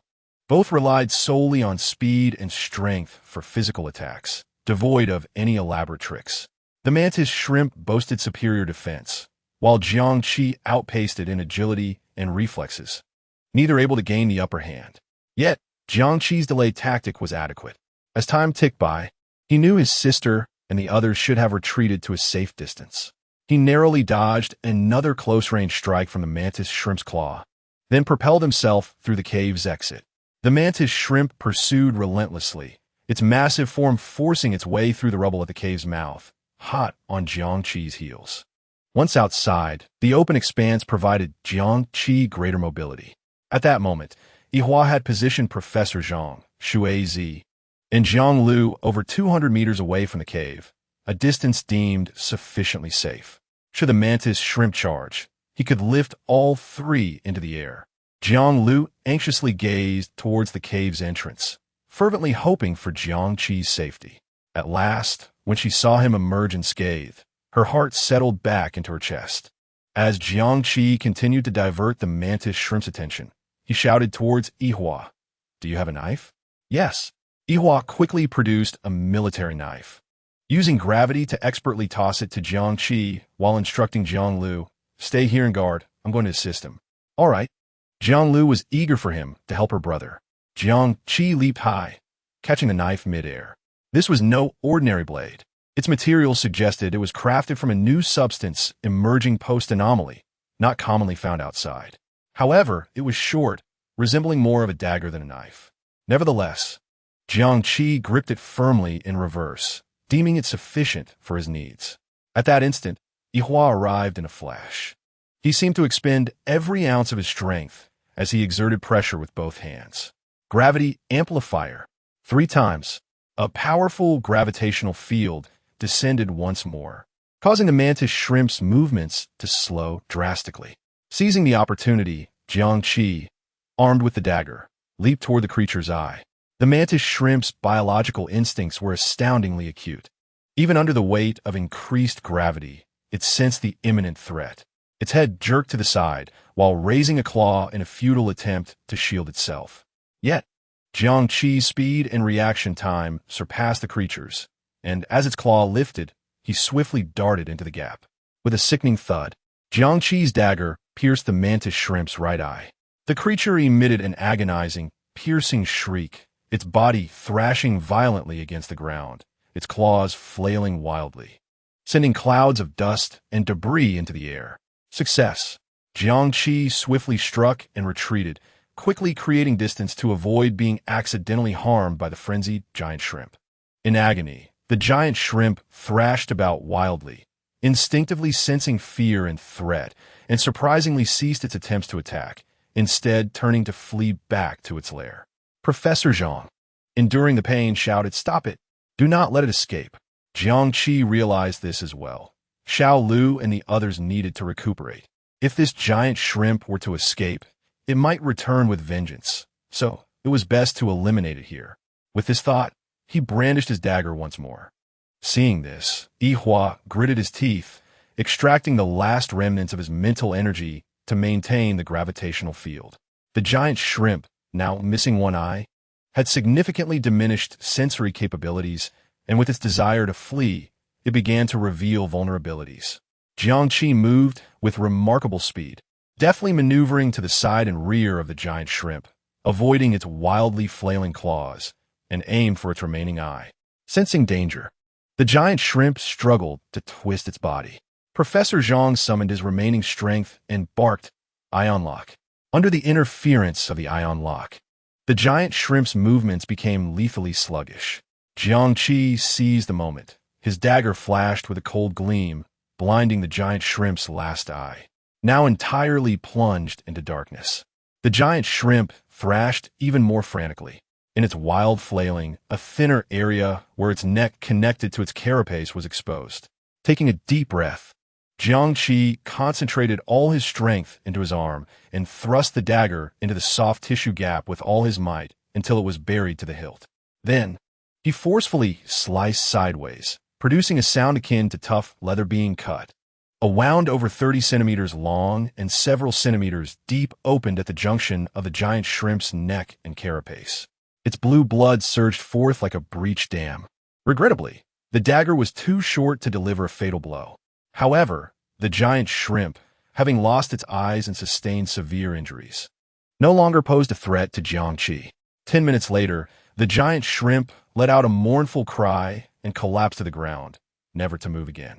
At this point, it had been reduced to a mere shrimp stick, all its limbs severed by Jiangqi. As the battle concluded, Jiangqi panted lightly, feeling the surging power and heightened focus within him gradually calming. This was the first time he had unleashed his abilities since gaining them. After fighting with all his might, he finally attained a clear understanding of his own strength. Simultaneously, this feeling of teetering on the edge of life and death, heightened tension, and concentrated power began to captivate him. Yet, he remained vigilant. "Stay calm. My advantage lies in endless time and steadily improving strength. I should avoid such battles in the future and not chase after fleeting thrills." At that moment, Jiang Lu finally rushed over but a few steps away from Jiangqi. She involuntarily slowed down and ultimately came to a complete stop. 5 years can be neither long nor short. For Jiangqi, it was but a fleeting moment, akin to a brief afternoon nap. Yet for Jiang Lu, an abundance of changes had transpired during those 5 years. She had experienced her midterm exams, college entrance examinations, and university life. She had witnessed the tremendous transformations in the world, societal shifts, and the pains of an era. She had entered Penglai and witnessed her seniors sacrificed before her eyes. She was no longer the carefree little girl who had once thrown herself into his embrace. Unabashedly acting spoiled, she had developed a sense of modesty typical of a young lady, and the accumulated longing and the recent brush with death rendered her momentarily speechless. Jiangqi observed her as well. When he first saw her, he merely checked for injuries. Now he had the opportunity to truly appreciate her transformation. She had indeed grown. The once petite girl who barely reached his shoulder had blossomed into a graceful young woman. She must have surpassed 1.70 meters. Standing together, she likely reached his ear. Moreover, 5 years had passed, and the baby fat had faded from her face, her features becoming increasingly delicate, with an added grace and composure in her gaze. Jiangqi suddenly realized how fearsome time could be. It silently altered everything, indifferent to human will. And looking at Jianglu now, an idea flashed through his mind. In a certain sense, Jianglu's true age was now 2 years greater than his own. Go. She hesitated for a moment before finally calling out. She stepped forward to stand before Jiangqi, gently resting her forehead against his shoulder, tears silently streaming down her cheeks. Go, I miss you so much. Her voice was muffled, filled with complex emotions. Jiangqi's heart softened, and he patted Jianglu's shoulder, comforting her as he had when she was little. I'm back now, aren't I? Meanwhile, Professor Zhang and Yihua refrained from interrupting the siblings. Yihua supported the nearly exhausted Professor Zhang, who slowly leaned against a rock. Professor Zhang's face was ashen, having used his abilities multiple times. Combined with the brutal collision with the giant shrimp, he was severely injured. Were it not for his exceptional constitution as a manifester, he might have already been awaiting death. Yihua's condition was not much better. He slumped beside the rock, breathing heavily, the extreme overexertion of mental energy causing a piercing headache and making his vision blur. He glanced at the pair of siblings embracing each other not far away, then retrieved the last half bottle of purified water from his nearly empty backpack and handed it to the ailing Professor Zhang. Professor, you should hydrate. Professor Zhang did not refuse, accepting the bottle and cautiously taking a small sip to soothe his cracked and bleeding lips before returning it to Yihua. You should also drink some. The two silently drank water, and after a moment, Yihua lowered his voice to speak to Professor Zhang. Professor, Jianglu's brother is extraordinary. That speed and strength are definitely not typical for a manifester. How did he find this place and break through the fog outside? Following his gaze, Professor Zhang remarked, regardless. He is our only hope at present. Once he calms Jianglu, I will have a proper discussion with him. Yihua nodded in agreement. Indeed, regardless, Jiangqi has saved their lives. Their hushed conversation did not last long. As they noticed, Jiangqi and Jianglu seemed to have finished their discussion and were walking towards them, hand in hand. Although Jianglu was injured, she bore a look of reassurance. As Jiangqi held Jianglu's hand and was about to explain their next course of action, Professor Zhang interjected abruptly. You are Jianglu's brother? Jiangqi met his gaze calmly and replied, Yes, I am her brother. My name is Jiangqi. Upon hearing this, Professor Zhang could not help but lean forward, which caused his injuries to pull at his lips, but he remained unfazed. You came to rescue Jianglu. How did you get in? Jiangqi fell silent, a barely perceptible frown crossing his brow. He could not answer, as the question delved into his abilities. Professor Zhang waved his hand, his tone softening. All right, I won't ask that. Let me rephrase. What do you plan to do next? Are you going to rescue us? Jiangqi looked at the severely injured pair and the unconscious Shui Zi on the ground, his tone resolute. As Xiao Lu's mentors, you deserve my consideration. I indeed have such intentions. Professor Zhang's words were shocking. But what if I did not wish to leave? Hearing this, Jiangqi remained composed and inquired. What do you mean? Yihua and Jianglu also looked at Professor Zhang in disbelief. Professor Zhang replied solemnly, I have sustained such severe injuries and lost 3 students. If I leave, I may never be able to return. This is Penglai, a place renowned alongside Kunlun, the ultimate goal for all archaeologists. I cannot simply leave. Continuing, he gazed intently at Jiangqi and remarked, Jiangqi.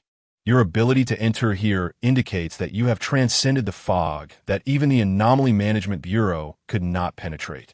The strength you displayed earlier far exceeds that of an ordinary exponent. You are undoubtedly no ordinary individual. Are you truly not even a little curious about this realm? Opportunities often coexist with risks. Departing in this manner is undoubtedly safe. However, safety frequently equates to a lack of gain. Are you content with that? Will you allow the singular opportunity in this lifetime to grasp the truths of mythology and history to slip away? Jiangqi shook his head. Was he content? Of course. He was not. Perhaps for Professor Zhang, opportunities are fleeting and must be seized promptly. But for him, it was different. He possessed infinite longevity and countless opportunities. There was no need for him to take this risk. Jiangqi firmly declined, stating, Professor Zhang, life is of utmost importance. Without life, nothing else matters. Taken aback by Jiangqi's calm rejection, Professor Zhang shifted his strategy and said, I do not expect an immediate answer from you. I merely hope you will consider this matter with due seriousness. The strongest creature on this island is the giant mantis shrimp, classified as Grade A, and you have already vanquished it. There is no stronger entity on this island. We could begin our exploration here and establish a defensible base. Once I and Yihua have regained some strength, with the three of us combined, alongside my knowledge and experience, we may indeed make significant discoveries. Moreover, should we uncover anything, you may choose first. I shall not report it. Fearing Jiangqi might still refuse, he added, even if you do not consider your own interests. What about Jiang Lu? She is also a student of archaeology. Do you not wish for her to have the opportunity to partake in what could be the greatest archaeological discovery of this century? Jiangqi turned to Jiang Lu, who promptly grasped her brother's arm, exclaiming, Brother, I do not want you to take risks. Jiangqi then faced Professor Zhang and inquired, Can you guarantee there are no other dangers on this island? Without hesitation, Professor Zhang replied, I vouch for it with my academic reputation. Based on our previous investigations and encounters, it is indeed the strongest creature on this island. After a brief silence, Jiangqi pondered.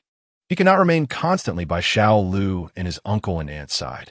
If this opportunity allowed his sister to acquire some self-defense skills or academic credentials, it was indeed a rare chance. Furthermore, if what Professor Zhang claimed was true, that the giant shrimp was the strongest creature on the island, then a slight exploration might be worth attempting. Even if danger were to arise, he could prioritize the safety of himself and his sister. As for Professor Zhang and the other two, he could not assist them, but this was contingent upon the truth of Professor Zhang's statements. Having reached this conclusion, Jiangqi declared, I require not your academic reputation as a guarantee. I demand all the information you have gathered in these past few days, along with the abilities of the two of you, to be disclosed unconditionally before I can decide whether to agree. Professor Zhang hesitated momentarily before responding, Very well. I shall provide everything. Jiangqi nodded and added, Additionally, Professor Zhang, I do not wish for you to use Xiao Lu as leverage in future discussions. This is a one-time exception. Professor Zhang was momentarily taken aback, then awkwardly chuckled, understood. For him, as long as he could retain Jiangqi, this formidable ally to continue exploring the secrets of Penglai, any minor loss of face or direct admonishment from a junior was a trivial matter. He truly did not care. Indeed, not at all. Subsequently, Professor Zhang transmitted all the information gathered after entering Penglai to Jiangqi. Although there was no internet on Penglai, data could still be transmitted offline. Jiangqi quickly perused the information and discovered, as Professor Zhang had stated, that the most powerful entity on the island was indeed the giant shrimp. Professor Zhang cautiously inquired, What do you think, Jiangqi? Jiangqi nodded, It is acceptable, but only within the confines of this island, and all actions must adhere to my directives. Professor Zhang responded, No problem. With initial consensus reached, they proceeded to action. First, they returned to the cave, which was currently their only known, relatively concealed refuge. Besides that, there lay the corpse of the giant shrimp. This creature was a treasure trove. Its shell and claws were excellent research specimens, and its flesh was edible, though its size was daunting. However, For Jiangqi, this was merely a minor issue. He effortlessly lifted it and transported it to the cave. Once again, everyone witnessed the immense strength concealed beneath Jiangqi's slender physique. After completing this task, Jiangqi's forehead glistened with fine beads of sweat. He then stated, "Now, prioritize treating injuries and restoring stamina. Yihua, you and Professor Zhang should care for one another. Xiao Lu, tend to Shui Zi while I see if I can process this shrimp shell and prepare some food." Through their exchanges, Jiangqi became familiar with each surviving member. Yinhuan nodded, understood. Jiang Lu had no objections. She immediately knelt beside Shui Zi, carefully checking her pulse and breathing. Shui Zi remained unconscious, her breathing weak but steady. It could be said that Shui Zi was fortunate. Having gone through a life-and-death crisis, she remained oblivious throughout, now continuing her slumber without any issues. Meanwhile, Jiangqi began working on the giant shrimp. He started a fire, picked up a relatively intact leg of the shrimp, cut it into 20-centimeter lengths, removed part of the hard shell, revealing the snow-white shrimp meat, and placed it over the flames to roast. Before long, the cave was filled with a mouth-watering aroma of cooked meat. Everyone could not help but swallow, having subsisted on compressed biscuits for far too long. Jiangqi had arrived, and their situation had improved slightly. Chapter 40. Exploration. Soon, the meat was ready. Jiangqi took it off the fire, allowed it to cool slightly, and first handed it to his sister, saying, "Be careful, it's hot." He then divided the remainder among Yihua and Professor Zhang, who were watching him eagerly. Jiang Lu took a bite, and her eyes instantly sparkled. The shrimp meat was exceptionally fresh, tender, and succulent. Though unseasoned, it carried a subtle saltiness and was pleasantly palatable. Most importantly, as she consumed the shrimp, a gentle warmth seemed to flow through her limbs, alleviating some of the pain from her wounds. This shrimp meat seemed to contain energy. This was to be expected, considering it was an extraordinary creature. In this era, the flesh of extraordinary beings had supplanted delicacies such as beef, bird's nest, shark fin, grouper, matsutake, and caviar upon the tables of the elite. Not to mention that it was an A-grade extraordinary creature. In the outside world, ingredients of this caliber were a rarity reserved for those at the pinnacle of society, precious and in high demand. Professor Zhang and Yihua both recognized the extraordinary nature of the shrimp meat. They eagerly devoured theirs, quickly finishing their portions, and then continued to gaze longingly at Jiangqi. Jiangqi was savoring a share and found the shrimp meat incredibly delicious, surpassing any meat he had ever tasted, but that was where it ended. Although the shrimp meat contained energy, its effects on him were minimal. At that moment, feeling the stares from Professor Zhang and Yihua, he could no longer eat and had to take another leg to continue roasting. Soon, Jiang Lu finished her portion, yet she still seemed unsatisfied. Thus, the group shared 2 entire legs of shrimp before they finally felt full. Jiangqi consumed the most, followed by Yihua and Professor Zhang, with Jiang Lu coming in last. In the end, some remained, which Jiang Lu meticulously shredded into meat paste and carefully fed to the unconscious Shui Zi. After their meal, a hint of color returned to everyone's faces, and their spirits lifted considerably. Professor Zhang began to converse with Jiangqi.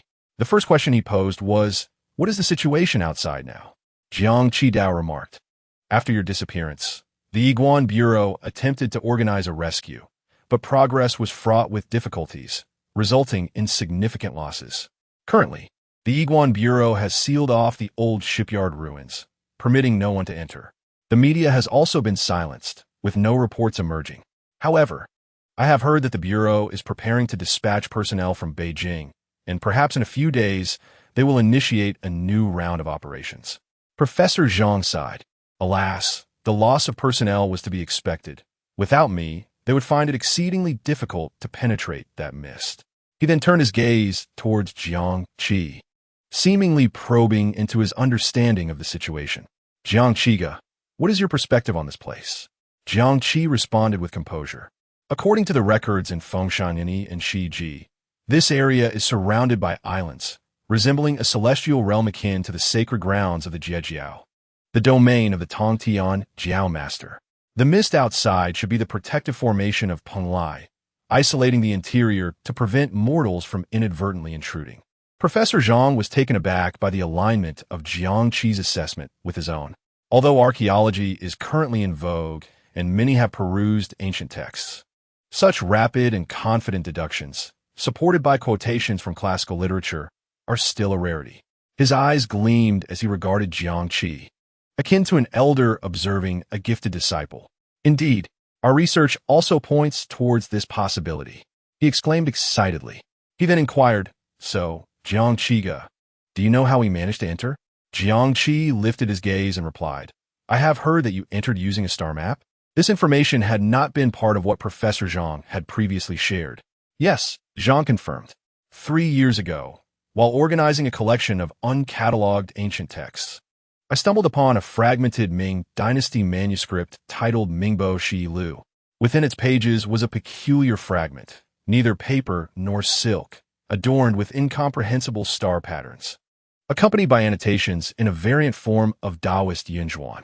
I spent years deciphering it, cross-referencing with texts like Heinai Shizhou Ji and Dongtian Fudi Yuedu Mingshan Ji, ultimately concluding that this is not a star map, but rather a schematic representation of the Penglai protective formation, illustrating the flow of energy nodes within it. It indicates how, at specific times, one could identify a safe path to enter based on the changes in the energy nodes. Jiang Qi nodded thoughtfully, realizing the nuances of the situation. No wonder the Yiguan Bureau could not enter later using the same map. The critical aspect lay in the specific timing and the variations of the formation. Even if they possessed the star map and were aware of the timing, without understanding the changes in the formation, they would still be unable to gain access. Jiang Qi could not help but admire Professor Zhang. He was indeed a professional scholar. Contemplating this, Jiang Qi could no longer suppress a question that had long lingered in his heart. Professor Zhang, as a professional, do you have any insight into what transpired eons ago? Why did the deities and celestial beings of both East and West engage in a cataclysmic war that ravaged the heavens and the earth? Their battleground seems to span across various secret realms, and even Penglai was not spared. Moreover, why are there no traces of them to be found now? Upon hearing this question, Professor Zhang shook his head with a wry smile, admitting, to be honest, I do not know. No one knows the truth. However, I do have a hypothesis. Jiang Qi instinctively sat up straighter, eager to listen attentively. Yihua and Jiang Lu were also drawn into the discussion, their spirits lifted. Professor Zhang continued, my hypothesis is that the root of that great war may not have stemmed from conflicts of faith or territorial disputes, but rather from a more profound crisis. Oh, Jiang Qi had never encountered this perspective before. Professor Zhang elaborated currently. There are two prevailing theories in academia. One is the theory of divine warfare, and the other is the theory of spiritual energy cycles. Yet, both theories are flawed and contain contradictions. What if there were an external cause? An external cause? Are you suggesting an outside threat? Jiang Qi queried. Professor Zhang nodded. Precisely. If there exists an external threat sufficient to endanger all divine systems, then it would make sense. Jiang Qi furrowed his brow. But if such a threat were present, shouldn't they unite against it? Professor Zhang regarded him. That is a simplistic view. Let me ask you this. If everyone knew that Earth would be invaded by a powerful civilization in 300 years, what would the factions on Earth do? They would unite to confront it, Jiang Qi answered. Professor Zhang chuckled softly. That would only lead to greater contention, stalemate, and resource depletion. A more effective strategy would be for one faction to eliminate all others in the shortest time possible, unify the world, and then marshal all resources to combat that formidable invading civilization. Jiang Qi had to concede that Professor Zhang's reasoning was plausible. So you believe the divine war was similar? Professor Zhang responded, at least it could be compared in this way, though the levels and nature of the conflict may differ. The outcome is evident. The ultimately victorious faction also faced defeat, as we observe with the disappearance of the gods. Of course, it is also possible that they succeeded and perished alongside that external threat. Jiang Qi fell into deep contemplation. Professor Zhang's response did not clarify his doubts, but instead deepened them. This was merely Professor Zhang's conjecture and not necessarily credible. Yet Jiang Qi pressed on, Professor Zhang. According to your hypothesis, If the celestial beings failed eons ago, what were the consequences? Was it simply their demise, or is there more to it? Has the crisis truly passed? Professor Zhang shook his head. That remains an unknown. Perhaps it was resolved, or perhaps the crisis was merely postponed, destined to re-emerge one day. Who can say? Our understanding of the emergence of extraordinary abilities is still in its infancy. We have yet to comprehend the mechanisms of these abilities. So, there is no need for undue concern. Even if that external threat were to arise again one day, we might not be around to witness it. Jiang Qi thought to himself, "You may not be around, but I still am." As their exchange concluded, Jiang Qi absorbed the information in silence. After a moment, he stood up and said, "I will fetch some fresh water." Fresh water was running low, and it was imperative to replenish their supplies. "Brother, I will accompany you." Jiang Lu also rose, but, seemingly reluctant to let Jiang Qi perceive her as the clingy little girl she once was, added, I also want to wash my face." "All right, let us go together," Jiang Qi replied. Upon exiting the cave, a refreshing sea breeze caressed their faces. Though Penglai lacked a true sun and moon, the sky was presently bathed in a soft, luminous glow akin to moonlight, enveloping the island in a hazy, dreamlike aura. In the distance, the sound of crashing waves could be heard. Were it not for the looming survival crisis, this place would indeed be paradise. Jiang Qi closed his eyes, attuning himself to the humidity and flow of the air, and after a moment, he and Jiang Lu selected a direction. Fresh water was not entirely absent on the island, but previously, Professor Zhang and his team had been threatened by a giant shrimp and dared not stray far from the relatively safe cave to seek it out, thus depleting their limited reserves. Now, with Jiang Qi's formidable prowess, they could venture out to find water. The path to the water source was not far. The siblings walked together under the quiet and peculiar night sky, surrounded by ancient plants of strange shapes, finally enjoying a moment of solitude. Jiang Lu began to inquire about Jiang Qi's experiences over the past few years and how long he intended to stay this time. Jiang Qi replied, "It should be about a year or two." Jiang Lu felt a tinge of disappointment. "So, after a year or two, you'll leave again?" She fought to suppress her emotions, shifting the topic. "Brother, you seem to have become particularly formidable." She recalled the awe-inspiring sight of Jiang Qi in battle, still feeling a sense of shock. "I have said it before, our siblings will surely make a mark in this era." Jiang Qi gazed earnestly at his younger sister. "Jiang Lu, you have grown and become more accomplished." He recalled Jiang Lu's diary, which chronicled her diligent efforts. Jiang Lu, feeling slightly unaccustomed to her brother's seriousness, replied, "Of course, I still remember the words you once said to me." Yet, her long-standing ambition had been to catch up to her brother, and now it seemed as though the distance between them had only widened. Soon, while conversing, the siblings arrived at the water source. It was a small river, its crystal-clear waters glimmering under the moonlight, revealing the fish swimming within. After confirming the water was safe, Jiang Qi knelt down to fill their container. Jiang Lu happily washed her face and carefully cleaned the wound on her arm. Once they had collected the water, the siblings did not linger and began their journey back. On the way, Jiang Qi posed a question to Jiang Lu. "Little Lu, can your brainwave frequency enable you to acquire special abilities?" Jiang Lu's expression darkened for a moment. "Yes." Jiang Qi nodded, not pressing further. He understood that she could obtain special powers. The reason she remained an ordinary person was simple: lack of opportunity. Without financial means, the chance to encounter the elusive flowers that could awaken such powers was denied to her. In this era, these flowers could be purchased, as they were a scarce resource with a set market value. One of the publicly acknowledged and relatively formal avenues to acquire these flowers was through the Special Ability Administration. With sufficient funds and passing the review, one could purchase the opportunity to absorb a flower. However, the costs were exorbitant, ranging from several million to several billion, along with a lengthy waiting period. According to existing data on the nature of these flowers, 1. Form determines ability.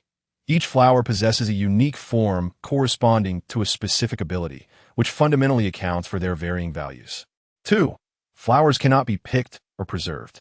They exist only as ephemeral energy entities, meant to be absorbed by a qualifying individual on the spot. However, if no one absorbs them, the flowers remain, allowing for their trade. Based on these characteristics, the laws in Donglu state that the ownership of a flower belongs to the first witness. If the first witness's brainwave frequency meets the absorption criteria, they can absorb it and gain the corresponding ability. If not, ownership automatically transfers to the state, which then handles the flower and compensates the first witness. A portion of this is allocated to the Special Ability Administration for sale. Additionally, sacred places like Longhu Mountain, Qingqing Mountain, and Taishan randomly yield flowers at a much higher frequency than ordinary areas. Naturally, the flowers from these state-controlled sites belong to the state, which is one reason why the government holds such a wealth of special abilities. It can be said that, in terms of flower management policies, Donglu is among the most lenient and reasonable towards ordinary citizens globally, at least granting them the opportunity to become extraordinary.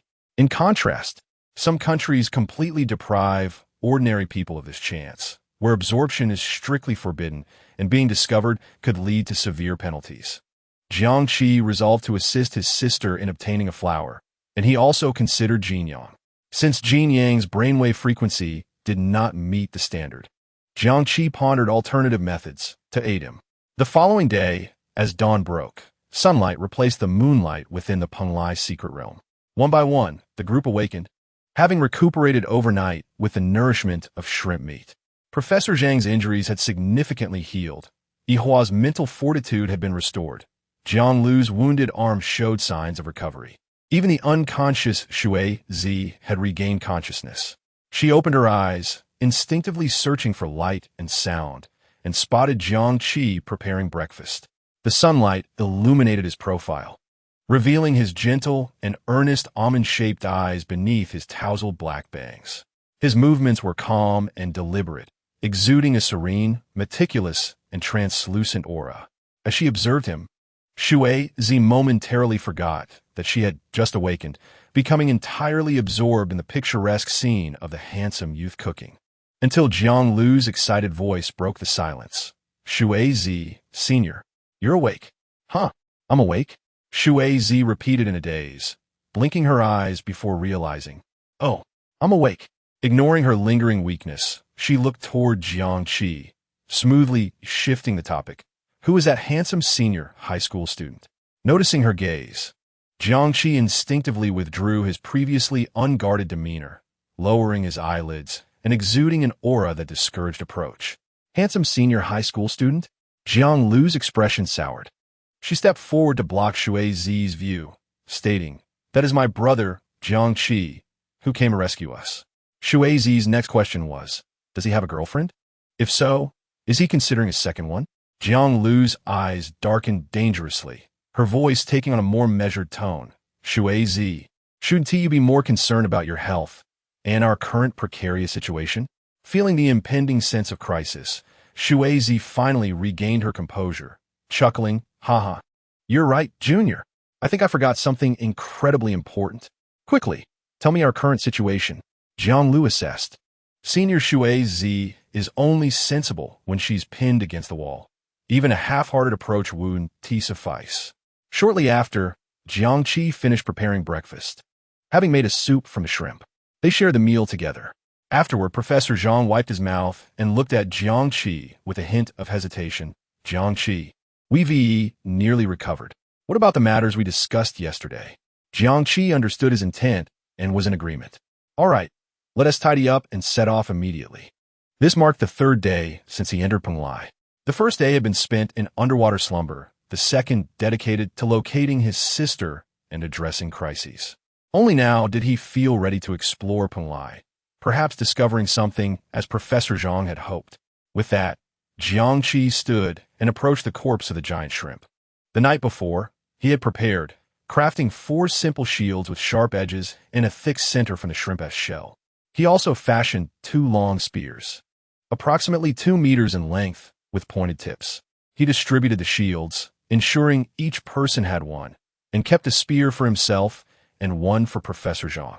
Having gleaned information on their respective abilities from Professor Zhang, Jiang Qi understood that Professor Zhang possessed metal perception, metallization, and ion lock, offering both offensive and defensive capabilities.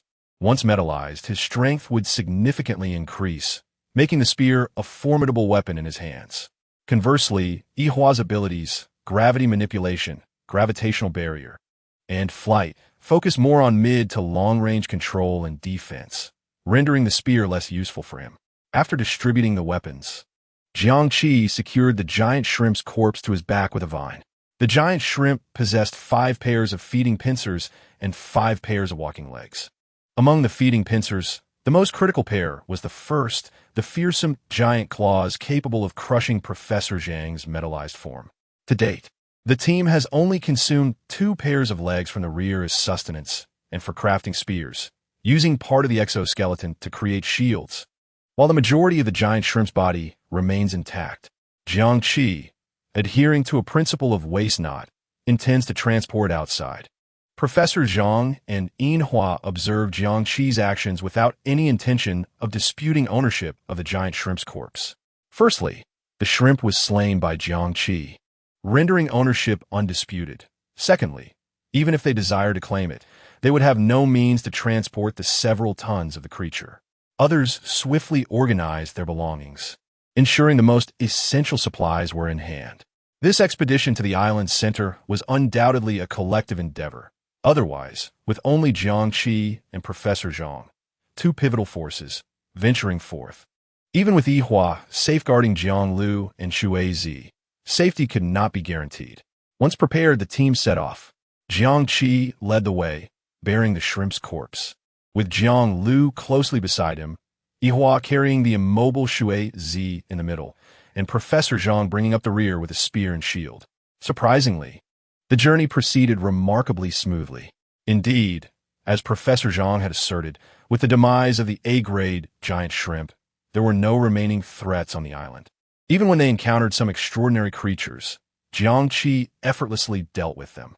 This trek resembled more of an archaeological exploration. Professor Zhang, invigorated, continually directed Yihua and Jianglu to document the peculiar plants, unusual geological formations, and ancient artifacts scattered across the soil. Jiangqi even collected a few items himself, stowing them away for later identification. Even if they bore no extraordinary value, they could still be sold as common antiques. The team even stumbled upon ancient inscriptions on a rock face, exclaiming Huan Bo Dao, which left Professor Zhang flushed with excitement. This was a truly valuable discovery. Professor Zhang proclaimed, Huan Bo Dao, in ancient texts, many immortals claim to have cultivated in Peng Lai, such as in Qi Sheng and Xianmen Zi Gao from the pre-Qin era, as well as Lu Dongbin, one of the 8 immortals, and his master Zhongli Quan, alongside Dong Wanggong, revered as the Lord of Peng Lai. The Lao Jun Zhong Jing records, Dong Wang Fu governs the east, residing in Peng Lai Mountain. Why is there only one Peng Lai, yet they all claim to hail from it? Which claims are credible? Which are not? He posed these questions to himself, not expecting anyone else to respond. Jiangqi interjected, all are credible, for while there is but one Peng Lai, there are numerous islands. Professor Zhang clapped his hands. Indeed, there are a total of 112 islands in Peng Lai, each home to an immortal, each with a unique moniker. Thus, they all claim to come from Peng Lai, which is neither contradictory nor conflicting.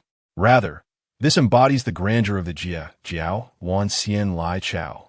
And this island, named Huan Bo Dao, shall have its master referred to as the Master of Huan Bo, though we know neither his name nor his history. Alas, what a pity! Professor Zhang sighed, lamenting the lack of information. Nevertheless, he pressed forward, his enthusiasm for exploration heightened. Jianglu dutifully played the role of an assistant, frequently capturing photographs. Naturally, she also seized the opportunity to take a few selfies with Jiangqi. Thus, the group ambled along, eventually reaching the island's central region after a long day. This was the location of the giant shrimp's lair as marked on Professor Zhang's electronic map. The scenery here starkly contrasted with the periphery. The ground appeared to have been struck by some absolute force, resembling a vast, concave bowl, with the surface exhibiting a smooth texture. More peculiarly, at the bottom of this smooth basin There were raised circular folds at intervals of a few meters, akin to ripples solidified upon a lake's surface after a boulder is cast. The group's pace slowed, with expressions of uncertainty etched on their faces. This topography was exceedingly unusual, clearly not a product of nature. Jiang Qi suddenly formed a bold hypothesis. He turned to Yihua and said, "Yihua, lift me up, higher if possible." Yihua understood, setting Shu Az down and activating his abilities, allowing them to ascend slowly in the anti-gravity field, the scenery below diminishing in size. Upon reaching a sufficient height, Jiang Qi gazed down and realized that this was no mere pit, but a colossal fingerprint, a terrifying imprint nearly a kilometer long, deeply etched into the earth. Even after countless eons, the fingertip and fingerprint were still vividly discernible, as if the imprint had not only exerted force, but also some underlying principle. A shiver ran down Jiang Qi's spine as he attempted to reconstruct the scene in his mind. In a distant past, a finger akin to a mountain pierced through the clouds, descending from the heavens with overwhelming force, pressing down upon some existence along with this very land. It not only obliterated its target, but also wrought permanent devastation upon the terrain.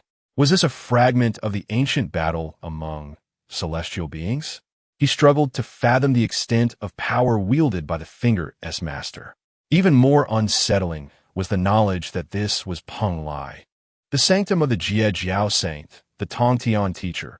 If even the sanctum of a saint was disregarded, how audacious must the finger's master be?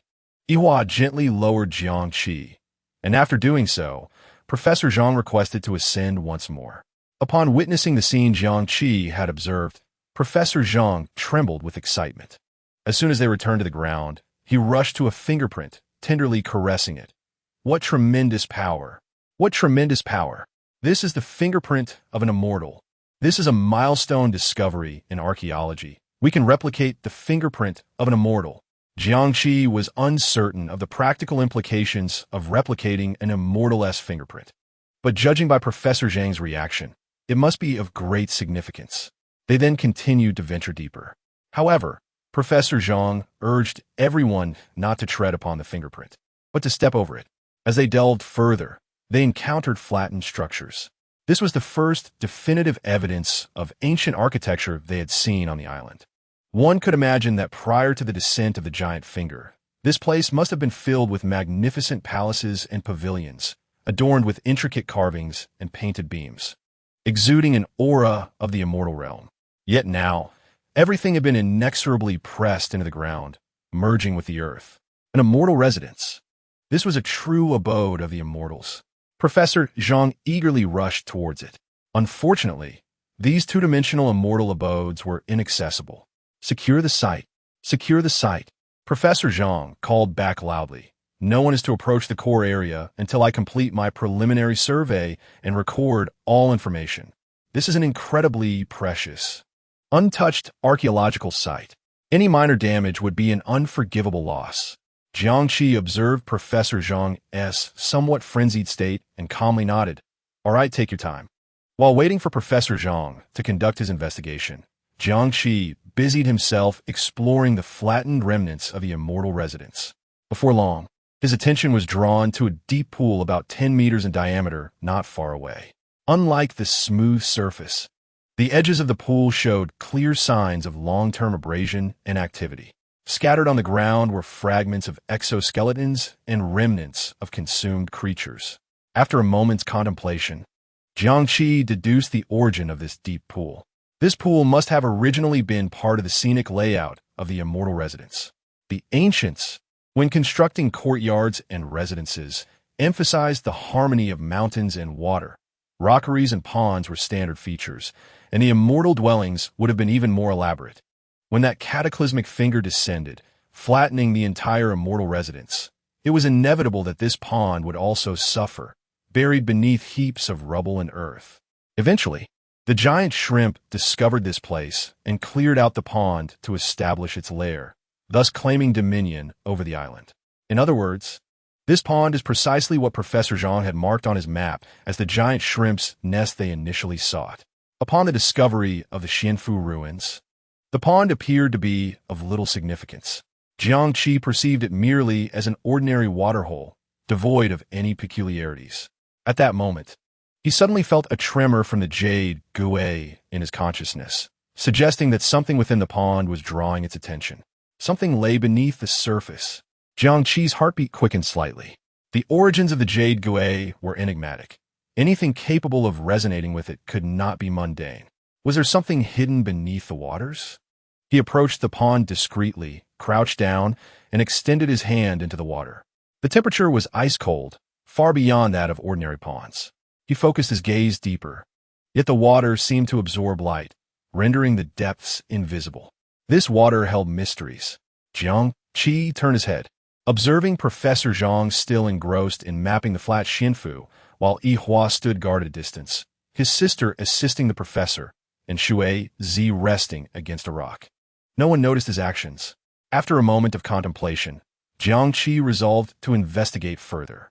He first placed the corpse of the giant shrimp down, then gently plunged into the water, gradually sinking below. The water was chilly, but it mattered little, for the depths were his domain. Chapter 42. The Ascension of the Jade Gui. As Jiang Qi descended, the light in the water quickly dimmed. The pond was far deeper than he had anticipated. After nearly 100 meters, he had yet to reach the bottom. There were no signs of large fish or shrimp, but a few minuscule organisms, glowing faintly like stars in a cosmic sea, floated by, creating a breathtaking spectacle. The pond walls were adorned with natural luminescent fluorite, providing some illumination, preventing the depths from being entirely engulfed in darkness. Jiang Qi calculated that he had descended over another 100 meters. At this point, he found himself over 200 meters underwater. Generally, an ordinary person, without any tools, could only dive to a depth of about 10 meters. Reaching this place would be impossible, and even if one managed to get here, they would likely be crushed instantly. Not to mention the temperature, which was nearly below freezing. Only by virtue of his water manipulation could Jiang Qi access this realm forbidden to mortals. Just as he pondered how much further he would need to descend, a flicker of light suddenly appeared on the bottom ahead. Intrigued, he accelerated towards it. His feet finally touched a solid, smooth surface, reaching the pond's floor. What lay before him invigorated his spirit. Beneath the water, an extraordinary world unfolded. The pond's bottom was remarkably flat and expansive, as if meticulously shaped by human hands. Directly ahead, a portal carved into the rock face stood prominently. The entrance was ancient and majestic, seemingly sculpted from a single piece of jade, markedly different from the surrounding stone. Above the portal hung a stone plaque, upon which were inscribed 3 grand characters. Huanbuodong. Huanbuodong, indeed, was the name. Jiang Qi recalled that this island was called Huanbuodao, suggesting that this underwater dwelling might be the true abode of the master of Huanbuo. He contemplated the implications. What was Huanbuo? It must be related to water. The Jiejiao sect, known for its inclusivity and low thresholds for admission, had many disciples among the monsters and spirits. Perhaps the master of Huanbuo was an aquatic entity. Thus, the existence of such an underwater dwelling became entirely plausible. It could even be posited that the Xianfu Professor Zhang was exploring above was the false one, while this underwater sanctuary was the authentic abode. Upon closer inspection, Jiang Qi noticed couplets engraved on either side of the dwelling. The first line read, "Inhale and exhale amidst the clouds and dreams of the Zhe." Once conversing with guests upon Jinao Island. The second line, "In the mirage of the Shin shadows, the myriad realms are born." Often attending lectures from the sage in the Biyo Palace. A surge of astonishment coursed through Jiang Qi. Such grandiosity. Jinao Island was part of the Taoist master Tongtian sanctuary, while Biyo Palace was the residence of sages. If the master of Huanbuo claimed to have conversed with guests from the island and frequently attended lectures by sages, his identity was becoming increasingly clear, aligning with Jiang Qi's suspicions that he was indeed a disciple of Jiejiao. Moreover, the couplets hinted at the master of Huanbuo's capabilities. The Zholi noted that the Shun was a large clam, suggesting that the abilities of the Huanbuo master were likely tied to the creation of illusions, blurring the line between reality and deception. After all, The verses mentioned inhaling and exhaling amidst the dreams of the Zay and the birth of realms within the Shin shadows. If not mere boasting, he must be a formidable presence. However, Jiangqi shook his head. While he could be powerful, he could not be excessively so, as neither legends nor tales had ever mentioned such a being. Cautiously, Jiangqi stepped through the open portal. The door was ajar, likely due to the giant shrimp's neglect in closing it. Upon entering the dwelling, he found no accumulated water. A barrier at the entrance kept the flow at bay. He quickly surveyed the interior, which was not expansive, measuring roughly 100 square meters, divided into a front hall and a back chamber by an archway. The front hall was in disarray, having been ravaged by the giant shrimp. Tables, low benches, cushions, and various items had all been pushed into a corner, piled haphazardly together. The central area seemed to have been utilized by the giant shrimp for slumber, with unknown animal pelts spread across the ground, creating a surprisingly comfortable atmosphere. This giant shrimp had a knack for enjoying life. Unfazed, Jiangqi shook his head, noticing that the surface of the cushion emanated a gentle aura, indicating it was no ordinary item, yet the giant shrimp had carelessly tossed it aside. However, upon recalling its nature as a shrimp, he felt a sense of understanding. Nevertheless, Jiangqi temporarily disregarded the cushion and proceeded to the back chamber, as he sensed that it was the items within that were attracting the jade gui in his mind. Upon entering the back chamber, his pupils suddenly contracted at the sight before him. On the floor lay a flower, identical to the one he had absorbed 5 years prior. Its 7 long, serpentine leaves exuded an otherworldly, overly saturated radiance. The stalk had a profound, pure liquid sapphire texture, with ethereal blue luminescence flowing within, while the flower's position resembled a miniature nebula, continuously weaving and deconstructing itself. Jiangqi beheld it once more. Unlike 5 years ago, he now understood its true nature. It was the key to unlocking extraordinary abilities, a rare entity that could enlighten mortals, a staircase leading to the transcendent. Upon seeing it, Jiangqi clearly felt the jade gui's yearning deep within his consciousness. He found himself torn between fulfilling the jade gui's desire or allowing the little deer to absorb it, enabling her to become extraordinary as well. He could easily swim back to the shore and bring the little deer down. Yet, before he could reach a conclusion, the jade gui seemed to grow impatient, emanating a pulling force.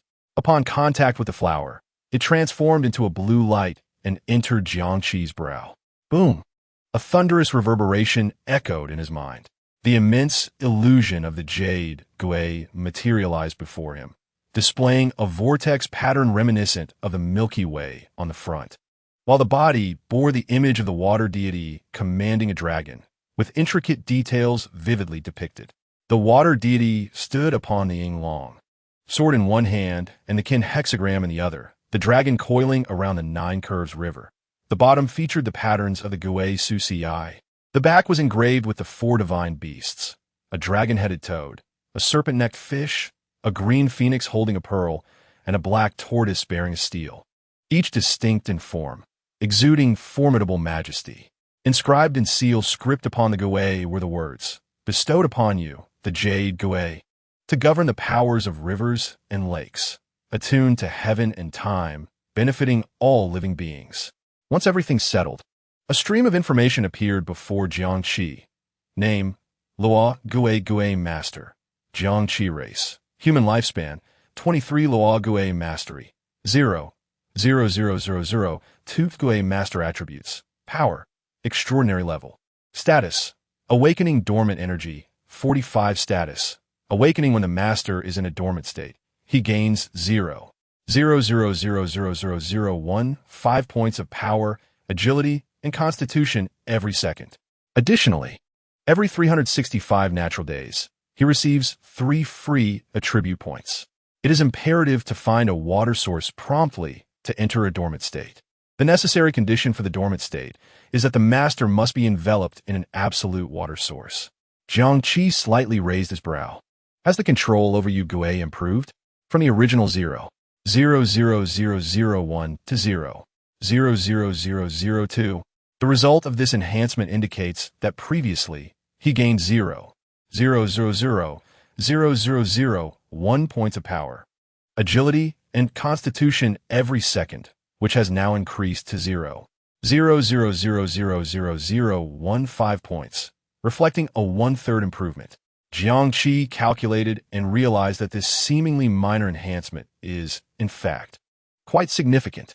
In the past, he could acquire 315 points of power, agility, and constitution attributes over a year. However, now he can attain 4,725 points in the same time frame, an increase of 1,575 points, which is a tangible improvement. Moreover, the most crucial detail is the description of receiving 3 free attribute points every 365 natural days. The emphasis is not on the annual increment of 3 points, but rather on the freedom to allocate these points. Previously, he could enhance his power, agility, and constitution through dormancy, yet he had no means to improve his intelligence, spirit, or charisma. Now, with his power, agility, and constitution already exceeding 160, his intelligence, spirit, and charisma have remained stagnant at 9. This has always been a weakness for him. When confronted with enemies employing mental control, he becomes exceedingly passive and may even be rendered helpless. However, with the advent of these 3 annual free attribute points, he now possesses the opportunity to address his shortcomings and strengthen his abilities in a targeted manner. While the increment may not be substantial, it is undoubtedly of paramount importance. At the very least, it affirms that attributes such as intelligence, spirit, and charisma can indeed be enhanced. Additionally, it seems that continued absorption of flowers can elevate the control over Luo Gui. I should have anticipated this long ago.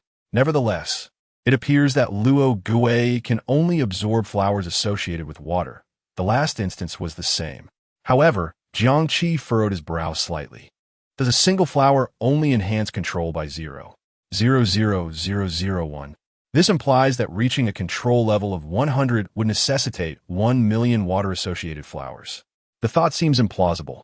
The estimated total number of global enhancers hovers around 200,000, which means that the corresponding flowers would amount to at most 200,000, encompassing all attributes and types. The number related to water is likely a mere fraction. Collecting 1 million water attribute flowers is nothing short of a fantastical notion. There will be a way when the vehicle reaches the mountain. There is no point in overthinking it now. Jiangqi steadied his mind, suppressing this impractical thought. At least, the enhancement of Yu Gui is tangible, and that is sufficient. He ceased to dwell on distant matters and began to explore the inner chamber meticulously. Aside from the absorbed flower, the inner chamber appeared rather desolate. Against the wall, several collapsed wooden racks lay, with fragments of jade vases and broken pottery scattered across the ground. This place seems to have once served as an alchemical chamber or pharmacy. He understood that this inner chamber may have originally housed the elixirs or spiritual herbs concocted by the master of the illusory wave. Unfortunately, with the passage of time and the havoc wreaked by that colossal shrimp, it has become a scene of utter disarray. Anything of value has likely been destroyed or rendered ineffective. Those wooden racks must have been toppled by the giant shrimp. Cursed giant shrimp. As for why a flower appeared here, perhaps there were methods to preserve or cultivate flowers from eons ago, allowing it to survive to this day. Alternatively, it is possible that Penglai is inherently peculiar, and this flower naturally emerged here in recent years. The exact circumstances remain unknown. Jiangqi also had some speculations about why the giant shrimp did not absorb this flower. Over the past 5 years, since the emergence of supernatural abilities, no one or creature globally has successfully absorbed a second flower. There have been powerful enhancers who, after acquiring a certain ability, forcefully attempted to absorb a second flower, only to be obliterated by the conflicting powers contained within. Perhaps the giant shrimp has already absorbed one flower and dares not approach this one. There may be other reasons, but in the end, it has all benefited Jiangqi. After exploring the inner chamber, Jiangqi proceeded to the main hall. He approached the pile of items amassed by the giant shrimp and picked up a mat that emanated a gentle flow of qi. As soon as he held it, he felt a wave of clarity wash over him, as if all distracting thoughts had vanished. His mind was unprecedentedly clear, and his thoughts raced with remarkable agility. Jiang Qi pondered. Is this used for enlightenment during meditation? It is a valuable item. Once I take it out, I shall study it thoroughly. Next, Jiang Qi began to sift through other items. There were decorative pieces made of colorful coral and some antiquated porcelain bowls and cups. However, these items appeared unremarkable and had gathered dust over the eons. The tables and benches were similarly ordinary, lacking any extraordinary qualities aside from their unique wood. Is this all there is? Jiang Qi felt a twinge of disappointment. These seemed merely to be commonplace objects used by the master of the illusory wave, devoid of any value. Yet, at that moment, Jiang Qi spotted a dim-colored blue shell in another corner of the main hall. It appeared exceedingly ordinary, not mixed with the other debris, as if carelessly discarded by the giant shrimp, rolling into the corner. Yet, Jiang Qi could not disregard it. Firstly, in the abode of an immortal, anything could potentially be valuable. Secondly, the master of the illusory wave seemingly had connections to large clams, making shell-like objects particularly intriguing to him. Jiang Qi approached and picked it up. However, the instant he grasped the shell, darkness enveloped his vision, and he found himself unsteady, staggering suddenly. When he opened his eyes again, he beheld a dark-clad, black-haired figure, exuding an aura of malevolence. He sat high above in the celestial realm, his features obscured, yet his eyes were piercingly sharp. He gazed down and boomed, "Who dares to covet my treasure? Prepare to meet your demise." Jiang Qi glanced around and realized he had long since left the cave, surrounded by a dense mist. Looking again, he saw that the sinister figure had summoned the mist, transforming it into a colossal hand that blotted out the sun, descending upon him. Under this overwhelming force, Jiang Qi's soul trembled, rendered immobile by the immense pressure. Yet at that moment, a profound, ancient aura, seemingly holding dominion over all waters, emanated from within Jiang Qi. The heavens and earth reverberated with the declaration, granting you the Xian Gui, holding authority over the rivers, aligning with the heavens and responding to the times, bestowing grace upon all beings. In an instant, all was obliterated.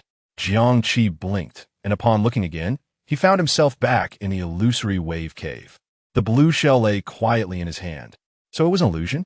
Jiang Qi shook his head. This was far from a mere illusion. It possessed actual lethal power and was likely a remnant of the illusory wave master's divine consciousness, a protective barrier to safeguard this blue shell from theft. Even after 10,000 years, this divine consciousness still functions.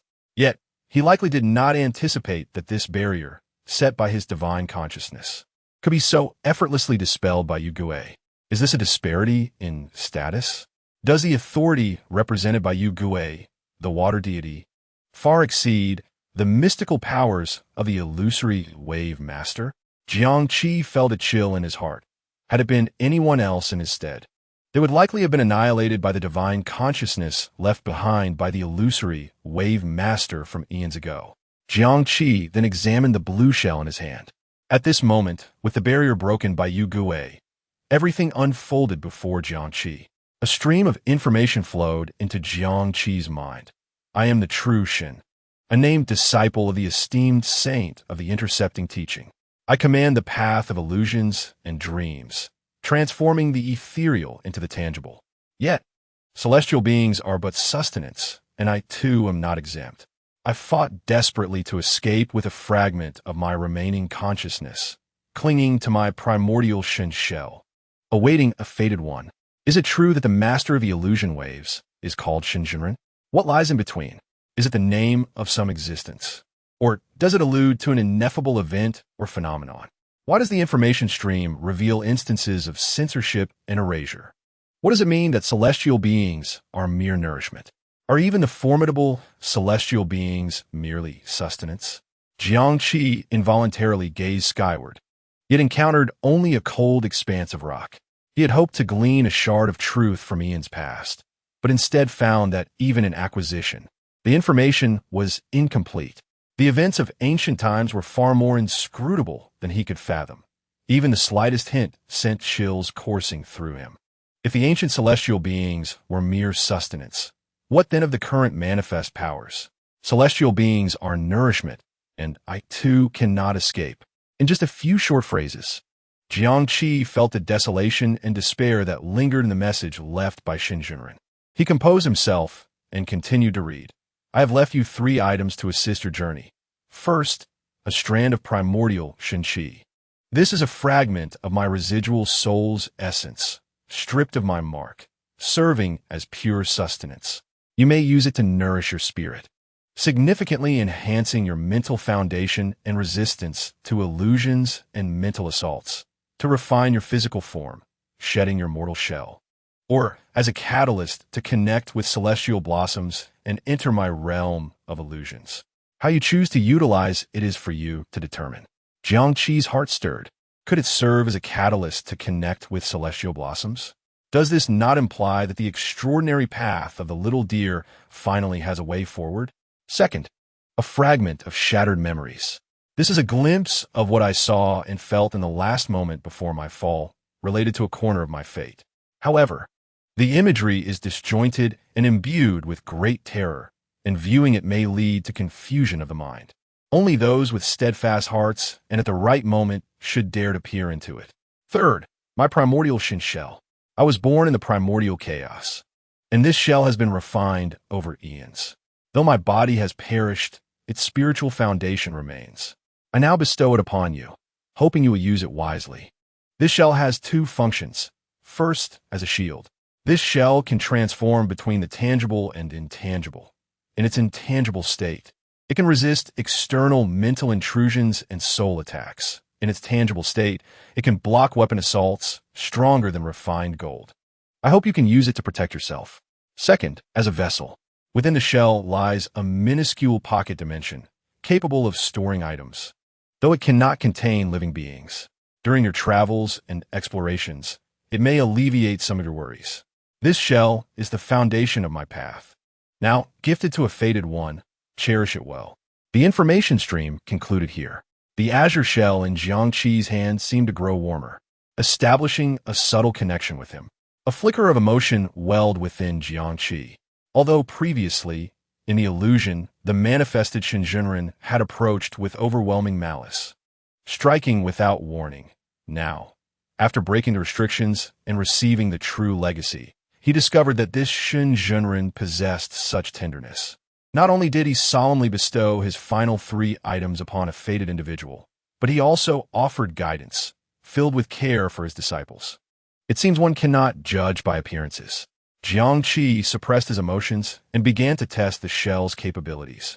He first tried the shell's shielding function, concentrating his thoughts upon it, attempting to communicate with it. As he focused, the shell quickly enlarged to a height of 2 meters, its 2 halves opening to envelop him entirely. The interior space was exceedingly comfortable, and Jiangqi discovered that he could still see outside. He then activated the intangible state, and the shell's surface shimmered with a faint, nearly transparent azure glow. According to Shinjunren, this intangible state was specifically for defense against mental assaults. However, with no mental assailants present, he could not conduct a proper test. Subsequently, he shifted the shell to its tangible state, causing it to solidify heavily, anchoring itself firmly to the ground. Jiangqi sensed that when the shell was fully closed on land, he could not move. However, if he extended his legs, he could traverse the ground while encased in the shell. Yet, such a sight would likely be unappealing.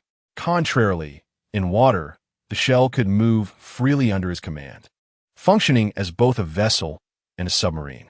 How marvelous, Jiangqi mused. With this shell, my survival capabilities and means of response will be greatly enhanced, perfectly compensating for my current vulnerabilities against mental assaults. Afterward, Jiangqi exited the shell, which returned to its original size. He then tested its storage capability. To his surprise, the shell's inherent space was quite limited, merely about 1 cubic meter. This was far from the expansive pocket dimension described by Shinjunren. Could it be that the shell's mystical properties have gradually faded over countless ages? It is certainly a possibility. Jiangqi sighed at the unfortunate disparity. The drop from a pocket dimension to a mere cubic meter felt immense. Nevertheless, he thought to himself, the future may hold potential for restoration. So he resolved to make use of it for now. He ceased mulling over it and began to experiment with its functionalities, scanning the floor for a mat. He uttered "nah," and the shell opened, generating a pulling force that drew the mat inside without any discernible weight. With another thought, the mat was expelled. Jiangqi tested the limits of the shell's storage capability, discovering it could only absorb objects within a 10-meter radius. And the process was neither fast nor slow, akin to the speed of a normal person casually tossing an item. Additionally, the process could be interrupted if disturbed. Jiangqi's fleeting fantasies of myriad extraordinary uses for the shell were swiftly dashed. However, he felt satisfied. In the past, while in slumber, he had to carry a backpack with limited capacity, but now, with this shell, conveniences abound. Moreover, the internal space of 3 feet on each side, approximately 1 cubic meter, though not vast, was certainly adequate. Yet, out of caution, Jiangqi thought it prudent to carry a backpack to keep a low profile. Concealing one's trump card is always wise. Next, Jiangqi began to meticulously scour the illusion wave cave for any potentially valuable items. He certainly could not overlook the mat, which he had already placed inside the shell. The colorful coral ornaments and porcelain bowls and cups in the front hall, though ordinary, were used by celestial beings and could fetch a price. He unhesitatingly collected them all. In the back room, he gathered the scattered shattered jade vases and earthenware jars, leaving no potential finds behind. As for the tables and chairs, they were simply too large to fit into the shell. Nonetheless, Jiangqi, being inherently cautious, thought it best to dismantle these tables and chairs to prevent future visitors from realizing the place had been ransacked. Thus, he disassembled them and forcibly stuffed them into the shell. He even pried the luminous pearls from the walls. The luminous pearls were the most valuable. After thoroughly ransacking the place, Jiangqi paused, satisfied. Finally, he surveyed the now barren cave and turned to exit through the azure jade door. Outside, Jiangqi bowed reverently 3 times before the plaque of the illusion wave cave, saying, "Esteemed Shinjinren, I shall forever remember your gracious gift. I will surely utilize the shell wisely and uphold your esteemed name." After bowing, Jiangqi rose from his prostration. It was not that he did not wish to rise, but because he suddenly recalled something. Wait, how did the barrier at the entrance, which separates the water flow, come to be? It cannot have appeared out of thin air, can it? Is it a formation or something else? Even if it is a formation, there should be something used to set it up, right? Jiangqi meticulously searched up and down, finally discovering a bead the size of a grape, perfectly round and of vivid azure hue. Hidden behind the plaque of the Huanbo cave, within the bead, a flickering light seemed to swirl, and when held in his hand, he could distinctly feel the surrounding water being displaced. Jiangqi pondered, "Is this the legendary Bai Shui Zhu?" Upon removing the Bai Shui Zhu, the pool's water instantaneously surged into the cave, the powerful current nearly causing Jiangqi, who stood at the entrance, to stumble and be swept away. He cherished the bead, playing with it for a moment before stowing it within the shell of a shunkai, concluding that his quest was finally complete. Thus, he felt no lingering attachment and commenced his return journey. On the way back, he noticed an enhancement in his water manipulation abilities, likely due to having absorbed another flower. His speed increased by 1/3. As the light in the pool grew brighter, indistinct voices floated down from above. Jiangqi adjusted his demeanor, restoring his usual calmness, and broke the surface of the water. At that moment, Jiang Lu was anxiously searching for him, while Professor Zhang furrowed his brow, discussing Jiangqi's possible whereabouts with Yinhua. It was Shui Zi, unable to move independently, who first spotted him, exclaiming, "Hey Xiaolu, look! Your brother is coming out of the water."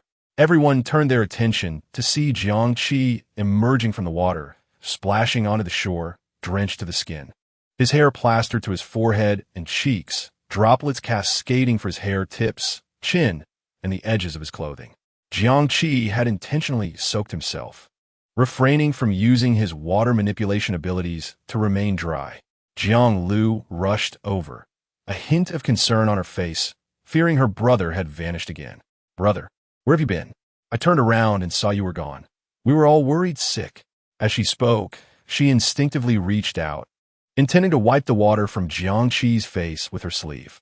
Jiangqi subtly tilted his head, gently brushing aside his sister's hand. However, at the moment their hands touched, he swiftly and discreetly pinched Jiang Lu's palm with his fingertips. Calmly, he replied, "I discovered a water pool and went for a look." With Professor Zhang and the others present, Jiangqi could not reveal the truth. Besides, though much had transpired in the water, less than 20 minutes had actually passed. It was likely that Professor Zhang and the others had only noticed his absence for about 10 minutes at most. The exact duration, however, remained uncertain. Jiang Lu felt the pinch from Jiangqi, her heart racing.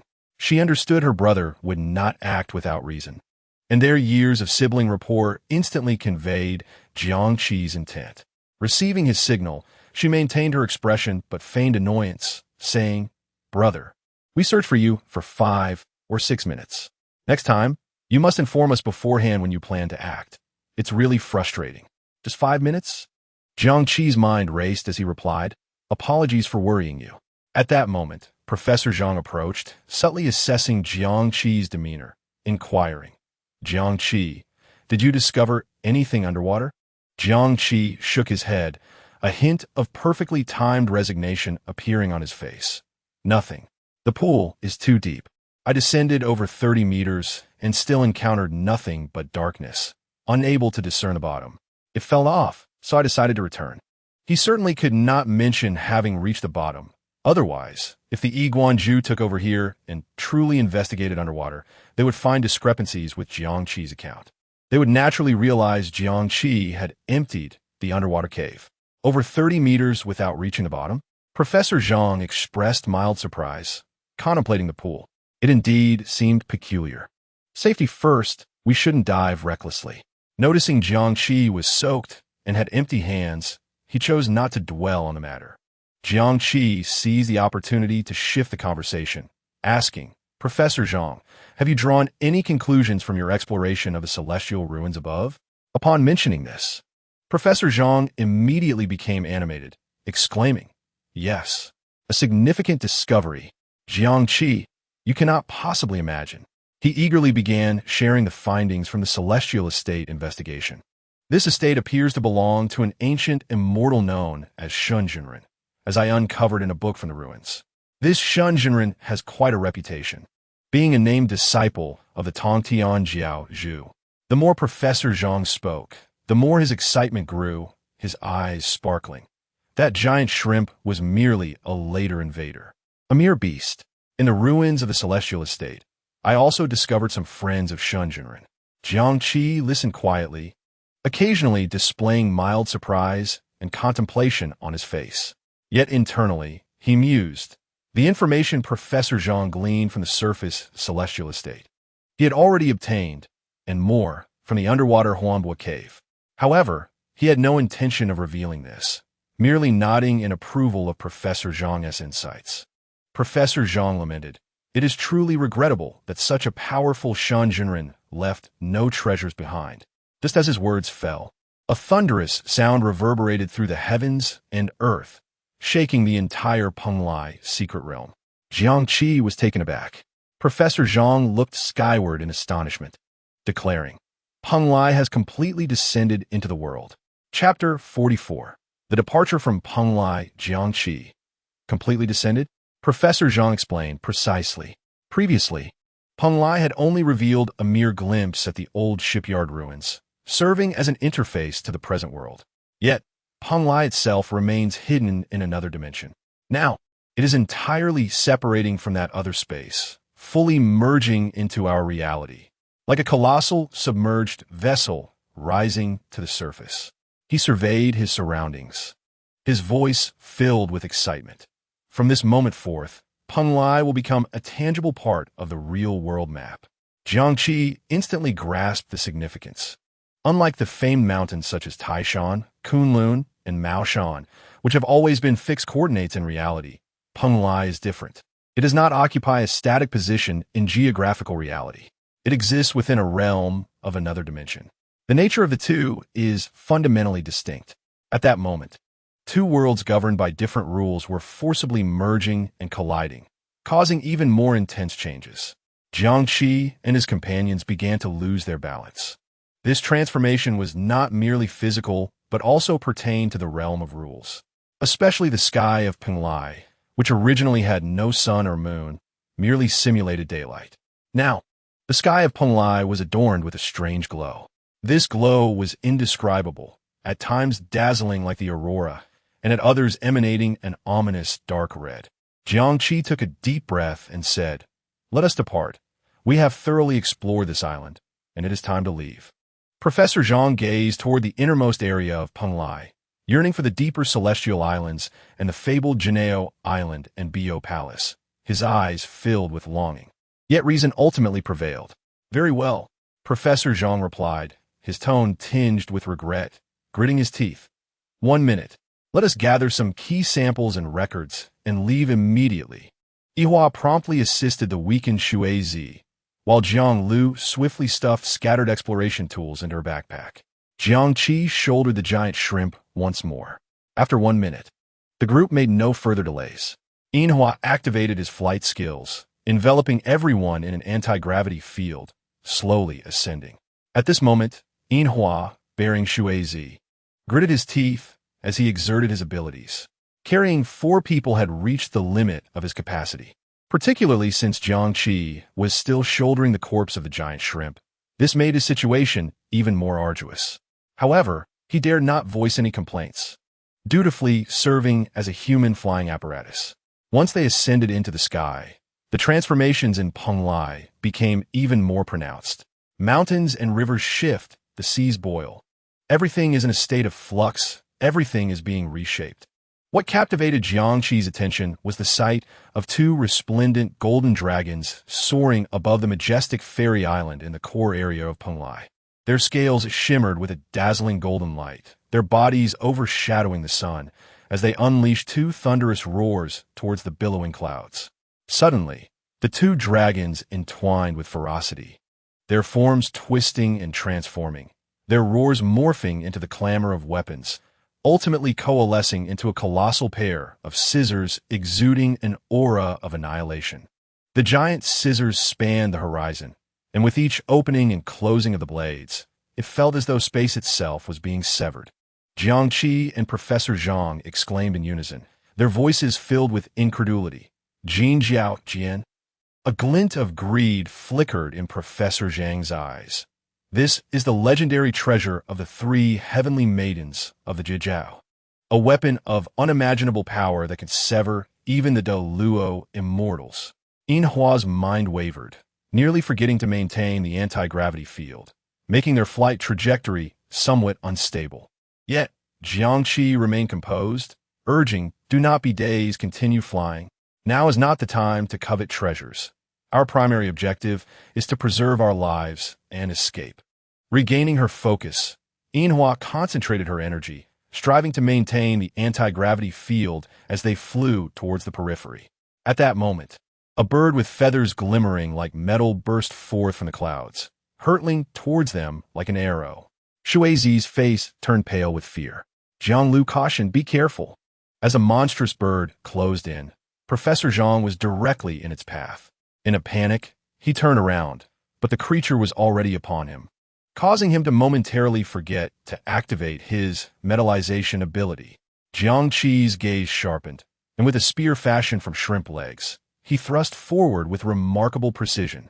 The spear effortlessly pierced the monstrous bird's body, emerging from its back. The creature let out a ghastly shriek, its form instantly drenched in blood as it plummeted towards the churning sea below. Shuizi's eyes sparkled with admiration, exclaiming, "So impressive." Professor Zhang, still shaken, cast a grateful glance at Jiangqi, who had calmly retrieved his spear. Had it not been for Jiangqi's swift reaction, he might have been injured. Jiangqi retracted his spear, stating, "I will protect you. Just focus on flying." Yinhua nodded emphatically, unwilling to be distracted any further, and intensified her efforts to maintain the anti-gravity field. Understood. They were now drawing closer to the outermost islands. Just then, Jiangqi spotted a hooded man on an island below, moving with an unusual rhythm. He seemed to be tossing something repeatedly. exuding an aura of leisurely ease amid the tumultuous changes of Peng Lai. Is it him? Jiang Qi's heart stirred as he recognized the figure. This was the person who had entered with him, and he had not only survived, but thrived in this environment, showing no desire to leave. However, Jiang Qi had no intention of lingering. He merely cast a glance before withdrawing his gaze. Yinhua guided the group to the edge of Peng Lai. Here lay the boundary of Peng Lai. This is it. Charge in. Professor Zhang commanded.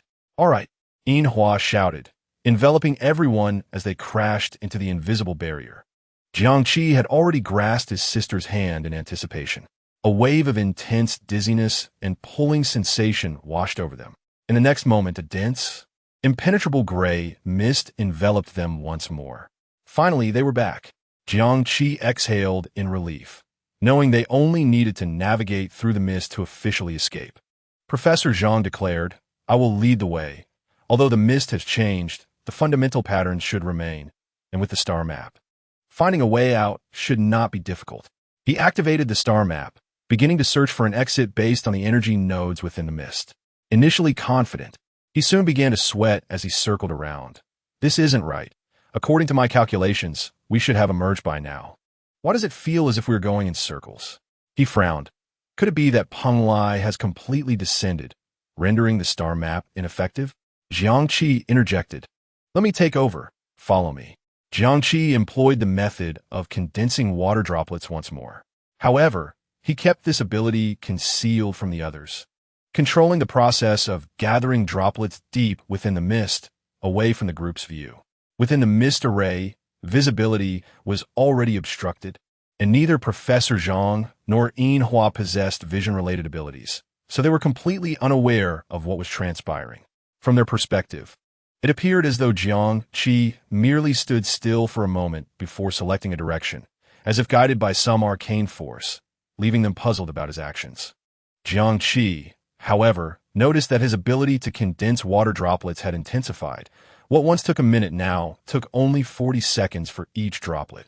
At the same time, he stealthily collected each condensed droplet into the shell of the mirage, mindful not to waste them this time, as he had upon entering Peng Lai.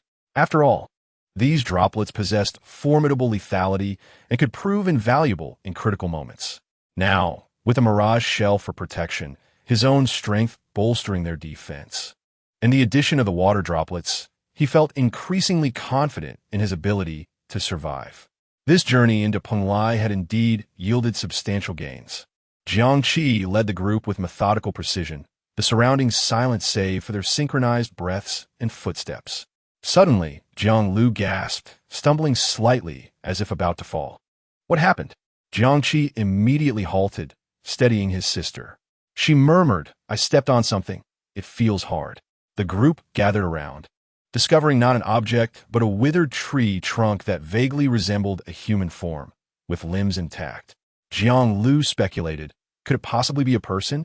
A celestial being who perished here eons ago? Jiang Qi, however, found the withered trunk somewhat familiar. He lifted it for a closer inspection and was struck by how it resembled Zhong Shi, the unscrupulous merchant. Particularly, the two silver bat-shaped patches affixed to its cheek further confirmed Jiang Qi's suspicion. Indeed, this was Zhong Shi. Yet, at this moment, she appeared emaciated, her skin clinging tightly to her bones, resembling a dried corpse displayed in a museum, especially her face. Though Jiang Qi hesitated to admit it by conventional standards, the merchant had once been considered attractive.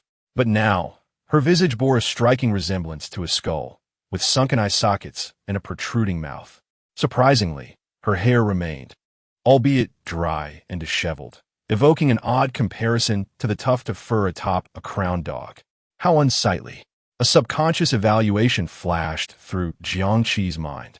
Noticing his gaze, Jiang Lu inquired, Brother, do you know her? Yes, Jiang Qi replied flatly. She's the unscrupulous merchant, Zhong Shi, who led me into the mist before. Oh, it's her.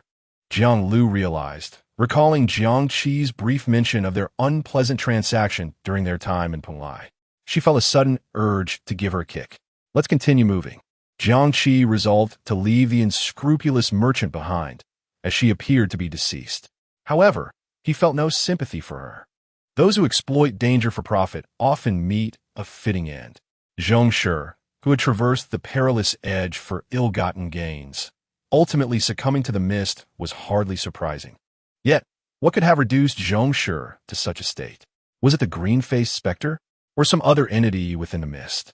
In any case, they needed to leave swiftly. Just then, Professor Zhang furrowed his brow and said, "Wait, she seems not to be fully dead, or perhaps not dead at all." Jiang Qi paused. Professor Zhang remarked, although her vital signs were feeble to the point of near extinction.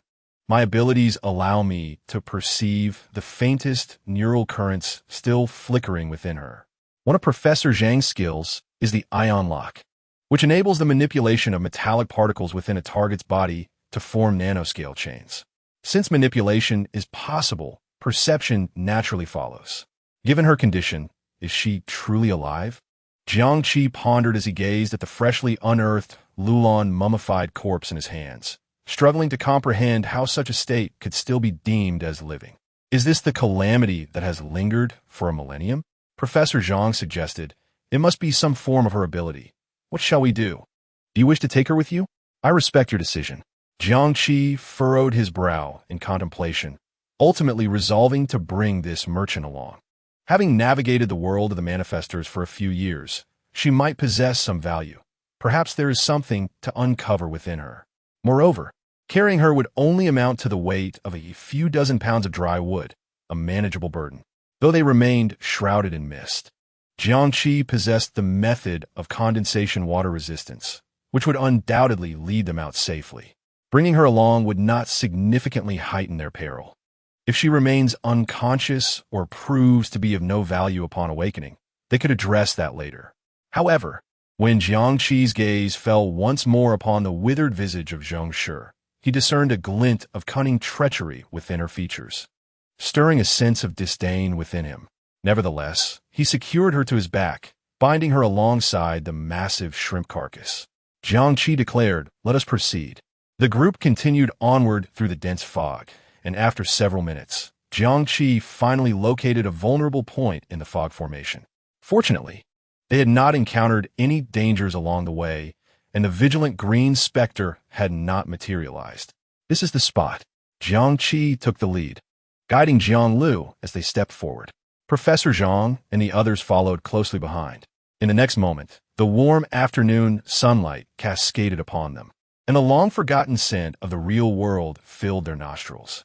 Before them lay the familiar sight of an abandoned factory district, with the outlines of modern skyscrapers visible in the distance. At last, they had emerged. Shui Zi was on the verge of tears from overwhelming joy. Jiang Qi silently exhaled a sigh of relief within his heart. They had finally emerged, rather than delving further in. Professor Zhang felt a surge of immense joy at escaping. But that joy was fleeting, swiftly replaced by heavy sorrow. He suddenly recalled that when they had entered, there were 8 of them, yet now only 4 remained. His 4 students had been left behind forever. In truth, he could not solely blame himself. They were among the first group to enter Penglai. At that time, the authorities had yet to classify it, and no dangers had been perceived. He had merely filed a brief report before leading 7 students into Penglai. In his caution, he had even brought along 2 additional manifestors, Yin Hua and Yin Chuyan. Professor Zhang had believed that even if danger arose, the 3 manifestors could handle it. With Yin Chuyan as a healer, Yin Hua as a scout, and himself as an attacker, their combination would suffice against typical threats.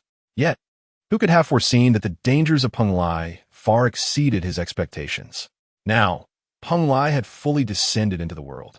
It was likely that it would soon attract global attention, with various factions vying for a foothold. Just as Professor Zhang was lost in thought, they suddenly heard footsteps approaching.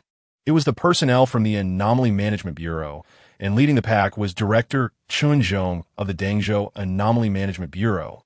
He hurried over, exclaiming, "Professor Zhang, you have returned."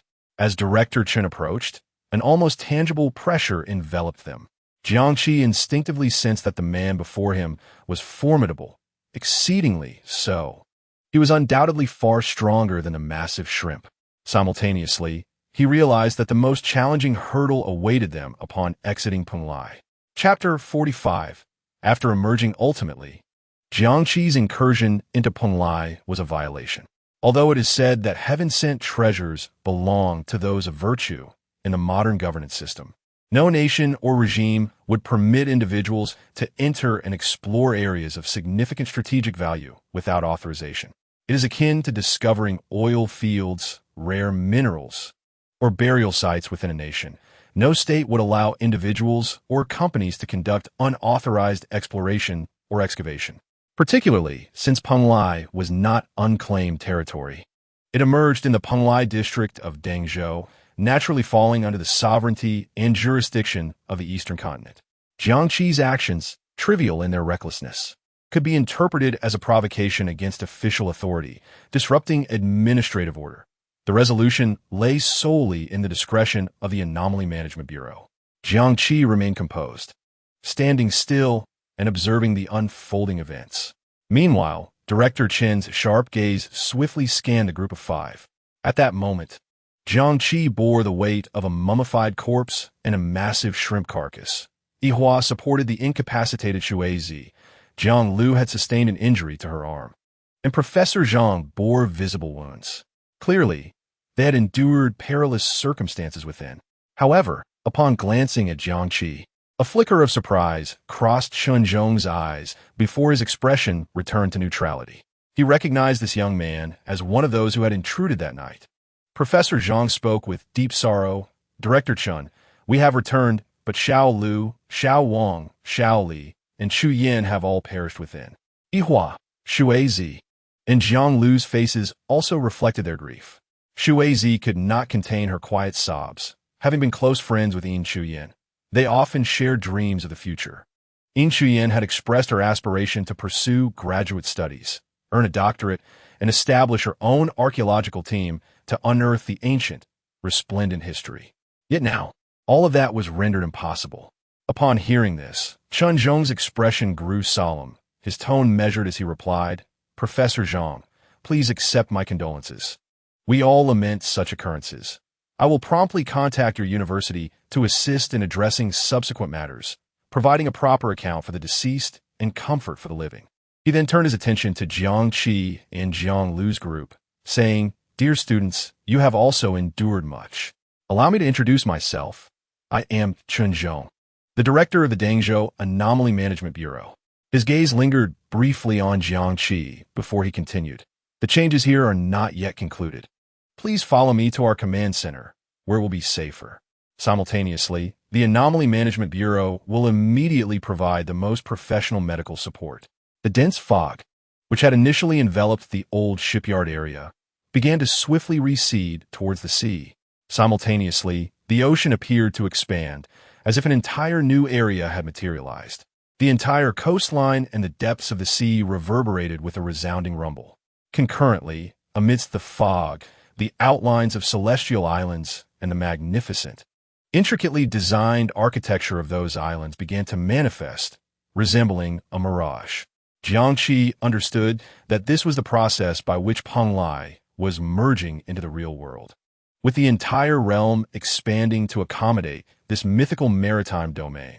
Professor Zhang, suppressing his sorrow, expressed gratitude to Director Chun for the arrangements, stating that they indeed required medical assistance.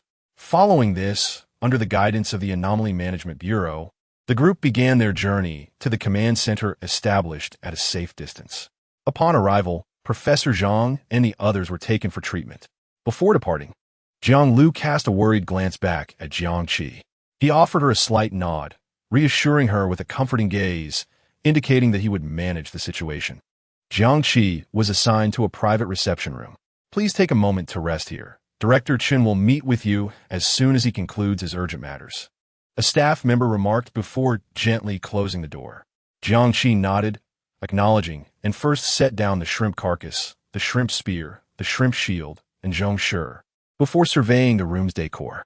The room was modestly sized with a simple design. The walls were entirely silver, resembling a metallic material that seemed to possess soundproofing and energy-isolating properties. There were no windows, and ventilation relied on a concealed air circulation system. In the four corners of the ceiling, there are black, hemispherical surveillance devices, indicating that this room is under stringent observation. Jiang Qi felt no surprise. He approached a chair and sat down, feigning rest while his mind raced with calculations. His consciousness sank into the Shun Ku, allowing him to vividly perceive the items stored within. A meditation cushion exuding a fragrant aura, aquamarine water beads, fragments of shattered jade vases, a droplet the size of a ping-pong ball, and the primal Shun Qi sealed within the Shun Ku. These were all elements he could not afford to reveal. On the surface, however, he possessed only the corpse of an A-class giant shrimp, along with its spear and shield. The crux of his forthcoming strategic engagement with Chunzhong lay in how to adeptly leverage his apparent assets while concealing his clandestine secrets, thereby minimizing the adverse effects of his unauthorized intrusion. Although Chunzhong's scrutiny was subtle, Jiang Qi could sense the weight of his gaze. He closed his eyes, mentally retracing his experiences in Penglai, deliberating on which pieces of information could be disclosed without reservation, which should be ambiguously presented, and which must remain shrouded in silence. After completing this mental exercise, Jiang Qi began to make a phone call to assure his safety. He first contacted his uncle and aunt, urging them not to worry. They quickly assured him of their return. Subsequently, he called Jin Yang.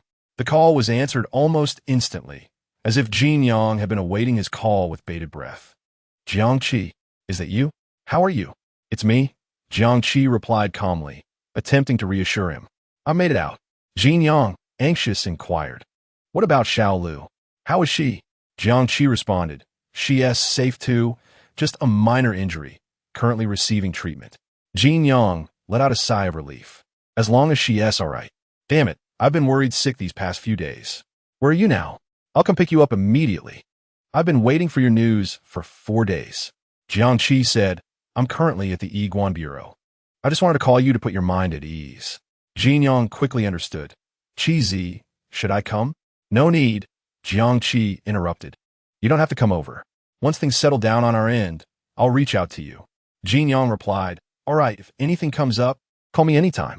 I'm available 24 hours. I know, Jiang Qi acknowledged. Let us leave it at that for now. After hanging up, Jiang Qi opened Weilian, finally reconnected to the internet after being isolated in Penglai. Upon logging in, he noticed that his high school homeroom teacher, Wang Weihua, had responded to his messages. Wang Weihua, senior year homeroom teacher Jiang Qi? Is it really you, Jiang Qi? That's wonderful, as long as you're safe. Where have you been for these 5 years? I called your uncle and aunt, but they didn't clarify much, only saying you wanted to drop out. Did you encounter some difficulties back then? After a long pause without a response from Jiang Qi, Wang Weihua sent another message. But it's fine. If you don't wish to share, I won't push you. Just hearing you're safe helps ease my worries that have lingered for 5 years. How is life now? Where are you? If you need any assistance, please let me know. Don't disappear without a word again. Another day passed, and the latest message read, It's good that you're back, kid. Jiang Qi felt a pang of guilt. He had treated teacher Wang well. Years ago, she had pinned her hopes on him, considering him a potential candidate for elite universities, only for him to vanish without a word, leaving no explanation. And now, after 5 years of absence, he had returned only to send a brief message, then gone silent for several days again. Jiang Qi opened the chat window, contemplating what to reply, typing several lines of text, such as thank you, teacher Wang. I'm doing well now. Everything is fine, but ultimately deleted them one by one. He suffered from a fear of responding. When messaging someone unfamiliar, he dreaded an immediate reply, as that implied an obligation to continue the conversation. However, he was not particularly fond of chatting. Never mind. After a moment's thought, Jiang Qi erased all text in the chat window and closed Weilian. He would address it later. Next, he began browsing the internet, especially news and social media, eager to learn the extent of the upheaval in Penglai and the ripples it had caused in the outside world. Meanwhile, in another room, Chunzhong stood before a massive display screen, which was divided into multiple surveillance feeds, the largest of which displayed real-time footage of the reception room where Jiang Qi was located. What did he do after entering the room?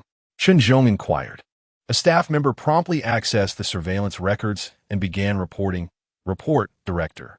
The target entered the room and remained seated for approximately 5 minutes, seemingly resting with his eyes closed. He then used his personal communication device to make 2 phone calls. The first call was to his uncle, lasting 3 minutes and 32 seconds, primarily to assure him of his safety. The second call was to Jin Yang, lasting 1 minute and 18 seconds, during which the other party exhibited agitation. The target mainly provided reassurance and revealed that he was at the Yi Guan Bureau. After hanging up, he continued using his communication device for about 6 minutes. However, due to angle limitations, we could not capture specific actions and cannot ascertain the content he was browsing. After the report was concluded, the staff member added, throughout the entire period, the target displayed no obvious signs of tension, anxiety, or distress. Chen Zhong listened quietly, his gaze fixed on Jiang Qi on the screen. He mused internally that, as Professor Zhang had indicated, this individual remained remarkably composed and rational.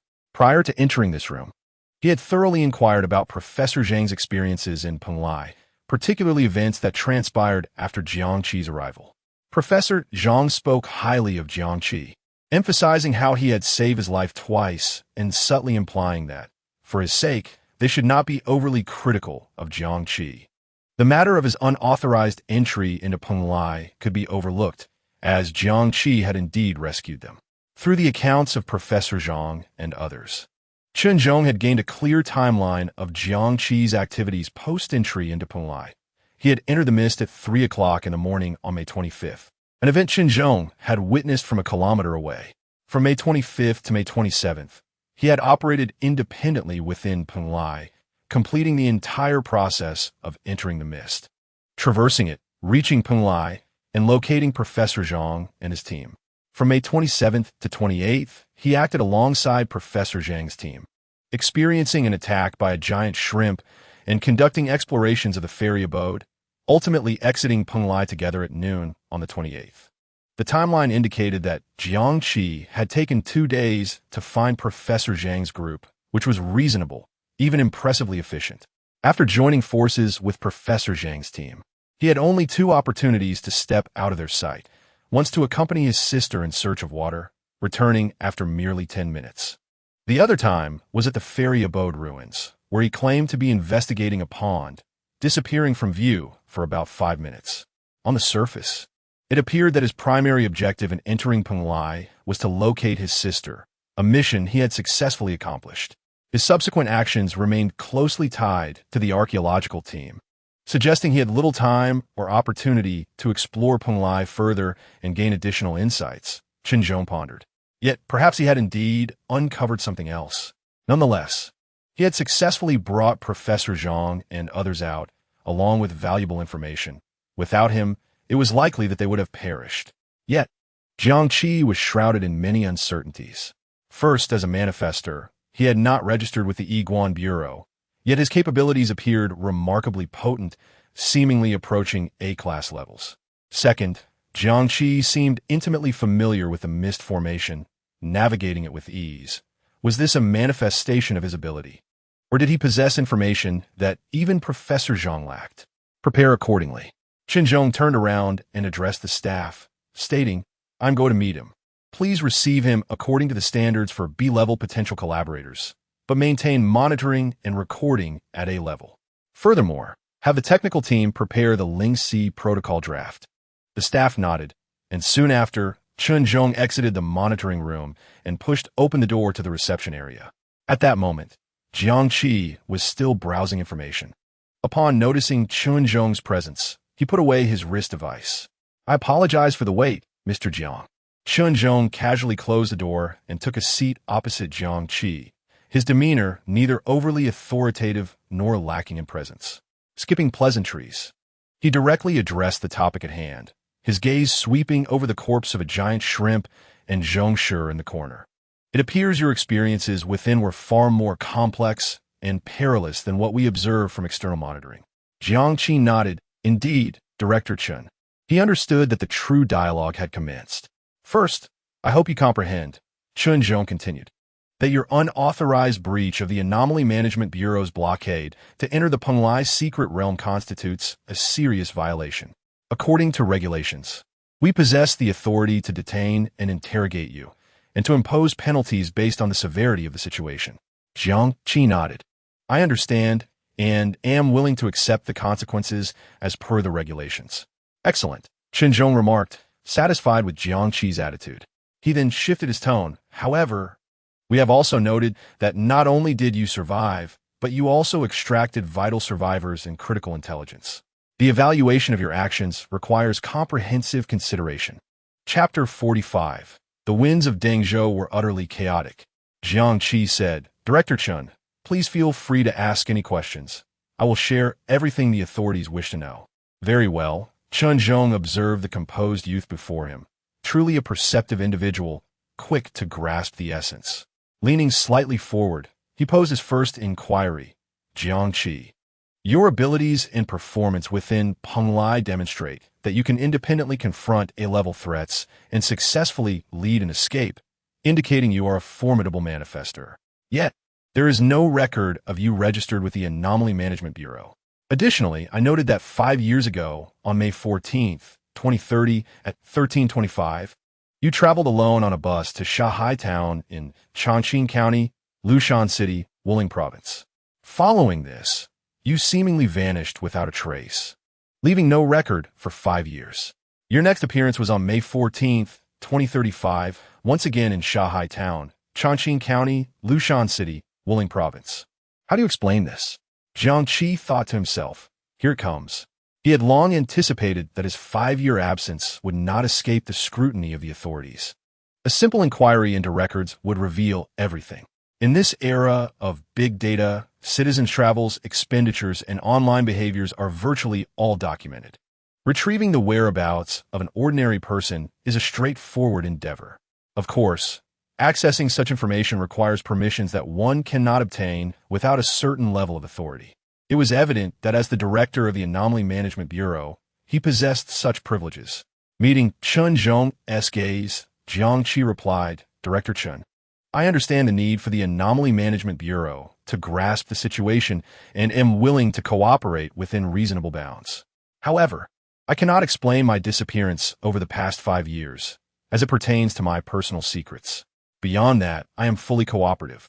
Chen Zhong scrutinized the youth before him, and the atmosphere seemed to freeze. After a moment, he said, Very well, everyone has their secrets, as long as you do not pose a threat to public safety. The Anomaly Management Bureau respects individuals' reasonable privacy. However, according to Article 1, Clause 3 of the Manifesta Management Regulations, all manifestors active within Donglu must register their basic information with the Anomaly Management Bureau. This is a legal obligation. Jiang Qi replied, I am aware of this and will complete my registration promptly. Chen Zhong nodded. I will duly record your explanation regarding this matter. Jiang Qi responded, Thank you. Chen Zhong continued, Now let us proceed to the main topic. Please elaborate as thoroughly as possible on how you broke through the outer mist barrier and your complete experiences while operating within the Peng Lai secret realm. We need to understand the detailed conditions within the mist, your methods of passage, the internal environmental characteristics, ecological structures, the entities encountered along with their capabilities, and any anomalous phenomena you observed. Please ensure the accuracy and completeness of the information. Consequently, Jiang Qi shared all that was necessary, withholding only what should remain undisclosed. Chen Zhong listened intently as Jiang Qi provided detailed information, including the vulnerabilities of the mist formation, the azure ghost faces within the mist, and the internal environment of Peng Lai. This intelligence corroborated with that provided by Professor Zhang's team and held immense value for the Anomaly Management Bureau's forthcoming explorations of Peng Lai. Finally, Chen Zhong remarked, In light of the critical information you have provided in your assistance and rescue efforts, the Anomaly Management Bureau has decided not to pursue immediate repercussions for your unauthorized incursion. However, this will be duly noted. Additionally, given your exposure to and possession of substantial core secrets regarding the Peng Lai secret realm, you will need to sign a confidentiality agreement.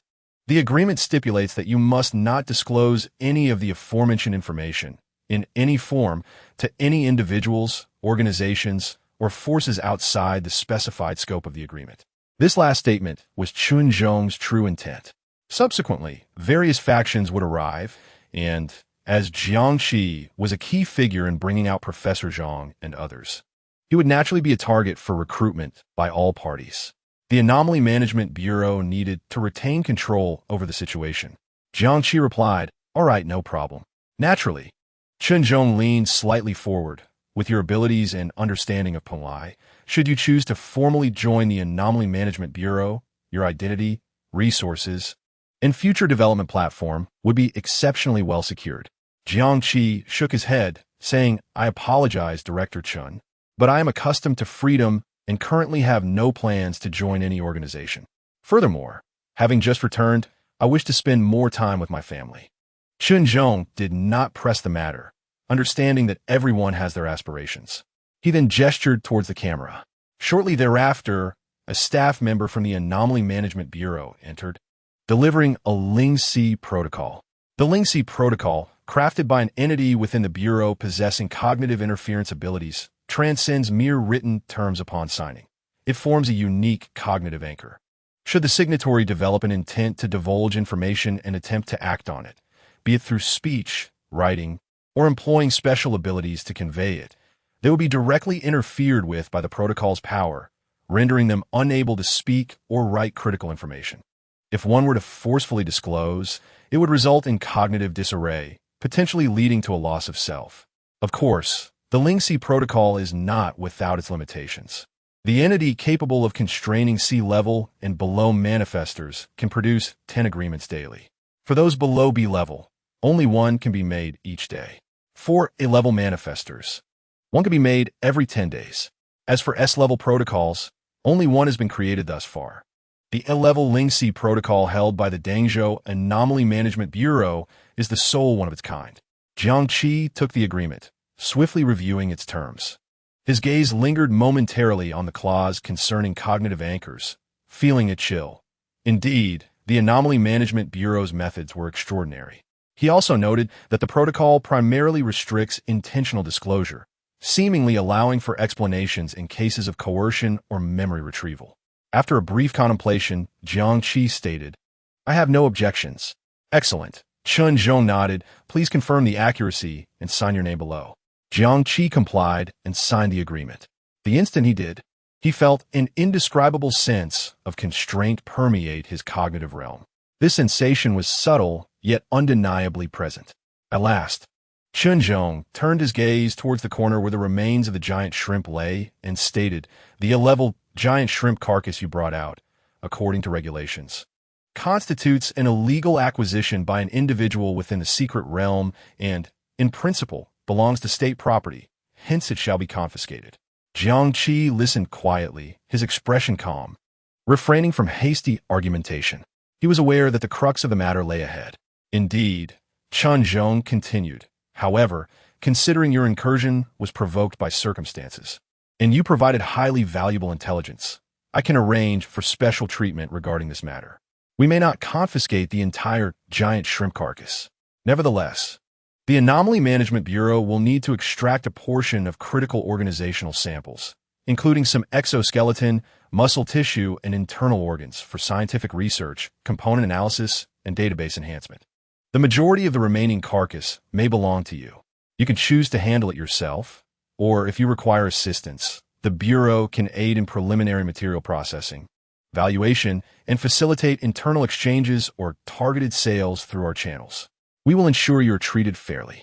Jiangqi pondered briefly before responding, "I appreciate Director Chen's leniency. As for the remaining portion, I would prefer to handle it personally." He was not inclined to process the shrimp carcass entirely through the Bureau's channels at this moment. Firstly, he wished to ascertain the carcass's value himself, as it might fetch a higher price. Secondly, the shrimp meat held significant benefits, and he intended to reserve a portion for his uncle and aunt, as well as Jin Yang. "No problem," Chen Zhong replied, glancing at the lifeless form of Zhong Shi. "As for her, we will verify her identity and condition. If confirmed deceased, we will proceed according to protocol. If there is still life, the Bureau will be responsible for subsequent medical treatment, with the related expenses borne by her upon awakening." Jiangqi nodded again, understood.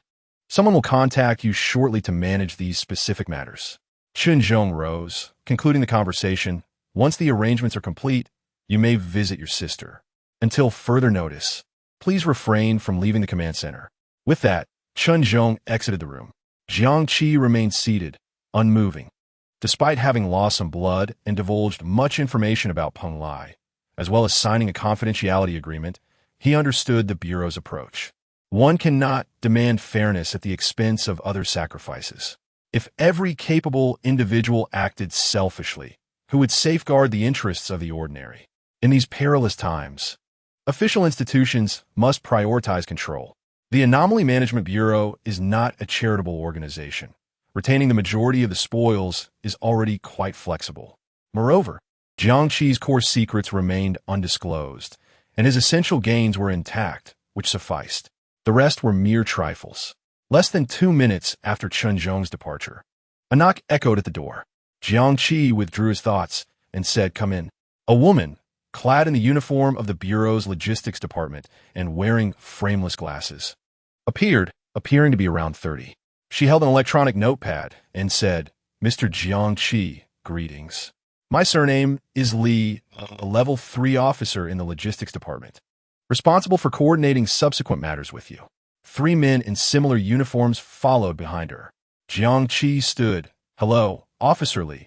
Officer Li continued, "As per the communication results between Director Chun and yourself, we need to sample the giant shrimp's carcass and also transfer your friend to the medical center." Jiang Qi did not correct her. Zhong Shi was not his friend. "All right, Officer Li, I appreciate your assistance." Shortly, Officer Li directed her companions to sequentially remove the carcass and Zhong Shi. All arrangements had been completed. "Please sign here," Officer Li concluded. Jiang Qi took the electronic terminal and inscribed his name. Officer Li added, "We can now proceed to meet your sister." Jiang Qi replied, "Thank you. Soon." Under Officer Li's guidance, Jiang Qi met Xiao Lu. At this point, the injuries on Xiao Lu's arm had been adequately treated, although professional healing abilities were relatively scarce. Even within the Bureau, they possessed extremely rare therapeutic items developed by capable individuals, which were unavailable externally. Only Professor Zhang and his team, considered a semi-official group, could utilize such resources. Xiao Lu initially felt uneasy, concerned about her brother's situation, but upon seeing Jiang Qi enter, she immediately displayed a look of relief. "Brother, are you all right?" Jiang Qi patted Xiao Lu's shoulder. "I'm fine. We can leave shortly." Xiao Lu looked downcast. "Brother, my schoolmates are arriving soon. I might have to return to school with Professor Zhang and can't accompany you." Jiang Qi reassured her, "That's all right. I can have Jin Yang book a return ticket for you. By the way, have you called Uncle and Aunt?" "I did," Xiao Lu replied, sticking out her tongue. "Mom yelled at me over the phone, saying it was fortunate you returned and that I nearly got you into trouble. I'm definitely going to get a good scolding when I get back." "Brother, you must help me out then." A hint of a smile crept onto Jiang Qi's lips. "Rest assured, Aunt merely has a sharp tongue, but a tender heart." Subsequently, Jiang Qi and Xiao Lu continued to wait within the Bureau's temporary command center. By 3 in the afternoon, the upheaval in Peng Lai had entirely concluded, and the expansion of Bohai was fully realized.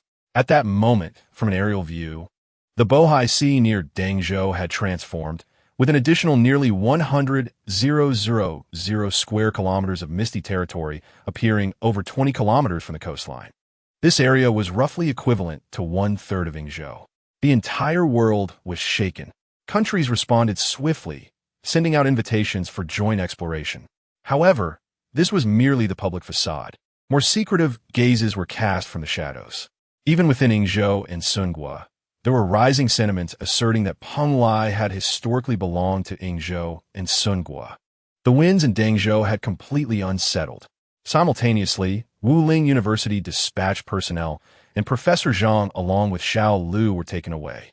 They faced the dual task of addressing societal discourse, comforting the families of fallen students, while also organizing the gains from Peng Lai and preparing for the next incursion. An hour after Xiao Lu was taken by Wuling University, Jiang Qi received notification from the Bureau that he could leave. The majority of the shrimp carcass remained, which Jiang Qi placed in an opaque bag and resecured it to his shoulder. Zhong Shi was also returned by the Bureau in its original condition. Following analysis by the Bureau's professionals, it was determined that Zhong Shi was currently in a state of apparent death. As for how to break this state, they were temporarily at a loss, as it pertained to Zhong Shi's abilities. Furthermore, Since Zhongshi had not entered Penglai, the confidentiality was not excessively stringent. Thus, she was returned to Jiangqi. Although the Bureau had not revived Zhongshi, they did provide Jiangqi with some suggestions. He could undertake various attempts, perhaps immersing her in water or nutrient solutions. Jiangqi thought for a moment. Given Zhongshi's current state as a desiccated corpse, submerging her in water seemed entirely reasonable. Chapter 46. A storm brewing. After being informed that he could leave, Jiangqi sent a message to Jin Yang.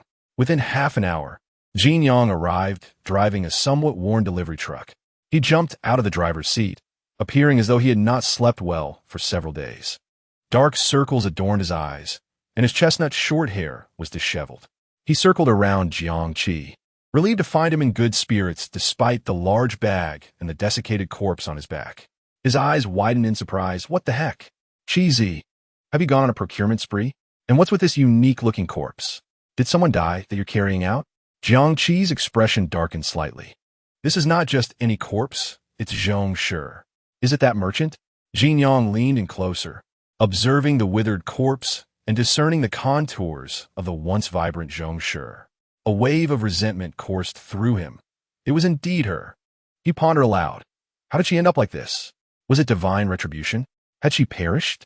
With that, Jin Yang attempted to lift Zhongshi's eyelids, but found them unyielding and gave up the effort. Jiangqi, witnessing his grotesque behavior towards the corpse, remarked dryly, "She is in a state of suspended animation, not truly dead." Jin Yang spat in frustration. Truly a calamity that lingers for a millennium. But why are you carrying her? Planning to extort her once she awakens? Jiangqi opened the cargo compartment, carefully placing the shrimp corpse and Zhongshi inside, securing them to prevent any jostling during transit.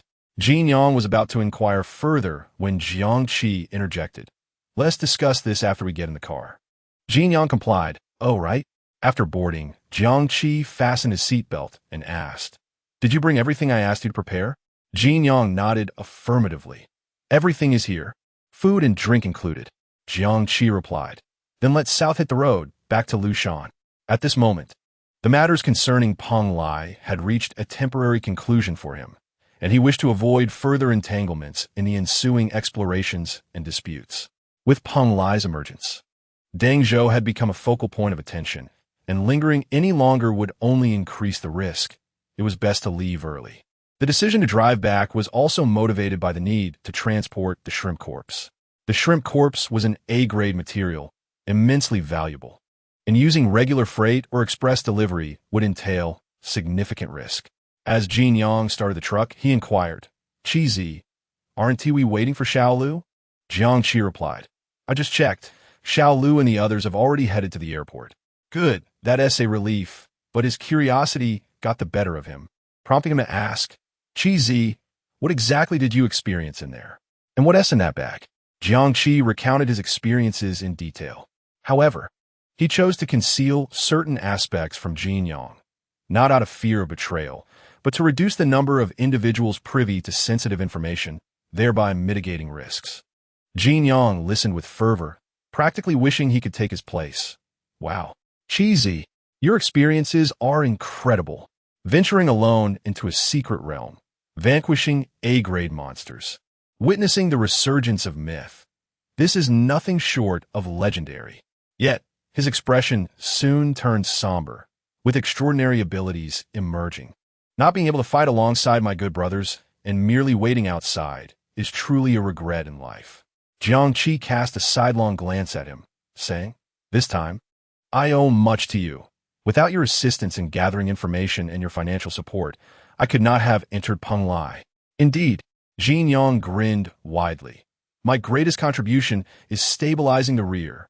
You see, I executed my support duties exceptionally well." Jiangqi generously praised him. "Indeed, you did well. Both Xiaolu and I are grateful." Oh, Jin Yang waved his hand dismissively. No need for such flattery. Soon, Jin Yang's attention shifted back to the highly valuable shrimp corpse. "I've heard that the meat of high-level extraordinary creatures is incredibly nourishing. Cheesy, you've struck gold this time." He rubbed his hands together, already envisioning the flavors of steamed shrimp and grilled shrimp legs. Jiang Qi stated. I plan to reserve a portion for uncle and aunt, Xiao Lu, and you, as well as for your parents. This level of flesh and blood should greatly benefit ordinary people.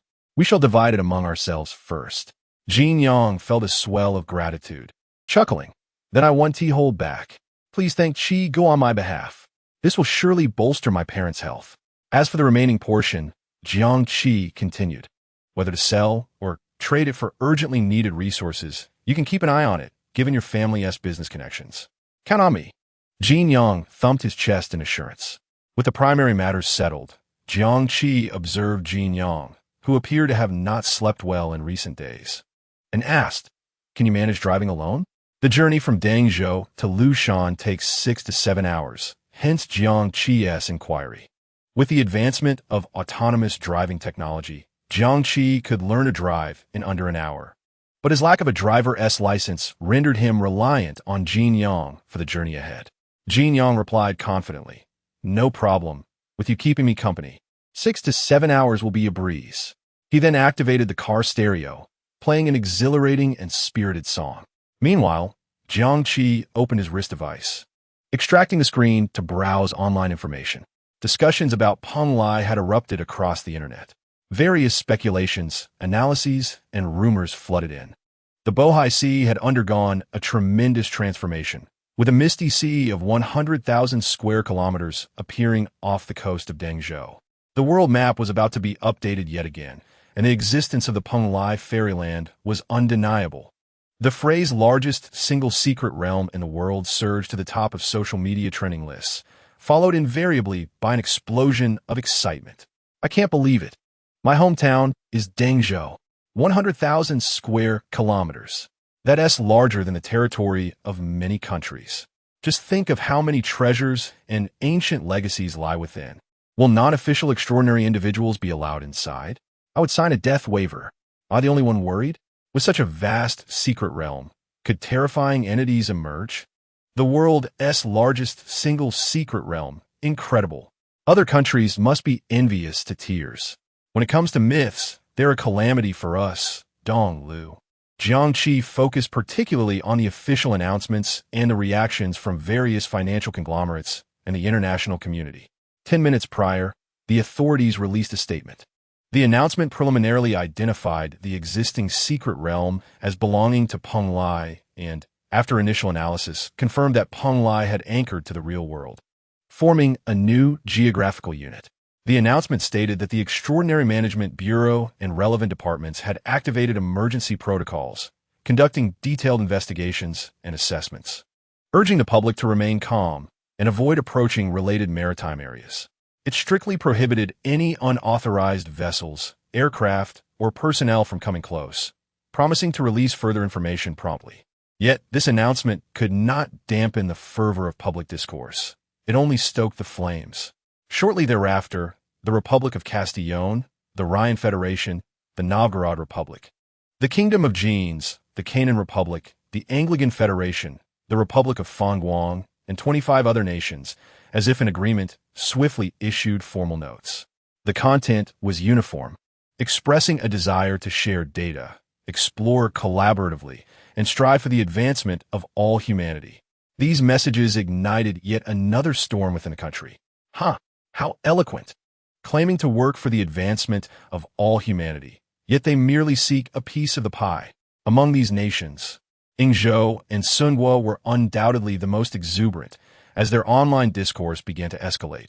According to our ancient texts, Fusangji, Peng Lai Island is a sacred site at the dawn of our mythological era, deeply intertwined with our heritage. We support the government's active negotiations. Our nation must share in the exploration rights of Peng Lai. This is our cultural heritage. Peng Lai is the celestial mountain mentioned in our ancestor Dan Jun's mythology. We demand joint management. Beware of certain countries attempting to monopolize humanity's shared mythological legacy. The question of Peng Lai's ownership cannot be determined solely by geographical proximity. Peng Lai originated from Sunguo. Jiang Qi quickly scanned through this information, silently concluding, It seems Dangzhou is about to become the eye of the storm.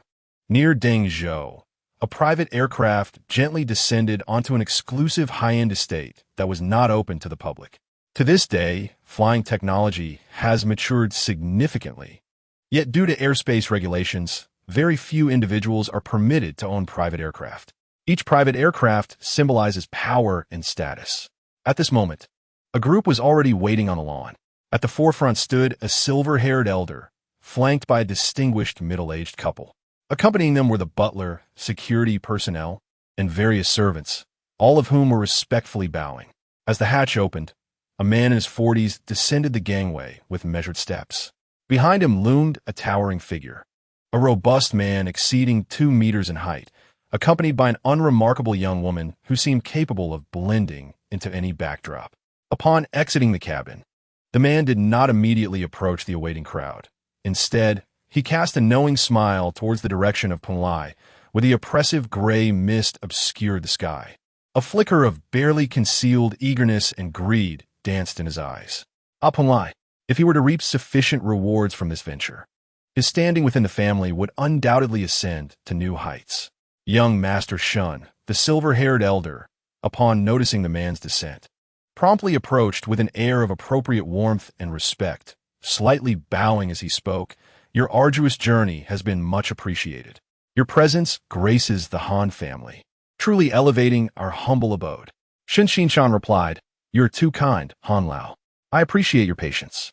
His gaze then drifted over the middle-aged couple behind Han Lao, the elder's son and daughter-in-law, both of whom wielded considerable influence in the realm of Dangzhou. Yet, at this moment, they appeared exceedingly humble, even donning overly ingratiating smiles in Shen Xinshan's presence. He merely nodded in acknowledgement before returning his focus to Han Lao, stating, Let us dispense with the formalities. I have come solely for Punlai. I understand, Han Lao responded, immediately dispersing the gathering, including his daughter-in-law, leaving only the steward behind. Shen Xinshan felt a wave of satisfaction. He had no time to squander. Han Lao, I would trouble you to arrange for a few trustworthy individuals to escort my people to Yaoxing Hotel. The one named Jiang Qi just departed from the Bureau of Anomalies Command Center 20 minutes ago and should be back at his previous lodgings now. Young Master Shun, the personnel and vehicles are already prepared, waiting at the estate's entrance, Han Lao assured him. Shen Xinshan nodded in approval. Excellent. He then turned to the unassuming woman, instructing, Ing, accompany Han Lao's men. Remember to treat him with respect, expressing my family's appreciation and sincerity. Inform him that the Shun family is eager for talent and can offer resources and status beyond imagination, making it clear that collaborating with us is his best option. He paused momentarily, then added, However, if he proves ungrateful, forcibly bring him to me. I desire all the knowledge he possesses regarding Punlai. The woman, known as Ing, nodded silently before following Han Lao's personnel. Before long, Ing arrived at Yaoxing Hotel, specifically room 408, guided by Han Lao's associates. Upon placing her hand on the door lock, it swung open effortlessly. The group swiftly entered the room, only to find it utterly vacant. The bed had been neatly arranged, the table devoid of personal items, and even the bathroom featured only standard hotel toiletries, as if no one had ever resided there. With somber expressions, they approached the hotel front desk, only to learn that Jiang Qi had never returned. Furthermore, his companion, Jin Yang, had checked out an hour prior and had since vanished. Upon returning to report, Ing found Shen Xinshan incredulous. What? He has already gone. Han Lao immediately reassured, Young Master Shun, do not worry. I will leverage all my connections to investigate. The Han family's influence in Dangzhou was not to be underestimated. Within moments, the latest intelligence was presented to Shen Xinshan. Upon hearing the report, a rare look of astonishment crossed his otherwise impassive face. He actually left directly? Shen Xinshan's voice carried disbelief. Jiang Qi had exited the Bureau of Anomalies and not even returned to the hotel before hastily departing Dangzhou.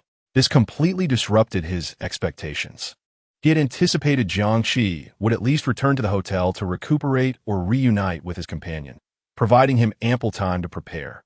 Yet, the other party had acted with such decisiveness, as if sensing imminent danger, retreating without a backward glance. A surge of indignation, feeling toyed with as prey welled within him. He turned to Ing and the imposing man, commanding, "Ing Kui, you two must depart immediately, piloting my He Yin to pursue. Ensure that you intercept him before he completely distances himself from Deng Zhou. It is imperative that I meet him. Do you understand?" Simultaneously, Deng Zhou City welcomed several unusual visitors. Some arrived with grand entourages, while others maintained an uncharacteristically low profile, with information tightly controlled. However, without exception, their statuses were elevated, exuding an air of superiority with every gesture. Their intentions were clear and unified. Peng Lai. They were all fixated on Jiang Qi, the one who had escorted Professor Zhang and others. Find him. Spare no expense to engage with him. Acquire the secrets of his ingress and egress from Peng Lai. Such directives were casually issued in various locales. Meanwhile, at the Dengzhou Highway toll station, Jin Yang awaited the passage of vehicles ahead. As he waited, he sang loudly with a voice reminiscent of a duck. "This road has no end, only the horizon. Each intersection is a new beginning. Crush all worries beneath the tires as I chase the setting sun to the world's edge." Jiang Qi found the incessant noise unbearable and, as Jin Yang reached the chorus, decisively changed the song, interrupting the cacophony. This evoked a chorus of protest from Jin Yang, but Jiang Qi simply closed his eyes, feigning rest. Unexpectedly, Jin Yang transitioned into another song, his voice taking on a grandmotherly tone. "Fearless, fearless, tomorrow's tomorrow. The world remains youthful as we press forward." He secretly reveled in the thought. Didn't he expect I could sing this one too? At that moment, the vehicles ahead finally passed through the toll station, the barriers lifting. Jin Yang drove the truck onto the highway, stabilizing the speed at around 110. Jiang Qi opened his eyes and said, "Drive faster." "Why?" Jin Yang inquired. Jiang Qi felt an ominous premonition but refrained from voicing it, merely stating, "It's nothing. I just want to get home sooner." Jin Yang, excited, replied, "All right, hold on tight. Let me show you what it means to fly close to the ground." Above, at an altitude of approximately 100 meters, the He Yin soared towards the highway at speeds far exceeding those of the vehicles below. Within the cabin, Ing coldly observed the miniature cars below, devoid of any emotion. At this moment, the trajectory of the truck driven by Jin Yang had synchronized with the display screen of the He Yin. Speed and direction were precisely captured, and an automatic tracking program had been initiated. Beside her, the towering Kuei had his arms crossed, eyes closed in meditation. A chilling electronic voice announced, "Target locked. Relative speed, differential stable. Estimated interception time, 5 minutes." A virtual line on the display indicated that the distance between them was rapidly closing. In the blink of an eye, 5 minutes passed.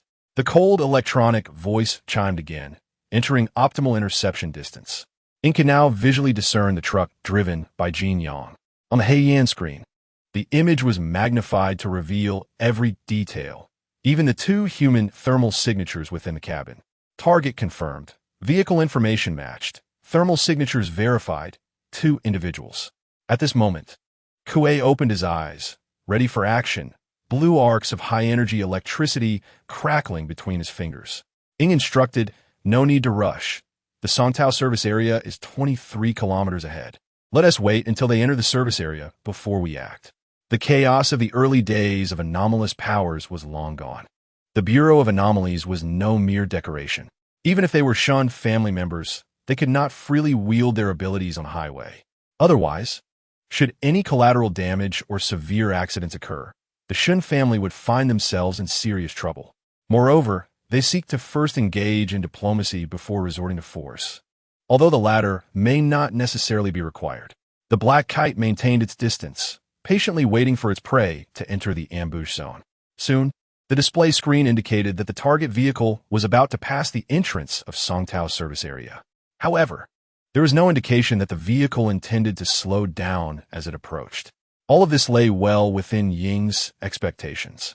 Under Ying's command, the black kite swiftly descended, and when it was approximately 20 meters above the target, she activated her ability, Circuit Interference.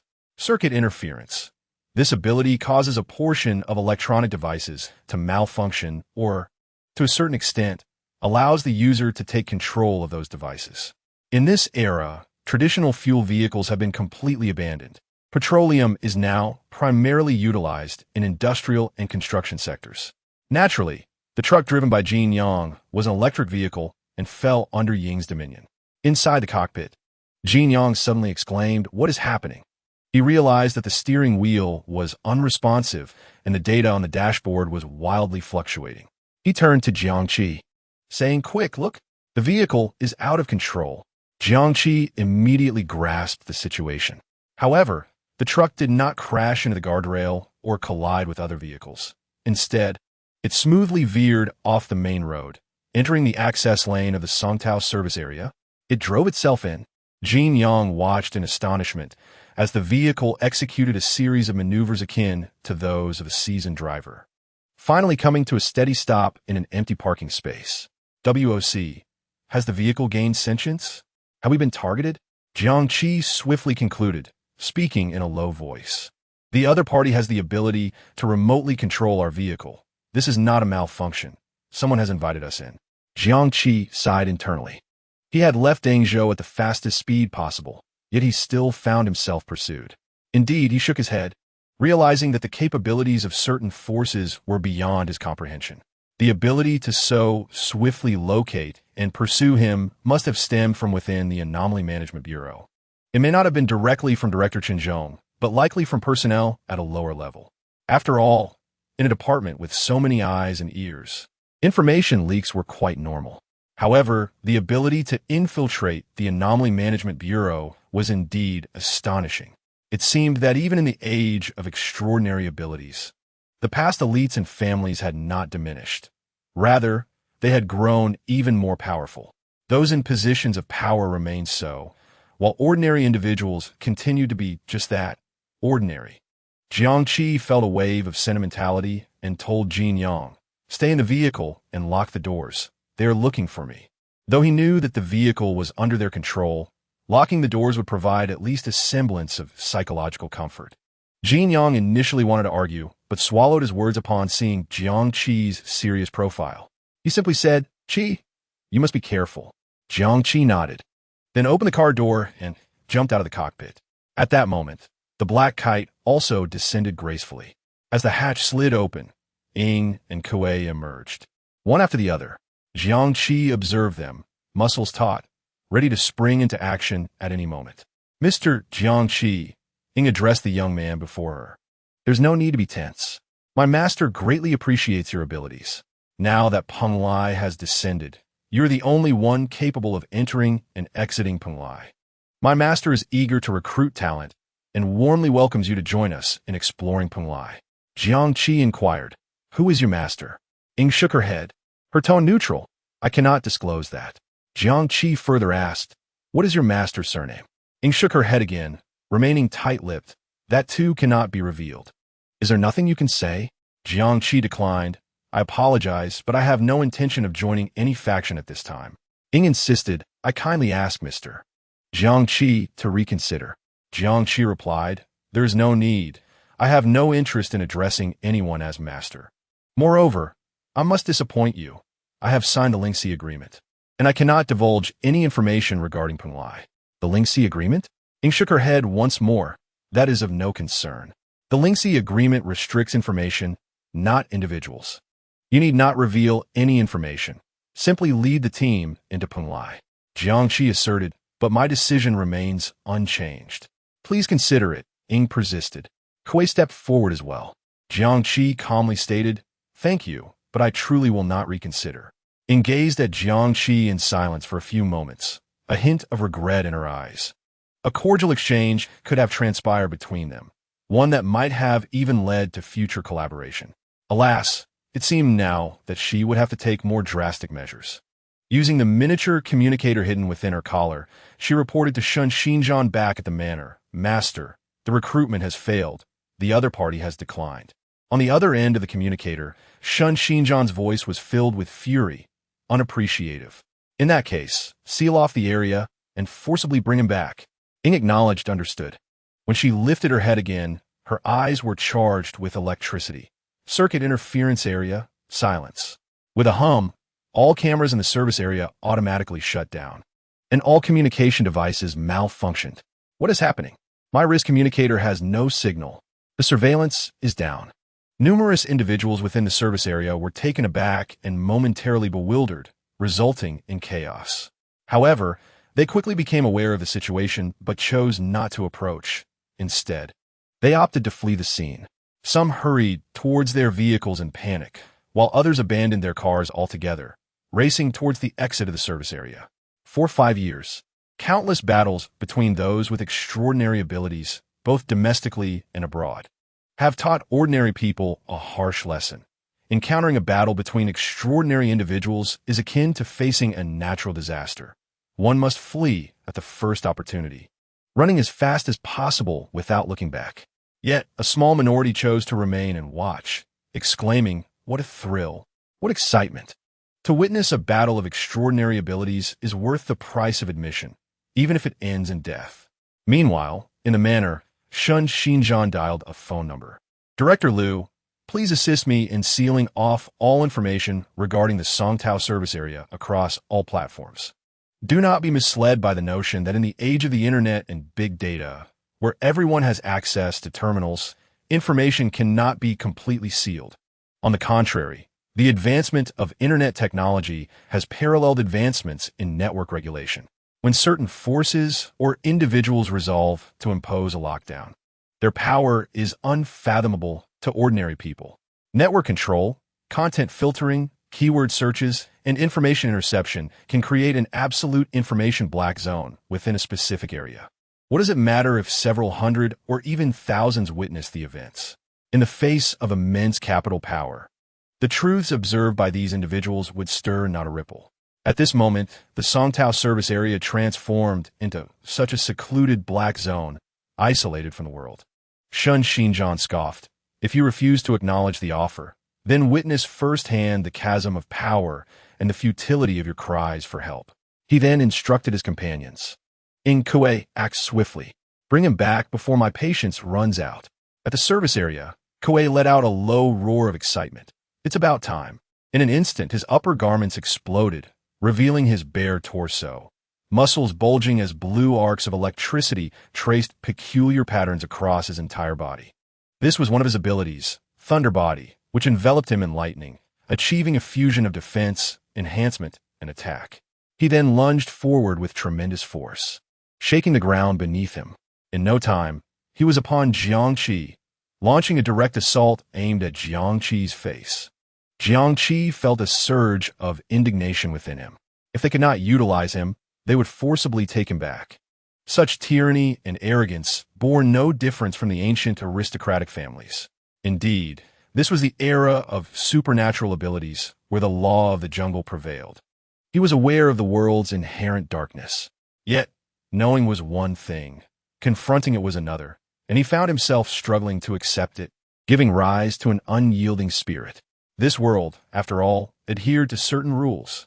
Jiangqi's gaze turned icy as he faced a fist crackling with electric arcs. Opting not to meet it head-on, he sidestepped, his body gliding in a manner that seemed to defy the laws of physics, narrowly evading the punch's wind. In that moment, he retaliated with a powerful strike to Kuei's ribcage. Though Kuei's speed was considerable, Jiangqi's swiftness surpassed it. The impact of the blow nearly caused Kuei's eyes to bulge. How fast! How powerful! He had not anticipated that Jiangqi, despite his seemingly frail appearance, could deliver such immense force. Even with his enhanced defense activated, he could not entirely mitigate the blow's impact. He roared in fury, "You shall pay for this." Meanwhile, Jiangqi grimaced slightly from the pain of the strike against Kuei's ribs. His fist had turned charred. Kuei's body, seemingly clad in a layer of armor, was enveloped in electric currents. Striking him resulted in self-inflicted injury. Were it not for Jiangqi's physical attributes having reached 160 points, rendering his skin akin to leather, his fist would have likely been carbonized. Subsequently, Kuei unleashed a flurry of punches, blue lightning streaking like a torrential storm toward Jiangqi. Yet, in terms of speed and reflexes, Jiangqi held a distinct advantage over Kuei. He countered swiftly, evading Kuei's attacks and often exploiting his weaknesses for decisive strikes. Unfortunately, Kuei's electric body provided formidable defense. It was not merely a physical enhancement, but a dynamic shield that could swiftly shift, forming a miniature lightning barrier to absorb Jiangqi's assaults. Inside the vehicle, Jin Yang watched in horror, deeply concerned, yet feeling powerless. What to do? What to do? He frantically pondered solutions. Kuei laughed heartily, observing Jiangqi's bloodied knuckles, exclaiming, "How does it feel? The power of my lightning is quite effective. I sent it." At this moment, both Jiangqi and Kuei had formed a preliminary assessment of each other's strengths. In Kuei's perspective, Jiangqi was remarkably fast, responsive, and powerful, certainly a standout among B-grade supernatural beings, one he could not defeat alone. Conversely, Jiangqi recognized that Kuei's electric body offered defense, enhancement, and lethality, serving as a weakened reflection of himself. Yet, the most formidable aspect was Kuei's application of electricity. With that power, Kuei was virtually invincible. This could not continue. Jiangqi thought, assessing that his opponent's raw strength could not compare to his own, for their abilities stemmed from skill enhancements, whereas his attributes were constant. In a one-on-one scenario, he could outlast his adversary until their skills faded, but regrettably, this was not a solitary battle. There were two opponents to contend with. A strategy was imperative. As Kuei's attack surged once more, he concentrated electricity in his elbow for a powerful strike. Jiangqi deftly evaded, seizing the opening to crouch and execute a sweeping kick reminiscent of a martial arts move he had seen on television. Despite the electric current coalescing around Kuei's legs to form a lightning shield, Jiangqi's intent was not to inflict harm, but to topple him. With a resounding crash, Jiangqi sacrificed his pants to the electric surge, sustaining injuries to his leg, yet successfully bringing Kuei crashing to the ground. Kuei's eyes widened in disbelief. Just moments ago, he had been mocking Jiangqi, deeming his attacks ineffective, only to find himself in such a dire predicament. He attempted to rise, but Jiangqi swiftly delivered a kick to his forehead, sending him crashing back down. Kuei was utterly enraged. He glared at Ing beside him, shouting, "How long will you just watch?" Although the battle between Jiangqi and Kuei appeared prolonged, merely a minute had passed. Ing, having observed their confrontation, finally decided to intervene, believing she had grasped Jiangqi's attack patterns. With arms raised skyward, she summoned countless thick electric currents that crackled ominously. Then, with a sweeping motion, she unleashed a tempest of electricity that descended upon Jiangqi and Kuei's vicinity. Thunderstorm Barrage. The Thunderstorm Barrage released ionized electric charges into the air, triggering localized thunderstorms and unleashing dense lightning strikes. Range: 10 meters, delivering widespread electric shocks to foes. Kuei was unconcerned about being caught within the attack's radius, for his electric body rendered him immune to Ying's lightning damage. Together, Kuei and Ing executed a coordinated assault, one in close combat, the other from a distance. In the past, their seamless teamwork had vanquished numerous formidable foes, and this instance would be no different. The torrential lightning poured down upon the area where Jiangqi and Kuei stood. Kuei basked in the electric glow with arms outstretched, relishing the experience as if indulging in a warm bath. However, the effects of the lightning upon Jiangqi were entirely different. The chaotic energy danced across every inch of his skin, leaping through his pores, scorching his very bones. With a deafening roar, the blinding blue and white electric serpents engulfed Jiangqi completely. He experienced an unprecedented agony, an overwhelming pain that transcended the physical realm and penetrated his psyche. Struggling to escape the storm's core, he fought to the edges. Finally, as the lightning subsided, Jiangqi appeared in a wretched state. His clothing was nearly entirely carbonized, and his skin bore extensive charred patches. His back and arms were torn and shredded, exposing dark crimson flesh beneath.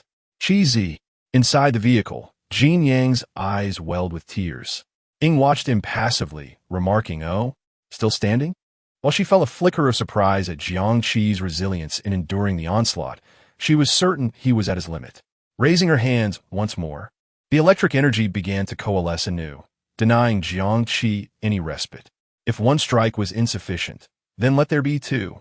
At this moment, Jiangqi felt each breath was laced with searing pain, and his fingers trembled uncontrollably. He was barely holding on thanks to his impressive physical constitution, acutely aware that another strike would be unbearable. However, as the thunderstorm barrage descended, he had maneuvered himself close to the truck's compartment, an intentional strategy. He forcefully broke open the truck's door, swiftly retrieving the shrimp spear and shrimp shield within, then leaped out, spear in one hand and shield in the other, charging toward him. Yet a shadow flickered before him. Kuei, grinning menacingly, stepped forward. "Your target is me." Kuei's intent was clear. Aware that he could not overpower Jiangqi with sheer strength, he aimed to delay him, granting Ying ample opportunity for her assault. Still wishing to struggle, Ying scoffed, intensifying the electric energy in her hands, prepared for another barrage of lightning to fall. Previously, she had not unleashed her full power, as her goal was to capture Jiangqi rather than eliminate him. Upon witnessing the terrifying resilience of Jiangqi, she unhesitatingly amplified the thunderstorm barrage smite. Jiangqi quickly raised the shrimp shield above his head. The giant shrimp, a creature of A-grade status, had crafted a shield of remarkable defensive strength. The electric current merely scorched the surface, leaving the shield largely intact without inflicting significant damage. Nonetheless, Kuei seized the opportune moment. While Jiangqi defended against Ying's assault, he gathered a tremendous surge of electrical energy in his fists and unleashed a ferocious thunder fist upon Jiangqi's abdomen. With a grunt, Jiangqi staggered back several paces, a coppery taste flooding his throat as he coughed up a mouthful of blood. Enduring Ying's tempestuous barrage and withstanding Kuei's powerful strike, Jiangqi felt his balance wavering, darkness encroaching upon his vision, as if he were on the brink of losing consciousness. Meanwhile, Ying looked on in astonishment, her gaze greedily fixated on the shield in Jiangqi's grasp. Is this the treasure obtained from Peng Lai? Though it was merely a rudimentary, refined material, its formidable protective capabilities were undeniable. It seemed that Peng Lai was indeed extraordinary, intensifying her desire to defeat Jiangqi. At this moment, Jiangqi rallied his spirit, channeling energy through his legs to charge toward Ying. He believed Ying could not have reactivated her powers so swiftly after just using them. He aimed to exploit her moment of vulnerability. Kuei immediately discerned Jiangqi's intentions and rushed forward once more, this time transforming his punch into an open palm, attempting to restrain Jiangqi. Simultaneously, he felt a twinge of fear. What remarkable resilience! In previous encounters, opponents had already succumbed to their relentless assault, yet he had not anticipated Jiangqi's tenacity. He regretted his earlier bravado when he first unleashed her barrage. He had assumed Jiangqi would falter against even the initial wave, but he was sorely mistaken. However, it was not too late to rectify his earlier underestimation. He concentrated electrical energy at his feet, activating Thunder Step to swiftly close the distance between himself and Jiangqi. Seeing Jiangqi daring to use her as a breakthrough, Ying's anger surged. Her previously calm and observant demeanor was now consumed by rage. Why persist in this futile struggle? Why waste precious time? Would it not be better to simply surrender? With a swift motion of her hand, she unleashed an electric blade. A blue arc of light shot toward Jiangqi. Electric blade sever. The directed electrical current coalesced into a visible blue blade. As the blade was released, Ying coldly regarded Jiangqi. Your physical prowess is indeed formidable, but it merely prolongs your suffering. Forcing me to use the electric blade, you may take pride in that. Prepare to die. At that moment, with the electric blade approaching from the front and Kuei advancing from behind, Jiangqi found himself in a dire predicament. Yet in that instant, Jiangqi entered an unprecedented state of clarity. He no longer pondered why Ying possessed another ability or how many more she had left, nor did he consider the sudden increase in Kuei's speed or the severity of his own injuries. His sole focus was on how to navigate the current situation. Every detail of the battlefield crystallized in his mind, and he made a swift judgment. The electric blade approached with blinding speed and lethal force. He had two choices. One was to use the shrimp shield to defend, but the consequence would be that Kuei would catch up, making escape nearly impossible, rendering both the shrimp shield and spear useless. He would become Ying's living target. The other option was to disregard the electric blade and endure the blow. However, given his severe injuries, the outcome of that choice was too grim to contemplate. In a flash, the electric blade was nearly upon him. Without hesitation, Jiang Qi pivoted sharply, raising his shield to collide with the oncoming Kuei. The force of the shield, combined with Kuei's momentum, sent him crashing back several meters. Almost immediately, the electric blade reached him. Jiang Qi barely had time to lean aside as the concentrated blue blade sliced deeply into his back. The searing heat evaporated the blood before it could even flow. A gaping wound, deep enough to expose bone with charred edges, appeared. More terrifying was the immense electric current coursing through Jiang Qi's body, scorching his internal organs, causing every nerve to tremble. With a cough, he spat out more blood, his body swaying precariously, his vision clouded by crimson. It was unbearable. He could hardly move, yearning to lie down and rest. Yet he knew that doing so would spell his doom. Yes, he must not lie down. He must not stop. With renewed determination, he dragged his battered body forward, charging toward Ying like a moth drawn to a flame. Ying's expression soured as she felt a surge of panic and rage. Is he still not down? Why hasn't he fallen? She had already unleashed 2 circuit interferences, 2 thunder barges, and 1 electric blade. Her mental energy was nearing its limit. She could no longer sustain another ability. Gazing at the cold-eyed Jiang Qi charging toward her, she finally felt a flicker of fear. Kuei, stop him, quickly, she cried out in desperation. She could not comprehend how this boy could endure so much. Kuei unleashed Thunderstep, accelerating toward Jiang Qi. Yet within him, a sense of anxiety welled up. He could clearly sense that the situation was spiraling out of control. Both Jiang Qi's combat prowess and fighting spirit had been grossly underestimated. Their previous effortless victories had bred arrogance, leading to a series of miscalculations during their initial encounters with Jiang Qi. Faster! I must catch up! Kuei screamed internally. However, as Kuei pursued, Jiang Qi did not look back. He hurled his shield forward. Choosing to absorb the impact of the incoming shield slowed Kuei down. Seizing this opportunity, Jiang Qi surged ahead, reaching Ying's face. His gaze was icy, spear in hand, aimed directly at her forehead. So close. Too close. Close enough for Ying to smell the blood on him, to see the cold flames of determination burning in his eyes, as if ready to consume everything. She wanted to retreat, but her body was paralyzed by fear and fatigue. She wished to unleash her skills, yet there was no time to cast them. Nor could she obstruct Jiang Qi's attack. A profound sense of helplessness gripped her heart. Am I to die? But I am not ready. Regret and terror flooded her mind. Please spare me. Before she could utter the plea, the deadly tip of Jiang Qi's spear approached her forehead, mercilessly piercing through. First the scalp, then the cranial bone, followed by protective membranes, and finally into the brain itself, exiting through the back of her skull, accompanied by a torrent of blood and tissue. Ying's body convulsed violently, her pupils dilating, her eyes losing all spark. Ying was dead. She had passed away with regret and unwillingness, yet she was undeniably gone. This marked Jiang Qi's first act of taking a life, and within him stirred only a slight discomfort. Ah! Kuei's eyes widened in fury as he roared. You killed Ying. You shall die. You must die. I will kill you.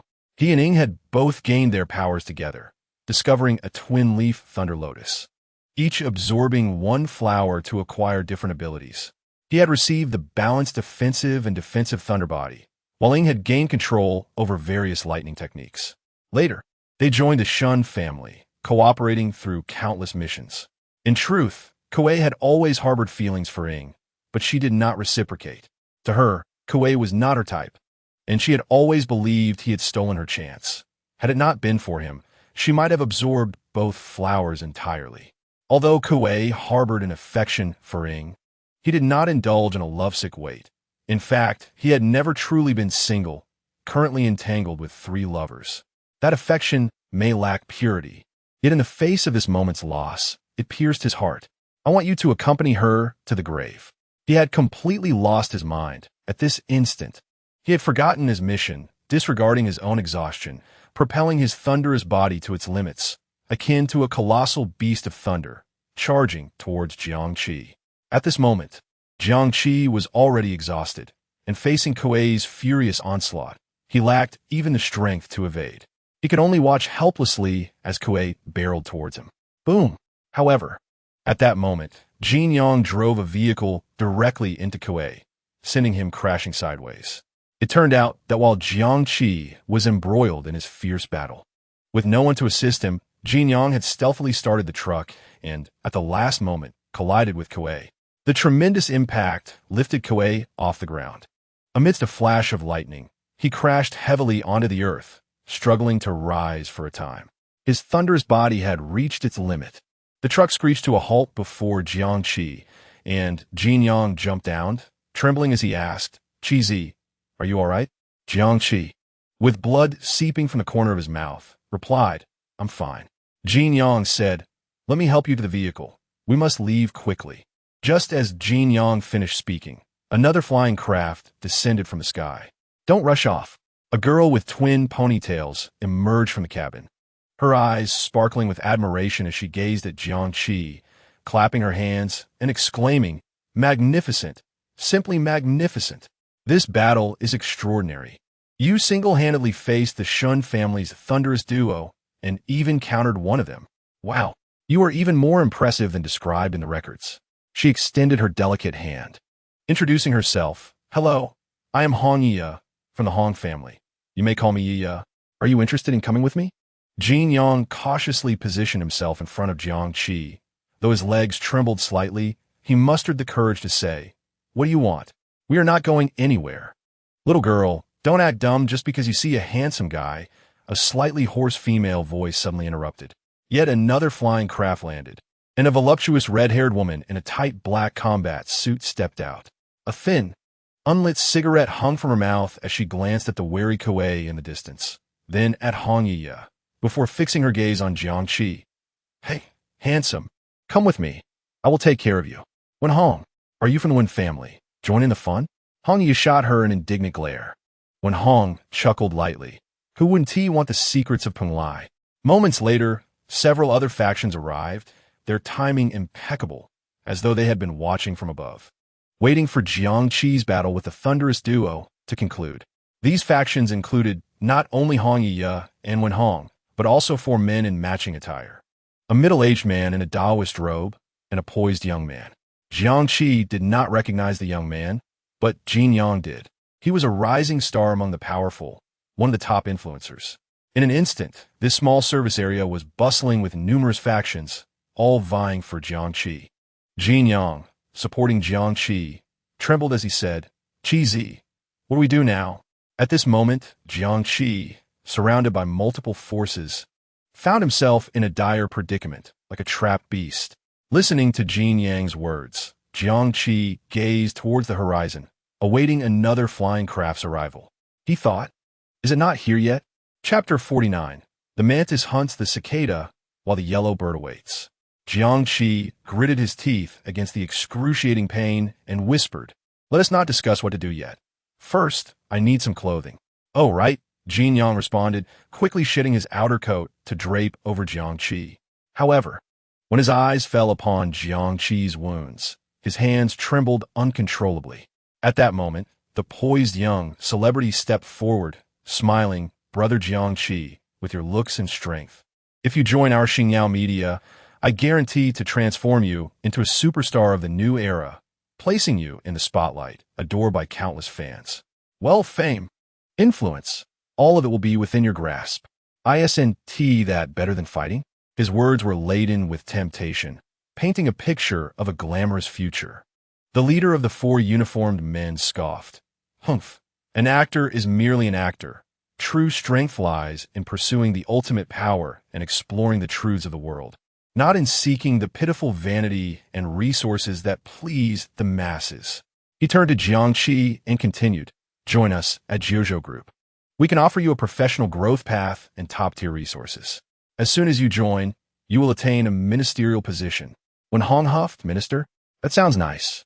But aren't you just a glorified worker?" a pawn thrown out to face the thunder in critical moments. The man looked at Wen Hong with disdain. When did it become your place to criticize Jiuzhou? No matter how you slice it, Jiuzhou is still a company. The promotion path is clear, unlike your family's, which should have long been swept into the dustbin as feudal parasites. Wen Hong retorted sharply, "How dare you? The heritage and cohesion of family lineage are beyond the comprehension of your cold-blooded profit-driven company." Hong Yi chimed in, "Exactly. A handsome and capable person like Brother Jiang shouldn't have to become a mere subordinate. We, the Hong family, cherish talent. Brother Jiang could easily consider marrying in." At this moment, the middle-aged man in Taoist robes also stepped forward, bowing respectfully, his demeanor ethereal. "Wuyang Tianzuan, young friend, you have a connection with our Taoist sect. The matters of Peng Lai involve ancient secrets.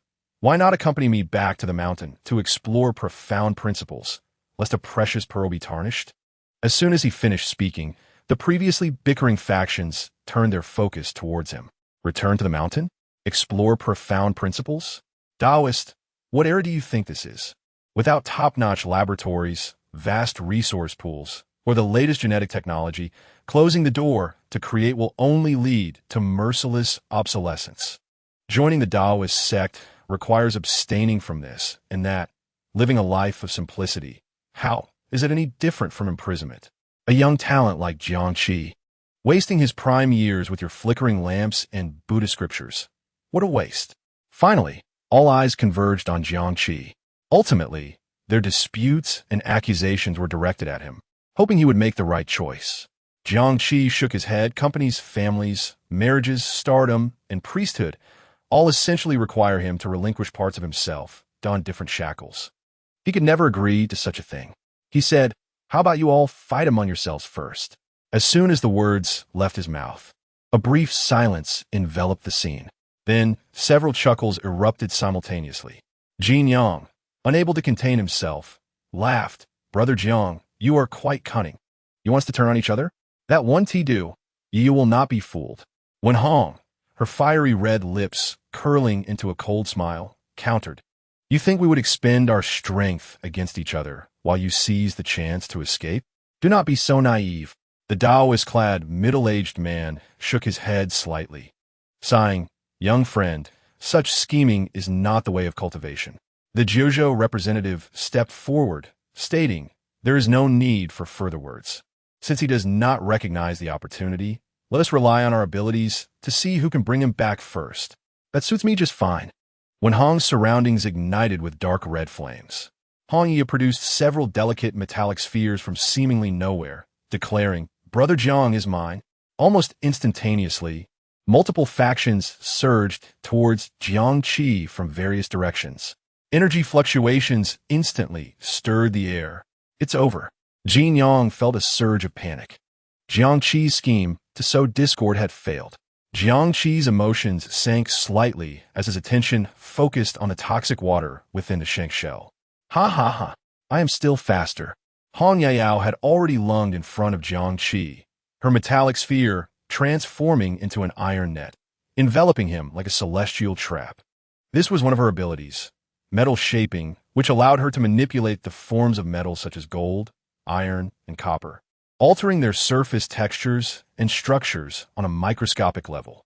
Just as Jiang Qi was about to be ensnared by her iron net, a figure abruptly appeared beside him. He did not seem to have materialized out of nowhere. Rather, he had been standing there all along, only now visible to everyone. Calmly, he raised his hand and pointed with his index finger. A beam of pure white light, radiating terrifying heat, erupted instantaneously, striking the iron net. There was no violent explosion, merely a soft sound as the iron net melted into molten iron, dripping onto the ground. Photon blade. A high-energy photon coalesced to form a cutting edge or release a laser beam.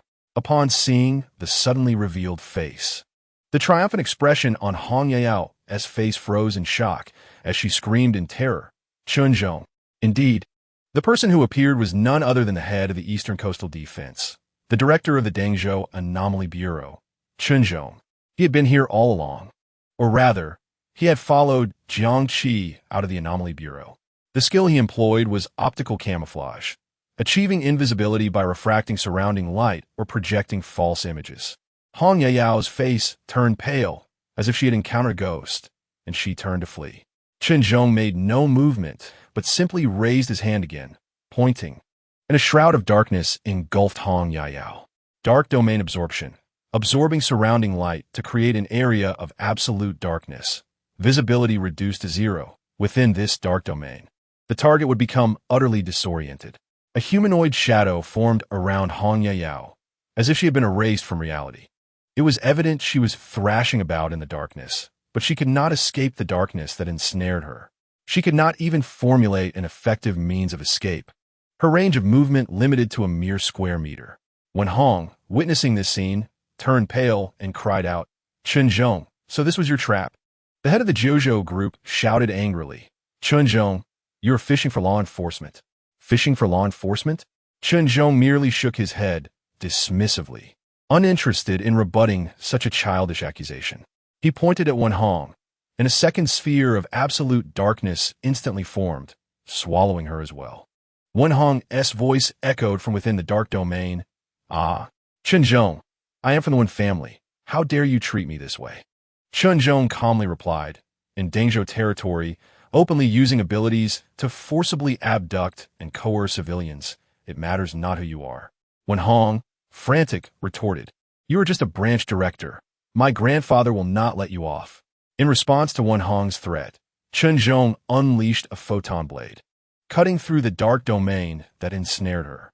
A short, piercing scream immediately erupted from the dark domain, abruptly silencing thereafter. Chen Zhong then surveyed the remaining Taoist priest, the star, and the 4 members of the Jojo group. Without the need for further words, their only path was to flee. They had to escape from this monster immediately. The group simultaneously burst into high-speed action, fleeing in different directions. Yet, Chen Zhong moved as if strolling leisurely, raising his hand once more. Dark Domain Absorption X4. 4 humanoid shadows of darkness materialized in an instant from different directions, precisely trapping the 4 Jojo members. The young star was also ensnared, like an insect caught in amber. Among them, only the Taoist priest exhibited caution, having stealthily retreated to the side of a flying vehicle the moment Chen Zhong appeared. At this moment, he had boarded the vehicle, preparing for escape. But in the next instant, Chen Zhong's figure vanished from sight. When he reappeared, he had directly materialized inside the vehicle, standing behind the Taoist priest. Photon quantum leap, transforming oneself into a photonic state. Teleporting to a bright area within a range of 100 meters requires prior marking of the light source. The Taoist priest turned in horror, his eyes filled with dread and disbelief. How is this possible? But Chen Zhong offered him no time to process his shock. He seized the Taoist priest, opened the cabin door, and pulled him out, subsequently applying dark domain absorption. From the moment Chen Zhong appeared, to the suppression of all 8 visible abilities among the 5 factions, not even 30 seconds had passed. At the scene, 8 swirling humanoid shadows remained suspended in the air. Jin Yang watched in stunned silence. This is incredibly powerful. Jiang Qi's heart surged with tumultuous waves. He had anticipated Chen Zhong's strength, but never to this extent. Public records indicated the existence of S-level powers in the Eastland, such as the leader of the Nuchan sect, Li Jianzheng, and Master Shi Ju from the Rui Lai Temple. Yet Chen Zhong was certainly not among them. If Chen Zhong were A-level, then how formidable must S-level beings be? Was the gap between B and A-level so vast? Fortunately, he had always felt something was amiss and had not exposed himself. Earlier, when signing the Lingxi agreement, Jiang Qi had harbored doubts. He noticed that the agreement restricted intentional leaks of information, but did not limit passive situations such as coercion or memory reading. If Chen Zhong did not want him to disclose information about Peng Lai, he would not have allowed him to sign only one Lingxi agreement. After all, the tactics that Liang Shuangsha could conceive to have Jiang Qi lead them into Peng Lai, Chen Zhong could not possibly overlook. The only plausible explanation was that Chen Zhong intended to use him as bait. This made perfect sense. By signing the Lingxi agreement, Jiang Qi could not actively divulge information about Peng Lai. Therefore, for other factions to obtain information about Peng Lai, Whether by forcefully reading Jiangqi's memories or persuading him to lead them into Penglai, they had only one path: to approach Jiangqi personally. This provided Chen Zhong with the opportunity to lay a trap. It was precisely because he suspected this possibility that Jiangqi had instructed Jin Yang to drive him back to Lushan immediately after leaving the Anomaly Bureau, distancing himself from Dengzhou, a place rife with danger. Moreover, the rapidity with which Laying Shuangsha learned of his departure from Dengzhou further confirmed Jiangqi's suspicions, which is why he refrained from using his trump cards during the confrontation with them. He did not employ the Shank Shell nor the toxic water within. He suspected he was under Chen Zhong's scrutiny. Otherwise, with the Shank Shell as protection and the toxic water as a lethal weapon, he could have easily eliminated Laying Shuangsha without a scratch. However, he could not take action. He could only utilize overt means. Yet, he was certain that while he might sustain severe injuries, he would undoubtedly survive. For the various factions would not permit his demise. They sought his secrets, not his life. His life held no value to these celestial beings. Ultimately, the outcome proved his conjectures correct. Now, having resolved all troubles, Chen Zhong finally turned to look at Jiangqi. A glimmer of appreciation shone in his eyes as he remarked, "To be able to stand, quite commendable. Your physique is stronger than I had anticipated." Chen Zhong had indeed utilized Jiangqi, just as the Zhuzhou head had suggested. He was fishing for law enforcement. But so what? In extraordinary times, one must undertake extraordinary measures. Now that Penglai had descended, the world's gaze converged here. In the face of such a tempest, personal gains, grievances, and even lives are insignificant. If one day he could exchange his own sacrifice for sufficient strategic value, he would do so without the slightest hesitation. This time, lured by Jiangqi's substantial catch, he deemed it a most profitable transaction. Furthermore, his fishing target was not only other forces but also Jiangqi himself. Firstly, he sought to ascertain whether Jiangqi still harbored thoughts of Penglai. If Jiangqi were to join another faction, it would indicate his lingering desire for entrance into Penglai, which was something Chen Zhong would never permit.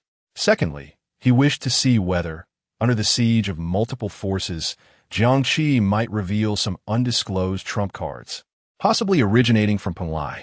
Although Professor Zhang and his colleagues asserted that Jiangqi had not gained anything further from Penglai, the possibility lingered. It was not that he doubted Professor Zhang. Rather, verification would provide greater assurance. Ultimately, the results indicated that Jiangqi had indeed not acquired anything additional from Penglai, and he had passed Chen Zhong's test. Jiangqi displayed a glimmer of understanding at the opportune moment. He furrowed his brow and said, "Director Chen, have you been here all along? So, you have been using me? Luring these big fish with a half-hearted Lingxi agreement? Using my life?" Chen Zhong's expression remained unchanged, and the last vestige of doubt in his heart dissipated.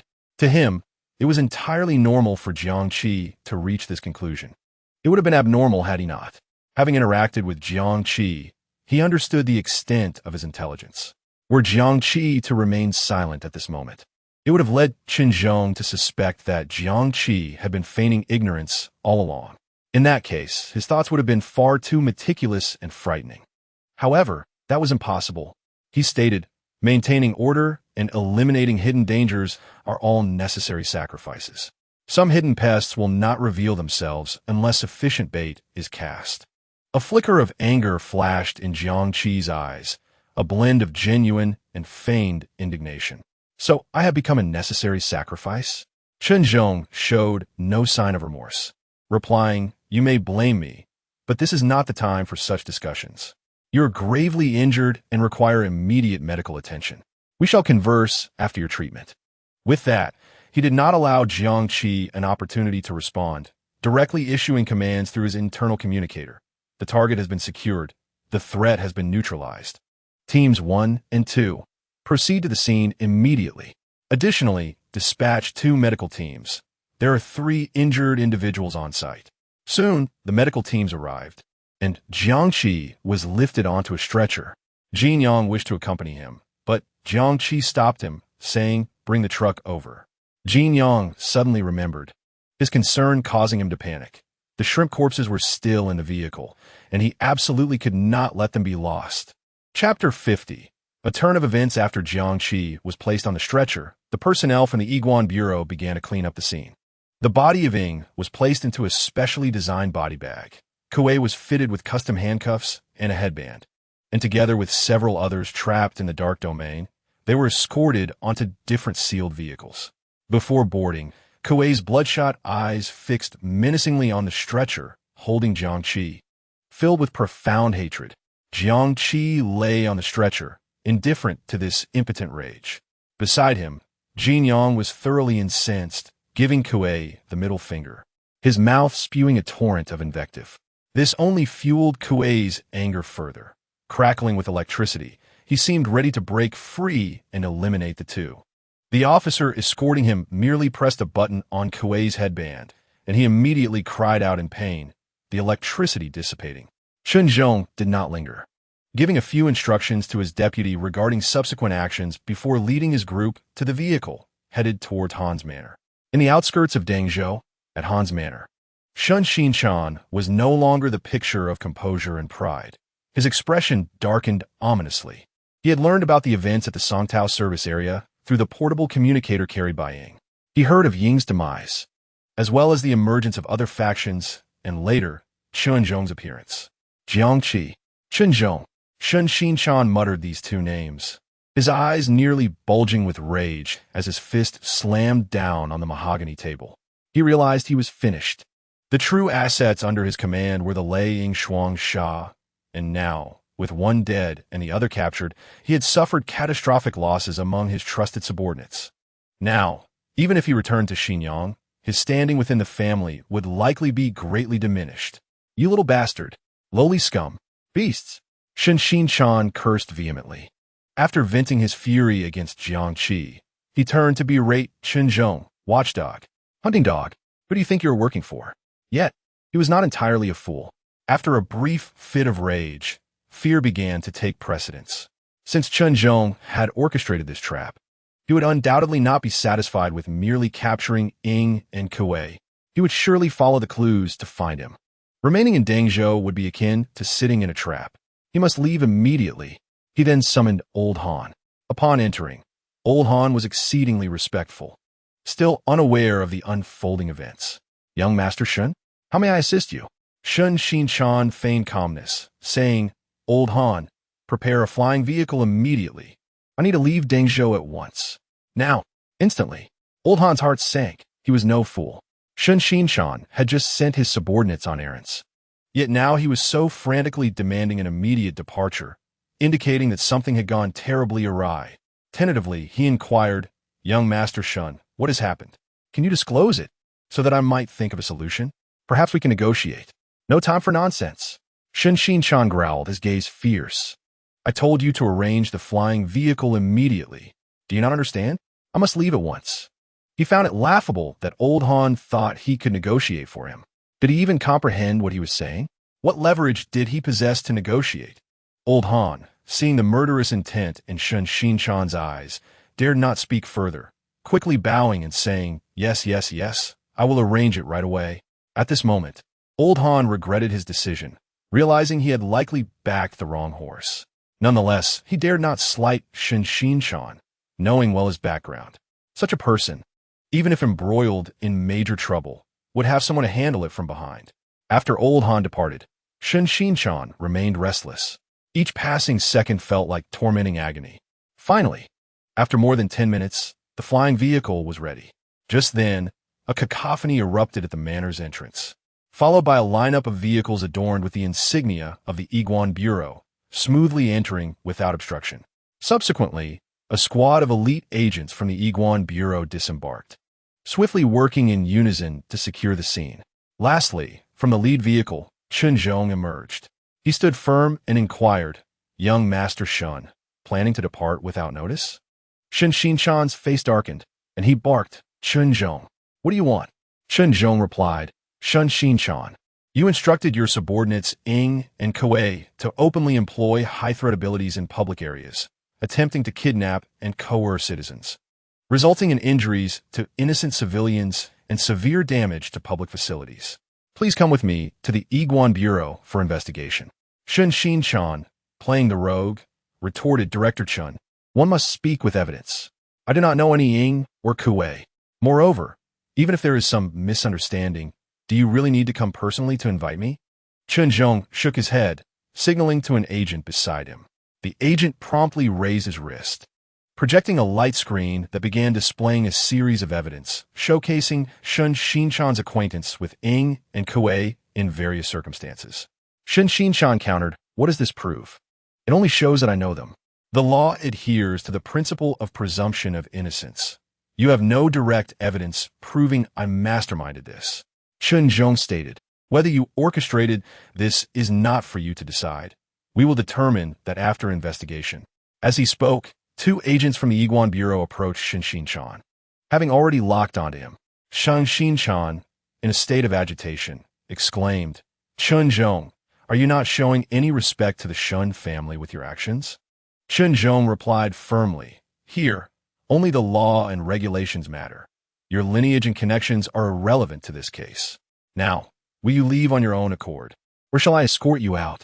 Taking a deep breath, Shun Xinchan forced a smile and began to ingratiate himself. "Uncle Chun, why must you take such a hard stance? I understand that the budget of the Dingzhou Bureau is tight. If you could show me some leniency and allow me to return, our Shun family could offer you substantial support. Do you not wish to advance further? Facilitating others is also beneficial to oneself." Observing his pathetic demeanor, Chun Zhong dismissed him with a wave, commanding, "Take him away." Two officials promptly stepped forward to restrain Shun Xinchan. Realizing that his attempts at bribery had failed, Shun Xinchan's expression fell. "Chun Zhong, do not think you are so important just because you are a branch director. If you dare to lay a hand on me today, you are slapping the Shun family's face.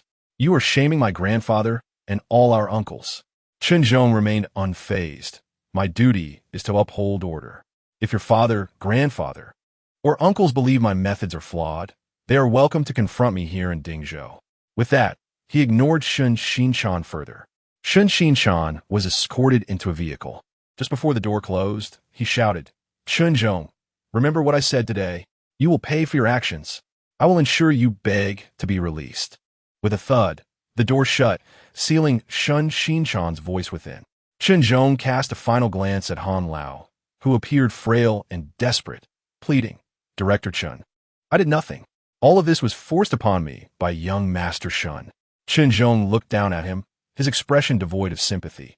Han Jingshan, providing a venue, assisting in planning, and failing to report knowledge. This warrants a visit as well. With that, two officials roughly seized Han Jingshan. Simultaneously, his son and daughter-in-law were also rounded up from various parts of the villa and taken into custody. Chun Zhong's handling of the Han family was swift and decisive. Encapsulated in 4 words: seize assets, eradicate lineage. Families like the Han, entrenched in local power as pawns for greater forces, engaged in illicit activities with obscured wealth. There were many such families in Dingzhou. They clung to the powerful and eroded order. In the past, Chun Zhong had found them displeasing but lacked the opportunity to intervene. However, with the arrival of Peng Lai, he intended to uproot these forces entirely. Indeed, Shun Xinchan was correct. The Dingzhou Bureau faced financial constraints. Yet, Chun Zhong would acquire these ill-gotten gains to bolster the Bureau's budget. He entered another vehicle, instructing to the Bai family. Over the next half-day, Chun Zhong visited several families and enterprises. One after another, previously flourishing aristocratic families and businesses were forcibly breached, and key members were handcuffed and taken away. The swiftness of the operation was reminiscent of autumn winds sweeping away leaves, leaving no time for reaction. Yet, such ruthless actions drew unprecedented backlash. The first to voice their dissent were other local officials in Dingzhou. Chun Zhong's actions had, in some respects, overstepped his authority.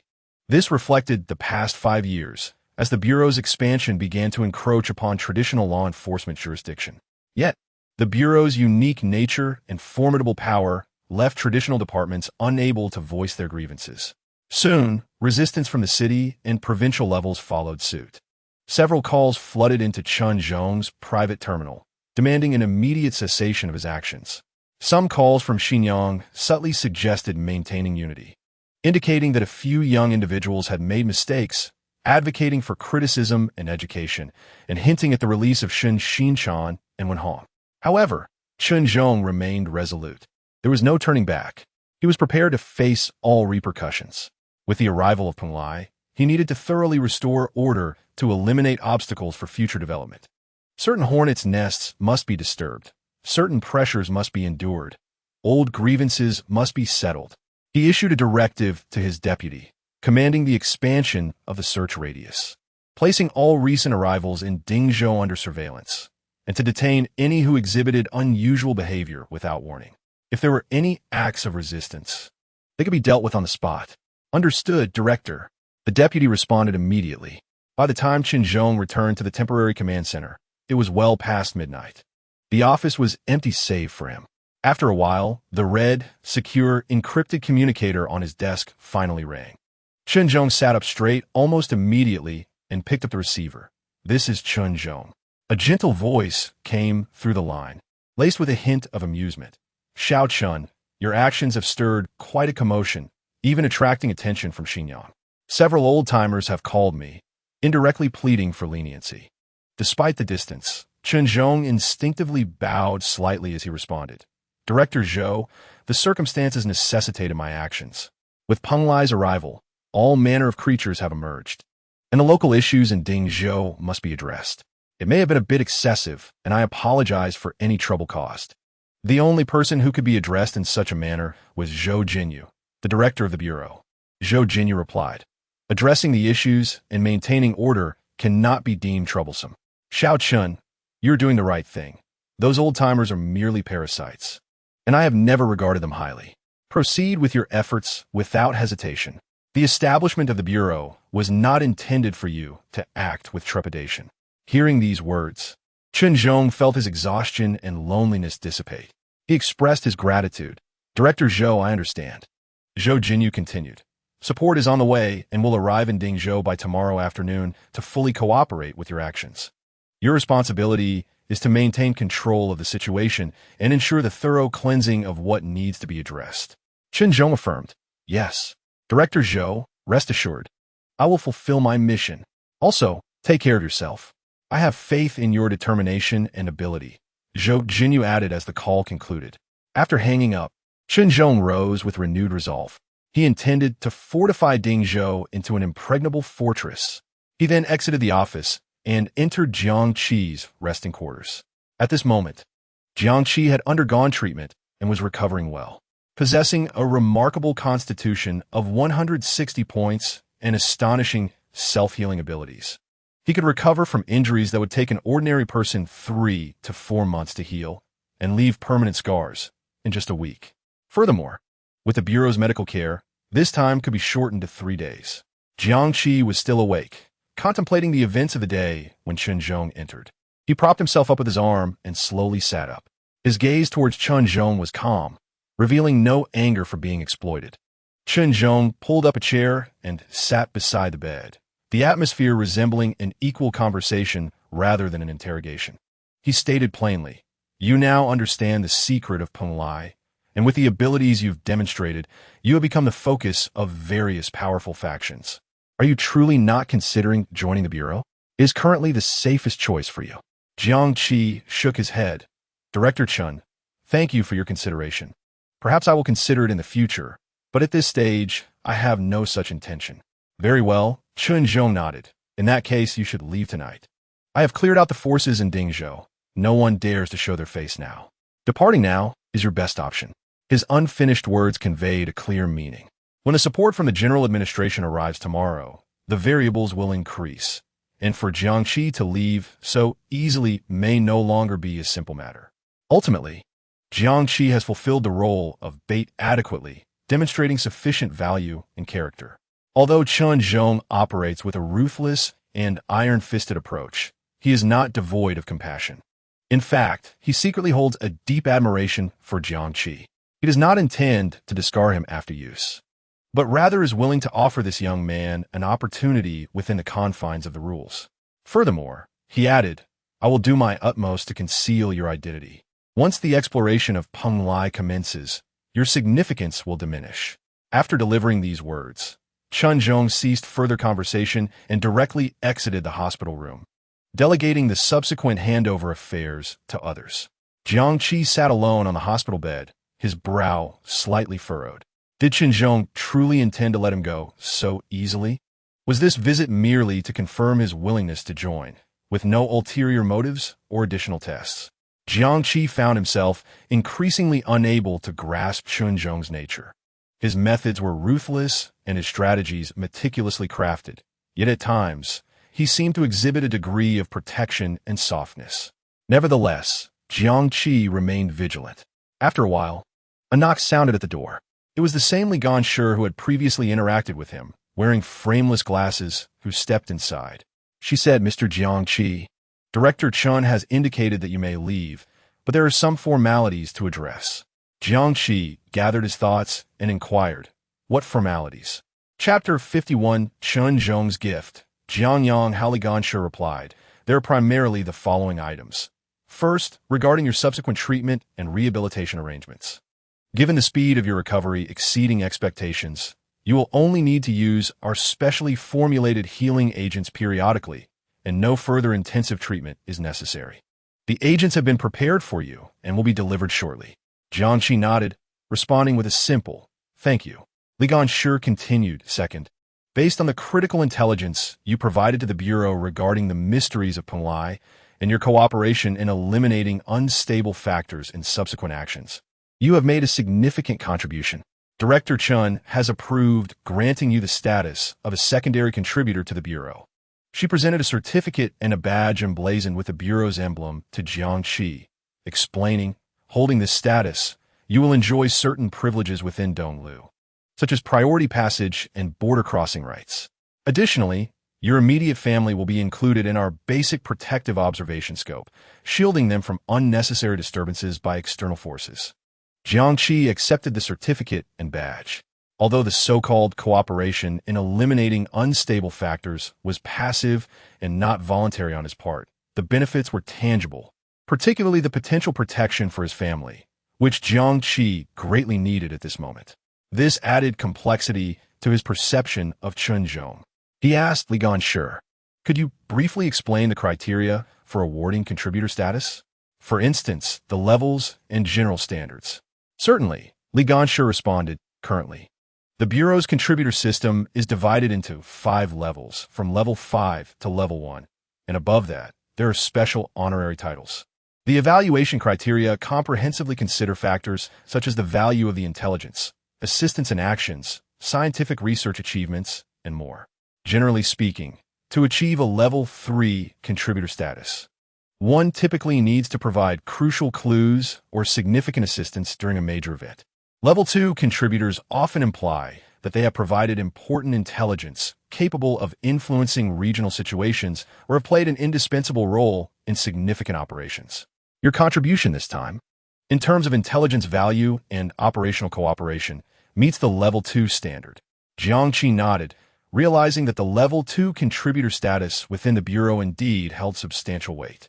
Li Ganshi continued, "Third, considering the special nature of the items you carry and to ensure your return is smooth and discreet, Director Chun has decided to officially allocate the Black Kite aircraft seized during this operation for your personal use." She displayed a property transfer document to Jiang Qi, stating, "The aircraft has been inspected and processed by our technical department. Its location tracking has been completely erased, and all other modules have been replaced with secure versions. The relevant ownership documents are ready. You only need to sign." Upon hearing this, Jiang Qi felt a stir in his heart. Chun Zhong had directly gifted him an aircraft? He took the property transfer document from Li Ganshi and examined it carefully, finding the terms clear without any hidden traps. He cautiously asked, "Why is Director Chen doing this?" Li Ganshi smiled and replied, "Consider it a special reward for your outstanding contribution." Jiang Qi further inquired, "Is this procedure compliant?" Li Ganshi replied matter-of-factly, "Of course, this falls well within Director Chen's authority." "Really?" Jiang Qi was not convinced. Although he was not a part of the system, he understood that any official institution has stringent regulations regarding asset disposal.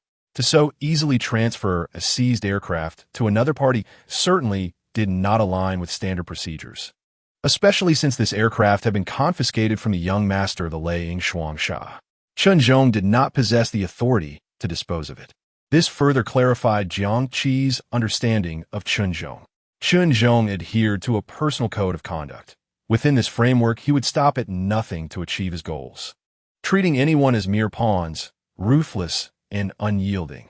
Simultaneously, within this same framework, he was willing to break boundaries. For instance, he was directly exercising his authority to gift this aircraft, which should have been temporarily detained, to Jiang Qi. Powerful, iron-willed, yet in certain respects, utterly unrestrained. All right, I understand now. Jiang Qi no longer dwelled on the procedural concerns. The reality was that he indeed needed a safe, efficient, and discreet means of transport to leave Dengzhou. This thoroughly processed black kite was undoubtedly a timely boon. He took the electronic pen and signed his name on the property transfer document, saying, "Please extend my gratitude to Director Chen." "Rest assured, I will convey that," Li Ganshi replied. "Now, Mr. Jiang Qi, please follow me. The aircraft is already stationed at the designated takeoff and landing area." Jiang Qi nodded. "Thank you." Soon, he and Li Ganshi arrived outside. Jin Yang was already waiting, evidently having been informed. At this moment, he looked at the black kite before him, rubbing his hands together in excitement, appearing quite foolish. Aside from Jin Yang, there was another person beside the takeoff and landing area, Hong Yiya. She looked like a prisoner, flanked by 2 bureau agents, wearing special handcuffs and shackles. Her face etched with dejection and embarrassment. Jiang Qi puzzled. "What is she doing here?" Li Ganshi explained. "One of her abilities is metal shaping. According to Director Chen's instructions, she can modify the appearance and paint of the aircraft according to your wishes, ensuring it bears a significant distinction from its previous form." Preventing recognition, Jiang Qi realized that Hong Yiya had been brought in to perform a task. The Bureau's considerations were indeed meticulous and practical. Li Ganshi turned to Hong Yiya, saying, "Hong Yiya, I hope you recognize the situation and cooperate in completing this modification without reluctance." Hong Yiya felt utterly constrained. After all, she was the eldest daughter of the Hong family, yet she had fallen to the point of being forced to perform such menial tasks. If word of this reached Xinyang, her reputation would be utterly tarnished. However, thinking about the power dynamics at play, with Chen Zhong sparing no one, and even contemplating using her life to fill the void in Penglai, she became particularly compliant. A wise woman does not suffer immediate losses. She forced a sweet smile on her face and eagerly nodded. "I will cooperate. I am more than willing to cooperate. Rest assured, Li Ganshi, matters concerning Jianggu are my responsibilities. I pledge to accomplish the task." With that, she turned her gaze towards Jiang Qi, her eyes sparkling with admiration. "Jianggu, feel free to express your desired modifications. I assure you, Yiya is capable of fulfilling them." Jiang Qi observed the transformation in Hong Yiya's demeanor. By day, she had exuded an air of arrogance, determined to reclaim her standing. Yet now she appeared humble, almost obsequious. The contrast between her previous arrogance and her current submission was amusing. Jiang Qi dismissed her theatrics and unreservedly articulated his demands. Soon, under Hong Yiya's deft manipulation, the aircraft began to flow, reshape, and reform with remarkable precision, resembling a pliable mass of dough. The entire process lasted less than 10 minutes, culminating in the emergence of a flight apparatus that was strikingly different. If the prior He Yuan had resembled a fierce and swift raptor, this new creation now appeared as a dark dragon poised to ascend into the skies. Hong Yiya wiped the sweat from her brow, eagerly inquiring, "Is it done, Jianggu? Are you satisfied?" Clearly, the extensive modification of such a vessel was no trivial task for her. Li Ganshi conducted a thorough inspection, confirming that no potential hazards remained. He nodded at Jiang Qi, signifying that all was in order. Jin Yang gazed at the refurbished aircraft with exhilaration, exclaiming, "Qi, it looks magnificent. Let us bestow upon this new vessel a fitting name." Jiang Qi had no particular obsession with naming, responding, "You may choose." Upon hearing this, Jin Yang instantly perked up, stroking his chin as he pondered theatrically for a few moments before declaring, "How about Jiang Yang Hao? Quite grand, wouldn't you agree?" Jiang Qi nodded in approval, Very well. It shall be known as Jianyang Hao. Subsequently, Jin Yang requested that Hong Yiya inscribe the two characters Jianyang onto the aircraft's tail. Hong Yiya felt a surge of exasperation. Was she to be a mere laborer? Did they genuinely perceive her as a free servant? Nevertheless, she forced a smile and utilized her skills to etch the characters onto the tail with a flourish, imbuing them with an artistic flair. Upon completing this task, Hong Yiya was escorted back, while the shrimp corpses and Zhongshi were relocated to Jianyang Hao. In conclusion, Li Ganshi stated, Mr. Jiang, all matters have been addressed. Wishing you a smooth journey. Jiangqi replied earnestly, Thank you. He then boarded the aircraft alongside Jin Yang. As the cabin door gradually closed behind them, sealing off all remnants of Deng Zhou. Chapter 52. Return to Lushan as Jin Yang entered the cabin.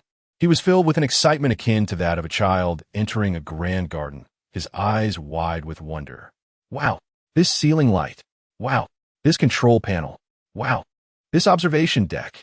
Cheesy, this is astonishingly cool. Jin Yang prided himself on having once been a lavish spender, consuming caviar and discarding it without a second thought, tossing away CK underwear indiscriminately. Yet upon witnessing the scene before him, he conceded that he had previously been woefully uninformed, a veritable bumpkin. It could only be said that, even among the wealthy, disparities exist. Jiangqi also exhibited a glimmer of surprise as his gaze swept across the cabin. Within, several enormous arc-shaped screens dominated the primary view, not mere ordinary displays, but screens capable of projecting holographic content, exceedingly costly. The cabin walls were crafted from a seamless silver-gray material. The spacious interior was divided into several functional areas. The front was designated as the main pilot and command zone, offering an expansive view. Adjacent was a working area furnished with a scenic bar, featuring an intelligent viewing window approximately 15 meters wide. Beside the bar, there was also a compact refrigerator and a climate-controlled wine cabinet. The central area served as the living and resting quarters, equipped with a bed, sofa, and an impressively luxurious custom aviation massage chair. The rear functioned as both cargo and equipment space, where the shrimp corpses and Zhongshi were situated. Additionally, there was a communal bathing area and a private lounge. Jin Yang marveled at the surroundings, glancing left and right. Whose aircraft is this? The cost, coupled with the lavish decor, must exceed 100 million, right? The wine within is Romani Kani. How extravagant. Jiangqi concurred wholeheartedly. The previous owner clearly indulged in opulence, far surpassing Jin Yang's extravagance. At that moment, a voice with a slight electronic quality resonated. Greetings, gentlemen. I am the Navigational Intelligent Assistance System of Jianyang Hao. Codenamed Xiaoxing, welcome aboard. I have detected new crew members. Shall we proceed with identity binding and permission confirmation? Jin Yang inquired. Is this AI? Indeed. I am the onboard AI system. You may refer to me as Xiaoxing. Observing this, Jiangqi stepped forward. Proceed with the binding. Xiaoxing responded. Please present the ownership documentation. Jiangqi produced the signed ownership documents. A gentle blue light scanned the papers, and Xiaoxing announced, document verification complete. It meets the highest permission binding criteria. Please move to the main control seat. Place your palm on the sensor area and gaze directly at the iris scanner to finalize identity binding and system activation. Jiangqi approached the main control seat, where a palm-shaped recess glimmered softly. A small aperture emitted a red scanning beam. Without hesitation, Jiangqi placed his right hand on the sensor area while fixing his gaze on the scanning hole. The biological feature binding was in progress. Palm print, vein information, and iris characteristics had been recorded. DNA sample collection and analysis underway. After a brief interval, Xiaoxing's voice returned. Congratulations, the binding is complete. You are now the highest authority owner of Jianyang Hao, with all system functionalities available to you. You may issue commands to Xiaoxing at any time via voice or gestures. May I inquire how you wish to be addressed? You may set a simple title such as Master, Commander, Officer, or create a custom one. Jin Yang, overhearing this, immediately began to make exaggerated expressions, brimming with eager anticipation. his mind racing with ludicrous titles such as Supreme Emperor of the Infinite Universe, the most handsome man in history, the world's preeminent master, humanity's last hope, and noble being of exceptional power. Jiang Qi directly disregarded Jin Yang's antics, stating, "Just call me Captain." Command confirmed. Title set to Captain. Xiao Xing promptly acknowledged. "Captain, do you have any current instructions?" Jiang Qi commanded, "List all your functionalities. Display the detailed structural model of this vessel, performance parameters, and user manuals along with precautions for all equipment." In an instant, a colossal display nearly filling the entire front cabin wall unfurled before Jiang Qi, showcasing a clear and organized presentation. Functionality list: navigation system, cloaking system, detection system, defense system, assistance system, living system. Beside it, the three-dimensional structural model of Jiangyang Hao and various data appeared. Jiang Qi scrutinized the information, and after a while, having absorbed the essential details, he ordered Xiao Xing, chart a course back to Lushan, activate the autopilot function, and engage passive alert mode. Additionally, automatically submit our entry application and identification code to air traffic control along our route. Instructions received, route planned, autopilot activated, passive alert mode engaged. Entry application automatically generated and dispatched. Estimated flight time, 1 hour and 15 minutes. The aircraft trembled slightly before smoothly ascending vertically into the air, reaching the designated altitude and swiftly heading towards Lushan. Jiang Qi added, "Initiate Level 1 Cloaking Mode." Level 1 Cloaking Mode activated. Xiao Xing confirmed. Jin Yang, watching in awe, could not contain his admiration, exclaiming, "Qi Zi, you're incredible. You've adapted so quickly. Truly impressive." Jiang Qi replied modestly, "It's nothing. It's all automated. You could do it too." Jiang Qi then instructed Jiang Yang how to initiate the environmental simulation function for sunlight and beach. Soon, simulated sunlight cascaded down, transforming the walls and ceiling into a scene of ocean and sand, with the sounds of crashing waves and the scent of sea breezes enveloping them. The intelligent sofa automatically adjusts its form, transforming into a more relaxed beach chair mode. Jiang Qi poured 2 cups of chilled cola from the water bar, one for himself, and handed the other to Jin Yang. Jin Yang exclaimed in delight. He reclined in the beach chair, took a sip of the delightful beverage, and exclaimed, "This is truly life." Jiang Qi replied, "The ship has many features. I will grant you advance permissions for you to explore at your leisure while I take a moment to rest." Jin Yang suddenly remembered that Jiang Qi was still injured and promptly said, "All right, Qi Zi, you rest. I'll call you when we arrive." Jiang Qi nodded and closed his eyes. However, he did not truly rest. Instead, he reflected on this journey to Penglai. This expedition to Penglai yielded rewards but also harbored numerous hidden dangers. The rewards included an enhanced mastery over Yugui, a minor upgrade of Yugui itself, as well as shrimp remains, shellfish, and other treasures contained within. Naturally, this also included the Jiangyang ship. As for the dangers, he feared he had drawn the attention of many powerful factions. Nonetheless, it was not a grave concern, for as Chun Zhong stated, with the Exploration Bureau's investigation of Penglai, his significance would diminish greatly. His next plan, upon returning to Lushan, was to utilize the spoils of this journey to significantly bolster his strength. He also began to form a clearer direction in his mind. Chapter 53. The path of strength enhancement from the discussions among Professor Zhang and others, as well as the information gathered online. Jiang Qi discerned a distinct difference between himself and other manifestors. Other manifestors, upon awakening, almost instantaneously comprehend and master one or more of their abilities. The initial strength and quantity of these abilities vary greatly among individuals, leading to substantial inherent disparities. Weaker individuals, such as Yi Hua from Professor Zhang's archaeological team and Yin Shuyan, who perished in Penglai, possess only 1 or 2 abilities, and even after awakening, they merely attain a C-level standard.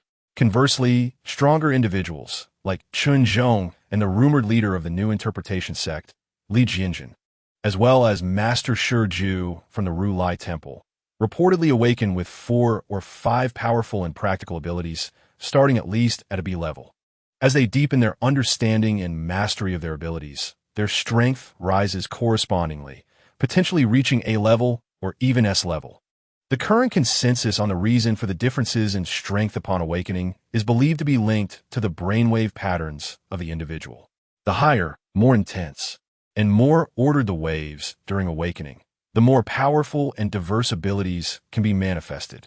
This so-called wave is interpreted differently across various cultures, philosophies, and sects.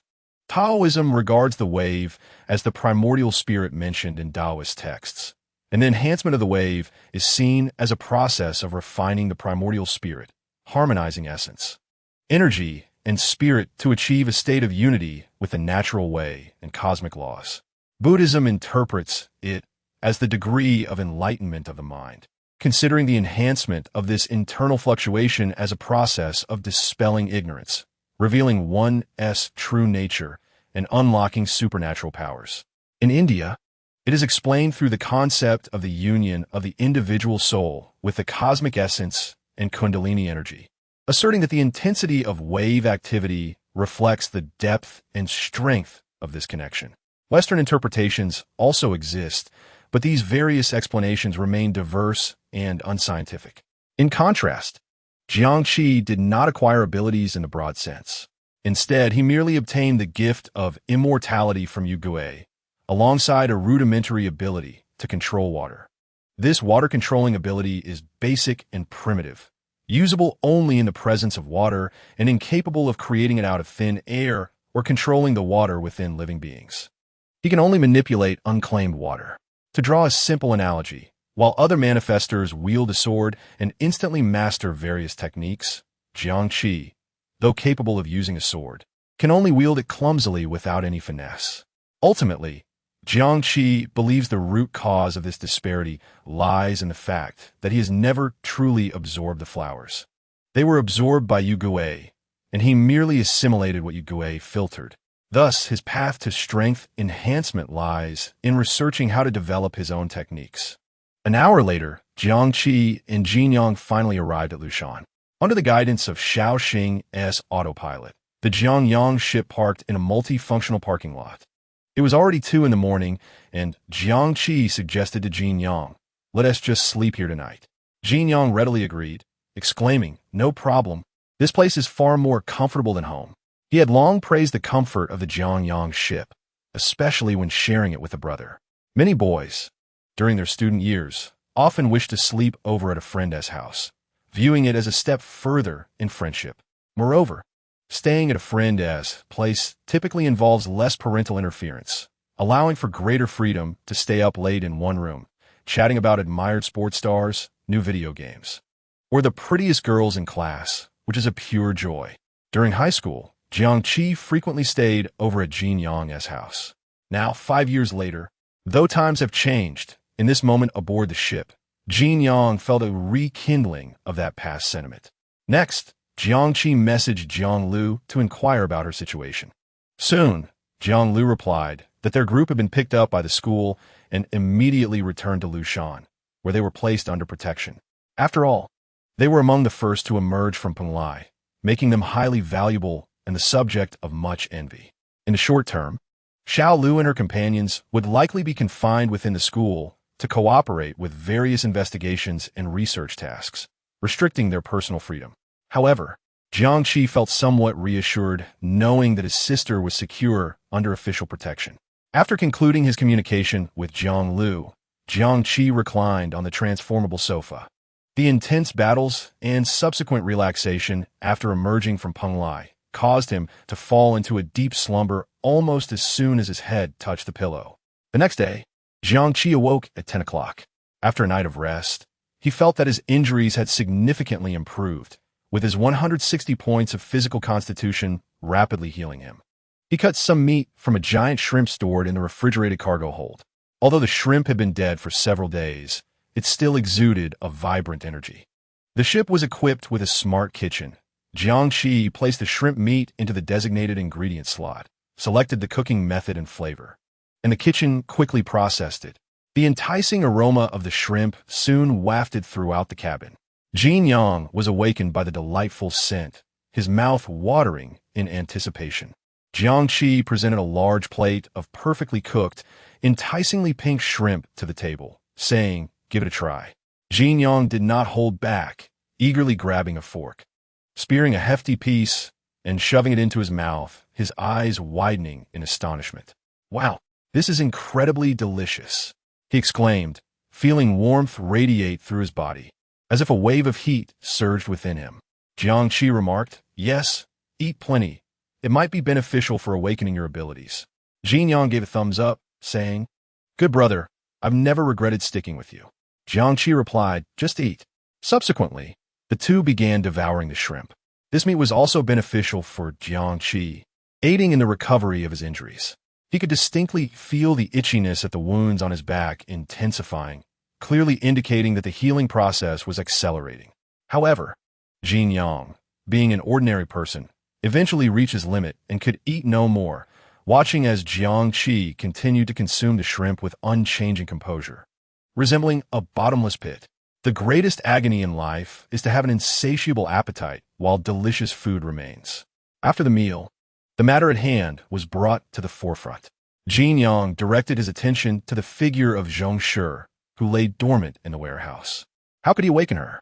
Reflecting on Li Gan's suggestion, Jiang Qidao remarked, "Perhaps we should try submerging her in water." "Absolutely. Watch me." Jin Yong readily agreed. With great enthusiasm, he placed Zhong Shi into the bathtub, filling it with water, yet her body showed no signs of change, nor did it absorb any moisture. 10 minutes passed, and still, nothing had occurred. "Why isn't this working?" Jin Yong added some nutrient solution, only to discover that Zhong Shi remained unresponsive to that as well. At this moment, Jin Yong resembled a horticulturist or a cultivation expert faced with a perplexing dilemma, stroking his chin with a furrowed brow. Could it be that she truly has perished? Jiangqi pondered aloud. It seems that merely supplementing with water and nutrients will not suffice. He then proceeded to the cargo hold, with Jin Yong following curiously, asking, "Qi, what is the matter?"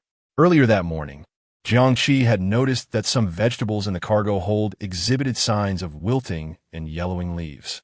Initially, he thought it was due to prolonged storage and paid little attention, but upon reconsideration in light of Zhong Shi's condition, he scrutinized them closely and immediately detected something unusual. The degree of wilting in the vegetables displayed a distinct gradient. Those closer to Zhong Shi were much yellower, while those further away showed only slight discoloration. This was undoubtedly not a natural phenomenon. Jiangqi formulated a plan in his mind. The key to reviving her likely lay not in water, but in wood. He instructed Shaoxing to steer the Jiangyang to a nearby forest, where he positioned Zhong Shi beneath a tree, allowing her back to lean against the trunk to establish contact with it. Jin Yong scratched his head, uncertainly asking, "Qi, will this really work? Just leaning her against the tree?" Jiangqi replied, "Let us give it a try." No sooner had he spoken than an extraordinary transformation began. The once lush tree behind Zhong Shi appeared to be drained of its vitality by an invisible force. The trunk visibly dried out, the vibrant green leaves quickly turned yellow, shriveled, and began to fall, soon covering the ground in a blanket of withered foliage. In stark contrast, Zhong Shi underwent a remarkable change. Her once parched and cracked skin, reminiscent of old bark, transformed rapidly into a smooth, radiant complexion. Her lifeless hair, starting from the roots, became lustrous and thick, shining beautifully in the sunlight. In the blink of an eye, she morphed from an unappealing cadaver into a young woman, brimming with vitality and elasticity, as if a withered flower had suddenly bloomed anew. Jin Yong stared in astonishment, his mouth agape, exclaiming, "Wow, this effect is instantaneous." A flicker of surprise crossed Jiangqi's eyes. Soon, Zhong Shi's eyelashes fluttered slightly, and she slowly opened her eyes, gazing at Jiangqi and Jin Yong, who knelt before her. At this moment, she was clad in tattered clothing, the rips revealing her fair, smooth skin and graceful curves, exuding an enchanting beauty, as though she had just materialized from the depths of the forest. Innocent and unaware of the world, Jiangqi signaled to Jin Yong, who swiftly tossed a prepared, oversized coat to Zhong Shi. Taking the coat, Zhong Shi donned it with deliberate slowness, seemingly showcasing her alluring figure, enticing both Jiang Qi and Jin Yang. This was her ploy to regain control in an unfamiliar environment. Jiang Qi remained indifferent, while Jin Yang awkwardly averted his gaze, his ears turning slightly red. Zhong Shi observed their reactions, adjusted her hair, and turned to Jiang Qi, asking, "Did you save me? You brought me out of the mist? Were we?" She vividly recalled her time in the fog, having spent so long without finding an exit that her mental state had nearly collapsed. Moreover, her abilities were rendered useless in the mist. Initially, she had intended to leverage Jiang Qi and the others, but once ensnared in the fog, they had inexplicably abandoned her, leaving her isolated and helpless, ultimately forcing her to resort to her last resort, the skill of Muhua. Muhua, when faced with a life-threatening danger, such as extreme poison, severe radiation, or near-fatal injuries, one's cells rapidly transform into dense woody fibers, entering a state of suspended animation, with a metabolic rate reduced to normal levels. In this state, the woody fibers can isolate external harm, locking in toxins and radiation, preventing further deterioration of injuries. Upon revival, it requires energy equivalent to that of a mature tree to restore, leading to a subsequent 30-day period of weakness during which the ability cannot be activated again. Although she had employed Muhua, it was not a panacea. If she remained in this state for 10 days without a resolution, she would ultimately perish. Furthermore, the skill was quite impractical, unless teammates were nearby. Using Muhua was akin to a slow death. Even if someone stumbled upon her, they would be unaware of how to revive her. Had she not been at her wit's end, she would never have used this skill. Now, having survived, she felt a twinge of fear and anxiety, but more so a profound gratitude for her continued existence. Jiang Qi responded, "I brought you out of the mist. We are now in Lushan, Wuling Province." Zhong Shi blinked, a glimmer of hope shining in her eyes. "Does this mean we are out of danger?" Jiang Qi nodded affirmatively. "Indeed. Wonderful." A radiant smile blossomed on Zhong Shi's face. She quickly stood, dusted off her coat, and cheerily declared, "I am deeply grateful for your life-saving kindness. I shall repay you without need for words. If the opportunity arises, I will surely repay you well. But I have matters to attend to, so I must take my leave." With that, she strode away, calculating in her mind, "I absolutely cannot return to Dengzhou. The organization will not let me off easily. However, every cloud has a silver lining. This near-death experience has provided me with a perfect opportunity to shed my former self. I cannot remain in the Shanghai province either. Lushan sounds promising. I've heard there are opportunities around Maoshan. Perhaps I shall test my luck there. Or I could simply flee far away. Southeast Asia, Anghua. Where can I not be carefree? I am now unburdened by debts, having evaded death. The sky is high, allowing the bird to soar, and the sea is vast, enabling the fish to leap. My good days are finally upon me." Upon hearing Zhong Shi's dismissive words, Jin Yang was incensed, shouting, "Hey, after all the effort we expended to save you, this is the attitude you present? Do you not understand gratitude? You rogue. Oh, do not be angry." Zhong Shi continued walking, not even glancing back, merely waving her hand dismissively. "As I mentioned, I will repay you. Here, take down my WeChat ID. I will add you later. 176XXXXXXX. When I have free time, we can discuss further." Just then, a dark, murky droplet of water silently brushed past her earlobe, landing a short distance in front of her with precision.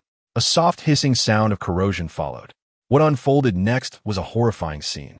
Centered around the point where the droplet fell, the ground within a few meters swiftly turned to a desolate gray. Not only did all the plants lose their vitality, but even the soil and stones seemed devoid of life, ultimately transforming into a shocking ash-like substance. Zhong Shi's expression quickly stiffened, her feet seemingly nailed to the ground. Unable to move an inch, Jiang Qi instantly appeared before her, having anticipated that this rogue would have such a trick up her sleeve. He gazed at the pale Zhong Shi and calmly stated, "We need to talk." Chapter 55. Zhong Shi's organization. Zhong Shi quickly donned a smile, her demeanor becoming exceedingly compliant. "Let us talk. I am all ears," she said, adopting a posture of eager attentiveness. Jiang Qidao stated, firstly back in Dengzhou, you hiked the price and deceived us out of 5 million. Secondly, I rescued you from the mist of Penglai and brought you back to life.